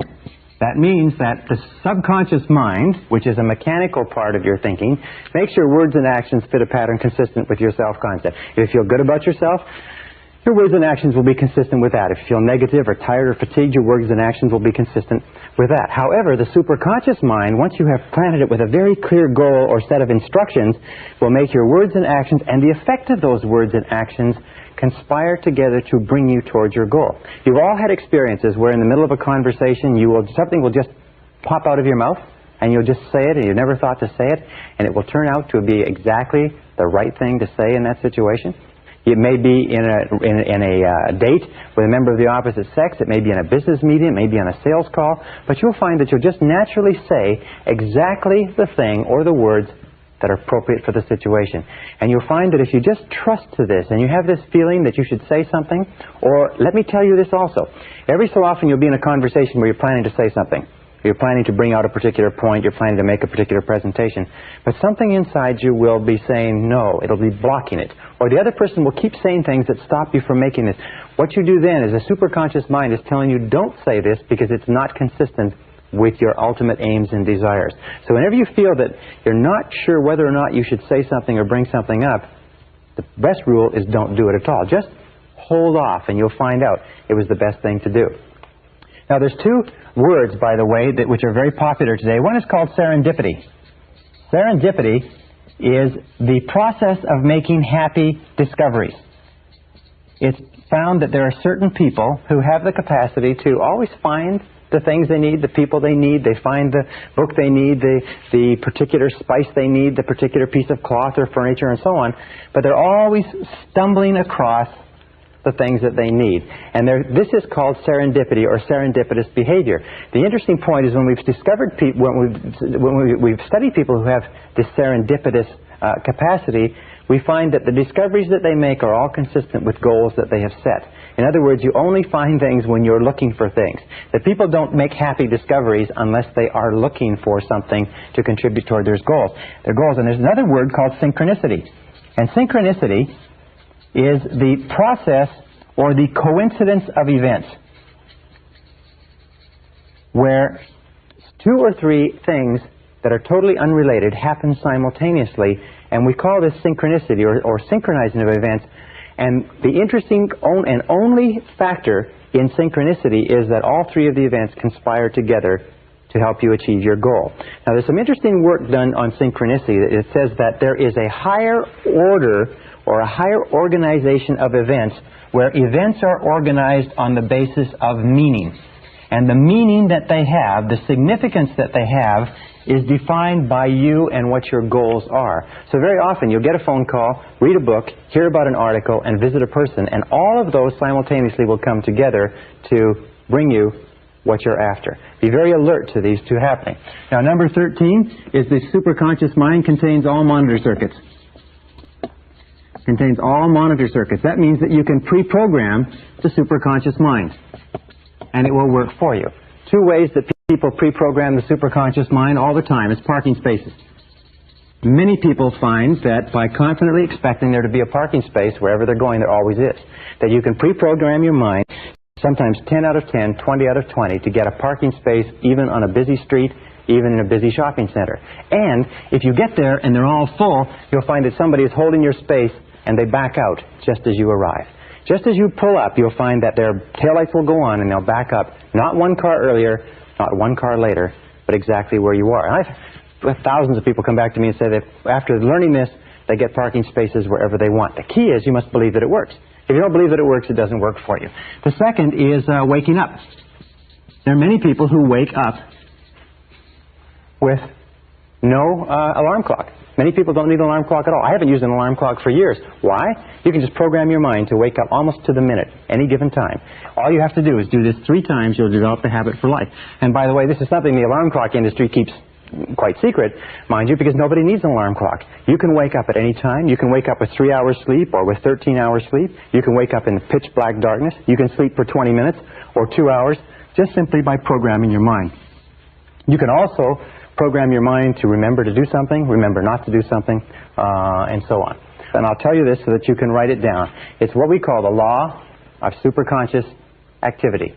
the law of superconscious activity, and it is this, is that because of the power of the superconscious mind, any thought, plan, goal, or idea that you can hold in your mind, your conscious mind, on a continuing basis, must be brought into reality by your superconscious mind. Any thought, plan, goal, or idea that you hold continuously in your conscious mind and that you intensely desire or intensely fear must be brought into reality by your superconscious mind.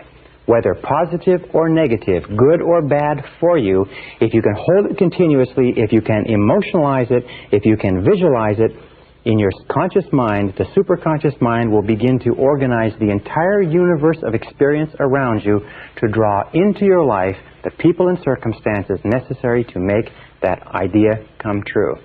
What we've been saying throughout this entire program is that your thoughts are extremely powerful, that your thoughts objectify themselves, that your thoughts become your reality, and it is this understanding of this superconscious capability that makes it a fact that your thoughts do become your reality.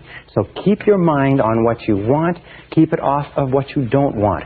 Think continuously, think non-stop, think all the time only about what it is that you want, and keep your mind completely off of the things that you don't want. The reason why so many people are unsuccessful and unhappy today is because they think continuously about the things that they don't want. The reason that a very few people, the elite, are successful, happy, prosperous, growing, and so on, is because they keep their mind on what they desire. In the Bible it says the rich get richer and the poor get poor. Or it says, in the Bible it says, from him who hath, even that which he hath shall be taken away, but to him who hath, even more shall be given. The rich get richer and the poor get poor. What do the rich think about? What do the rich dwell upon? What do the rich concentrate on? What do the rich attract to themselves? What is the law of correspondence with regard to the rich? It is the rich are always thinking of production, affluence, money, wealth, and so on. What do the poor think about all the time? Yes, the poor think about poverty, lack, loss, limitation, ill health, how little money they have, and whatever you think about on a continuing basis, you draw into your life and you make into your reality because of this superconscious capability. No matter how big your goals are, no matter how far away they are, if you can hold them in your mind on a continuing basis, you can make them your reality. Well, how do you activate the superconscious mind? Here is the most powerful of all. We call this the master method of activation. It is called solitude.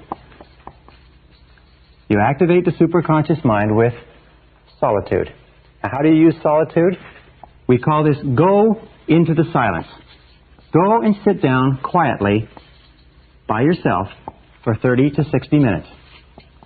30 to 60 minutes. Most people in our society have never sat quietly for 30 to 60 minutes in their entire lives. Yet I will tell you this method works 100% of the time. That any problem that you have, any difficulty, any challenge, any goal that you want to accomplish, if you'll go into the silence and sit quietly and then listen to the still small voice within. Listen to the still small voice within. The still small voice within. This is the key. You will find that at a certain point, probably at about 25 to 30 minutes, your mind will go completely clear. And then a flow of ideas will start to flow into your mind. You'll feel energy welling up inside you. And at a precise moment, as you sit there in complete silence, no cigarettes, no coffee, no music, nothing, just complete silence, at a particular moment, your mind will go clear and wham, exactly the answer you need will come at exactly the right time. And if you will get up and go and carry out that answer, it will turn out to be exactly perfect. There's a lot of things that you can do to stimulate the superconscious mind aside from solitude. Visualization, affirmation, daydreaming, relaxing, classical music, natural environments, meditation, taped affirmation, all activate the superconscious mind. Now there's three sources of a superconscious solution. Three critical sources. Number one is intuition. It'll come from inside. You'll get a very, very strong feeling that this is the answer. Number two is chance encounters. You will meet people, or you will meet books, information, material, ideas that will give you the critical answers that you require. And number three is unexpected events. Unexpected events. Things will happen that are totally unexpected, either within your life or in your external environment. And if you look into them very closely, you find that very often They contain exactly the answer, exactly the insight that you're looking for. So be very alert to intuition. Be very alert to chance encounters. Be very alert to unexpected events. Now, how do you tell a superconscious solution? This is how you tell it. Number one is that when the answer comes, it will be 100% complete. It will answer every aspect of the problem. It will be, that's it. That's the answer. It will be so clear, and it will be simple. This is a wonderful thing. It'll be very, very simple. Number two, it'll be a blinding flash of the obvious. You will say to yourself, why didn't I think of that? Why didn't I think of that? That's so obvious. It's so logical. A blinding flash of the obvious. Now, one other key is the emotional component. Is that when you get a superconscious solution, that means exactly the right answer for you, it is always accompanied by a burst of joy and energy. Your self-esteem goes up, you feel positive, you feel happy, you have what is called a feeling of elation. You feel great that you say, wow, this is perfect, this is the answer. You get so excited sometimes you have to run and go to the bathroom, but you want to call and tell somebody, you want to do something. A superconscious solution always comes with the energy necessary to implement it. For instance, if you get a superconscious solution, just as you're going to sleep or in the middle of the night, you will wake up with your heart pounding and your mind racing and your blood streaming, and you won't be able to get back to sleep again. So let me conclude by saying this. Again, the law of superconscious activity, the most important single law that determines your destiny and everything that you do and everything that you'll ever accomplish, is that any thought, any plan, any goal, any idea that you can hold continuously in your mind must be brought into reality by the superconscious. This is the reason for the greatness of every man and woman who ever lived, every great leader, writer, author, poet, or business person, and you can tap into this at will simply by defining with crystal clarity exactly what it is you want, and then thinking only about what you want, keeping your mind only on what you desire, and keep it off of everything else until it comes into your reality.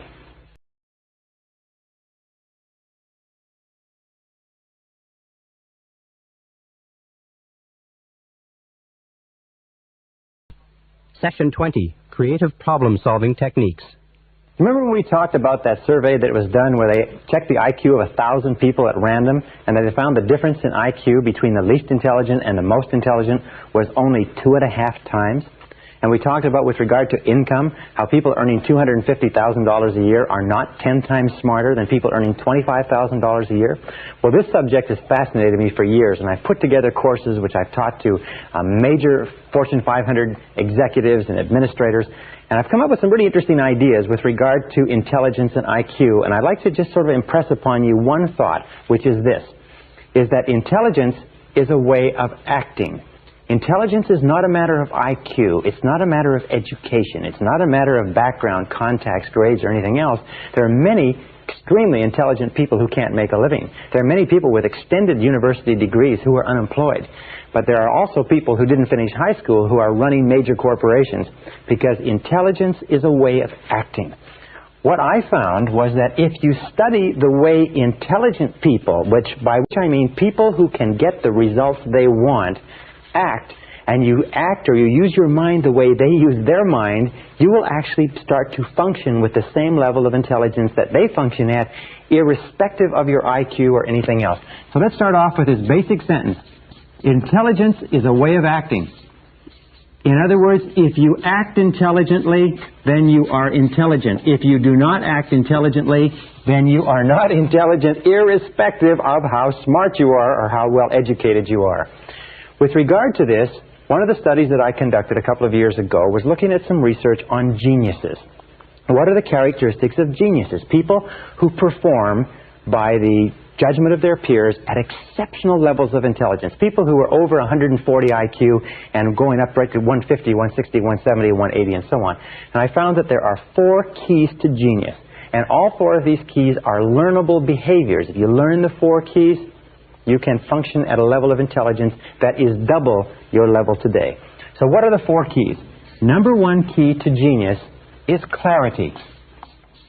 Clarity is absolutely essential. As a matter of fact, I find over and over again the reason people fail in life is because they don't know what they want. They're unclear about where they're going. Their goals are vague. Their values are vague. Their alternatives and their options are kind of fuzzy, whereas all successful people have tremendous clarity. Imagine that you have a camera, and every single time you bring your camera into focus so that the subject is perfectly clear, you're on the beam. That means every single time somebody asks you or you think about your goals should be particularly clear. That's what we've talked about. Write them down, clearly describe them, make them time-bounded, make them measurable, make them specific. Use vivid language to accomplish them. Because the more clear your goals are, the sharper your mind is in accomplishing or achieving those goals. Another thing that you have to be clear about is what are your problems. Remember I said identifying the obstacles that stand between you and your goals and finding out what are the big obstacles, what are the small obstacles, and being crystal clear. In medicine, what do you do in medicine? In medicine, you just simply go through a process of diagnosis until you find specifically the problem that's causing the ailment. And the more clear you are about the problem, the easier the solution is. The people who are unhappy and unsuccessful today are not people who are not intelligent or not capable, but they're very fuzzy about their goals and they're equally fuzzy about their problems. And finally, more important than anything else is your outcomes. This requires more thought than either of the other two. What is the outcome you desire? Where do you want to be at the end of this process? In other words, what will it look like? What will it feel like? Not the process of getting there, but what is the outcome that you're after? And the focus on outcomes is often a superior focus than that of focusing on goals. Because believe it or not, sometimes your goals may be wrong. Sometimes the problems may not be the right problems, but if you know what the outcome is, if you know what you want it to look like, if you know that you want a 3,500 square foot home that's modern, has all the amenities, and has a study for yourself and a family room for the children and a double garage and so on, if that's the outcome you desire, then the neighborhood that you live in, the terms upon which you get the house, rental, lease, purchase, and so on, those can take care of themselves as long as you're clear about the outcome. So the second key to functioning as a genius is concentration.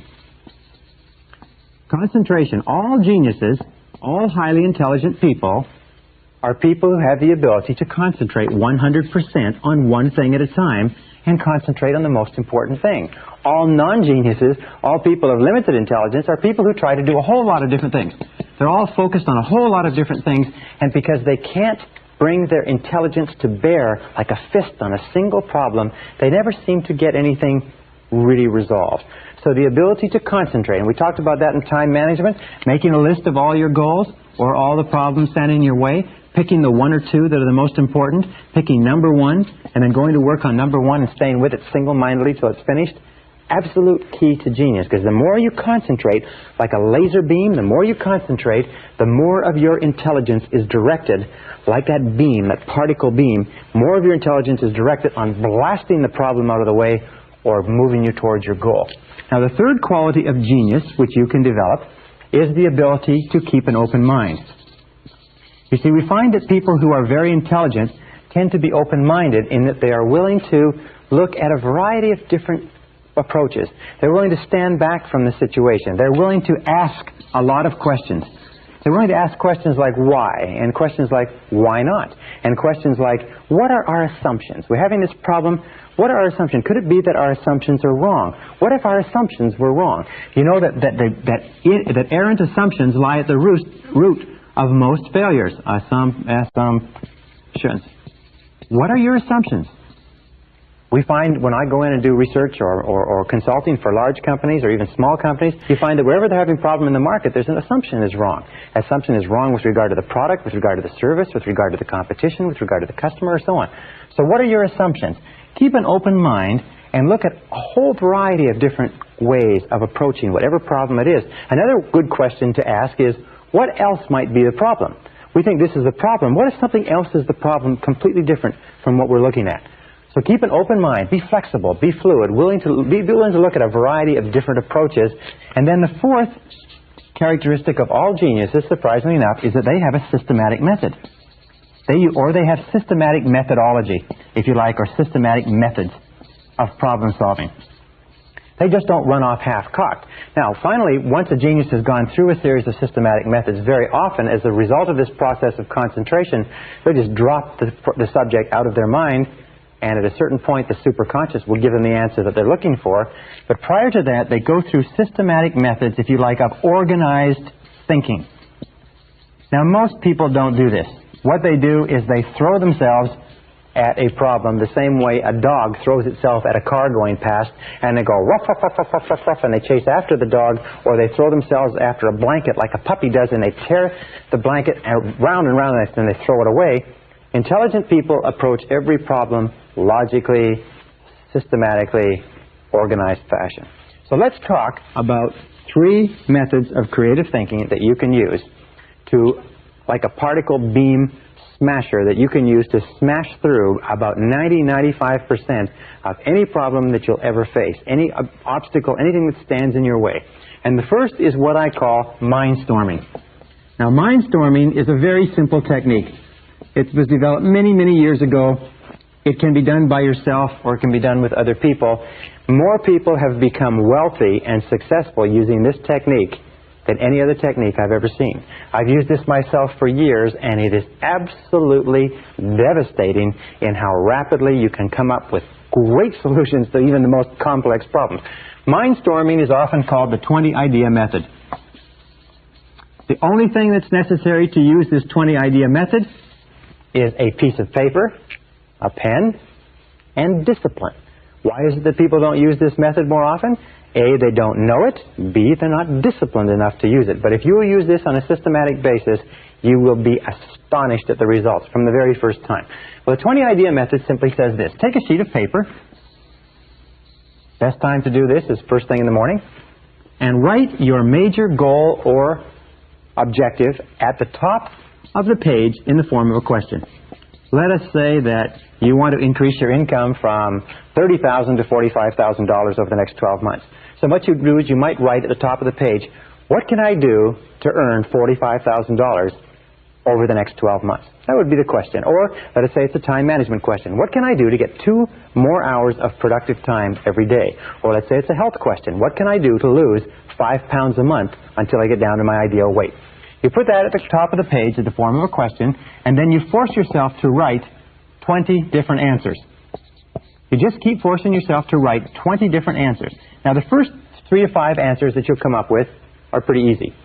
The next 3 to 5 are more difficult. The last 10 will be like squeezing blood from a stone, because your mind, if you haven't been using it on a regular basis, will be very slow to respond to this demand. Just like a muscle, if you went into a weight room and began to pump iron, your muscles would respond very, very slowly, but after a week, a month, 2 or 3 months, you could go in and you could work out all afternoon. So put it at the top of the page and generate 20 answers. And then at the end of this, pick one answer and implement it immediately. It's as simple as that. If you'll do this, this technique is so astonishingly powerful. It's amazing. You will come up with ideas out of your mind that will absolutely astonish you. Things will come out on the paper underneath your pen that you never believed were in your brain. I have given this exercise to many groups of executives, and I have found they've come up to me and said, you know, sometimes it's the 20th answer that's worth all the other 19 put together.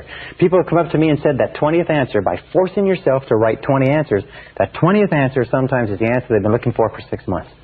So using this exercise, then take one and apply it immediately. Why? It's because that locks into the subconscious and the superconscious that you are serious about this process. Well, if you were to do this 5 days a week, every morning before you start off, and you were to generate 20 ideas every single morning before you started off, and you were to do this times 50 weeks a year, taking 2 weeks off for holidays and taking weekends off where you don't have to think at all, you would end up with about 5,000 ideas per year. If you were to take one idea per year, or one idea per day, times 5 days per week, times 50 weeks per year, it would equal 250 ideas per annum that you would be applying in your life in a world where the average person doesn't use one. Do you think if you used this method on a systematic basis, it would change your results? Do you think if you used this method of creative thinking on a regular basis, you would start to see some progress or some changes? The interesting thing is that if you use this method every day, now I must tell you quite honestly, personally, I cannot use this method for more than 3 days in a row. And the reason is that by the 3rd day, I am coming up with so many ideas that I do not have enough time in the day to implement all the ideas. And they are good ideas, they are sound ideas, they are practical ideas. In many cases, they are superconscious solutions that pour out onto the page. They are insights that are worth sometimes hundreds, sometimes thousands, and I've had ideas that have been worth tens of thousands, even hundreds of thousands of dollars. I do consulting for corporations.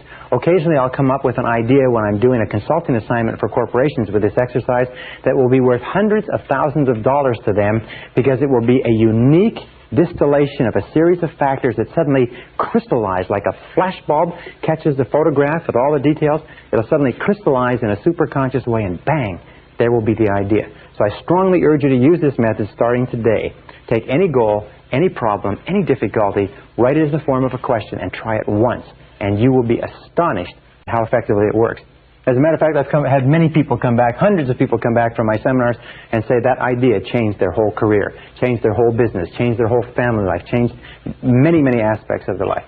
All right, now the second method that I want to teach you is a method that you can use by yourself, but you can also use it with groups. You can also use it as a sort of a form of group problem solving, and it's a systematic method, part of which was developed at Harvard University, and part of which was developed by a series of other creative thinkers and in think tanks, and which I've combined into one method. This method is absolutely amazing. It's like firing a cannon at tissue paper. I have never seen a problem that cannot be dealt with this simple method. All right, it's got about 9 steps. Step number 1, starting point, is confident expectations. Confident expectations seems to open up the mind, relax the right brain, activate the superconscious, and seems to tune you in to solving a problem or difficulty at a higher level. So confident expectations are very simple. Assume a logical solution. Whenever you're faced with any kind of difficulty, assume a logical, workable solution. Say to yourself, well, there's a logical, workable solution here. No problem. As it says, what does the Australians say? No worry, mate. Just say the same thing. No worry, mate. No problem. There's got to be a solution here somewhere. This attitude of confident expectations seems to open up the creative mind and make it work far, far better. Step number 2, in order to keep your mind positive and optimistic, use positive language.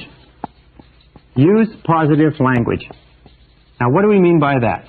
Well, there are certain words in the English language or any language that can raise or lower blood temperature, that cause us to be anxious or fearful or happy or elated. So word usage is important. Using the proper words is important. For instance, the word problem. The word problem is a negative word. It has negative connotations. It causes us to become stressful and anxious and tense. It causes our minds to actually shut down. Instead, use the word situation. Situation, wonderfully enough, is a neutral word. It's neither positive nor negative. A problem is something you struggle with. A situation is something you deal with. Right? Problem equals struggle, setback, cost, difficulty, disappointment. But a situation is just something you deal with. And when you suddenly start describing things as situations, well, we have an interesting situation here. The car has been stolen. Well, this is an interesting situation. Our house is burned down. Well, this is an interesting situation that triggers your mind into dealing with it rather than being overcome by it. Now, a better word, of course, is challenge. And many companies and many individuals now only use the word challenge because it's positive. A challenge is something that you rise to. A challenge is something positive that you rise to. So instead of calling it a problem, call it a challenge. Hey, we have an interesting challenge here, or we're facing some interesting challenges this year. Or it looks like we're going to have challenges that we didn't expect this year, or we've come up with a really big challenge. But a challenge, described as a challenge, is something that brings out the best in you. Your mind starts to race to think how you can deal with it. And best of all is the word opportunity. The word opportunity is a very positive word. The word opportunity is something that you take advantage of. Now, the interesting thing is that in all of our research, we find that within every setback or difficulty, within every problem, within every situation or challenge, there is a hidden opportunity. There is something that you can learn. There's something that you can gain. There's an advantage. There's a benefit. There is something, and we know because of the law of substitution that if we are looking for the opportunity in any situation, we cannot at the same time, think about what would cause us to become stressed and anxious. You cannot think of it as a problem and as an opportunity at the same time. The one thought, the positive thought, knocks out the negative thought. So when we look at successful people, we find that successful people are those who keep their minds on what they want, and they look for the opportunity, they look for the challenge, they look for the positive part of any setback or difficulty. Remember, we talked about the superconscious mind, is that setbacks and difficulties very often come to us to tell us to change course or direction, to get onto the right track, to get to where we're going. So instead of becoming frustrated or upset, let's look upon it as a great possibility and look into it for the advantage or benefit. Now, the third step in dealing with any situation or challenge is to define it clearly. Define it clearly. Now, I use this method, by the way, all the time. I just simply take any goal or difficulty that I have, and I run it through this whole thing. And I run it down, and I just go through the analysis, and I always come out at the end with a solution. Define it clearly. Think on paper. Do it in writing. Think on paper. All successful people think on paper. Unsuccessful people don't think on paper. Why don't unsuccessful people think on paper? Because they're too lazy to think on paper. Think on paper. Write it down. Say, what is it that I'm worried about? What is the difficulty? What is the situation? And define it clearly. Remember we said before, a hallmark of genius is clarity. A hallmark of failure is fuzziness. Number 4 is ask yourself, what are all the possible causes? What are all the possible causes? The natural tendency in our impatient society is for us to, if we get to the point of defining the difficulty or the challenge, is to leap to a conclusion and say, let's do this. Instead, what a doctor does, for instance, is a doctor steps back and says, all right, you have this pain, you have this difficulty, you have this ailment that's being manifested in these symptoms. Now, let's look at what all the possible causes may be. What do you eat? What do you drink? What is your lifestyle like? What sort of stresses exist in your life, and so on. Sometimes you'll find that 50% of all of your difficulties can be resolved by defining them clearly. Another 25% of your difficulties can be resolved by determining the causes. Sometimes if you can determine what the causes are, then you say, well, if that's the cause, then you eliminate the cause, the situation is resolved. The 5th step, if you have not resolved it at step 3 or step 4, the next step is you say, what are all the possible solutions? What are all the possible solutions? Now, not just the logical solutions, but go beyond that. If you come up with a solution very quickly that seems like the logical solution, then ask yourself, what if that didn't work? Then what else would we do? The Roger Von Oak says, always look for what is called the second right answer. Once you have one right answer, and you say, well, this looks like the answer to this difficulty, ask yourself, what is the second right answer? Very, very good exercise, because if the first solution doesn't work, you've already got a second solution already developed. So you ask, what are all the possible solutions? What is the solution? What's the opposite of the solution? What if we just did nothing? What if we did it twice as hard? What if we tried something else completely? What if we used lateral thinking? Instead of trying to dig this hole deeper, we went and dug another hole. What if we got out of this market completely? What if we got out of this job or this relationship completely? Rather than trying to solve the job or the relationship, what if we went somewhere else and started over? What would be the second right answer? Now, here's a critical point. From this point onward, once you've gotten to number 5, think and talk only about the solutions. Think and talk only about the solutions. You see, because of the law of concentration, because of the law of substitution, because of the law of attraction, what happens? Well, I'll tell you what happens. Most people talk about the problems all the time. They think about the problems, they worry about the problems, they vividly imagine the problems, they discuss the problems, and they have more and more and more problems. The law of substitution says if you think and talk about the problems, your mind is going to become preoccupied with negativity. The law of attraction says if you think and talk about the problems, you're going to attract more problems into your life. The law of correspondence says that the more you think and talk about problems, the more they preoccupy your mind, the more your external world is going to be characterized by problems. The difference between winners and losers, heroes and non-heroes, successes and failures is this, is that successful people, winners, are solution-oriented. They are solution-oriented. They think about the solutions. They talk about the solutions. They're always asking this question. Here is the big question. What do we do from here? What can we do from here? In other words, they are always future-oriented, always oriented toward the future. Losers are always oriented toward the past. Losers always want to know who did it, who's to blame, who's responsible, how do we cut our losses. The winner always looks forward and says, where do we go from here? What do we do from here? What's the solution from here? How can we improve this situation? How can we adjust, adapt, modify, and so on? Once you get here, the next step is pretty simple. Number 6 is make a decision. Make a decision. Now, any decision is better than no decision. 80% of all difficulties should be resolved, and the decision should be made at this step, at exactly the time that they come up. In other words, whenever you have a difficulty, now is the time to make 80% of your decisions. Indecision, by the way, indecisiveness is a major reason for failure. Indecisive people don't succeed in life. Being decisive is more important than being correct, because the more decisions that you make, the more feedback you get, the smarter you become, the more accurate your decisions become. The fewer decisions you make, the less feedback you get, the less learning takes place, the poorer a decision maker you become. So make a decision. Remember, 80% should be made right now, and the others can be made simply by saying, all right, I can't make the decision now, I need more information. I'll set a deadline, Thursday at noon, I'll make the decision no matter what information I have. Number 7, by the way, this is a great tension reliever. Great tension relievers make decisions. Indecisiveness is a major source of stress. Number 7 is assign responsibility. Assign responsibility. In other words, ask yourself this question. This is the big question. Who is going to do it? Who is going to do it? Very often people will go through this exercise, they'll make the decision, they'll be happy, they'll be elated, the stress and difficulty is gone, and then they all go back to work and they come back to a meeting 2 weeks later and nothing has been done because nobody has been assigned specific, and that's probably the word, assigned specific responsibility. Who is going to do what exactly? And that brings us to number 8, set a deadline. Say, I want this done by such and such a day. Well, let's agree that it's going to be done by such and such a day, Thursday, 12 o'clock noon, we will review it again. And of course, once you've set a deadline, number 9 is take action. Launch. Do you know, an interesting time management study I read recently says that 20% of the work, the first 20% usually accounts for 80% of the value of the job. If you can launch it, they say well begun is half done.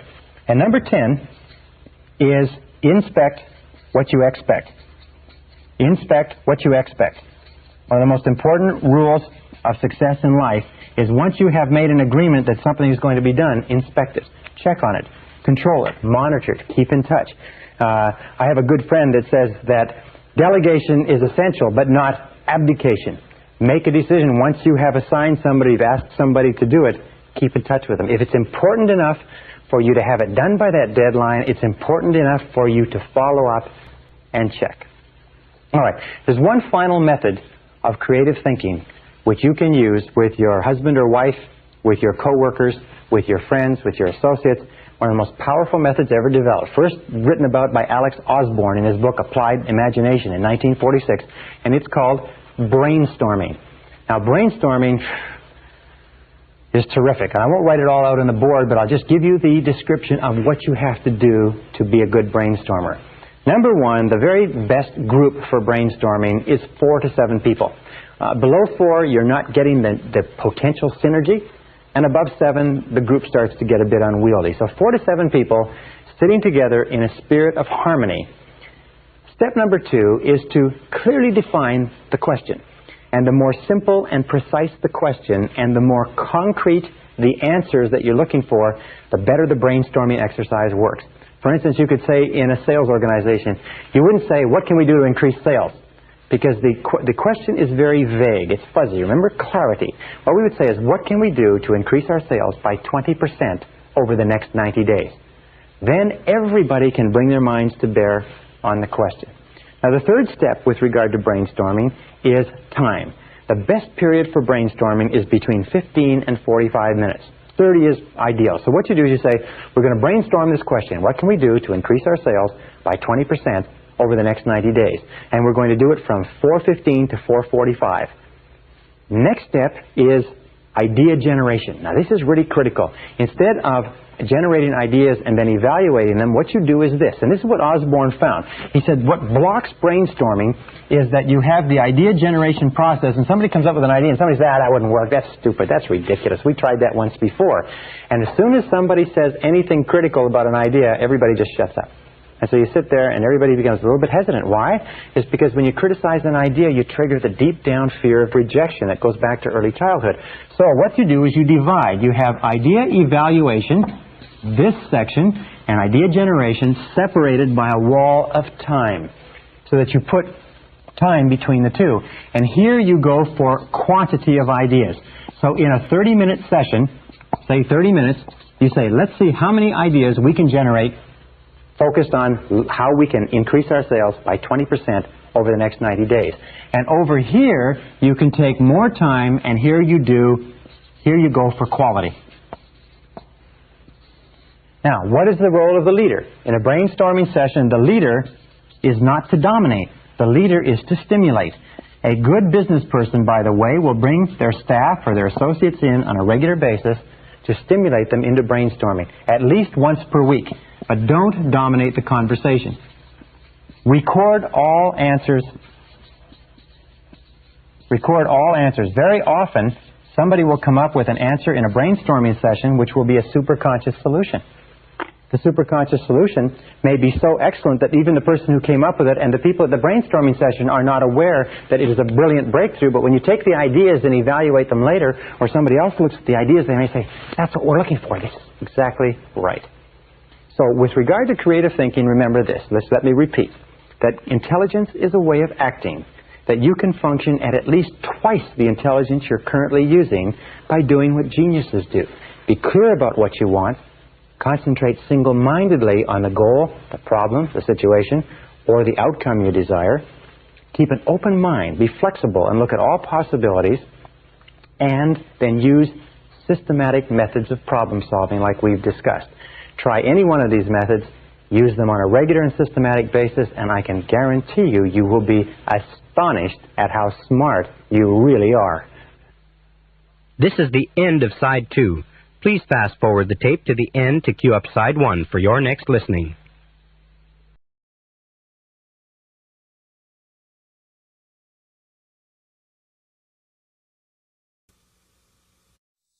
Session 21, Increasing Your Energy Level. How would you like to have more energy and vitality on a day-to-day basis than you do right now? How would you like to learn some ideas and techniques that you can use starting immediately to dramatically increase the amount of vitality that you have moment to moment, hour by hour? Well, I've been studying health and energy for many years now, and in this session I'm going to give you 7 keys to having far more health, having far more vitality, and all it requires from you are the 5 Ds. Number 1 is desire. Number 2 is definition. Define clearly what you want.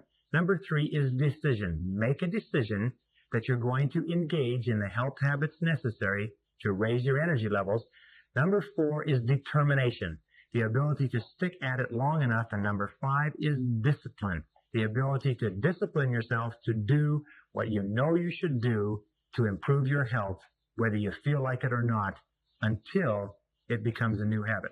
Now, there's probably no place in all of this discussion where the law of correspondence is more true, in that your external body, your physical world, is a direct reflection of what is going on inside. The law of cause and effect says that the cause of the effects you experience in your life are what you put into your body, and of course what you put into your mind, and of course the law of habit. People are healthy because they develop health habits. People are unhealthy primarily because they have unhealthy habits, especially with regard to their physical behaviors and their ways of thinking. The body, the human body, is created and built to last 100 to 120 years. A good lot of research that's coming out now shows that it's possible to expand the lifespan to as much as 130 years, looking at experiments that have been done in longevity. We'll talk about these in just a second. The average life expectancy in America and Canada today is about 74.9 years. That means that 50% of the population or more die below that, some at 50, 55, 60, and so on, and half of them die over that. Your goal must be, right now, desire, definition, determination to live to be at least 80 plus. Now, once you set a goal of living to be over 80 years old, then you have to look at every single thing that you do on a day-to-day basis. What you eat and drink in the morning, mid-morning, noon, mid-afternoon, evening, and so on, what you do to your body, how you sleep, exercise, and ask yourself this question. Is this moving me toward living to be 80 or more, or is it moving me away? And remember, with regard to your health, everything counts. Our body is a wonderful, wonderful machine. It generates energy. It is an energy-producing organism, and it will generate energy in abundance, and it has a natural bias toward health. Wonderfully enough, if you just stop doing some of the things that you're doing, your body will naturally move toward becoming healthier. It has a natural bias. You don't have to think about it or program or do anything special to be healthy. All you have to do is stop doing the things, what we call incorrect operation. Just the same as a machine that's built to last 100 years, but as a result of incorrect operation and improper maintenance, it breaks down long before it's time. And we're going to talk in this session about some of the things that we have found. Tens of thousands, hundreds of thousands of hours of research in leading universities have concluded that the keys to high levels of energy and vitality, and by the way, health equals energy. You can measure just how well you're doing physically at almost any time by your energy levels. And we know that, and today in America and today in Canada, everybody is concerned about low levels of energy. So here's 7 things you can do. 7 very, very simple, not easy, but simple things that you can do to dramatically increase your levels of energy, starting literally the minute you begin. Number 1, top of the list is proper weight. Proper weight is central to high levels of health and energy. Why is that? Well, there's 2 reasons. One physical, one psychological. If you are overweight, you put a tremendous tax on your heart. You put a tremendous tax on your organs. You put a tremendous tax on your muscles. If you've ever climbed up a set of stairs, you know how hard it is to climb up a set of stairs? Now think of climbing up a set of stairs with suitcases, and imagine how much overweight some people are. It's like climbing upstairs or walking around with suitcases that weigh those extra pounds. The strain on the body is imperceptible, but it's tremendous, and it tires you out. The second thing is that it is, in many cases, depressing to be overweight in a world that where everyone is thin, where thinness is on all the magazine covers and newspapers and television and movies and so on. When we see other people who are thin, when we look around us in the world and we feel that we're overweight, it causes us actually psychological depression, which is fatiguing. So how do you get to proper weight? Very simple. Visualize and affirm. Visualize and affirm. First of all, if you have a desire to get thin, make a decision, be determined, practice discipline, and then visualize and affirm your ideal weight over and over again until you reprogram your self-concept at a lower level. Remember, thin is in and stout is out. Number 2 is proper diet. Now, a lot of work has been done lately amongst Olympic athletes. A lot of work has been done in researching the diets of the people who have the most energy and vitality, and they've come up with 3 clues, 3 keys, depending upon what you eat. Number 1 is lots of variety. Is try to vary your diet so you eat a lot of different things rather than a few things, because if you eat a lot of different things, chances are you'll get all the trace vitamins and trace minerals that you require for high levels of energy, though not all, as we'll talk about in a second. Number 2 is lean source protein. Lean source protein means protein from a variety of sources like soybeans, fish, lean meats and so on, rather than fatty meats and fatty sources. Lean source protein, you need about 15% protein in your diet. So whatever you eat on a day-to-day basis, anything more than 15% is probably in excess of your body's requirements. Number 3 is fiber-based carbohydrates. Fiber-based carbohydrates are fruits and vegetables. Fiber-based carbohydrates, you need about 75%. Fruits, vegetables, cereals, grains, and so on. 75% carbohydrates, because carbohydrates are the fuel that your body burns on a day-to-day basis. Also pasta, spaghetti, salads, and so on. If you eat 75% carbohydrates, you will very seldom gain weight. And of course, in addition to that, you need about 10% fats, but not more than 10% fats. Any more than 10% fats, 15% proteins, you tend to store it on and pack it on, and it's very, very hard to get off. And number 4 is lots of water. You need lots of water. according to the best research, about 64 ounces per day, which means about 8-ounce glasses per day. Just drink water on a regular basis. When you go to the drinking fountain, drink a glass of water rather than a slurp of water, if you like. These are the keys to proper diet. And finally, with regard to proper diet, under-eating without undernourishment. In the research that's been done at the University of California, recently they found that in experimenting with rats, that if you underfeed them so that they run lean and mean, and you don't undernourish them, what you do is you increase the amount of nutrient value in each piece of food that you eat. In other words, you eat foods that have high levels of nutrients, but you eat less of them. You keep your daily calorie intake below 2,000 calories, and you take those calories before, 80% of them before 2 p.m. in the afternoon. What will happen is that you will gradually lose weight, you'll trim down, you'll get thinner, and you'll have far more energy. And laboratory rats, they've been able to increase their lifespans by 30 to 50% simply by trimming down their diet. Their sexual potency goes up, their intelligence level goes up, their amount of energy goes up, the amount of sleep that they require goes down, all from under-eating or eating lean, eating trim. 30 to 50% increase, if it can be transferred from laboratory rats to human beings, means that if this is our current lifespan, 74.9 years, it means that it is conceivable that you and I can live to be 100, 110, 120 years old simply by changing our diets. And there's a lot of information and a lot of research on that that's really exciting right now. Another critical factor is number 3, it's proper food combining. Now, this is a very controversial issue, and so what I suggest that you do, if you're interested in this subject, is read the book by Dr. Harvey and Marilyn Diamond called Fit for Life. And in there, they talk about the fact that if you eat 70% of your diet is made up of fruits and vegetables, which, because 70% of your body weight is water, 70% of your diet should be water-based foods.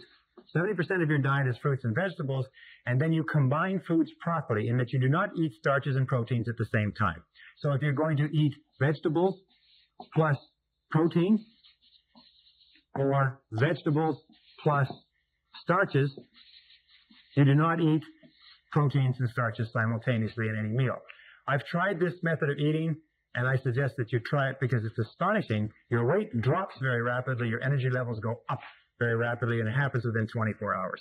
They also advise that you eat a lot of fruits for breakfast and only fruits, and you only start eating vegetables and proteins from noon onward. But you can take from it what you desire. With regard to diet, let me just say this, is that you are unique. You have a unique metabolic rate, and according to medical research, you have unique requirements for food. Some people have a physiological structure that is perfect for vegetarianism. Some have a physiological structure where they need a lot of protein. Others are somewhere in between. They need the right combination of protein and vegetarianism. What you have to do is you have to experiment yourself. Try different combinations of diets, and the indicator is how good you feel, how much energy you have, how well you sleep at night, how trim you are physically, and so on, how well your food digests and passes through. But this food combining, I have found, is quite remarkable in that it does increase your energy levels, because when you put proteins and starches into your stomach, the stomach secretes both acids and bases to digest them. The acids and bases neutralize each other. The proteins and starches do not get broken down, and they move into the digestive system as a large undigested lump, and the digestive system takes all the blood from the muscles and the brain to the digestive system to try to break down this lump. That's why you get drowsy after a big meal. That's why you get drowsy in the afternoon, is that all of your body's energy is trying to digest this food. And remember, the major source of energy drain in your body is digestion. Digestion uses more energy than anything else. So if you can decrease the amount of energy that is consumed in digestion, you can increase the amount of energy that you have available for other things. Let me go back here. There's 3 poisons that's critical to eliminate from your diet. We call them the 3 white poisons. The 3 white poisons, which are in almost every house, are sugar, white sugar, also honey, brown sugar, molasses, and so on, flour, white flour, which is an inert substance from which all food value has been removed, and salt. The average American or Canadian requires no extra sugar in their diet, but consumes 135 pounds per year. One of the major sources or causes of diabetes, which is rapidly becoming one of the major causes of premature death. White flour products have no food value in them at all, and salt, the average North American requires 2 pounds per year total in their diet of salt. The average North American consumes 20 pounds. Just decreasing the amount of salt that you take in and increasing the amount of water will wash out an enormous amount of salt, will decrease the amount of fluid that your body requires to hold the salt in suspension. And many people who stopped taking salt and started drinking water have dropped as much as 5 pounds in a matter of 3 or 4 days. So if you are overweight, if you have a lot of water retention, eliminate extra salt from your diet. Okay, number 4. Let's go back to number 4. Number 4 is eliminate, or let us say no smoking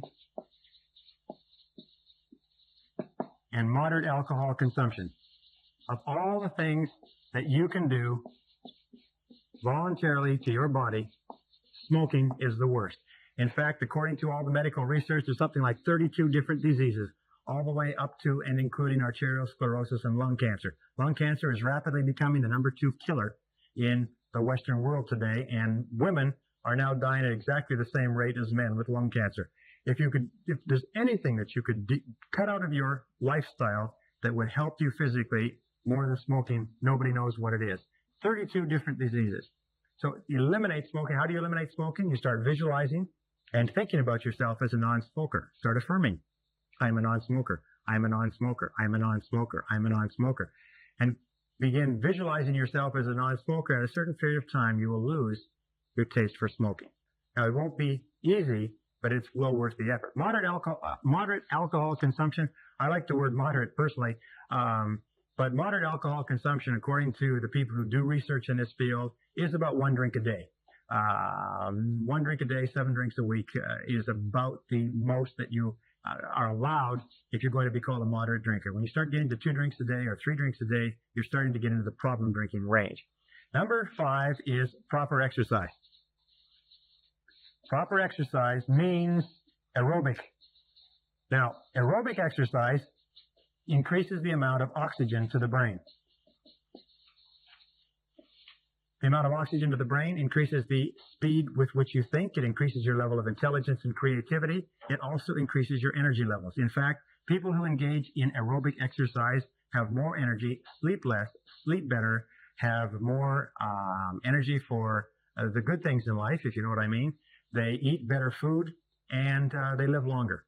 And they're also smarter and more creative. Now, the keys to aerobic exercise, the best aerobic exercises are cross-country skiing is the best of all, followed by swimming, followed by running, followed by cycling, followed by walking. So no matter what physical condition you're in, you can do one of the top 5, even if it's just walking. If you're going to do a vigorous aerobic exercise, what you do is you practice what is called LSD, long, slow distance. You work out 20, 30, 40 minutes a day. You can go for a walk, 2-mile walk 5 times a week will make you one of the fittest people in the world, if that's all you do is walking. If you want to run, what you need to do is you need to sustain a high level of heart rate for 20 minutes, 3 times weekly. If you do that, you'll be in the top 1% of physically fit people in our society. Simple as that. Now, people sometimes say, well, I don't have time to engage in physical exercise. I don't have time to run. I don't have time to walk. I don't have time to swim.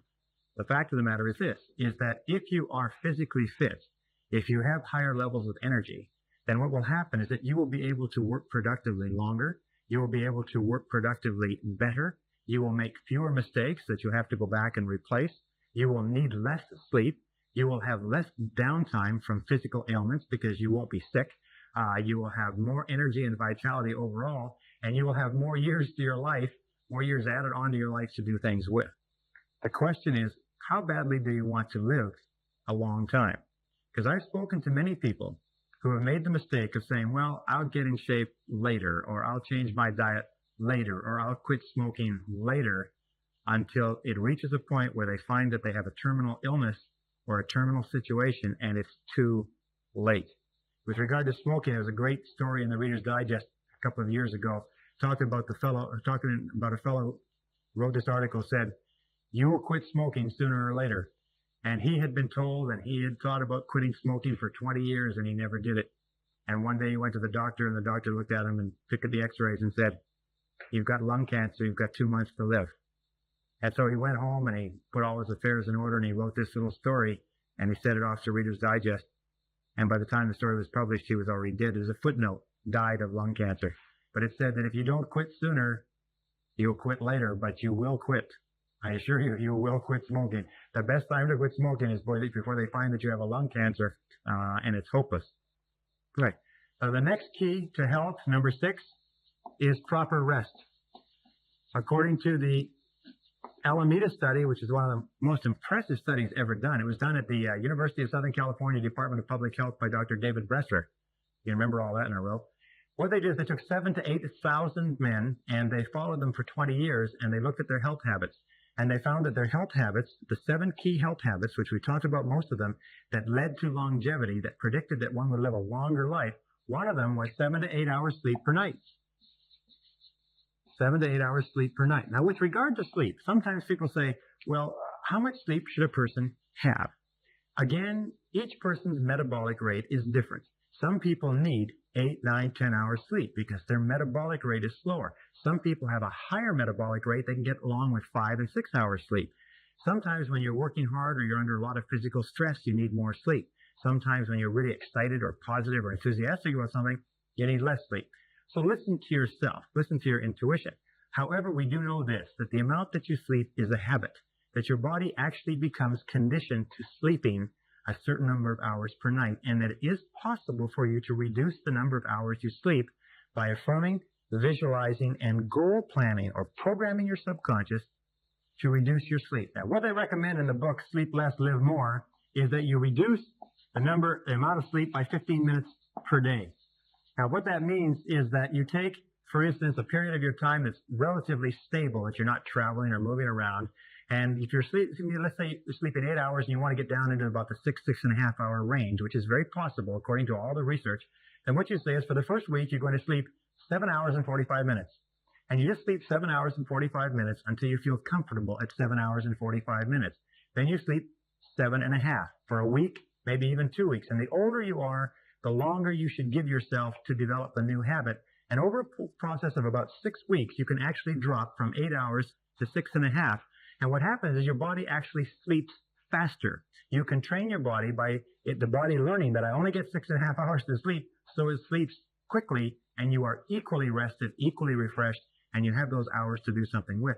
Interesting story about a man in England who had an accident when he was young, and as a result of the accident, he fell on his head. He could only sleep 45 minutes at a time, and he only needed to sleep about 2 or 3 45-minute periods during the day. So he took all the rest of the time that he had. He slept very, very deeply for 45 minutes. He had an extra 5, 6, 7, 8 hours a day. He took that time and he studied. By the time he was 35, he had 7 doctorates in 7 different subjects because he had spent all of those hours studying university subjects. Now, number 7, key to success or key to energy is natural vitamin and mineral supplements. Natural vitamin and mineral supplements. Most of our foods today, because they are mass-produced and because of the way we eat, we simply don't get all of the trace minerals and vitamins that we require. In fact, you'd be astonished to know that many people have a deficiency of a particular vitamin or mineral that they don't even know about, but which is causing them depressed energy levels. Sometimes a deficiency of zinc, sometimes a deficiency of selenium, sometimes a deficiency of B12, sometimes a deficiency of riboflavin or potassium in your diet can cause your system to be off-center, cause your system to function improperly, cause you to function at lower levels of energy. So you have to experiment, but the key is to get them from natural sources, pure natural sources. There are many vitamins that say that they are natural and organic, but they are not from natural sources.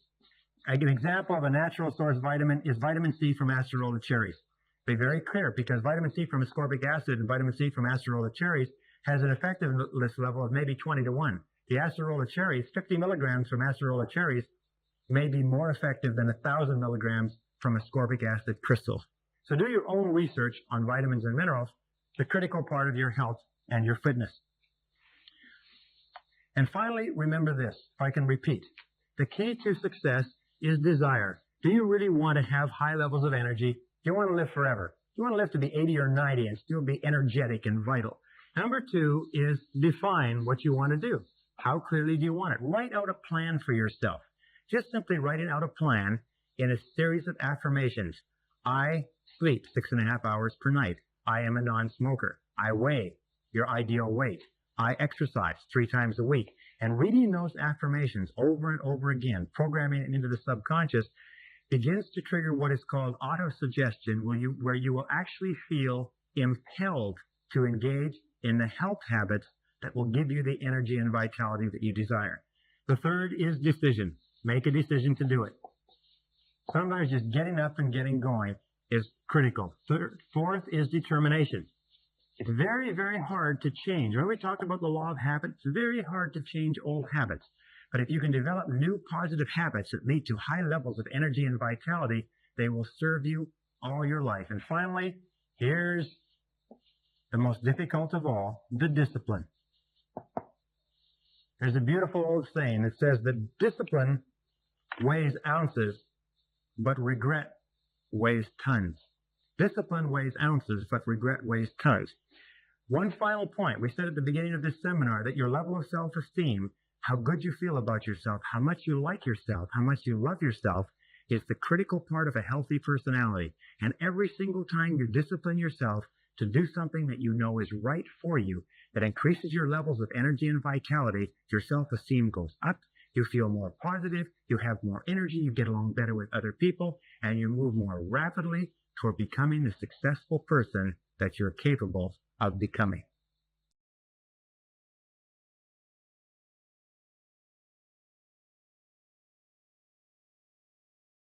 Session 22, Understanding the Mind-Body Relationship. Let's talk now about the mind-body relationship and health, psychosomatic medicine, psycho the mind, soma the body, and how psycho the mind has an effect on bodily health. Back in 1920, a doctor wrote a controversial article where he suggested that as much as 20% of physical ailments were caused by mental disturbances or unhappiness, mental causes. 1930, in the 30s, doctors wrote again and said as much as 30% of our illnesses and ill health are mind or mentally related. In the 40s, someone wrote 40%. In the 50s, it was boosted to 50%. At every stage that it was boosted, it was vigorously resisted by the established medical professionals of the day. In the 60s, it went to 60%. In the 70s to 70%. Today, there are virtually no medical practitioners who disagree with the statistic that at least 80% of all the ailments that you and I suffer in the course of our lifetimes are psychologically caused. Psycho the mind makes soma the body sick.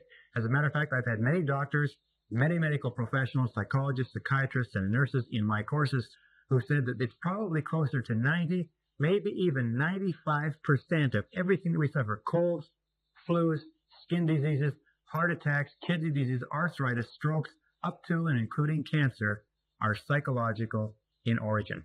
So I want to talk today about stress and tension. I want to talk in this session about what it is in our mind that creates the situation in our bodies that makes us ill. Now, we know, because we talked about this before, we talked about it many times, is that in a way we decide to get sick. Dr. Carl Simonton, who worked in Fort Worth, Texas for many years, wrote a wonderful book called Getting Well Again and did many, many excellent articles on the attitudinal aspects of disease. And he found it was an interesting thing that people seem to decide to get sick in order to deal with a situation in life that was unpleasant for them. And the more serious the situation in life was, the more serious the illness they got. For instance, if they were feeling underappreciated at work, they got a cold. If they felt that they were hard done by at work, they got the flu. If they felt that their marriage or their relationship or their entire career was a shambles and they didn't want to deal with that, they would get things as serious as heart conditions, strokes, and even cancer. He also found that people decide to get well as deciding to get sick. and that as soon as a person decided to get well, all the power of modern medicine and all the power of the body's immune system would come to work to make them better again. Now, why are stress and tension? Well, let's talk about stress and tension. When we're talking about stress and tension, we know that stress and tension are manifestations of something being wrong with our view of the world.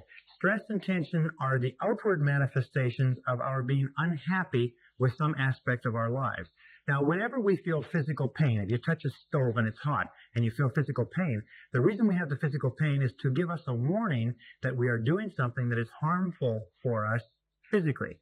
The reason why we have stress and tension is to give us a signal that we are doing something in our lives that is harmful for us mentally. And unless we deal with the situation, eventually our mind will make the body sick, and the sickness is our way of avoiding dealing with the situation, right up to the point where we can actually make ourselves sick to death.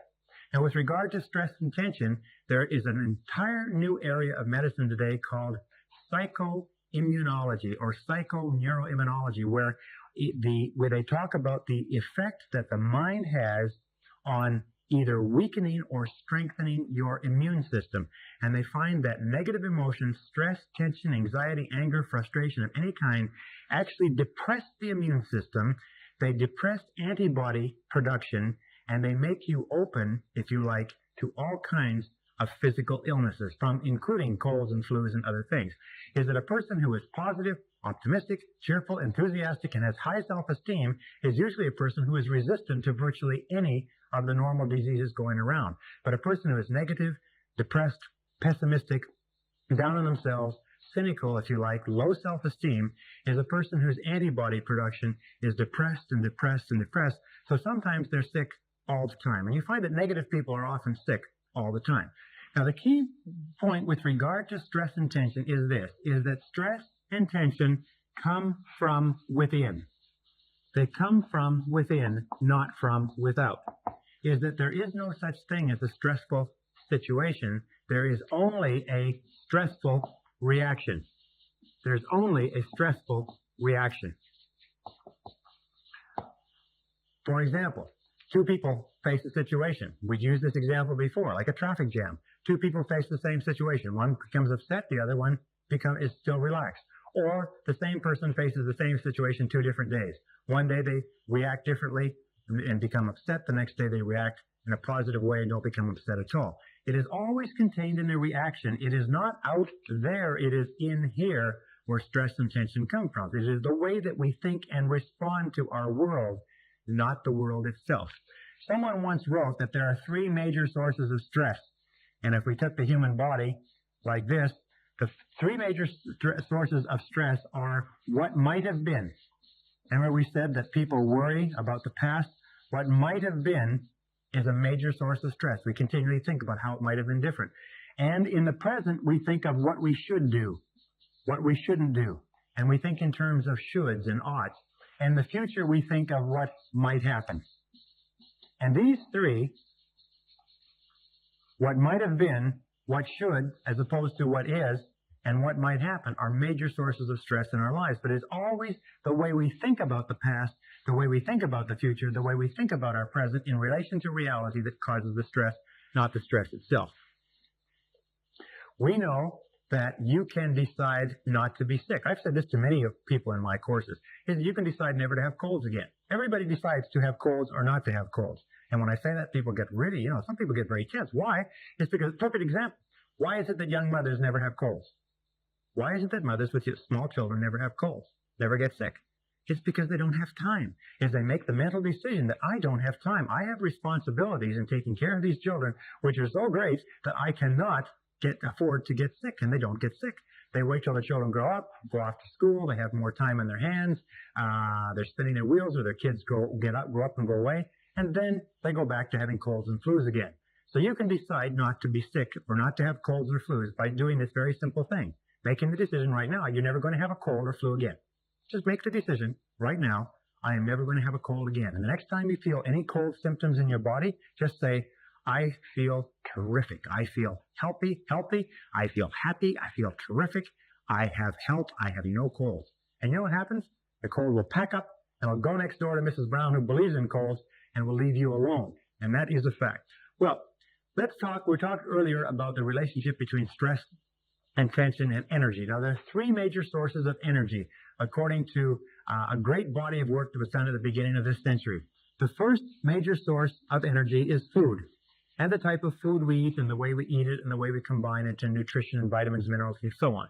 The second is air, the way we breathe, the depth that we breathe, the amount of oxygen that we get in, the amount of aerobic exercise that we get, the amount of air and the type of air is a major source of energy. And the third is impressions. Now, impressions are the way we take what happens to us in the world around us. Remember we talked about a stressful reaction? One situation can energize a person, the same situation can depress another. For instance, a disappointment or the falling through of a deal or something failing temporarily can cause one person to become depressed and fatigued, cause the other person to be energized and ready to go back on the offensive. So impressions, the way that we take in what is happening around us, are a major source on whether of our energy, whether it goes up or whether it goes down.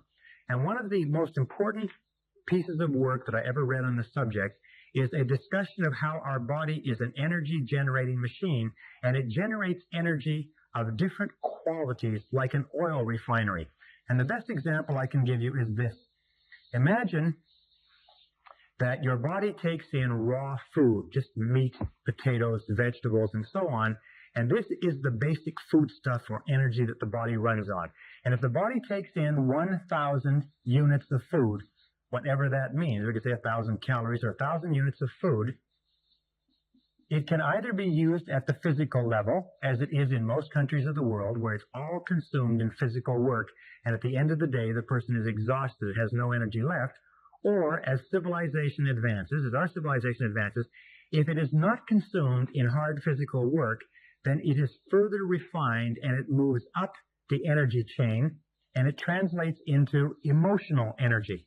And it takes 1,000 units of physical energy to generate 100 units of emotional energy.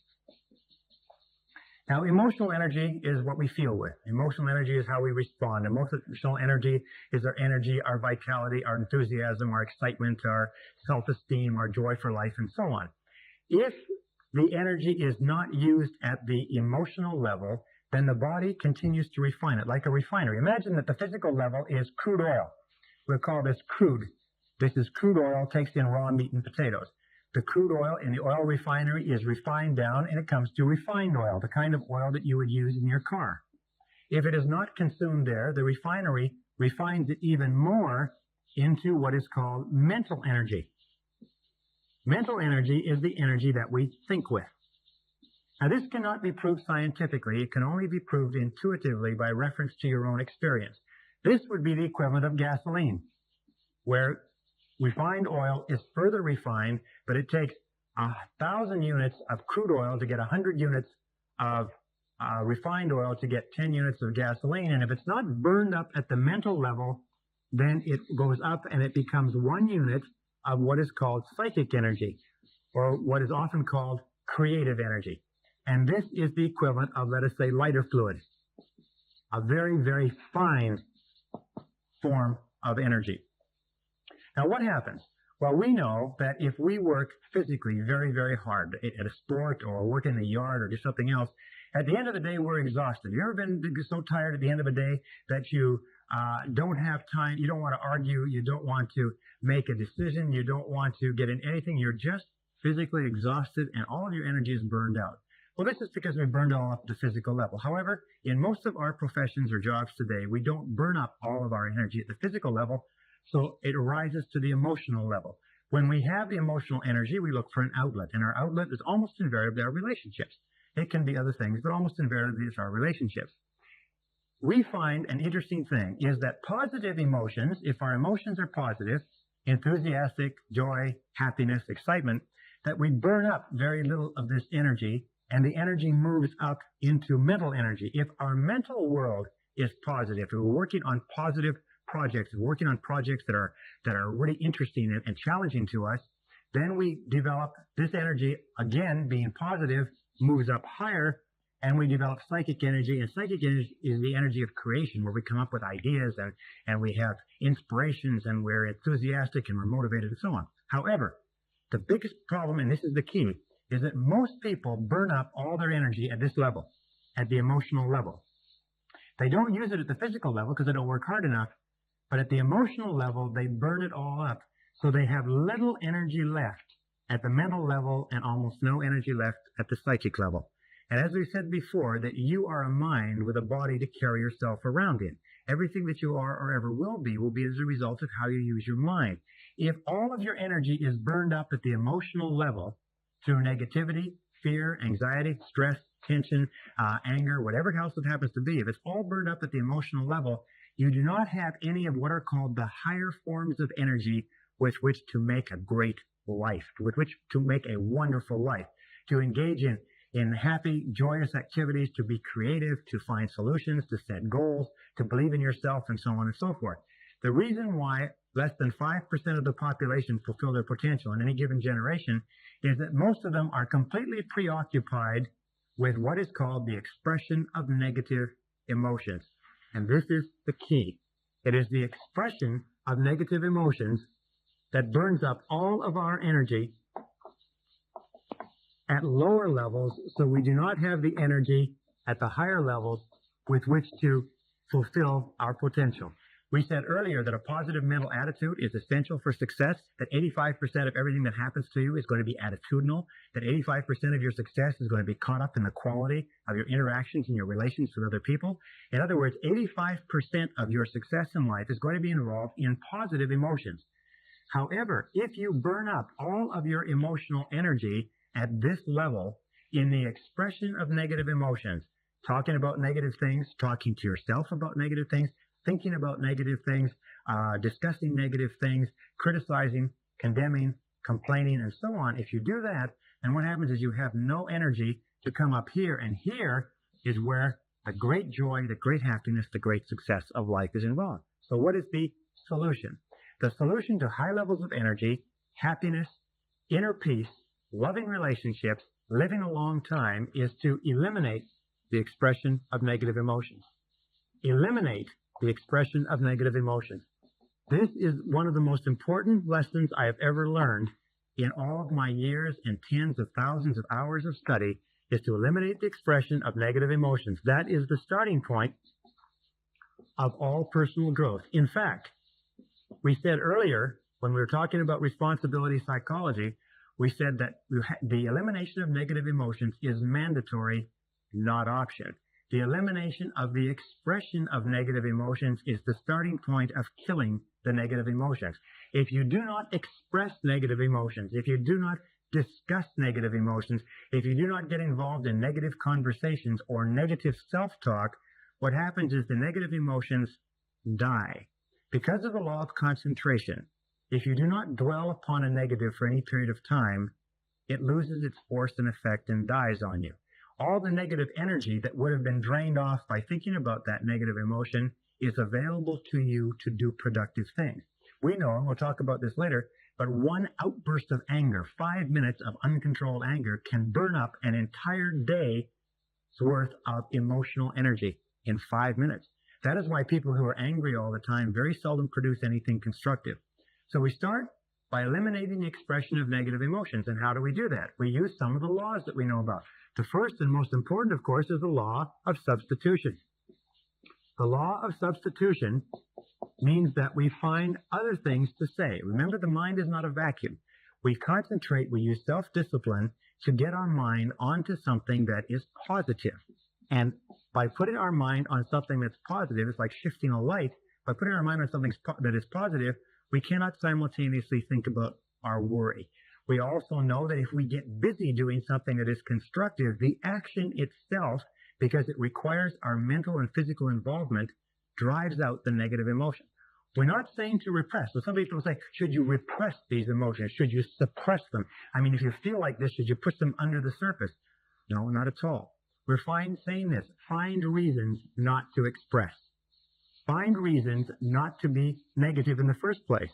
Find reasons not to express negative emotions. Now, what are some of the reasons? Some of the simplest reasons of all is, I am responsible. When you say, I am responsible, it's very, very hard for you to blame someone else. Remember, we said that almost all negative emotions arise from our tendency to blame someone or something else or something in our lives that we're not happy about. When you say, I am responsible, I am responsible, I am responsible, I am responsible. When we say that over and over again, our tendency to be negative goes down, our tendency to be positive goes up. The more that we use the law of substitution by saying, I am responsible, the more our negative emotions weaken, and eventually you can get to the point where negative emotions have only a minuscule or a minor influence in your life. It's almost as though we have anything from 0% negative emotions to 100% negative emotions. In fact, one of the characteristics of healthy personality is that a healthy personality is a person who is on this end of the scale.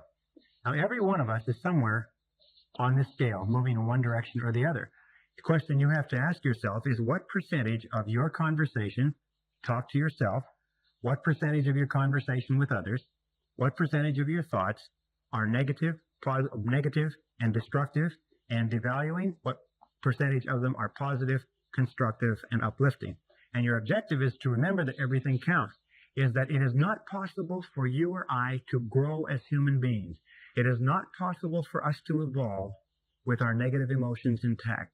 That the only way that we can achieve our potential is by working on ourselves continually to curb the tendency toward the expression of negative emotions. This brings us to another mental law, which is very important. It's called the law of habit. Remember the law of habit. The law of habit says that if in the absence of some external influence, we will go on acting the same way indefinitely. The expression of negative emotions is a habit. The expression of negative emotions is the primary reason why people fail to fulfill their potential. The expression of negative emotions is the number one reason why people fail in life. Why? It's because the expression is the outward manifestation of the inner mental condition. As we express negative emotions, and sometimes we suppress them, or we repress them, or we hold them inside, as we suppress or repress negative emotions or express them externally, they have exactly the same effect. Remember we talked about the law of expression? The law of expression says that whatever is impressed is expressed. That means that whatever we impress on the subconscious mind, through pictures, through words, through the things that we read, is expressed in our reality in that it manifests and becomes a part of our physical world. But we also talked about the law of reversibility. Remember, the law of reversibility says that just as the objective state creates the subjective state, in other words, the achieving of the goal gives us the feeling of being a winner, it also says the feeling of being a winner enables us to achieve the goal. The law of reversibility says that whatever is expressed is impressed. So that whatever you are saying to yourself or to other people, you are impressing on your subconscious mind, and it will simultaneously be expressed as a part of your reality. If you can understand this, I spent something like 1,000 hours studying this subject to get my mind around it. And I looked around me, and I've traveled all over the world. I looked around me and look at all these people that are unhappy and struggling and not successful, and I trying to figure out what it was. And it finally dawned on me in doing this reading that this was the answer, is that most people spend most of their time engaging in the expression of negative emotions, negative thoughts, negative ideas, negative opinions, negative criticism, devaluation, starting from early childhood, that leads to guilt, leads to feelings of worthlessness, leads to low self-esteem, fears of failure, fears of rejection, fears of loss, fears of lack, fears of limitation, fears of ill health, and so on. The expression of negative emotions is the key to understanding success and failure. So when we talk, as we have talked many times before, when we talk about how important it is to have a positive attitude, sometimes people will take this discussion that we're having and they'll say, well, that's just positive thinking. You're just doing positive thinking. I said, yes, but positive thinking equals mental health. Negative thinking equals mental illness. When we were talking about reprogramming your mind for success, we're talking about software for the brain, we talked about the importance of the reference group. The reference group are the people that you associate with. If you associate with people who habitually express negative emotions, it is the same as associating with people who have a communicable disease. And the communicable disease is underachievement and failure in life. 95% of everything that we say and do and think is determined by the external influences, by the power of suggestion around us. And you have a choice. You know that you have the capacity to do something great, to do something wonderful with your life. You know that you have the capacity to do far more than you've ever done before. You know that you have the capacity to earn more, to be happier, to achieve more, to get more peace of mind and satisfaction out of life than ever before. If you don't know that by this stage of this course, then I've not explained it properly. However, the key is this, is you must look at your life in terms of positive versus negative. You must look at your life in terms of everything counting. You must look at your life in terms of all of the influences that you allow into your suggestive environment. You must look at your life in terms of the people. You must look at your life in terms of the television programs. Television programs, the average person watches 3 to 5 murders, rapes, or violent assaults every single night on television. The average adult has seen over 20,000 violent deaths on television by the time they've reached adulthood, watching television from early childhood. Does this have an effect on your life? Does it have an effect on your attitude? Does it have an effect on your success? The law of correspondence says that each person has within them a mental program or a mental equivalent. And everything in your external world will be exactly consistent, exactly in harmony with that mental equivalent. If you wish to change your external reality to something positive, something wonderful, something happy, something exciting, the starting point is to eliminate negative influences, eliminate the expression of negative emotions, get away from negative people, get away from negative books, negative magazines, negative television programs, and keep your mind focused singly on the things that you want to be, have, and do. This is the starting point of mental health, physical health, and all success and happiness in life.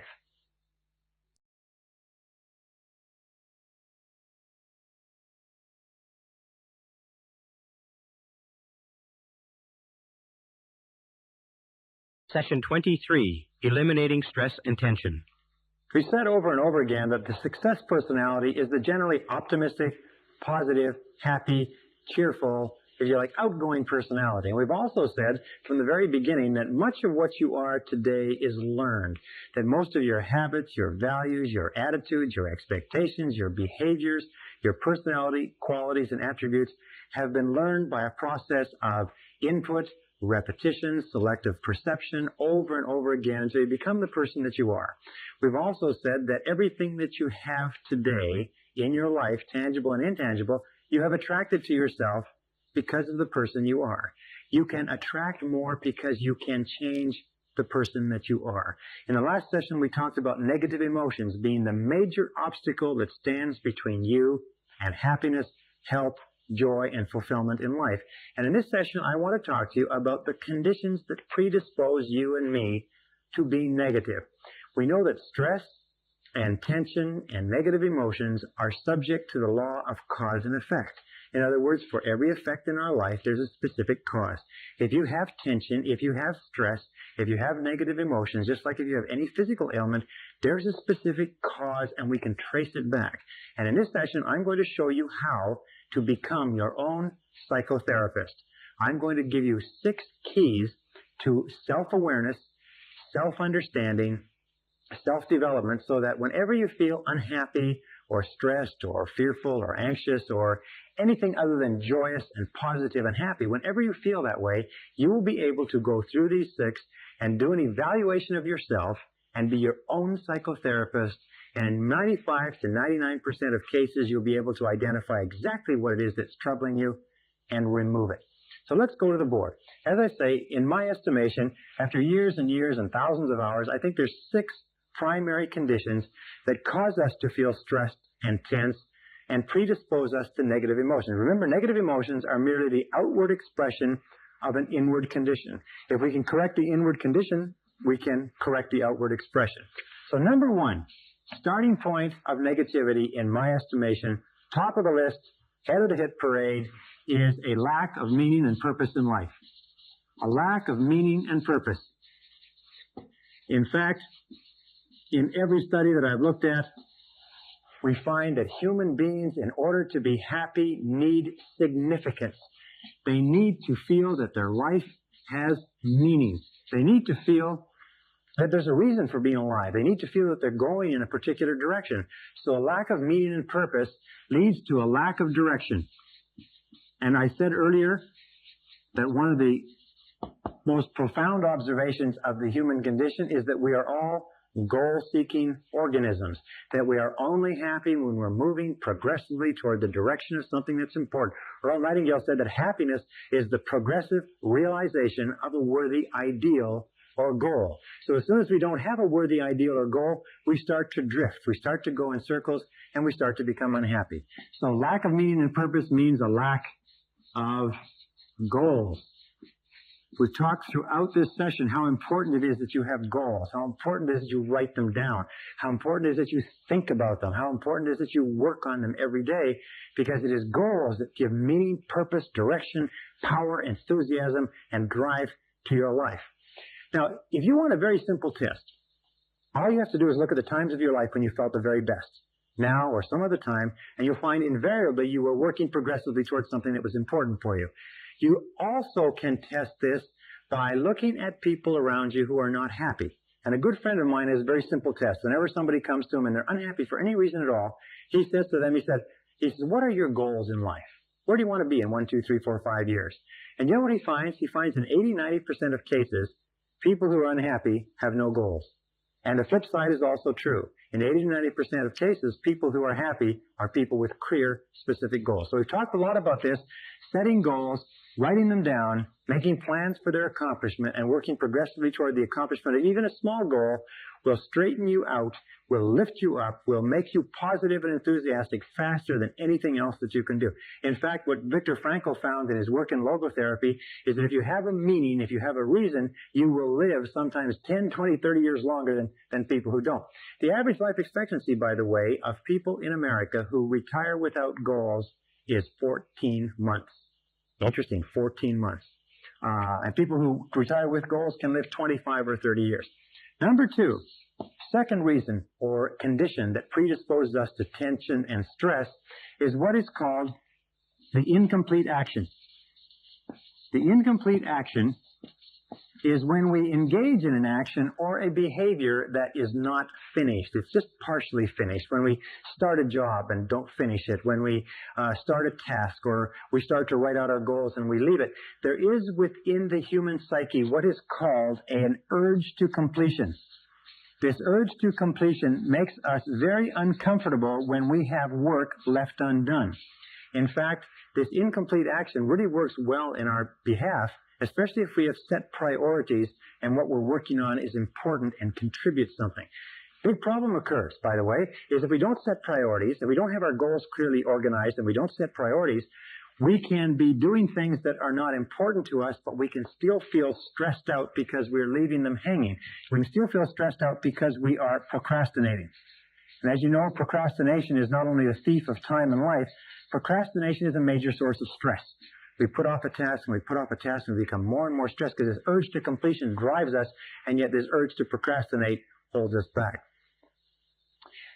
Every single completed act is a source of self-esteem and motivation. Every single time you complete an action of any kind, whether it's washing the dishes and cleaning up the sink, mowing the lawn, putting together a major proposal, getting a degree, getting married, or starting and building a successful business, every single time you complete an action, your self-esteem goes up because you feel like a winner. You feel like a winner every single time you do something that has a beginning and an end. It's called the feeling of earned success, the feeling of achievement. It makes us feel terrific. Now, every single time you engage in an act that you don't finish, it's like running in a race where you don't finish, and you feel like a loser. So the rule is this: do it now, do it now, do it now. Get on with it, get working, get busy, complete these actions. This brings us to a special case of the incomplete action, which psychologists call unfinished business. Unfinished business is a major source of stress for you and for I. That happens all the time. Unfinished business occurs when you get into a relationship with another person or persons, and the relationship ends, sometimes unpleasantly, but it's still dragging on. Now, the two most common examples of unfinished business are romantic relationships that end, but they're not over yet, and business relationships where you lose a job, or you're fired from a job, or you quit a job, but you have not let go of it. With regard to the first, romantic relationships, there are three keys to dealing with the end of a romantic relationship when it's over. Number one is to remember this, is that nobody can ever have any effect on your emotions unless there is still something that you want from them. In other words, if you don't want anything from someone else, if you don't want their love, their respect, their money, or something else, they can't have any control over you. As soon as you don't want anything from someone else, the emotional component is torn and you're free of them. The way that you deal with a finished marriage or a finished relationship is very simple. I'll just throw this in quickly. 3 steps. Number one, it's called writing the letter. And thousands of people have taken this advice, and now they teach this in courses all over the country. You write a letter to that person. In a letter, you write 3 things. Number one is you write, I accept 100% responsibility for our relationship and for everything that happened in it. You are responsible. As an adult, you take responsibility. You got into a relationship, you stayed in the relationship or the job or whatever else it happened to be. But let's limit this to a relationship now. Number 2 is you forgive the other person 100% for everything they ever did that hurt you. I forgive you for everything you ever did or said that hurt me. And number 3, you wish them well. Wish him or her well. And then mail the letter. Mail the letter with the right address and the right postage, and the instant that you mail the letter, your life will change. If you know anybody who's going through a difficult relationship or the breakdown of a relationship, put them through this simple exercise, have them mail the letter, and the instant the letter drops in the postbox, their life will change. It'd be like an enormous burden is lifted off your shoulders. I had a very good friend, a woman who was fired from a job with a large financial institution, and she was going to sue that company, and she was going to sue them for 18 months as severance, and she was going to get them, and so on and so forth. And I asked her, I said, she was really angry. I said, what are your chances of winning? She said, well, maybe 50, 60%. I said, how long will it take? She said, at least 18 months, maybe 2 years. I said, what kind of a mental state are you going to be in for that period of time? I said, can you get another job? She said, no, I couldn't get another job because that would weaken my case in court. I said, why don't you just let it go and walk away from it and get on with something else? Because it's just not worth it. And you know, she took my advice, and within 3 months, she had a better job at a better salary with a better position. She wrote me a card. She said it was the best advice she ever had. So if you're in a situation of unfinished business, or you find yourself in one, the solution is finish it, get rid of it, have done with it. Okay? Number 3 reason that causes, or the third condition that causes you and I an enormous amount of stress is fear of failure. Our old friend, fear of failure. Fear of failure, which as we know is a conditioned response, goes back to childhood, goes back to our parents saying, no, don't, stop, get away from there, punishing us for trying new things and different things. It reemerges in adult life as this fear of trying, this fear of attempting something new, this deep down feeling that settles in the pit of the stomach whenever we contemplate a major change. Fear of failure can be dealt with in 2 simple ways. Number 1 is the beautiful quote from Mark Twain. It says, do the thing you fear, and the death of fear is certain. Do the thing you fear, and the death of fear is certain.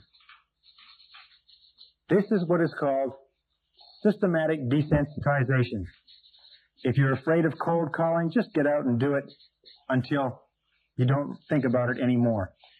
If you are afraid of speaking publicly in front of an audience or selling or doing anything, just get out and do the thing you fear over and over again until finally you reach the point where it doesn't disturb you at all. Thousands, even millions of men and women who've been terrified of public speaking have been able to force themselves to get up in front of small groups and then larger and larger groups, and eventually reach the point where they're unafraid to do the thing they fear, and what paralyzed them at one time doesn't bother them at all anymore. So do the thing you fear, confront the fear, face the fear, deal with the fear. Remember that the fear is only a negative mental habit pattern that you can eliminate by facing it and doing it over and over again until it's gone. Now, the second thing that you can do very, very simple affirmation that you can use to eliminate the fear of failure is this, is repeat whenever you think of the fear situation, whenever you feel the physical manifestation, the anxiety, the stress, the quickening heart rate, whenever you think of the fearful situation, say over and over to yourself very strongly, I can do it, I can do it, I can do it, I can do it. And whenever you see someone else who is going through fear and uneasiness, someone in your family, one of your friends, tell them that too. Say, you can do it, you can do it. You can do it. Every single one of us has been encouraged to do something that has been momentous in our lives because someone else believed that we could. So say, I can do it, and then encourage everybody you know who has a goal. And say to them, you can do it. I can do it, you can do it. But whenever you feel this tension, you'll find a remarkable thing. If you say, I can do it, I can do it, I can do it. Or I think I can, I know I can. When you repeat this, you will find that this message, emotionalized, coming from the conscious mind to the subconscious, hits the other message of I can't, coming up, and it drives it down. And the more emotion you put into I can do it, the weaker and weaker becomes the I can't. And eventually, the stronger emotion, remember, law of emotion, the stronger emotion will dominate and overpower the weaker emotion. This brings us to the fourth major cause of stress and tension in our lives. And it's number 4, considered to be perhaps one of the most important or the worst of all fears, the fear of rejection. The fear of rejection starts in early childhood. As you know, an infant comes into the world with no fears at all. And the infant comes in needing an enormous amount of love, touching, approval, and unconditional acceptance from his or her parents. However, parents, in order to direct and control their children, use destructive criticism and conditional love in order to get them to do what they want them to do. Now, a child who grows up with conditional love, as we talked about earlier, a child who grows up with conditional love, that means the parents say, you better or else. If you don't, you're going to get it. Or if a child makes a mistake and drops something or comes home late or breaks something or gets a bad grade, the parents stop loving the child. Now, in their hearts, the parents may not stop loving the child, but the child perceives that the parents have stopped loving him or her because the parents turn cold. The parents punish the child. The parents send them to their bedroom. Whenever I have to discipline one of my children, and the way we discipline our children now is we put them in the corner. Kids hate to stand in the corner. I have kids that are 7 and 5, and Michael is 1, or David is 1. He's too small to stand in the corner. But what I do is I tell them this. I say, I love you very much, but you have to stand in the corner for 10 minutes. Or I love you very much, but you're going to have to go to your bedroom without dessert. But I always tell them that I love them.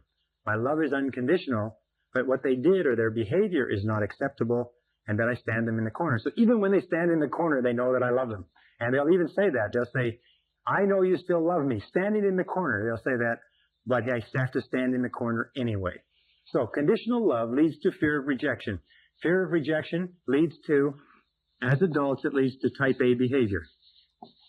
Now, it's interesting. Men and women manifest this fear of rejection in different ways. For men, predominantly, we manifest it in type A behavior. Women have a tendency to manifest this fear of rejection, this growing up with conditional love, in 4 forms. One is depression. Another is withdrawal. A third is psychosomatic symptoms, headaches, and tension. And a fourth is hypersensitivity. Hypersensitivity in that they are very, very concerned about the opinions of other people. They think and they adjust their behaviors and actions always in consideration of what others might think, what others might say. Now, men are similar to that, but men have a tendency to take out this conditional love, this fear of rejection, this lack of being loved in childhood in type A behavior, which is an aggressive response to life that is extremely unhealthy. And about 60% of men are type A's and about 10% of women. As more and more women enter into highly competitive occupations, more and more women are becoming type A's too.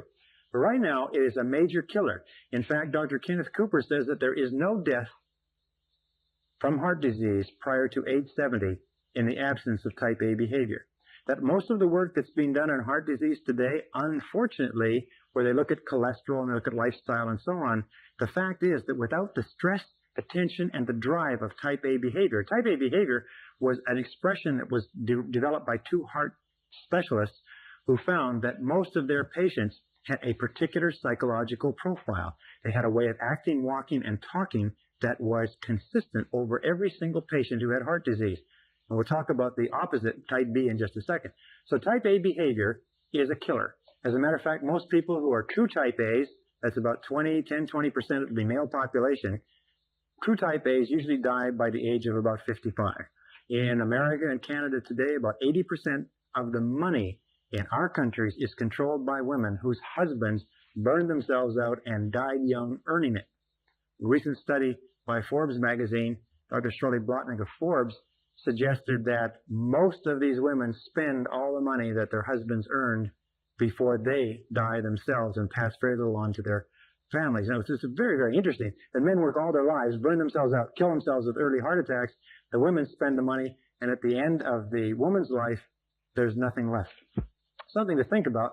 You think about how important it is to amass fortune. Okay, so some of the characteristics of type A behavior.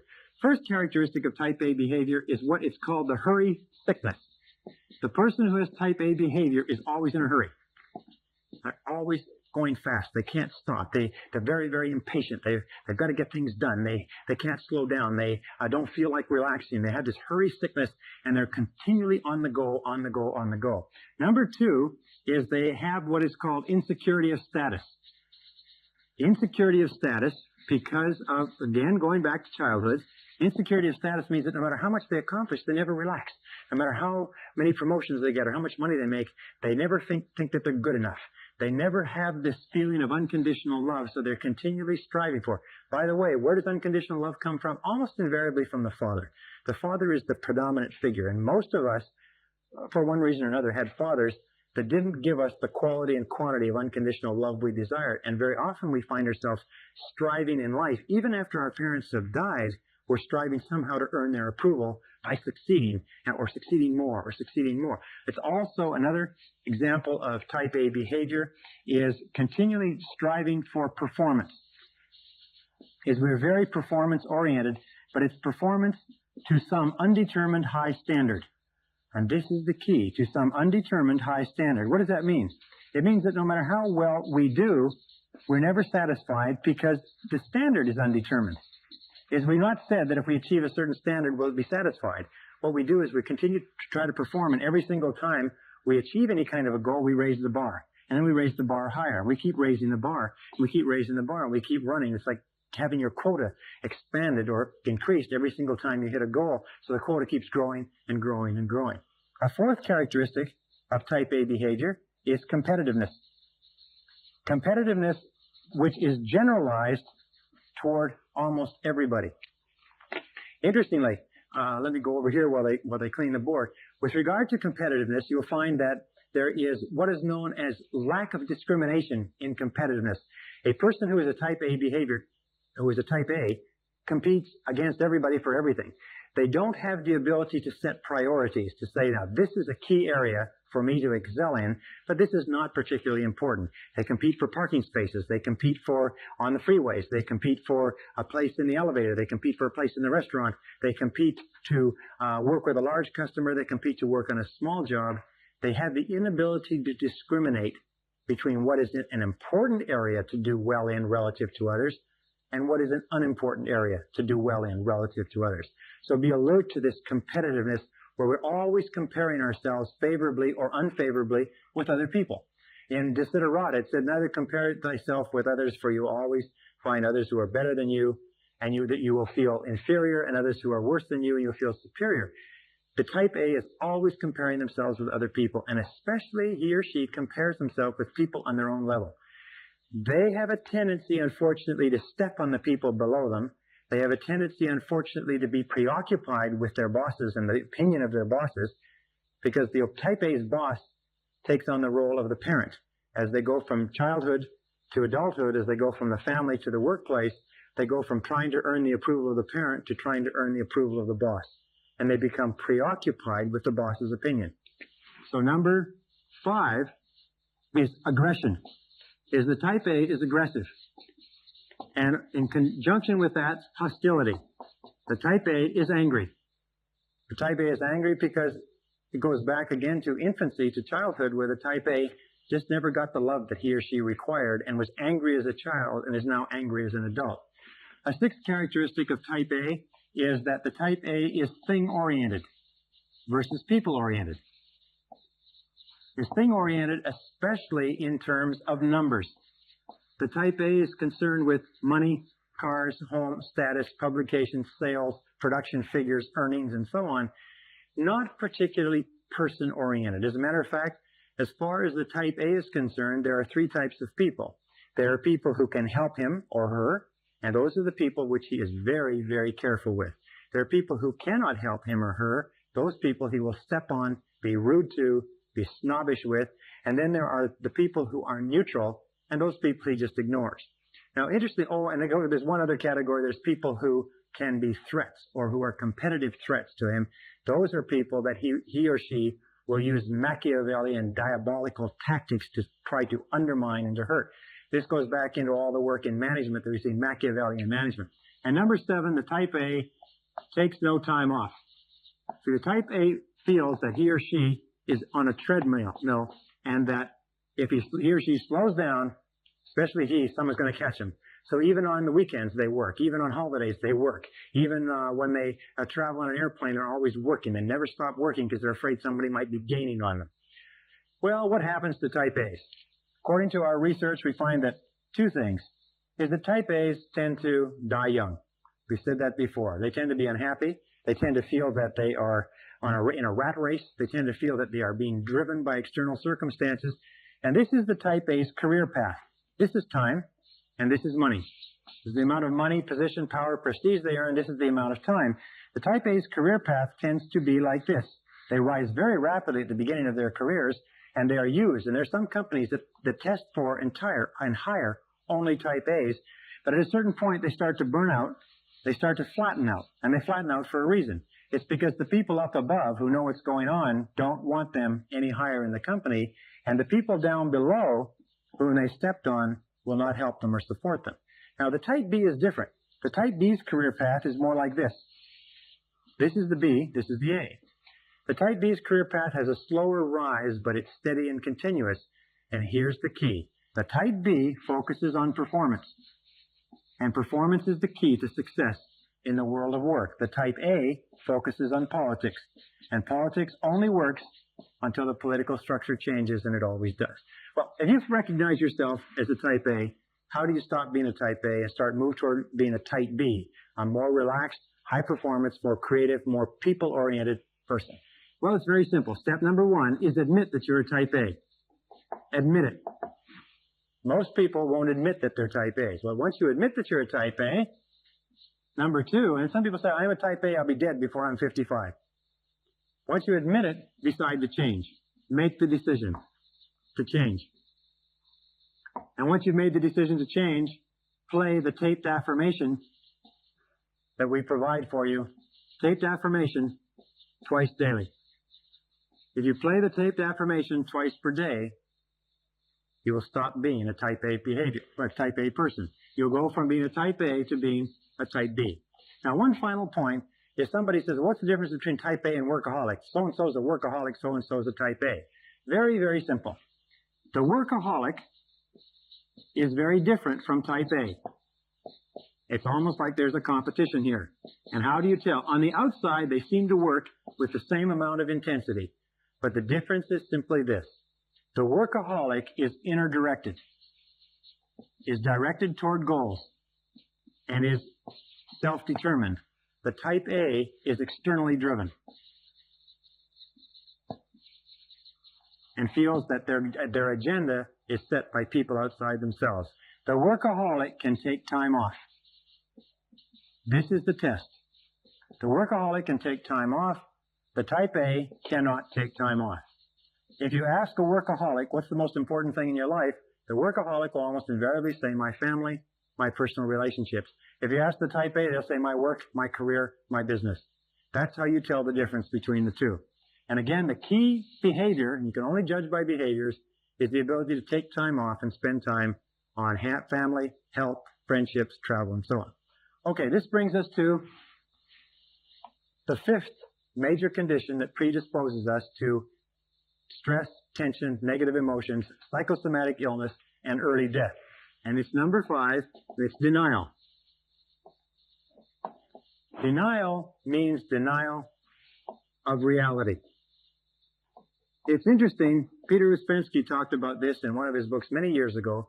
He said that the human organism is a lying organism, and in that we have a tendency to delude ourselves or to lie to ourselves, and one of the ways that we do it is through denial of reality. We refuse to face reality. We pretend that life is not the way it is. Especially, we refuse to face unpleasant truths. And this is worth writing. The refusal to face unpleasant truths. Now, some of the most unpleasant truths of our lives have to do with our talents and abilities, our personalities, our relationships, and our work. Is that a person who's doing poorly in their work and who doesn't like their work will often deny it and pretend that it's not true. And the key to overcoming denial, and by the way, most psychologists believe that denial of reality is the number 1 cause of mental illness. Of course, it's tied into all of the others that we've talked about so far. The key to dealing with denial is very simply this, is to understand where it comes from. We engage in denial because we are afraid of embarrassment. All cases of denial involve embarrassment, anticipated embarrassment of some kind. They involve what the Asians call loss of face. All occasions of denial require that we face the truth in our lives. So here are the keys to using and to understanding denial. Number 1, remember this. Key to the philosophy of objectivism. Reality is. Reality is. What that means is that whatever the situation in your life is, it is. It's a fact. It's a truth. And the facing of it, and the sooner you face it, the better off you'll be and the happier you'll be. Number 2 is that there is always a price you can pay to be free from any stress or tension. There is always a price you can pay. There is always a price. If you're unhappy for any reason, there's always a price you can pay. And so you have to ask yourself, what is the price? And number 3 is resolve to pay the price. Resolve to pay the price. Sooner rather than later. Because no matter what, you're going to have to pay it eventually, rather than later. Now here are the 2 questions that you can use to unlock the key to denial. Unlock the door of denial. And this is it. Whenever you feel tense or unhappy or stressed, or you start to get colds or flus or sniffles, or you start to feel unhappy, or you don't sleep well at night, or you start to find yourself irritable or distracted or unhappy for any reason at all, assume that there's something in your life that you're not dealing with. Assume that denial is taking place, that there's something that is making you uncomfortable and you are putting off dealing with it. It is the resistance, it's the not dealing with it that causes the stress. So this is what you do. You simply say, what is it in my life that I'm not facing? What is it in your life that you're not facing right now that's causing some stress or some disharmony? What is it in my life that I'm not facing? And then don't delude yourself by saying, well, maybe it's because my car's parked in the parking meter when there's no money in it, or maybe it's because I didn't have lunch.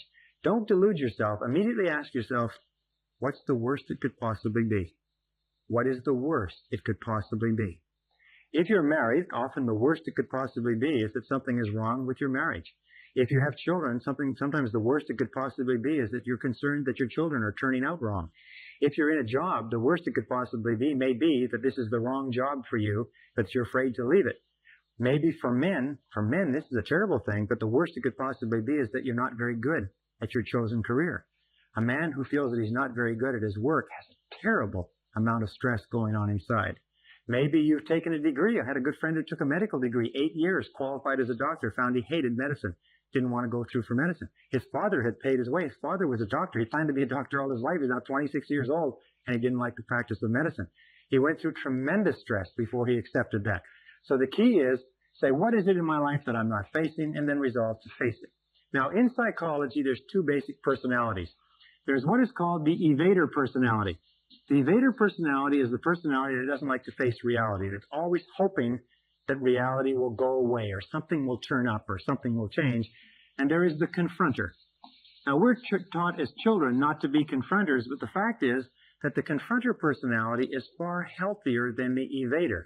In a test that they did at one of the leading universities, they took two groups of students and they identified them as evaders and confronters and put them into an experiment where they were tied up, attached to an electrode by their fingers, and every 60 seconds they got a shock, a mild shock on the finger. And they watched them through a one-way mirror, and they found that the evaders would sit there while the clock was going tick, tick, tick, tick, tick, but they would never look at the clock. They would talk, they would make jokes, they would distract themselves, but they'd never look at the clock. And at the end of the experiment, their blood pressure, measured from beginning to end, was up over 30%. Very high stress.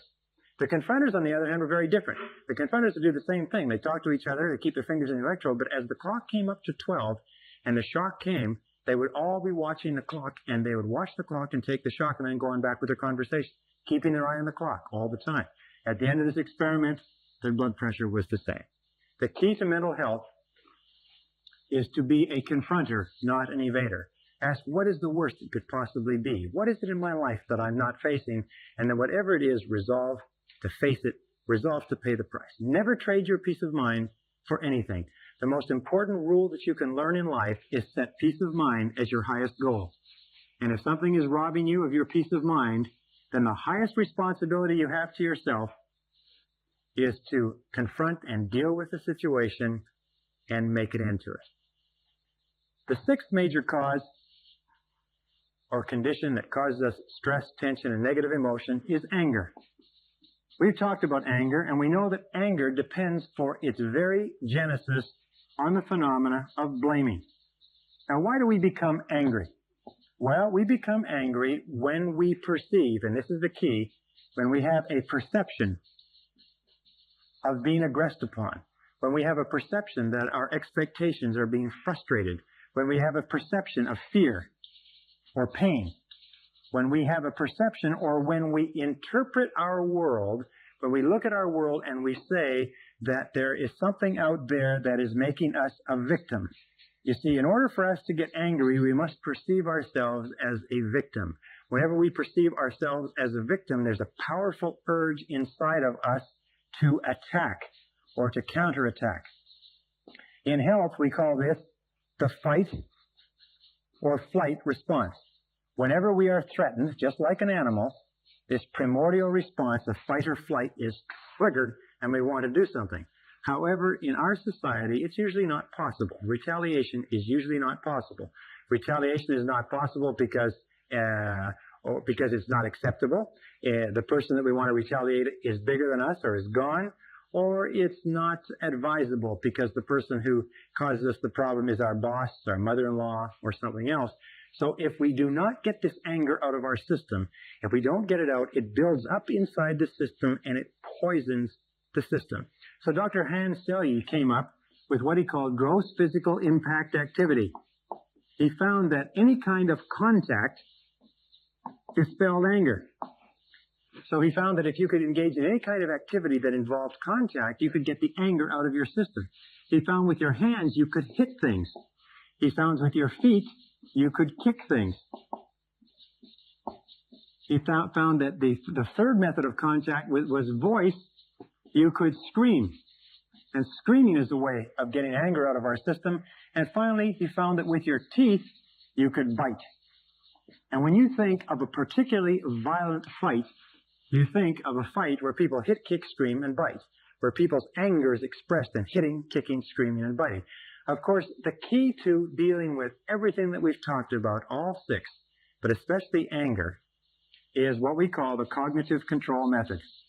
And as we come to the end of this session, here are the keys to managing health and stress. Remember that stress is positive. That stress that is goal-directed gives energy, gives vitality, makes us feel terrific. But stress that is directed, that is externally oriented, that is a result of being pressured and driven to do something, is negative. It robs us of energy and it makes us sick. It's the difference between an internal locus of control, goal-oriented, and an external locus of control, external pressures. Cognitive control means I am responsible. It means that nobody can make you feel anything without your permission. That as long as you accept complete responsibility and you use your mind to stay on top of your life, that you can control the way that you think and feel.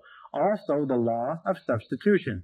The law of substitution says that you cannot think and feel stressed if you keep your mind on something positive. Now, what do you keep your mind on to stay positive? This is the key. Think about your goals all the time. Think about your goals all the time. You see, your goals, once you've written them out, once you've decided what it is you want and made a plan to accomplish them, when you think about your goals all the time, it becomes a habit. When we talk about habit, when we look at anger, anger is also a habit. Do you know that when you give in to anger, it is a mark of weakness, a mark of childishness, a mark of immaturity, a mark of insincerity, but it is also a conditioned response that every single time that you allow yourself to become angry, you lower your resistance to anger. Every single time that you stop yourself from becoming angry by accepting responsibility, refusing to blame, taking control of your emotional life, you increase your resistance to anger until it gets to the point where sticks and stones can break your bones, but words will never hurt you. In summary, the keys to maintaining a high quality of inner peace in life, number one condition that robs us of inner peace is the lack of goals. Set clear, specific goals and work on them every day. Think about them all the time. Number two is incomplete action. Finish your tasks. Carry them through to completion. Overcome procrastination. Number three is the fear of failure. Confront your fears. Do the thing you fear, and the death of fear is certain. Number four is the fear of rejection. The way to overcome the fear of rejection is by moving toward becoming a type B personality. Play the tape. Place greater emphasis on your relationships. Be more relaxed. Live a more balanced life. And realize that this type A behavior, this obsessive compulsive behavior, comes from childhood experiences that are past now. Number four is overcome denial by being willing to face reality and accept that whatever it is, it is. Remember, there's always a price you can pay to be free of something that disturbs you, and you always know what the price is. Ask yourself, what is it that I'm not facing, and then resolve to face it. And finally, anger. Anger comes from trying to blame someone else, trying to find someone or something external to ourselves that is responsible for our own unhappiness. The key to dealing with anger is to accept total responsibility, find ways not to express negative emotions, think continually about your goals, and get so busy working on something that's important to you that you don't have time for any negativity at all. And finally, remember this, is that stress is positive as long as it is goal-oriented. And if you develop lots and lots of goal-oriented stress, you will accomplish great things, have lots of health and energy, have low levels of physical ailments, and probably live to be 100.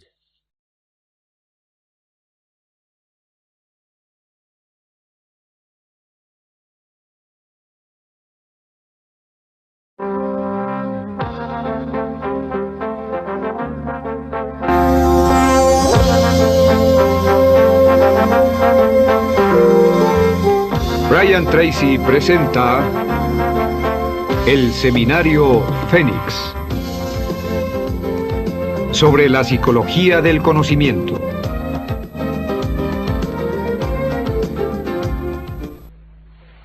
Session 24, Developing a Success Personality. The great steel magnate Andrew Carnegie, who accumulated a fortune of over $500 million at the beginning of this century, starting as a penniless immigrant, once said that I will pay more for the ability to get along with others than for any other single skill. And today in our society, your ability to get along with other people, your social intelligence, is the most valuable, most precious single asset that you have. Not only in terms of your career, not only in terms of your marriage and your relationships, but in terms of your own mental well-being. In this session, we're going to talk about developing a success personality. We're going to talk about developing the quintessence of mental health, which is a positive personality, a positive mental attitude, the kind of person that everybody likes to be around, the kind of person who is welcome everywhere. We said very early in this seminar that 85% of everything that you ever accomplish in life will be as a direct result of how well you get along with other people. That today, even the biggest companies in America are hiring on the basis of personality and attitude rather than on the basis of grades, proficiency, skills, and experience. Why? It's because if the person has the right personality skills, they can learn anything else they need in order to be successful. But if the person has all the skills in the world and a lousy personality, there's no way that they can take the responsibility of changing it. So 85% of our happiness in life, according to the research, comes from happy involvement with other people. Also, 85% of all of our problems in life come from unhappy involvement with other people. The other 15%, in case you're interested, comes from achievement. So it is possible for us to get a certain amount of satisfaction in life from achievement, from success, from making money, building businesses and careers and so on, but most of our happiness is going to come from our relationships. So in this session, we're going to show you how you can dramatically improve the quality of your relationships doing some very, very simple things. We know with regard to your relationships that there is a direct relationship between how well you get along with other people and the health of your personality. In fact, everybody wants to have a more healthy personality. So let's look at how you measure healthy personality. What are some of the simple measures? Well, we've talked about several of them in the course of this seminar. Number one measure of healthy personality, of course, is how much you like yourself. How much you like yourself is the core of your personality. People who like themselves a lot have very healthy personalities. Number two measure of healthy personality is how much responsibility you accept. People who accept a lot of responsibility for themselves, who look upon themselves as being the key agents in their lives, people who refuse to blame other people, have very healthy personalities. Another example of healthy personality is how easily you forgive. One of the things that we know is there's a direct relationship, one-to-one relationship, between how freely you forgive and forget when somebody hurts you and how healthy your personality is. Number four measure of healthy personality is what is called positive expectations. The degree to which you look for the good in everything and everybody around you. People who have a propensity to look for the good are truly healthy people. And the fourth measure, or the fifth measure of healthy personality is what we're talking about today, is how well you get along with others. How well you get along with others. As a matter of fact, you really cannot have a healthy personality in isolation of your relationships with other human beings. Wonderfully enough, there is a law of reciprocity in this, is that the more you like yourself, the more you like others. The more responsibility you accept, the better you get along with them. The more you freely forgive and forget and refuse to hold grudges, the more it improves the quality of your relationships. The more you look for the good in people and situations, the better you get along with yourself and them. And the better you get along with other people, surprise, surprise, the more you like yourself. So it's a wonderful series of reciprocal relationships. And this brings us to an important law, one of the last laws we'll talk about, probably the last. It's called the law of indirect effort. And the law of indirect effort simply says that in our relationships with other people, we have a tendency to get the things that we want indirectly faster than directly. Now I can give you a very simple example. If you try to go after things directly in your relationships, often you'll be frustrated, often you'll be humiliated, you'll be embarrassed, and so on. Let me give you a couple of examples. For instance, if you want to impress other people, okay? If you want to impress other people, have you ever tried to impress someone else? Somebody you thought was important or valuable and you tried to impress them? Have you ever tried to impress someone else? What you end up doing is exactly the opposite. But the way that you impress other people is simply this, is be impressed by them. Be impressed by them. If you want other people to be interested in you, what is the way, using the law of indirect effort, what is the way that you get people to be interested in you? Is, of course, be interested in them.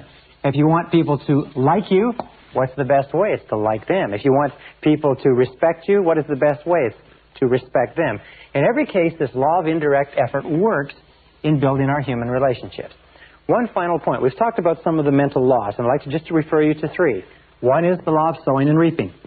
The law of sowing and reaping says the quality of your relationships, what you are reaping in your relationships at any given moment, is a result of what you have sown in those relationships. What you are getting in your relationships has very little to do with the other person or with fate or with background or nature. What it has to do with what you have sown. is with what you've sown. Law of correspondence says that your external world will correspond to your internal world, as within, so without, especially in your relationships. And of course, the law of attraction says you always attract to you people who are very much like you are inside. If you want to change the quality of your relationships, the starting point is to change the quality of your relationships with yourself, and your external relationships will mirror that. Now, when we talk about this, how well you get along with others, let's show a very, very simple graph. And this is the graph of human personality, from the most introverted to the most extroverted, or if you like, from an inner-directed person to an outer-directed person. And the person who has a truly healthy personality can get along with a great variety of people going from the median. And the median, of course, is the average personality, not introverted or extroverted. Now, we can superimpose on this, I guess this is the center, we can superimpose on this another graph. And this is the graph of self-esteem, from high self-esteem to low self-esteem. And we find a very interesting thing, and this graph is my own creation. We find that the graph is like this. That if you have a low level of self-esteem, say down here, you don't particularly like yourself, or you have feelings of inferiority or negativity, then the number of people that you can get along with will be limited to people who are pretty much in the middle of the spectrum. People who have, if you might call them, very easy to get along with, neutral, bland personalities. However, as you go up the ladder of self-esteem, as you like and respect and accept yourself more and more, the number of people that you can get along with expands. As your level of self-esteem goes up, you can get along with more and more people across this spectrum, if you like. And as you get to the point where you have high levels of self-esteem and self-acceptance, you find you can get along with almost anybody that you meet. And since, of course, the great business of life is getting along with as many people as possible, because the more people you can get along with, the more opportunities you have to live an interesting, fascinating, exciting life. Wonderful thing is, as your self-esteem goes up by working on yourself, the quality of your relationships with others expands. So what is the key to raising your own self-esteem? Wonderfully enough, because of the law of reciprocity, every single thing that you do that raises the self-esteem of someone else raises your own self-esteem at the same time. That means you cannot do anything genuinely kind or generous to raise the self-esteem of other people without raising your own at the same time. If you want to have a truly healthy personality, then you use the law of reversibility. The law of reversibility, in one of its applications, is simply this, is that everything that you do to boost the self-esteem of others boosts your self-esteem simultaneously. And so what we're going to look at in the rest of this session are what are some of the things that you can do to raise the self-esteem of other people and simultaneously raise your own so that you become a healthier personality. And by the way, there's a direct relationship between happy involvement with other people and long life, health, energy, vitality, resistance to disease, longevity, and everything else. And the key to raising the self-esteem of others is to make others feel important. Make others feel important. This is and always has been the key to successful human relationships. Mary Kay Ash has a beautiful little analogy. She says she imagines that every person she meets has a sign around their neck that says, "Make me feel important." Every person she meets has this sign that says, "Make me feel important," and what she does is she responds to that sign. Make others feel important. Treat others well, make them feel important, and surprisingly enough, you will feel important too. The reciprocal principle works. Now, how do we make others feel important? Number one, top of the list, is eliminate destructive criticism. Eliminate destructive criticism. There is nothing that causes a person's self-esteem to go down faster than destructive criticism. Remember, it is destructive criticism in childhood that sets us up for fears of failure, fears of rejection, feelings of inferiority, inadequacy, undeservingness, guilt, and everything else.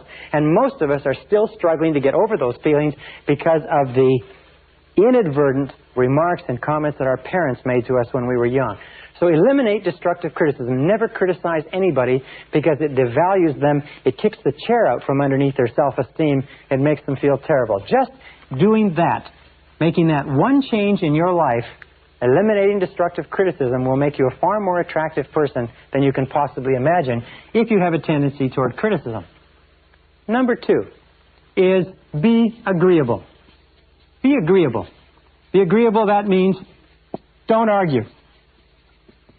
I remember when I was a young man, I was very fast-mouthed, if you like, and I used to win arguments. I used to win any argument. I would do my reading, I would do my research, and I would be excellent. I got to the point where nobody could beat me in an argument. And you know something? I also got to the point where I didn't have anybody to argue with. I got to the point where nobody wanted to talk to me. Nobody wanted to have anything to do with me. I never got invited to anybody's house. People wouldn't play with me at school because I was always arguing, and even though I was winning, I was losing. So don't argue. And a way that you avoid arguing is a very, very simple technique. It's this. It is try first to understand. Rather than to be understood, use this law of indirect effort and try first to understand the other person's point of view. What is it that causes the other person to think and feel the way they do? If you disagree with them, the natural tendency of the immature personality is to try to overwhelm the other person with argument. However, the tendency of the mature personality is to take the time to try to understand why the other person thinks and feels the way they do. It could very well be that their reasoning is superior to yours. At the very least, there's a beautiful line that says, "A man convinced against his will is of the same opinion still." One of the most important principles in the development of human personality is the principle of non-resistance. The principle of non-resistance was, if you like, brought to a head by Mahatma Gandhi in India this year, or in this century, when he was able, if you like, to defeat the entire British Empire and take India out of the empire and put it under home rule simply by a process of non-resistance. Jesus said in the Bible, he said, in the New Testament, he said, "Agree with thine adversary quickly."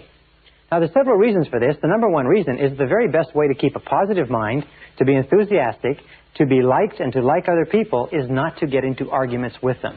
To do everything possible to avoid an argument.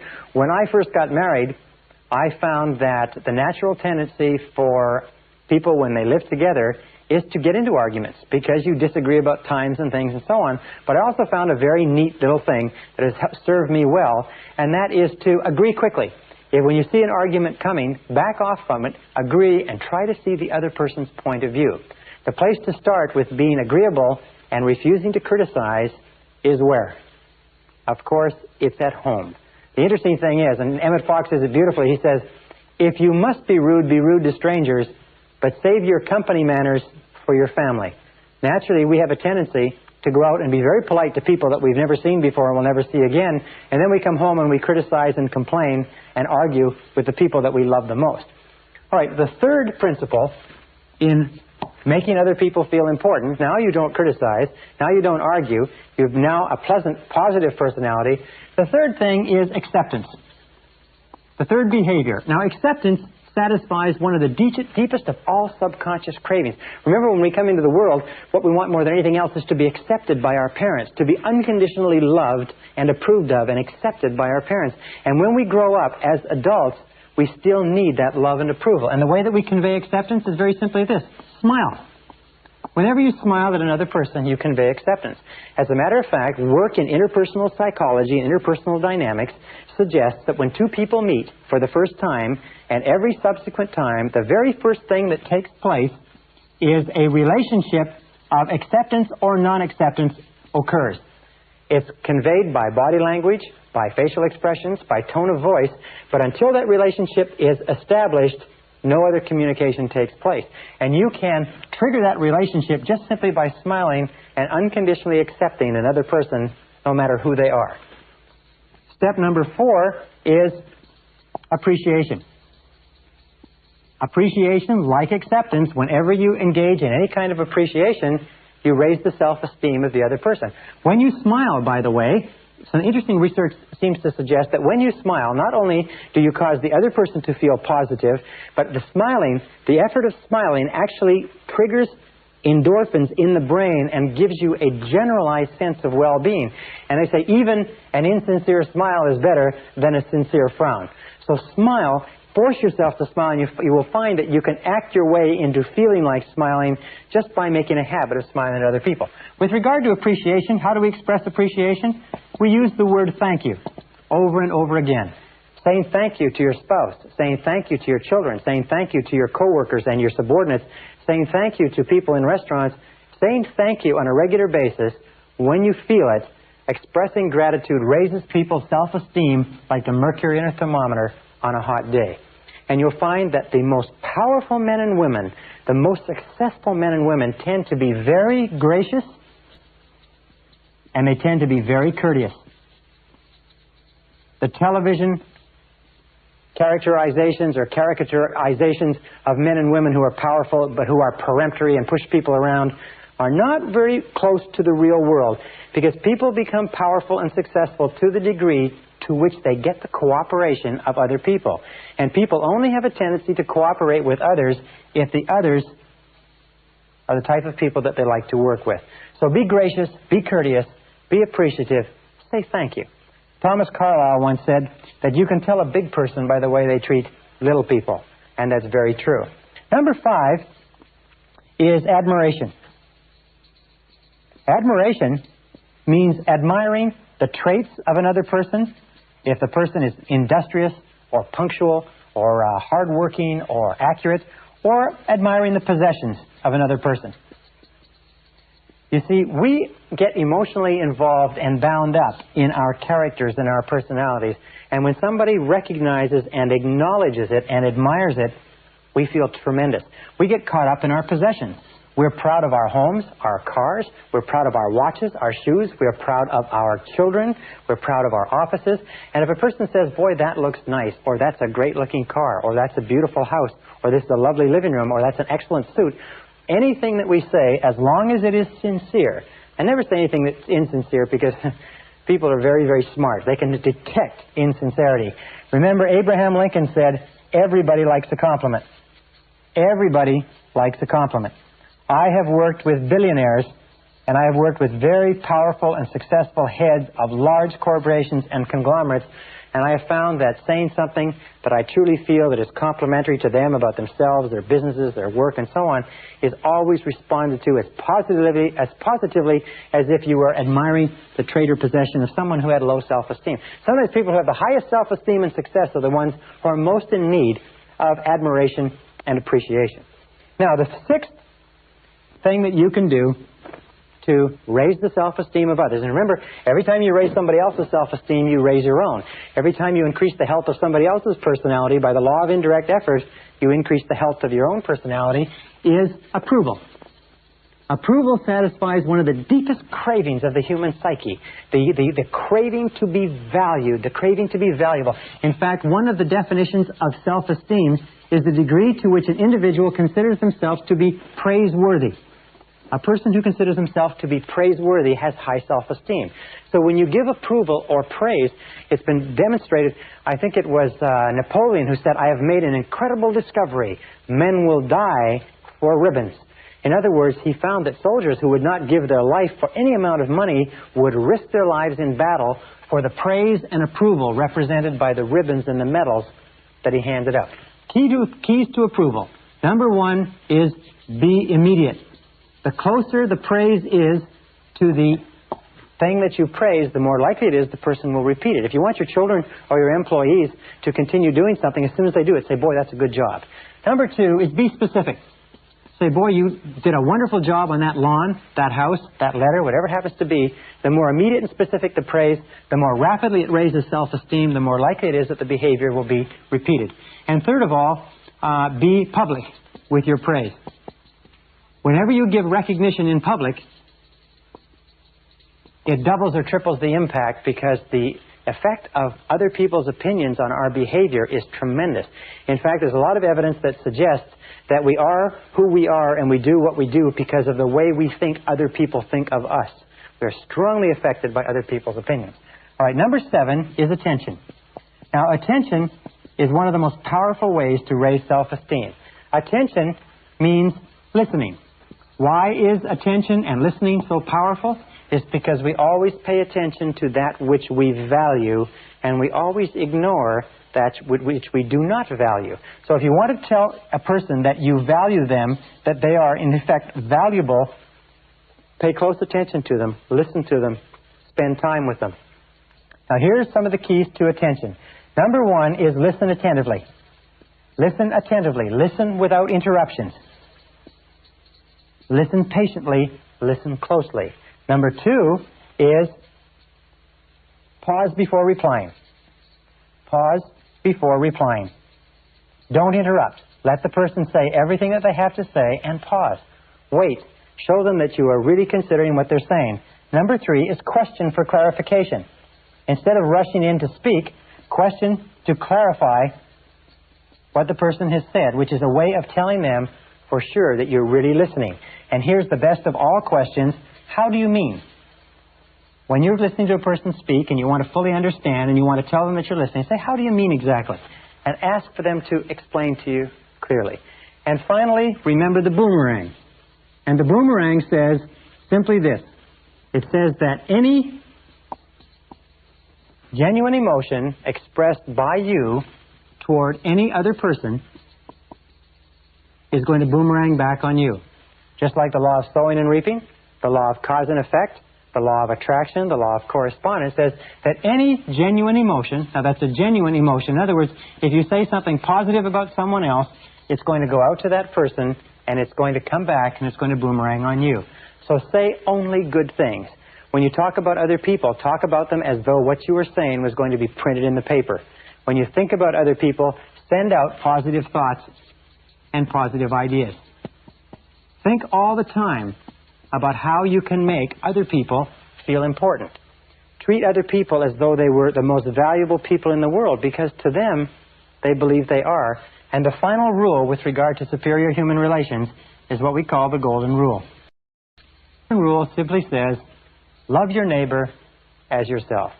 Like your neighbor as yourself. Treat your neighbor as yourself. Ask yourself in any situation, how would I like to be treated in this situation? Ask yourself, when you're in a difficult situation with someone or an argument or a disagreement, say, if the conditions were reversed, how would I like to be treated in this situation? And here's something that you can do. Pick a role model. Pick the person that you admire more than anybody else in the world in terms of their personality. And whenever you're in a situation with someone else, pretend you are like that person.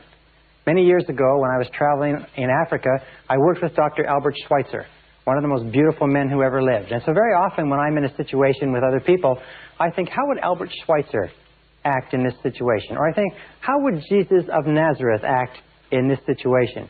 And if you use that as your role model, and if you use the credo of making other people feel important as your guiding light, you will develop a success personality that will lead you to accomplishing everything that you want in life in a world filled with other people.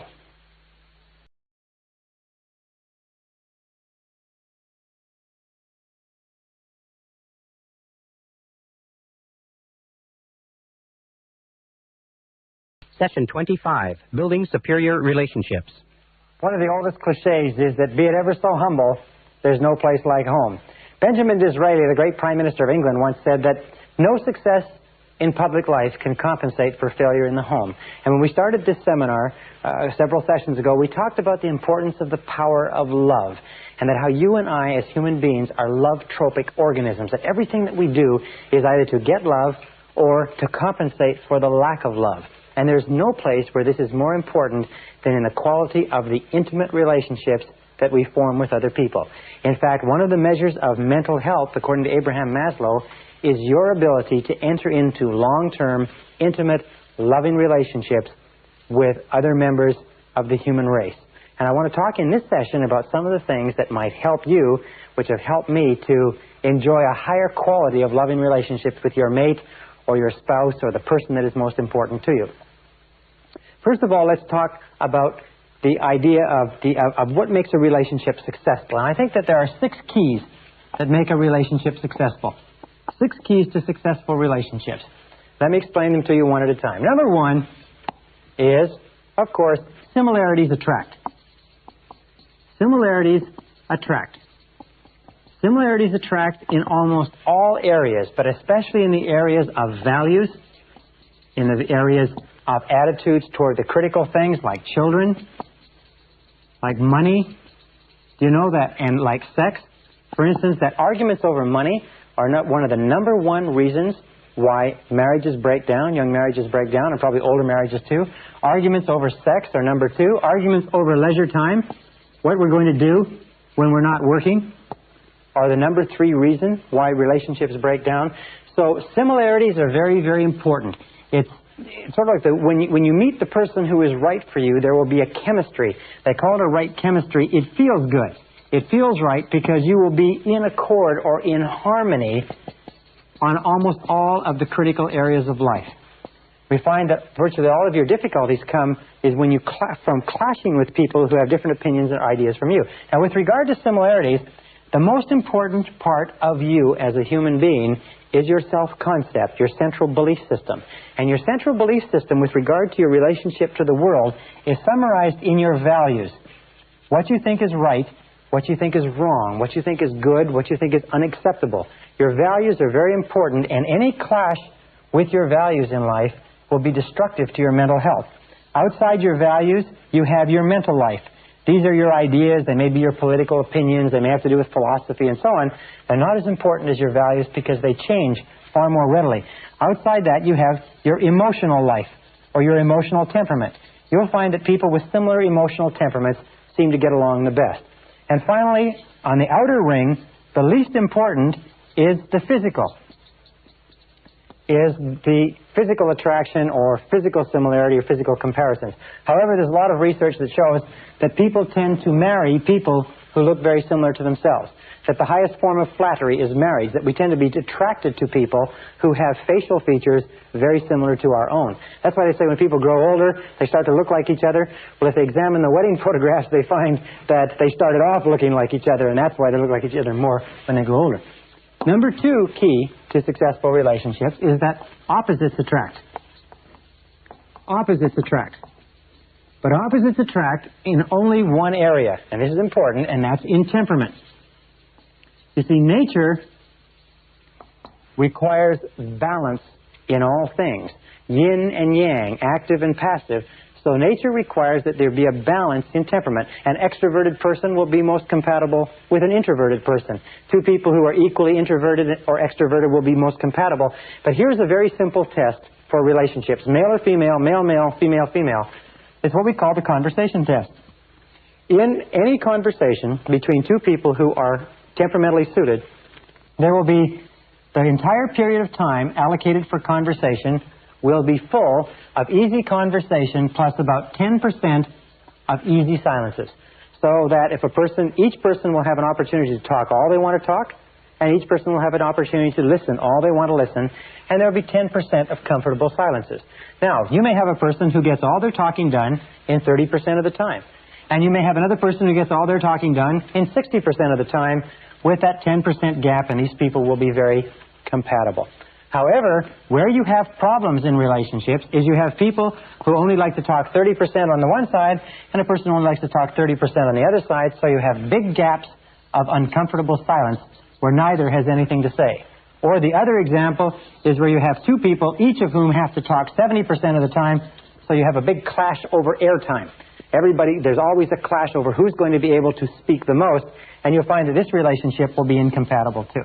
So, opposites attract, but only in temperament. In all other essentials, similarities attract. And this brings us to number 3. Number 3, key to success in relationships, is commitment.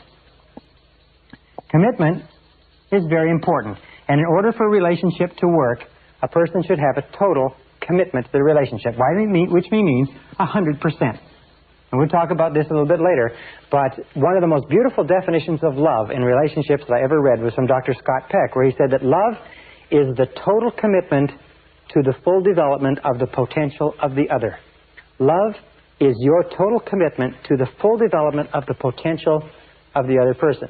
And this, to me, lays to rest all the arguments over male, female, women's lib, and so on and so forth, because if a person truly loves another person, they want that person to develop their full potential as a human being, and they will do everything possible to make that possible.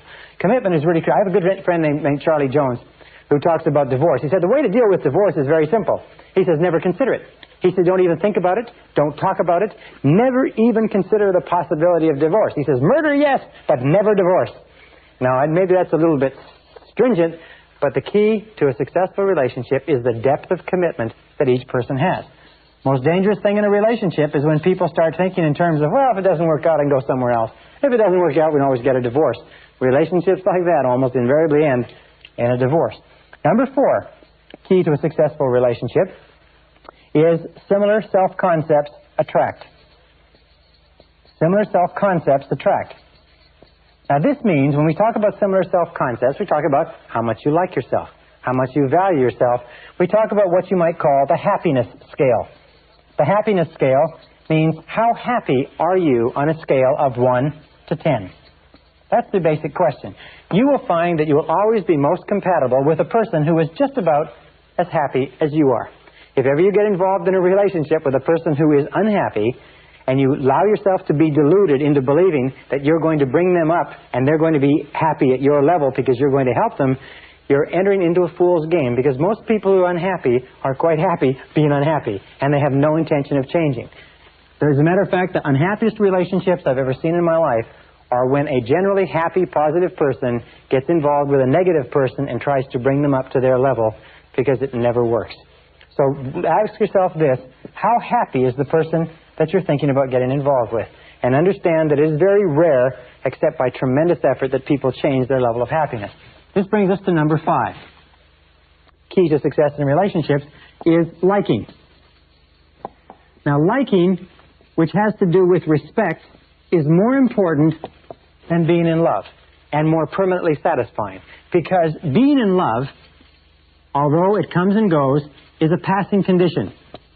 Being in love is something that ebbs and flows. As a matter of fact, you can be furiously angry with your mate or with your spouse and still have an excellent relationship. And you can still never consider breaking up, as long as you like and respect them. But if the liking and the respecting goes out of a relationship, the being in love or the infatuation is never enough to hold it together. Now, here's a simple test with regard to liking. It's what I call the best friend test. The best friend test simply says that if you are ideally suited to your mate will be your best friend. That there will be nobody that you would rather spend time with. There will be nobody that you trust more. There will be nobody that you would be more open, honest, candid, and frank with. That your mate or your spouse will be your best friend. It's the simplest measure of all, because you cannot force being best friends. Best friends just happens naturally when everything is right. On the other hand, if you are in a situation where you could not tell your spouse or your mate a lot of the things that are important to you, where you talk to other people more than you talk to them, where you have a lot of secrets that you keep from them, or a lot of things that you keep inside yourself, then generally speaking, you are probably not involved with your best friend, and the prognosis for your relationship is not very good. Number 6, requirement for happiness in relationships is communications. Now, communications, or communicating back and forth in a relationship, is the elixir that keeps a relationship alive. Without it, a relationship dies. Without it, the relationship has no possibility. And good communications in a relationship not only require speaking and listening, not only require trying to understand, give and take, but they require time. And they require a high quality and a high quantity of time. Very important, quality and quantity of time. What my wife and I do on a regular basis is we will go on a trip. And sometimes we'll go on a trip to a place that takes 3 or 4 hours, and we'll leave the children with a housekeeper or someone else, and we will drive in that car, no radio, no tapes, for 3 or 4 hours and just talk. And we'll get some of the highest quality and quantity of talk and conversation. And so if you use that analogy, what you might call a car trip analogy, which is uninterrupted conversation with your spouse over an extended period of time, you'll find the most remarkable things will happen. But if you're not spending a high quality and quantity of time with your spouse or your mate, the relationship is going to suffer, and many relationships will die as a result. Now, 2 critical points with regard to this, from my point of view as a man. Number 1 is, remember that men are not mind readers. One of the hardest things for women to understand is that men are not mind readers. They do not know what women mean or what women want them to think half the time. And it is not fair for women to expect men to know what is bothering them or what they want or what they need. And number 2, remember this, that men are direct, women are indirect. What does this mean? Well, if a man and a woman are driving down the street and the woman is thirsty, she might say, as they pass a McDonald's, she might say, honey, are you thirsty? And he'll say, nope, to keep on driving. What she was trying to say was that she was thirsty, why don't they stop? Now, the man, on the other hand, if he saw the McDonald's and was thirsty, he said, I'm thirsty, let's stop. So women tend to be indirect, and they get really angry when men don't understand what they were trying to say. So one of the best things that you can do in communications is be a little bit more direct. Be a little bit more clear, a little bit more specific. Now, an important point with regard to men. According to a recent survey, a recent study, it shows that men are 95% more likely to interrupt a woman in a conversation than a woman is likely to interrupt a man. And one of the best things that you can do in a relationship, you men out there, is take time to listen to your spouses. One of the gentlemen who went through my seminar said the most valuable thing he got from this part on human relations was when you go home at night, before you, the man, the direct person, the extrovert, starts telling your woman all about everything that went on during the course of the day, ask her how her day has been. Ask her how her day has unfolded. What has happened to her? How are things going with her? Try doing that as a discipline, and you'll be literally astonished at what it will do for your relationship. And then listen without interruption. Listen and pause before replying. Listen and ask questions for clarification. Listen and give positive feedback. All right. Now let's talk about some of the problems in relationships.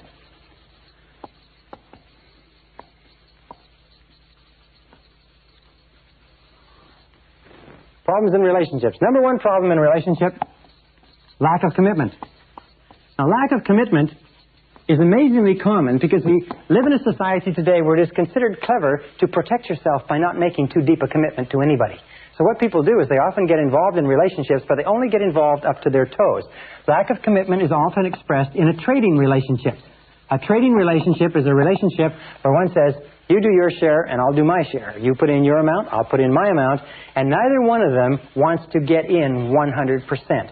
Neither one of them wants to run the risk of being rejected. So by both of them not running the risk of being rejected, they both end up being rejected. And the key to resolving this, as I said before, is for each individually to make a 100% commitment to this relationship and say that no matter what happens, I will never leave this relationship. Make that decision to get in. Either get in or get out. Now, if you feel that you can't make the commitment, that will tell you something that's very important for you to know. If your spouse feels that he or she can't make the commitment, or mate feels that he or she can't make the commitment, that will tell them something too. But in either case, either get in or get out. And it will relieve an enormous amount of tension and stress in a relationship. Now, number two is trying to change the other, or expecting the other to change. You see, when we try to change another person, you know what we're saying? We're saying, in effect, that you're not good enough the way you are. You don't come up to my standards. How many times do people enter into marriages with one or the other saying, well, I'll change him or her as time goes on. They'll shape up more into the model that I desire or I approve of. Whenever you try to change another person, and how do we try to change another person? We keep disapproving of the person they are and the things that they do. We keep asking them to be different. We want them to be more of this or less of that. Now, that great American philosopher, Flip Wilson, had a wonderful expression which he used to cover this. And it's simply this. He says, what you seize is what you get. Don't enter into a relationship with the intention of changing the other person. Because what you seize is what you get. People don't change unless they intensely desire to change and are willing to practice some of the things we talked about in this seminar. However, if you just stop trying to change the other person and accept them unconditionally, with unconditional love, acceptance, and approval, often they will bend over backwards to change for you. But there's something within every human being that resists being changed by another person. Number three cause of problems or in relationships is jealousy. Now, jealousy has to do with the fear of failure. Where does jealousy come from? It comes from deep down inside. We don't feel that we're good enough. It comes from this old feeling of low self-esteem. I'm not good enough. This is something, by the way, that is rooted in our inferiority complex. Alfred Adler, the great psychologist, the disciple of Freud, said that the natural human condition is that of feeling inferior. The reason for that is because we grow up as children in a world of giants where we are made to feel inferior because we're so small. And as adults, we are continually struggling against this inferiority complex. This feeling that I'm not good enough leads to feelings of jealousy. The feeling is that that other person could never love me unconditionally. Therefore, I'm not safe. I'm not okay in this relationship. And the way that you get over this feeling of jealousy is work on your own self-concept and say over and over again, I like myself. I like myself, or I love myself. Because the more you boost your own self-esteem, remember there's an inverse relationship between these fears and how much you like yourself. The more you like yourself, the more your self-esteem goes up, the more your fears of jealousy, fears of rejection, fears of loss of love, and so on go down. So be alert to jealousy, and remember, though, it has nothing to do with the other person. It has only to do with the person experiencing it. And I'll say one more thing, is that it is not clever to make somebody feel jealous. It is not smart. It is not clever. It is not fashionable. It is just an unkind and cruel thing to do, especially if it is successful. Now, number 4 is self-pity. Where does self-pity come from? Well, there's several sources. Almost invariably, self-pity comes from having had a parent who was very good at self-pity. So what we did is we imitated the parent. As we grow up, we find opportunities to experience self-pity ourselves. Self-pity is also rooted in low self-esteem. It's not liking ourselves very much. Now, what is the solution for self-pity? Very simply this, is get busy. Get busy. People who are busy, people who are working on something that's important, people who have a worthwhile purpose in life, do not experience self-pity. It is only people who are going around in circles, drifting, waiting for someone else, and so on. So you can overcome self-pity simply by working on your self-concept and set some goals. Set clear, specific goals and get going on them. Remember the law of substitution. It says you can't feel sorry for yourself. You can't even feel jealous. You can't even feel angry if you're busy working on goals that are important to you. Conscious mind can only hold one thought at a time, positive or negative. And then we come to number 6. Number 6 is a major reason which sort of summarizes everything that we've talked about up to now as a major problem in relationships, and it is called incompatibility. Incompatibility means that you and the other person are not compatible. Now, this is very, very hard for us to accept because of fears of rejection and failure. We often stay in relationships long past the point where it's clear that we no longer have anything in common. And we do that for a variety of different reasons. One, we do that because we don't want people to think that we have failed.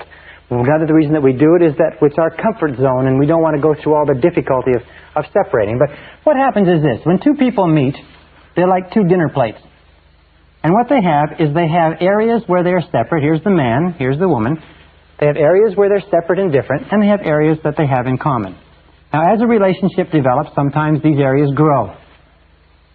And so when they finally get married, they find that they have an enormous amount in common, and sometimes they have areas out here that they have which are separate. As the French say, vive la différence. Long live the difference between men and women. However, especially in our 20s, as we grow and evolve and change rapidly, what can happen is that we can grow apart. And we can reach the point where the man and the woman now have a great gap between them. They have very little in common. How can you tell when incompatibility is set into a relationship? Number 1, the first thing that goes is the laughter. Is people stop laughing together. And the second thing that goes is the friendship. Is they don't look upon themselves as friends anymore. They look upon themselves as sort of people that are forced together. Now, if incompatibility is set into a relationship, the natural thing to do, the best thing to do, is to try to patch it up. Try to find some kind of a bridge. Try to put it back together, if you like. Try to bind it together, especially if there's children and a lot of other things involved. However, please understand this. If incompatibility has developed, and incompatibility is the rule, you have to go through dozens and dozens of men or members of the opposite sex before you ever find one that you can settle down with. If incompatibility has happened, accept it as a reality. Because if you do not, you're going to enter into the phenomena of denial. And the denial is going to cause tremendous stress and resistance and unhappiness. Number 2 is remember that if it has happened, no one is guilty. Just because you are no longer compatible with the other person doesn't mean that there's anything wrong with the other person, and it doesn't mean there's anything wrong with you. It means that just incompatibility has set in. Remember, it just happens. It's like the rain. When it rains, nobody is guilty. It just happens. It is the most common phenomena in relationships. is incompatibility. And one final point with incompatibility is this. In my experience, I find the major reason why people stay in relationships that they're no longer happy in, that there's no love, there's no music, there's no laughter, there's no future to the relationship, is because of what others might say. It's because of what others might say. And this is really amazing to me, because whenever I speak to people, and I've been in the same situation, I've never been through a marriage that didn't work out, but I was a bachelor for 35 years, and so I've been through relationships that didn't work out, and I've been amazed at how much social pressure there is created in our own minds to stay in a relationship that we don't enjoy because we think others will disapprove of us. We think that others will be upset. We think that others will be saddened. And the fact of the matter is, as everybody eventually finds out, is that nobody cares as much about your relationship as you do. And if you sacrifice your peace of mind for what you think others might say, you will never, never be happy. Incompatibility is a reality. If you cannot repair it, if you cannot overcome it, then deal with it honestly, deal with it graciously, face it in a straightforward way, deal with it in a respectful, dignified way, and find some way to resolve the relationship so that it doesn't hurt anybody more than it has to.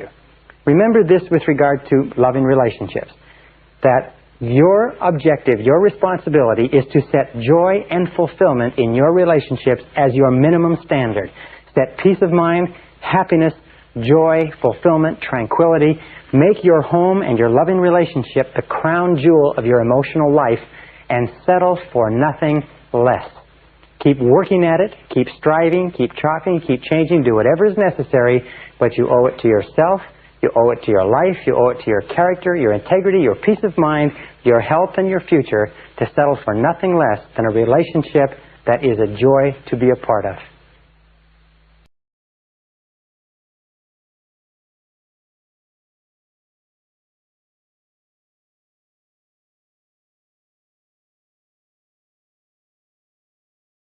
Session 26, How to Raise Superkids. Perhaps the most permanent relationship that you ever enter into in life is that of bringing a child into the world. It outlasts many marriages, it outlasts jobs and careers, it outlasts money and locations and businesses. It lasts until one or the other of you passes on.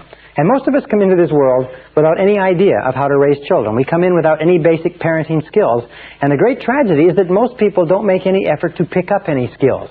It's possible today for you to learn so much about how to raise happy, healthy, self-confident, wonderful, loving, vibrant, fulfilled children. There's so much information available on it, and you know that about 80 to 90% of parents never bother to buy a book on the subject or consult an expert or even seek advice except from their mother-in-law or from the person in the backyard. Very important. Today, in this session, we're going to talk about how to raise super kids, and I'm going to give you some key ideas that you can use. And I have 3 kids who I think are super kids. I have Christina, who's 7, I have Michael, who's 5, and I have little David, who's 1 year old. And these kids are just great. And everything that I'm going to tell you, we use on them 7 days a week. And I can promise you this, the law of sowing and reaping is true with children. What you sow in your children, you reap in your children. Everything that you put into your children, you're going to get out, positive or negative. But if you put good into your children, the wonderful thing is that they will blossom like flowers. So this starts us off with a basic question. What is the role of parenting? What is the key role of parenting? The answer to that question, in my estimation, is very simple. The role of parenting, most important job that we enter into, the role of parenting is to nurture children. That's all. The role of parenting is to nurture children until they're 18 years of age, until they reach the age of maturity, and to build high self-esteem in those children. To build high self-esteem. In my estimation, this is the key role of being a parent. Nothing else is significant or important next to the building of self-esteem. Why is that? Because if you can raise a child to the age of 18 where they love themselves, they respect themselves, they unconditionally accept themselves, they consider themselves to be valuable and worthwhile and important young people, they're self-reliant, self-responsible, and capable of making their own decisions, then no matter what life can throw at them in the years to follow, you've set them off on a solid, rock-hard psychological foundation, and they can make their own way and make a wonderful life for themselves and other people. If, however, you give children everything else in the world, but you leave them without this self-esteem, if you leave them without this self-confidence, without this belief in themselves, without this conviction that they can do whatever is necessary to be successful, if you leave them anything except self-esteem, to that degree, you have not succeeded as a parent. So raising children and building high self-esteem in children becomes the organizing principle of parenting.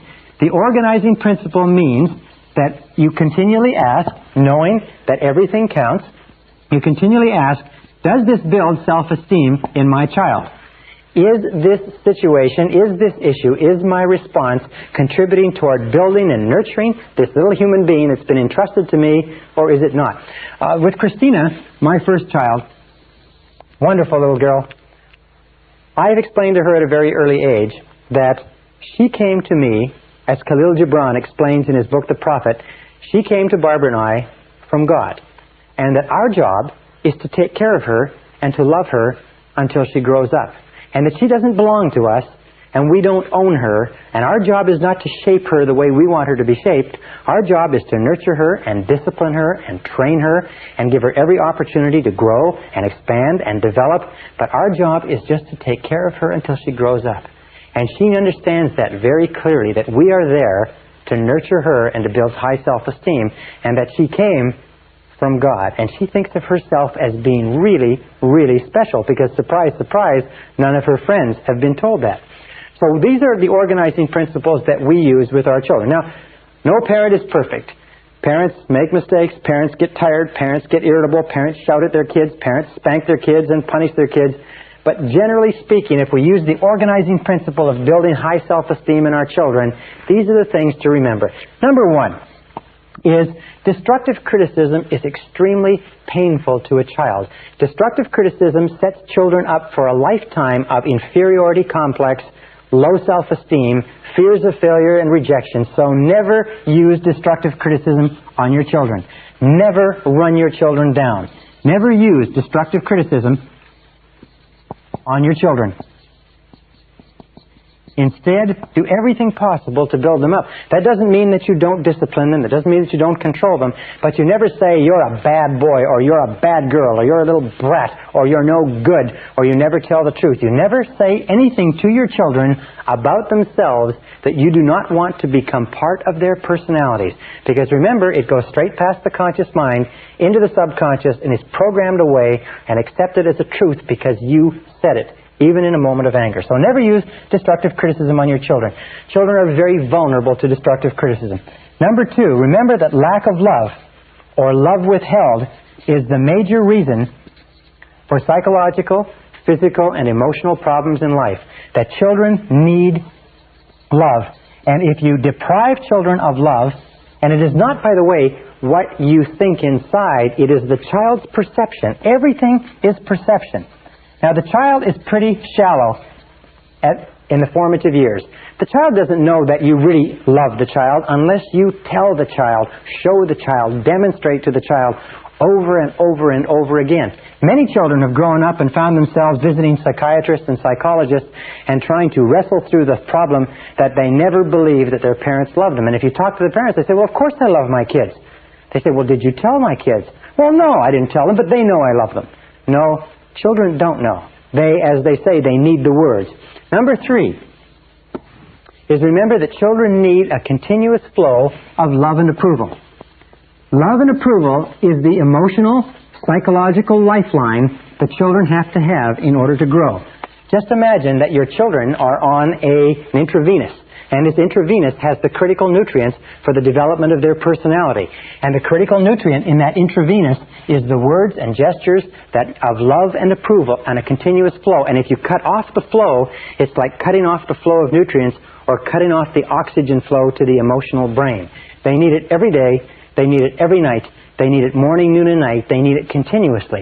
When they're growing, they're very much like growing children need a lot of food. Got to have a lot of food because they're growing. They need a lot of emotional support when they're growing too. A fourth thing to remember is children need praise. Praise is what grows children. As a matter of fact, they found that when you praise a child, their physiological system actually vibrates with new energy. They need encouragement. Remember, children are afraid because they're little kids in a big world. They need encouragement all the time. You can do it. You can do it. Sure, you can do it. Go ahead. Give it a try. Also, they need reinforcement. Sometimes they fall on their face. Sometimes they do it right. They need to be told, hey, you did a great job. That's wonderful. They need to be praised and reinforced. They need patience.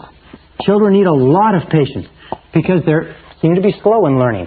The kindest thing you can do for your children is to be patient, be supportive. Also, to be loving, and also to be kind. Children need an enormous amount of kindness, and they need caring. They need tenderness. They need gentleness. They need, especially though, they need patience when they are the least patient. When they are the most exasperating is when they need the most patience from you, the most kindness, the most understanding, the most compassion. Now, the fifth point here is to tell your children you love them every day. Tell them you love them every day. I've been surprised. Tell them you love them every day. How many parents don't tell their children that they love them? They say, well, a kid knows I love them. I've had arguments. They say, well, they know I love them. I don't have to tell them.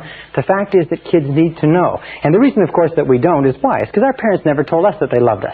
If we grew up in a household where our parents never said, I love you, and I care for you, and I wish the very best for you, and they never gave us praise and encouragement, we'll grow up being very uncomfortable. But I'll tell you this, that if you'll tell your kids you love them on a regular basis, they'll tell you back, and they will teach you how to love. So learn to use the words over and over again. Now, here's 4 behaviors that parents can use to tell their children that they really love them. Behavior number 1 is the greatest gift that a parent can give to a child. It's called unconditional love. Make sure that the child knows that you love them 100%, no matter what they do, no matter what happens, that nothing in the world can ever stop you from loving them 100%. It's absolutely critical. With my little girl and my little boy, I have a little game with them that I play with them called the love game. And I ask them, how much do I love you? And we go through a game and they say, well, this much. I say, come on now. I say, this much. Come on. I say, this much. And finally they say this much. And I say, well, what about when I shout at you? They say, well, you still love me this much. I say, what about when I put you in your bedroom? They say, you still love us this much. I say, what about when I shout at you and put you in your bedroom and make you stand in the corner? They say, you still love us this much, Daddy, because no matter what we do, you love us all the time. Now, that's the very kindest thing that you can ever convince your kids of. I do this to condition them. I do this because I want it driven so down deep into their subconscious mind that they are so totally loved that they can go throughout their life as little kids growing up and never, never, never question that their mommy and daddy really love them. Remember, the phenomenon of conditional love is what breeds the fear of rejection, what breeds feelings of inferiority and insecurity. Children, by the way, who are not brought up with enough love in their formative years develop what is called a deficiency need, and they spend the rest of their lives, like Demosthenes with his lamp looking for an honest man, they spend the rest of their lives looking for the love that they were deprived of in childhood.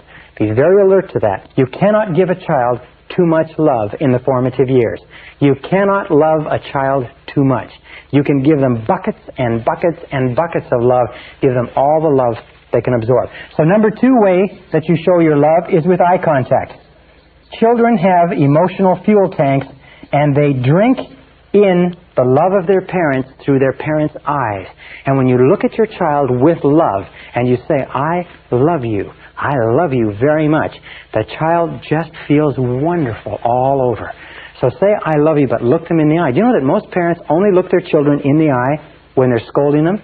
That most children grow up today with a very distinct uneasiness about direct eye contact from adults. That in our society, direct eye contact is considered a sign of hostility because so many of us have grown up with our parents only looking at us when they're scolding us, and when they're speaking nicely to us, sometimes they just watch the television or read the paper. So look the child right in the eye. The third is physical contact. Remember, children are very emotional and very visceral. They're very physical, and they need physical contact. They need to be hugged. They need to be kissed. They need to be embraced. They need to be patted. They need to be carried. And every single time that you hold your child with warmth and love, starting from infancy all the way up to when they become grown-ups, and you pat them on the back or put your arm around them or pat them on the head, physical contact, as it says in the song, touch my hair when you pass my chair, little things mean a lot. Contact with your children is one of the ways that you tell them that you love them. Now, interestingly enough, in studies that were done in the late 40s, they found that infants who were not held in hospitals and embraced while they were being fed actually began to atrophy, shrivel up, stop taking nutrition, and many of them died of a disease called marasmus, where they lacked that physical warmth and contact. So physical contact is absolutely essential to a child's healthy well-being. And number 4 is focused attention. By the way, it's interesting, many fathers have this idea that if you give a child too much hugging, a male child, a boy, too much hugging, too much kissing at an early age, you'll make them a sissy. In fact, it's exactly the opposite. The more hugging, the more kissing, the more physical contact that a little boy has with his mother and father, and especially his father, the more masculine, the more self-assured, the more self-confident he grows up. The less he gets, the more insecure, the more angry, the more stressed he is. So remember that you can't give a child, male or female, too much physical contact. And focused attention means that you spend time with the child every day, just you and the child, walking, talking, listening, no television, no newspaper, no one else, just a few minutes a day that tells the child that the child is really valuable. You see, children whose parents don't spend time with them alone are convinced that the reason mommy and daddy is not doing it is because there's something wrong with me. They don't know that the parents are busy or doing something else. They just feel that there's something defective about them, and that's why the parents don't spend the time with them. So be very careful. It's the perception of the child, not the reality. All right, now the next, number 6, is positive expectations. Positive expectations were found by Dr. David McClelland of Harvard University to be one of the best single determinants of peak performance as a young person. Positive expectations of the child by the parent causes the child to do everything possible to grow up and fulfill the parent's expectations. As a matter of fact, he found that there were 2 things. One was a democratic household. That in a democratic household where the child was expected to contribute his or her opinion at an early age, and in a household where the parent said, in effect, I believe in you. No matter what you do, I believe in you. I believe you're going to do well. That these 2 factors alone led children to becoming high achievers in their teens and in their early 20s, sometimes 10, 20 years ahead of children who were not brought up in democratic households, where their opinions were solicited and valued, and where their parents expressed negative expectations. Like, remember, you've heard many times, kid works hard, comes home with 5 A's and a B. First thing the parent says is, what's this B? Not look how great the A's are, but what's the B? What this does is it completely demoralizes the child. So positive expectations are critical to the growth of a healthy personality. Number 7 is teach your children to say, I like myself, from an early age. Teach your children to say, I like myself, from an early age. I like myself. I like myself. I like myself. You see, high self-concept children, high self-esteem children like themselves too much to get into trouble at school. They get better grades. They're more popular. They're better liked by their schoolmates and by their teachers. They have much less a tendency to use drugs. They have much more resistance to peer pressure. They don't get into trouble. They don't vandalize. So teach your children to say, I like myself. I like myself. I like myself. With our children, we taught them as soon as they could talk to say, I like myself and I love myself. I love myself. I love myself. And they stand in front of the mirror and they look in the mirror and they say, I love myself. I love myself. And they act like they love themselves. People come up to us on the street and they say, and this is great, they say to us, those kids aren't afraid of anything. Those kids aren't afraid of anything. And that was our great desire. After we came from very negative childhoods and very destructively critical parents, we wanted our kids to grow up not to be afraid. So these are the things that you do, the 7 key things to cause your children to grow up and feel terrific about themselves. Now, this brings us to an important point. Many parents who have been through our course at this point and earlier in the course feel very guilty and uneasy. They feel a little bit tense because they know they've shouted at their kids, they've been critical of their kids, they've hurt their kids are sometimes having personality problems, their kids having problems with grades, schools, friends, their kids have low self-esteem or feelings of inferiority, and the parents are uneasy and tense because they realize that they've done to their children what their parents did to them. And now they're looking at now they are reaping the harvest, if you like.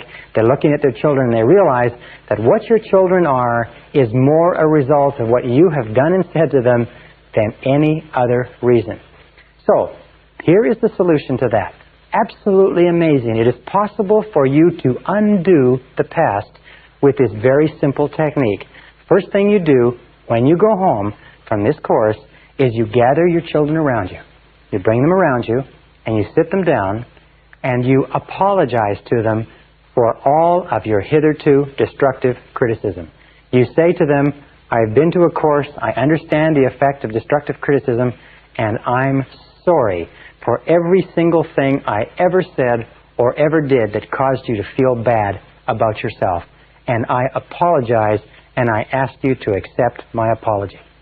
Now, this is the most incredible thing that a parent can do for a child, because children want to love their parents, and they want their parents to love them. But it is the destructive criticism that builds a wall of distrust and fear and insecurity. And when you as the parent, and only you can do it, when you as the parent apologize and say, I'm sorry, will you accept my apology? The children feel suddenly liberated, like a great weight has been removed from them. Now, why do you do this? Well, because the purpose is for you to accept 100% responsibility for everything guilt-producing that you've ever done or said to them. Accept 100% responsibility and say, I am responsible, I'm sorry, I apologize. Will you accept my apology? And your children will be absolutely amazed. We've seen children whose entire lives have been transformed. 15, 16-year-old children in reformatories and boys' or girls' homes. Problem children that have been in trouble for years, literally transformed overnight in personality. I had a couple of parents go through this course not long ago, and they went home, and they had a 16-year-old daughter, and there was no communication. She was withdrawn, she was shy, she did not talk to the parents, and their parents went home and sat her down and apologized to her. They realized that they'd been complaining and complaining and complaining. Do you know the average parent in America complains and criticizes their child 8 times for every 1 time they praise the child? 8 times, 8 psychological lashes across the developing psyche or emotions of that child. They realized they'd gotten into a habit of criticizing and complaining. They went home and they apologized, and they said she came down to breakfast the next day and she was transformed. They said she was like a nightingale. She was happy, she was laughing, she was extroverted. She and her mother became tremendous friends. That she and her mother and her father began going out for dinner. I mean, it was just like a miracle. I saw a family once where the father had raised 10 children. He'd come from a negatively, destructively critical environment, and he had been destructively critical of all his children. Many of them had serious marital problems. Some of them had serious psychological problems with their spouses. The oldest one was over 30. The youngest one was 14. At the end of the seminar, they're all in there, all the children, all the spouses, the father and mother. At the end of the seminar, he got up in the room and turned around and went from child to child and said, I apologize, will you forgive me? And as he went to each child broke down in tears and started crying. And by the time that circle had been made, everybody in the room was crying. It was absolutely phenomenal. And the family literally transformed overnight. Then the next thing you do, so logical, so obvious, promise never to do it again. Promise never to do it again. Why? To make sure that it's clear, and then finally, give them permission to remind you when you forget. Give them permission to remind you when you forget. Because you will forget, or when you slip from time to time. And let them say, Daddy, is that destructive criticism? Or Mommy, is that destructive criticism? And you say, yes, it is. You're right. I apologize. You will find that if you make it a game to abolish destructive criticism, this is your goal in your household. Do not allow destructive criticism in your household. Abolish destructive criticism. Do not allow anybody in your household to destructively criticize anybody else. Make it absolutely clear that you can argue, you can fight, you can disagree. All families do that. But nobody is allowed to devalue or run down the other person. Make it a game and make sure that you catch each other and get it to the point where a person says, is that destructive criticism? Or a person can say, I don't accept that. And if you've made a mistake, you back off and you say, I'm sorry. Now, with my little kids, I learned this idea before my kids came along. With my little kids, what I said to them is, do you forgive me? I'm sorry, I apologize, do you forgive me? And now sometimes we'll have an argument, or I'll send them to their bedrooms, and Michael will come to me, and he came to me the other day, and he said, Daddy, he said, I forgive you for sending me to my bedroom. And it was the cutest thing you could imagine. And I said, Michael, I'm sorry. Thank you very much. I apologize. And if you apologize all the time, you keep the decks open. Now, one final point that I don't want to forget is this, is that in order to apologize to your children, you've got to get your ego out of the way, and you have to put the mental health of your children ahead of anything else. When you apologize, it takes courage and character for you to apologize. It takes courage and character. It takes tremendous strength for an adult to apologize to a child. But when you lead by example, you build courage and character in your children. Do you know how many people spend half of their life trying to avoid admitting I was wrong, I made a mistake? When you demonstrate courage and character to your children by saying, I'm sorry, I made a mistake, we don't use destructive criticism in this house, you demonstrate to them that they too can demonstrate courage and character. They too can say, I'm sorry, I was wrong, I made a mistake. They too can apologize when they say or do something that hurts someone else. And setting that example for your children, you set them off on a foundation of high self-esteem, of high self-value, and enables them to spend their entire lives realizing their potential rather than compensating for their deficiencies. It is the kindest thing that you can do for a child, and I hope you do it for yours.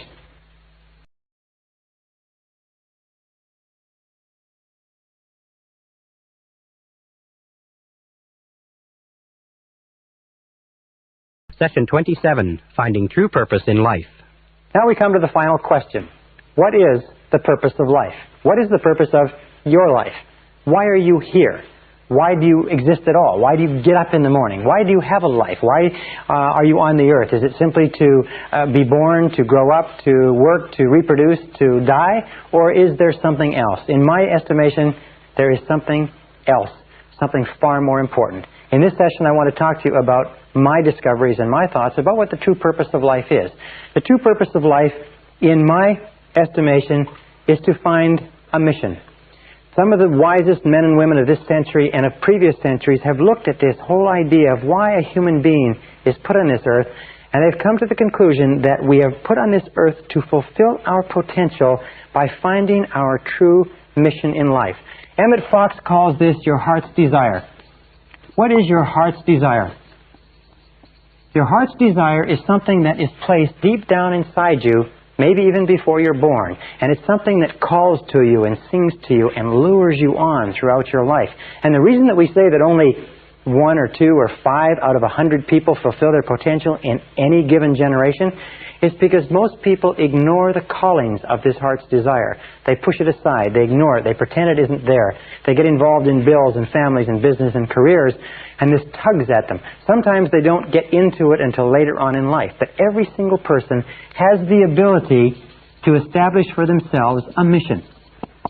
So then let's look at the men and women who have affected mankind in the most positive and profound way throughout all of history.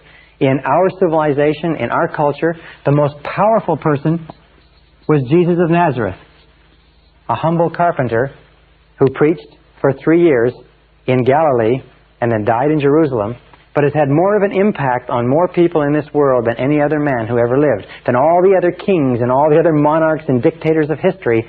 One simple man who never wrote a word, never appeared on television, never cut a record, was the man who has had more influence than anyone else. And beyond Jesus, there was Buddha. The followers of Buddha, and interestingly enough, Buddha taught a very similar message to Jesus. He taught the message of universal love. He taught the message of the brotherhood of all mankind, that all of us are united in loving each other. And also Mohammed. And Mohammed has followers that number in the hundreds of millions. Buddha's followers number almost 1 billion. The followers of Jesus number probably 2 billion. And if you look down the people who have been affected by them, you have St. Francis of Assisi, has had a profound influence, establishing the Franciscan order. You have, in our day, you have Mother Teresa of Calcutta, having a profound influence. You have my mentor, Albert Schweitzer of Africa. S is Schweitzer, G-B-I-T, Schweitzer, and You have people like Florence Nightingale and others. What is the unifying theme of these people? A man named Ralph Waldo Trine wrote a wonderful book many years ago called What the Whole World's A-Seekin', what the whole world is looking for. And his conclusion, very wisely, that what the whole world is looking for, what you and I are looking for, is some mission that we can lose ourselves in that somehow enriches and ennobles and benefits the lives of other people. In fact, we have found that we only become great to the degree to which you are able to lose yourself in something bigger and grander and better than yourself. That's why selfish people, for instance, people who think only of themselves, are only to be pitied because they never have any joy or happiness or fulfillment. Now, Mother Teresa or Albert Schweitzer, some of these people, maybe they never made very much money, but the contribution that they made, the model that they set, the example that they set for us, has affected more people than perhaps all the people who made money throughout all of history. It's only when you find a mission in which you can lose yourself that you achieve true greatness in life. From the time we began this seminar to now, we have been aiming it at this one simple conclusion, that the purpose of life, your purpose, your earthly purpose, is simply this. It is to develop and become a totally loving person. It is to look at the great models of mankind, and you'll find that the great models of mankind, the ones who have had an impact far beyond their times, Jesus and Buddha and Mohammed, and the teachers and scholars of all the religions, have been those who have strived toward becoming totally loving toward other people. They have given their entire lives in service, and service is the word. How can you tell if you're a loving person? You can tell by the value and the quality and the quantity of the service that you give to others, unselfishly from your heart with no hope of reward. Now, by becoming totally loving persons, there's a very simple measure. We develop loving relationships. That's why we talk about how important it is with regard to our marriages. There are many people who want to go out in the world and develop loving relationships, but they haven't yet developed those beautiful loving relationships at home with their spouses and with their children, with their close friends. So developing loving relationships is the highest order of human life. How can you tell? Because at any single time in your life, if you want to take stock of your assets, if you want to take stock of your accomplishments, your most precious resources, you will find that they will always be caught up in the people that you love and have loved, and the people who love you and who have loved you. That when you look back over the landscape of your life as an adult or as an older person, you'll look back and you'll find that you won't remember the money that you made or the careers that you built or the jobs that you have. What you'll remember is the people you loved and the people who loved you and the people who still do. So developing a high quality and quantity of loving relationships is the great business of life. The people like Jesus and Buddha and Mohammed and St. Francis and others of this day and previous days are men and women who committed their lives to serving others, and they did it because they had this tremendous love to give away to mankind. Now, how do you become a totally loving person? It's not that complicated. It's not easy, but it is simple. Number one is accept yourself unconditionally. Accept yourself as a valuable and worthwhile human being. Don't be the type of person who doesn't feel that they're good enough. Just accept yourself unconditionally. Recognize that you were put here on this earth for a specific purpose, a valuable purpose, that God doesn't make anybody extra, that God don't make no junk, that there is nobody on this earth that is here for no reason. Everybody has a purpose, and your purpose is to find your purpose. Your purpose is to find your mission, the place where you can make a significant contribution. The second part of becoming a totally loving person is to accept total responsibility for everything that you are and everything that you become. Accept total responsibility, which means no blaming, no excuses. Just get on with it. Number three is learn to forgive. Again, the key to the kingdom of heaven is forgiveness. The key to the kingdom of heaven, the key to all spiritual development, the straight gate is forgiveness. The ability to freely forgive other people. No grudges. No anger. No frustration. No grudges. Just let go of all grievances against you. That's why it says in the Lord's Prayer, it says, and forgive us our sins as we forgive those who have sinned against us. Number four is feed your mind with loving thoughts. Feed your mind with loving positive thoughts. Don't feed your mind with mental candy. Don't feed your mind with mental junk. Feed your mind with the kind of thoughts that are consistent with you becoming the very best person that you can possibly be. Number 5 is set noble goals and work toward them. Set noble goals and ideals to be the guiding lights of your life. Noble ideals and values. Say to yourself, are these the values, are these the goals, are these the ideals of the very best person that you could possibly be? Number 6 is take good care of your body. Take good care of your body. Remember, the body is the temple of the soul. Take good care of your body. Put into it good food. Give it good exercise. Give it good rest. Give it good nutrition. Take good care of your body. And number 7, practice the golden rule. Practice the golden rule in that practice kindness, patience, tolerance more than anything else. Tolerance of the diversity and difference of other people toward others. Love, understanding, compassion. Remember, everybody in the world is carrying a heavy load. Now, as you practice these principles, you will start to become a more and more loving person. As you practice these principles, you will find yourself drawn, almost inevitably, almost inexorably, you'll find yourself drawn toward your mission. You'll find yourself drawn toward the area of service. Now, believe me, one of the best areas of service in the whole world is the business world, because our free enterprise system is based on serving other human beings. But you can serve other people in any profession, in any capacity. You'll have an opportunity to give and to increase the quality and quantity of your service to others to enhance and enrich and uplift the lives of other people. Remember, you're put on this earth to do something for other people. The measure of how well you're doing as a human being is very simply this, is that you only have love to the degree to which you express love to others. You only have love to the degree to which you express love to others. In other words, you do not have love in isolation of other human beings. You cannot say, I am a loving person, without having loving relationships as the proof, if you like. You can only have love to the degree to which you feel love for other persons. So the more you express love to other people, and that's why we are given families, and that's why we are given intimate relationships, and that's why children are sent to us to teach us to develop our breadth and depth and capacity for love in such a way that we could never learn otherwise. So we express love to others, and then once you develop love for yourself by accepting yourself unconditionally, practice giving your love away. Practice giving your love away. You see, an interesting thing about love is that love only grows by sharing. That love only grows by sharing. You cannot have any more love than you have right at this moment in your life, except to the degree to which you give it away to other people. So love only grows by sharing.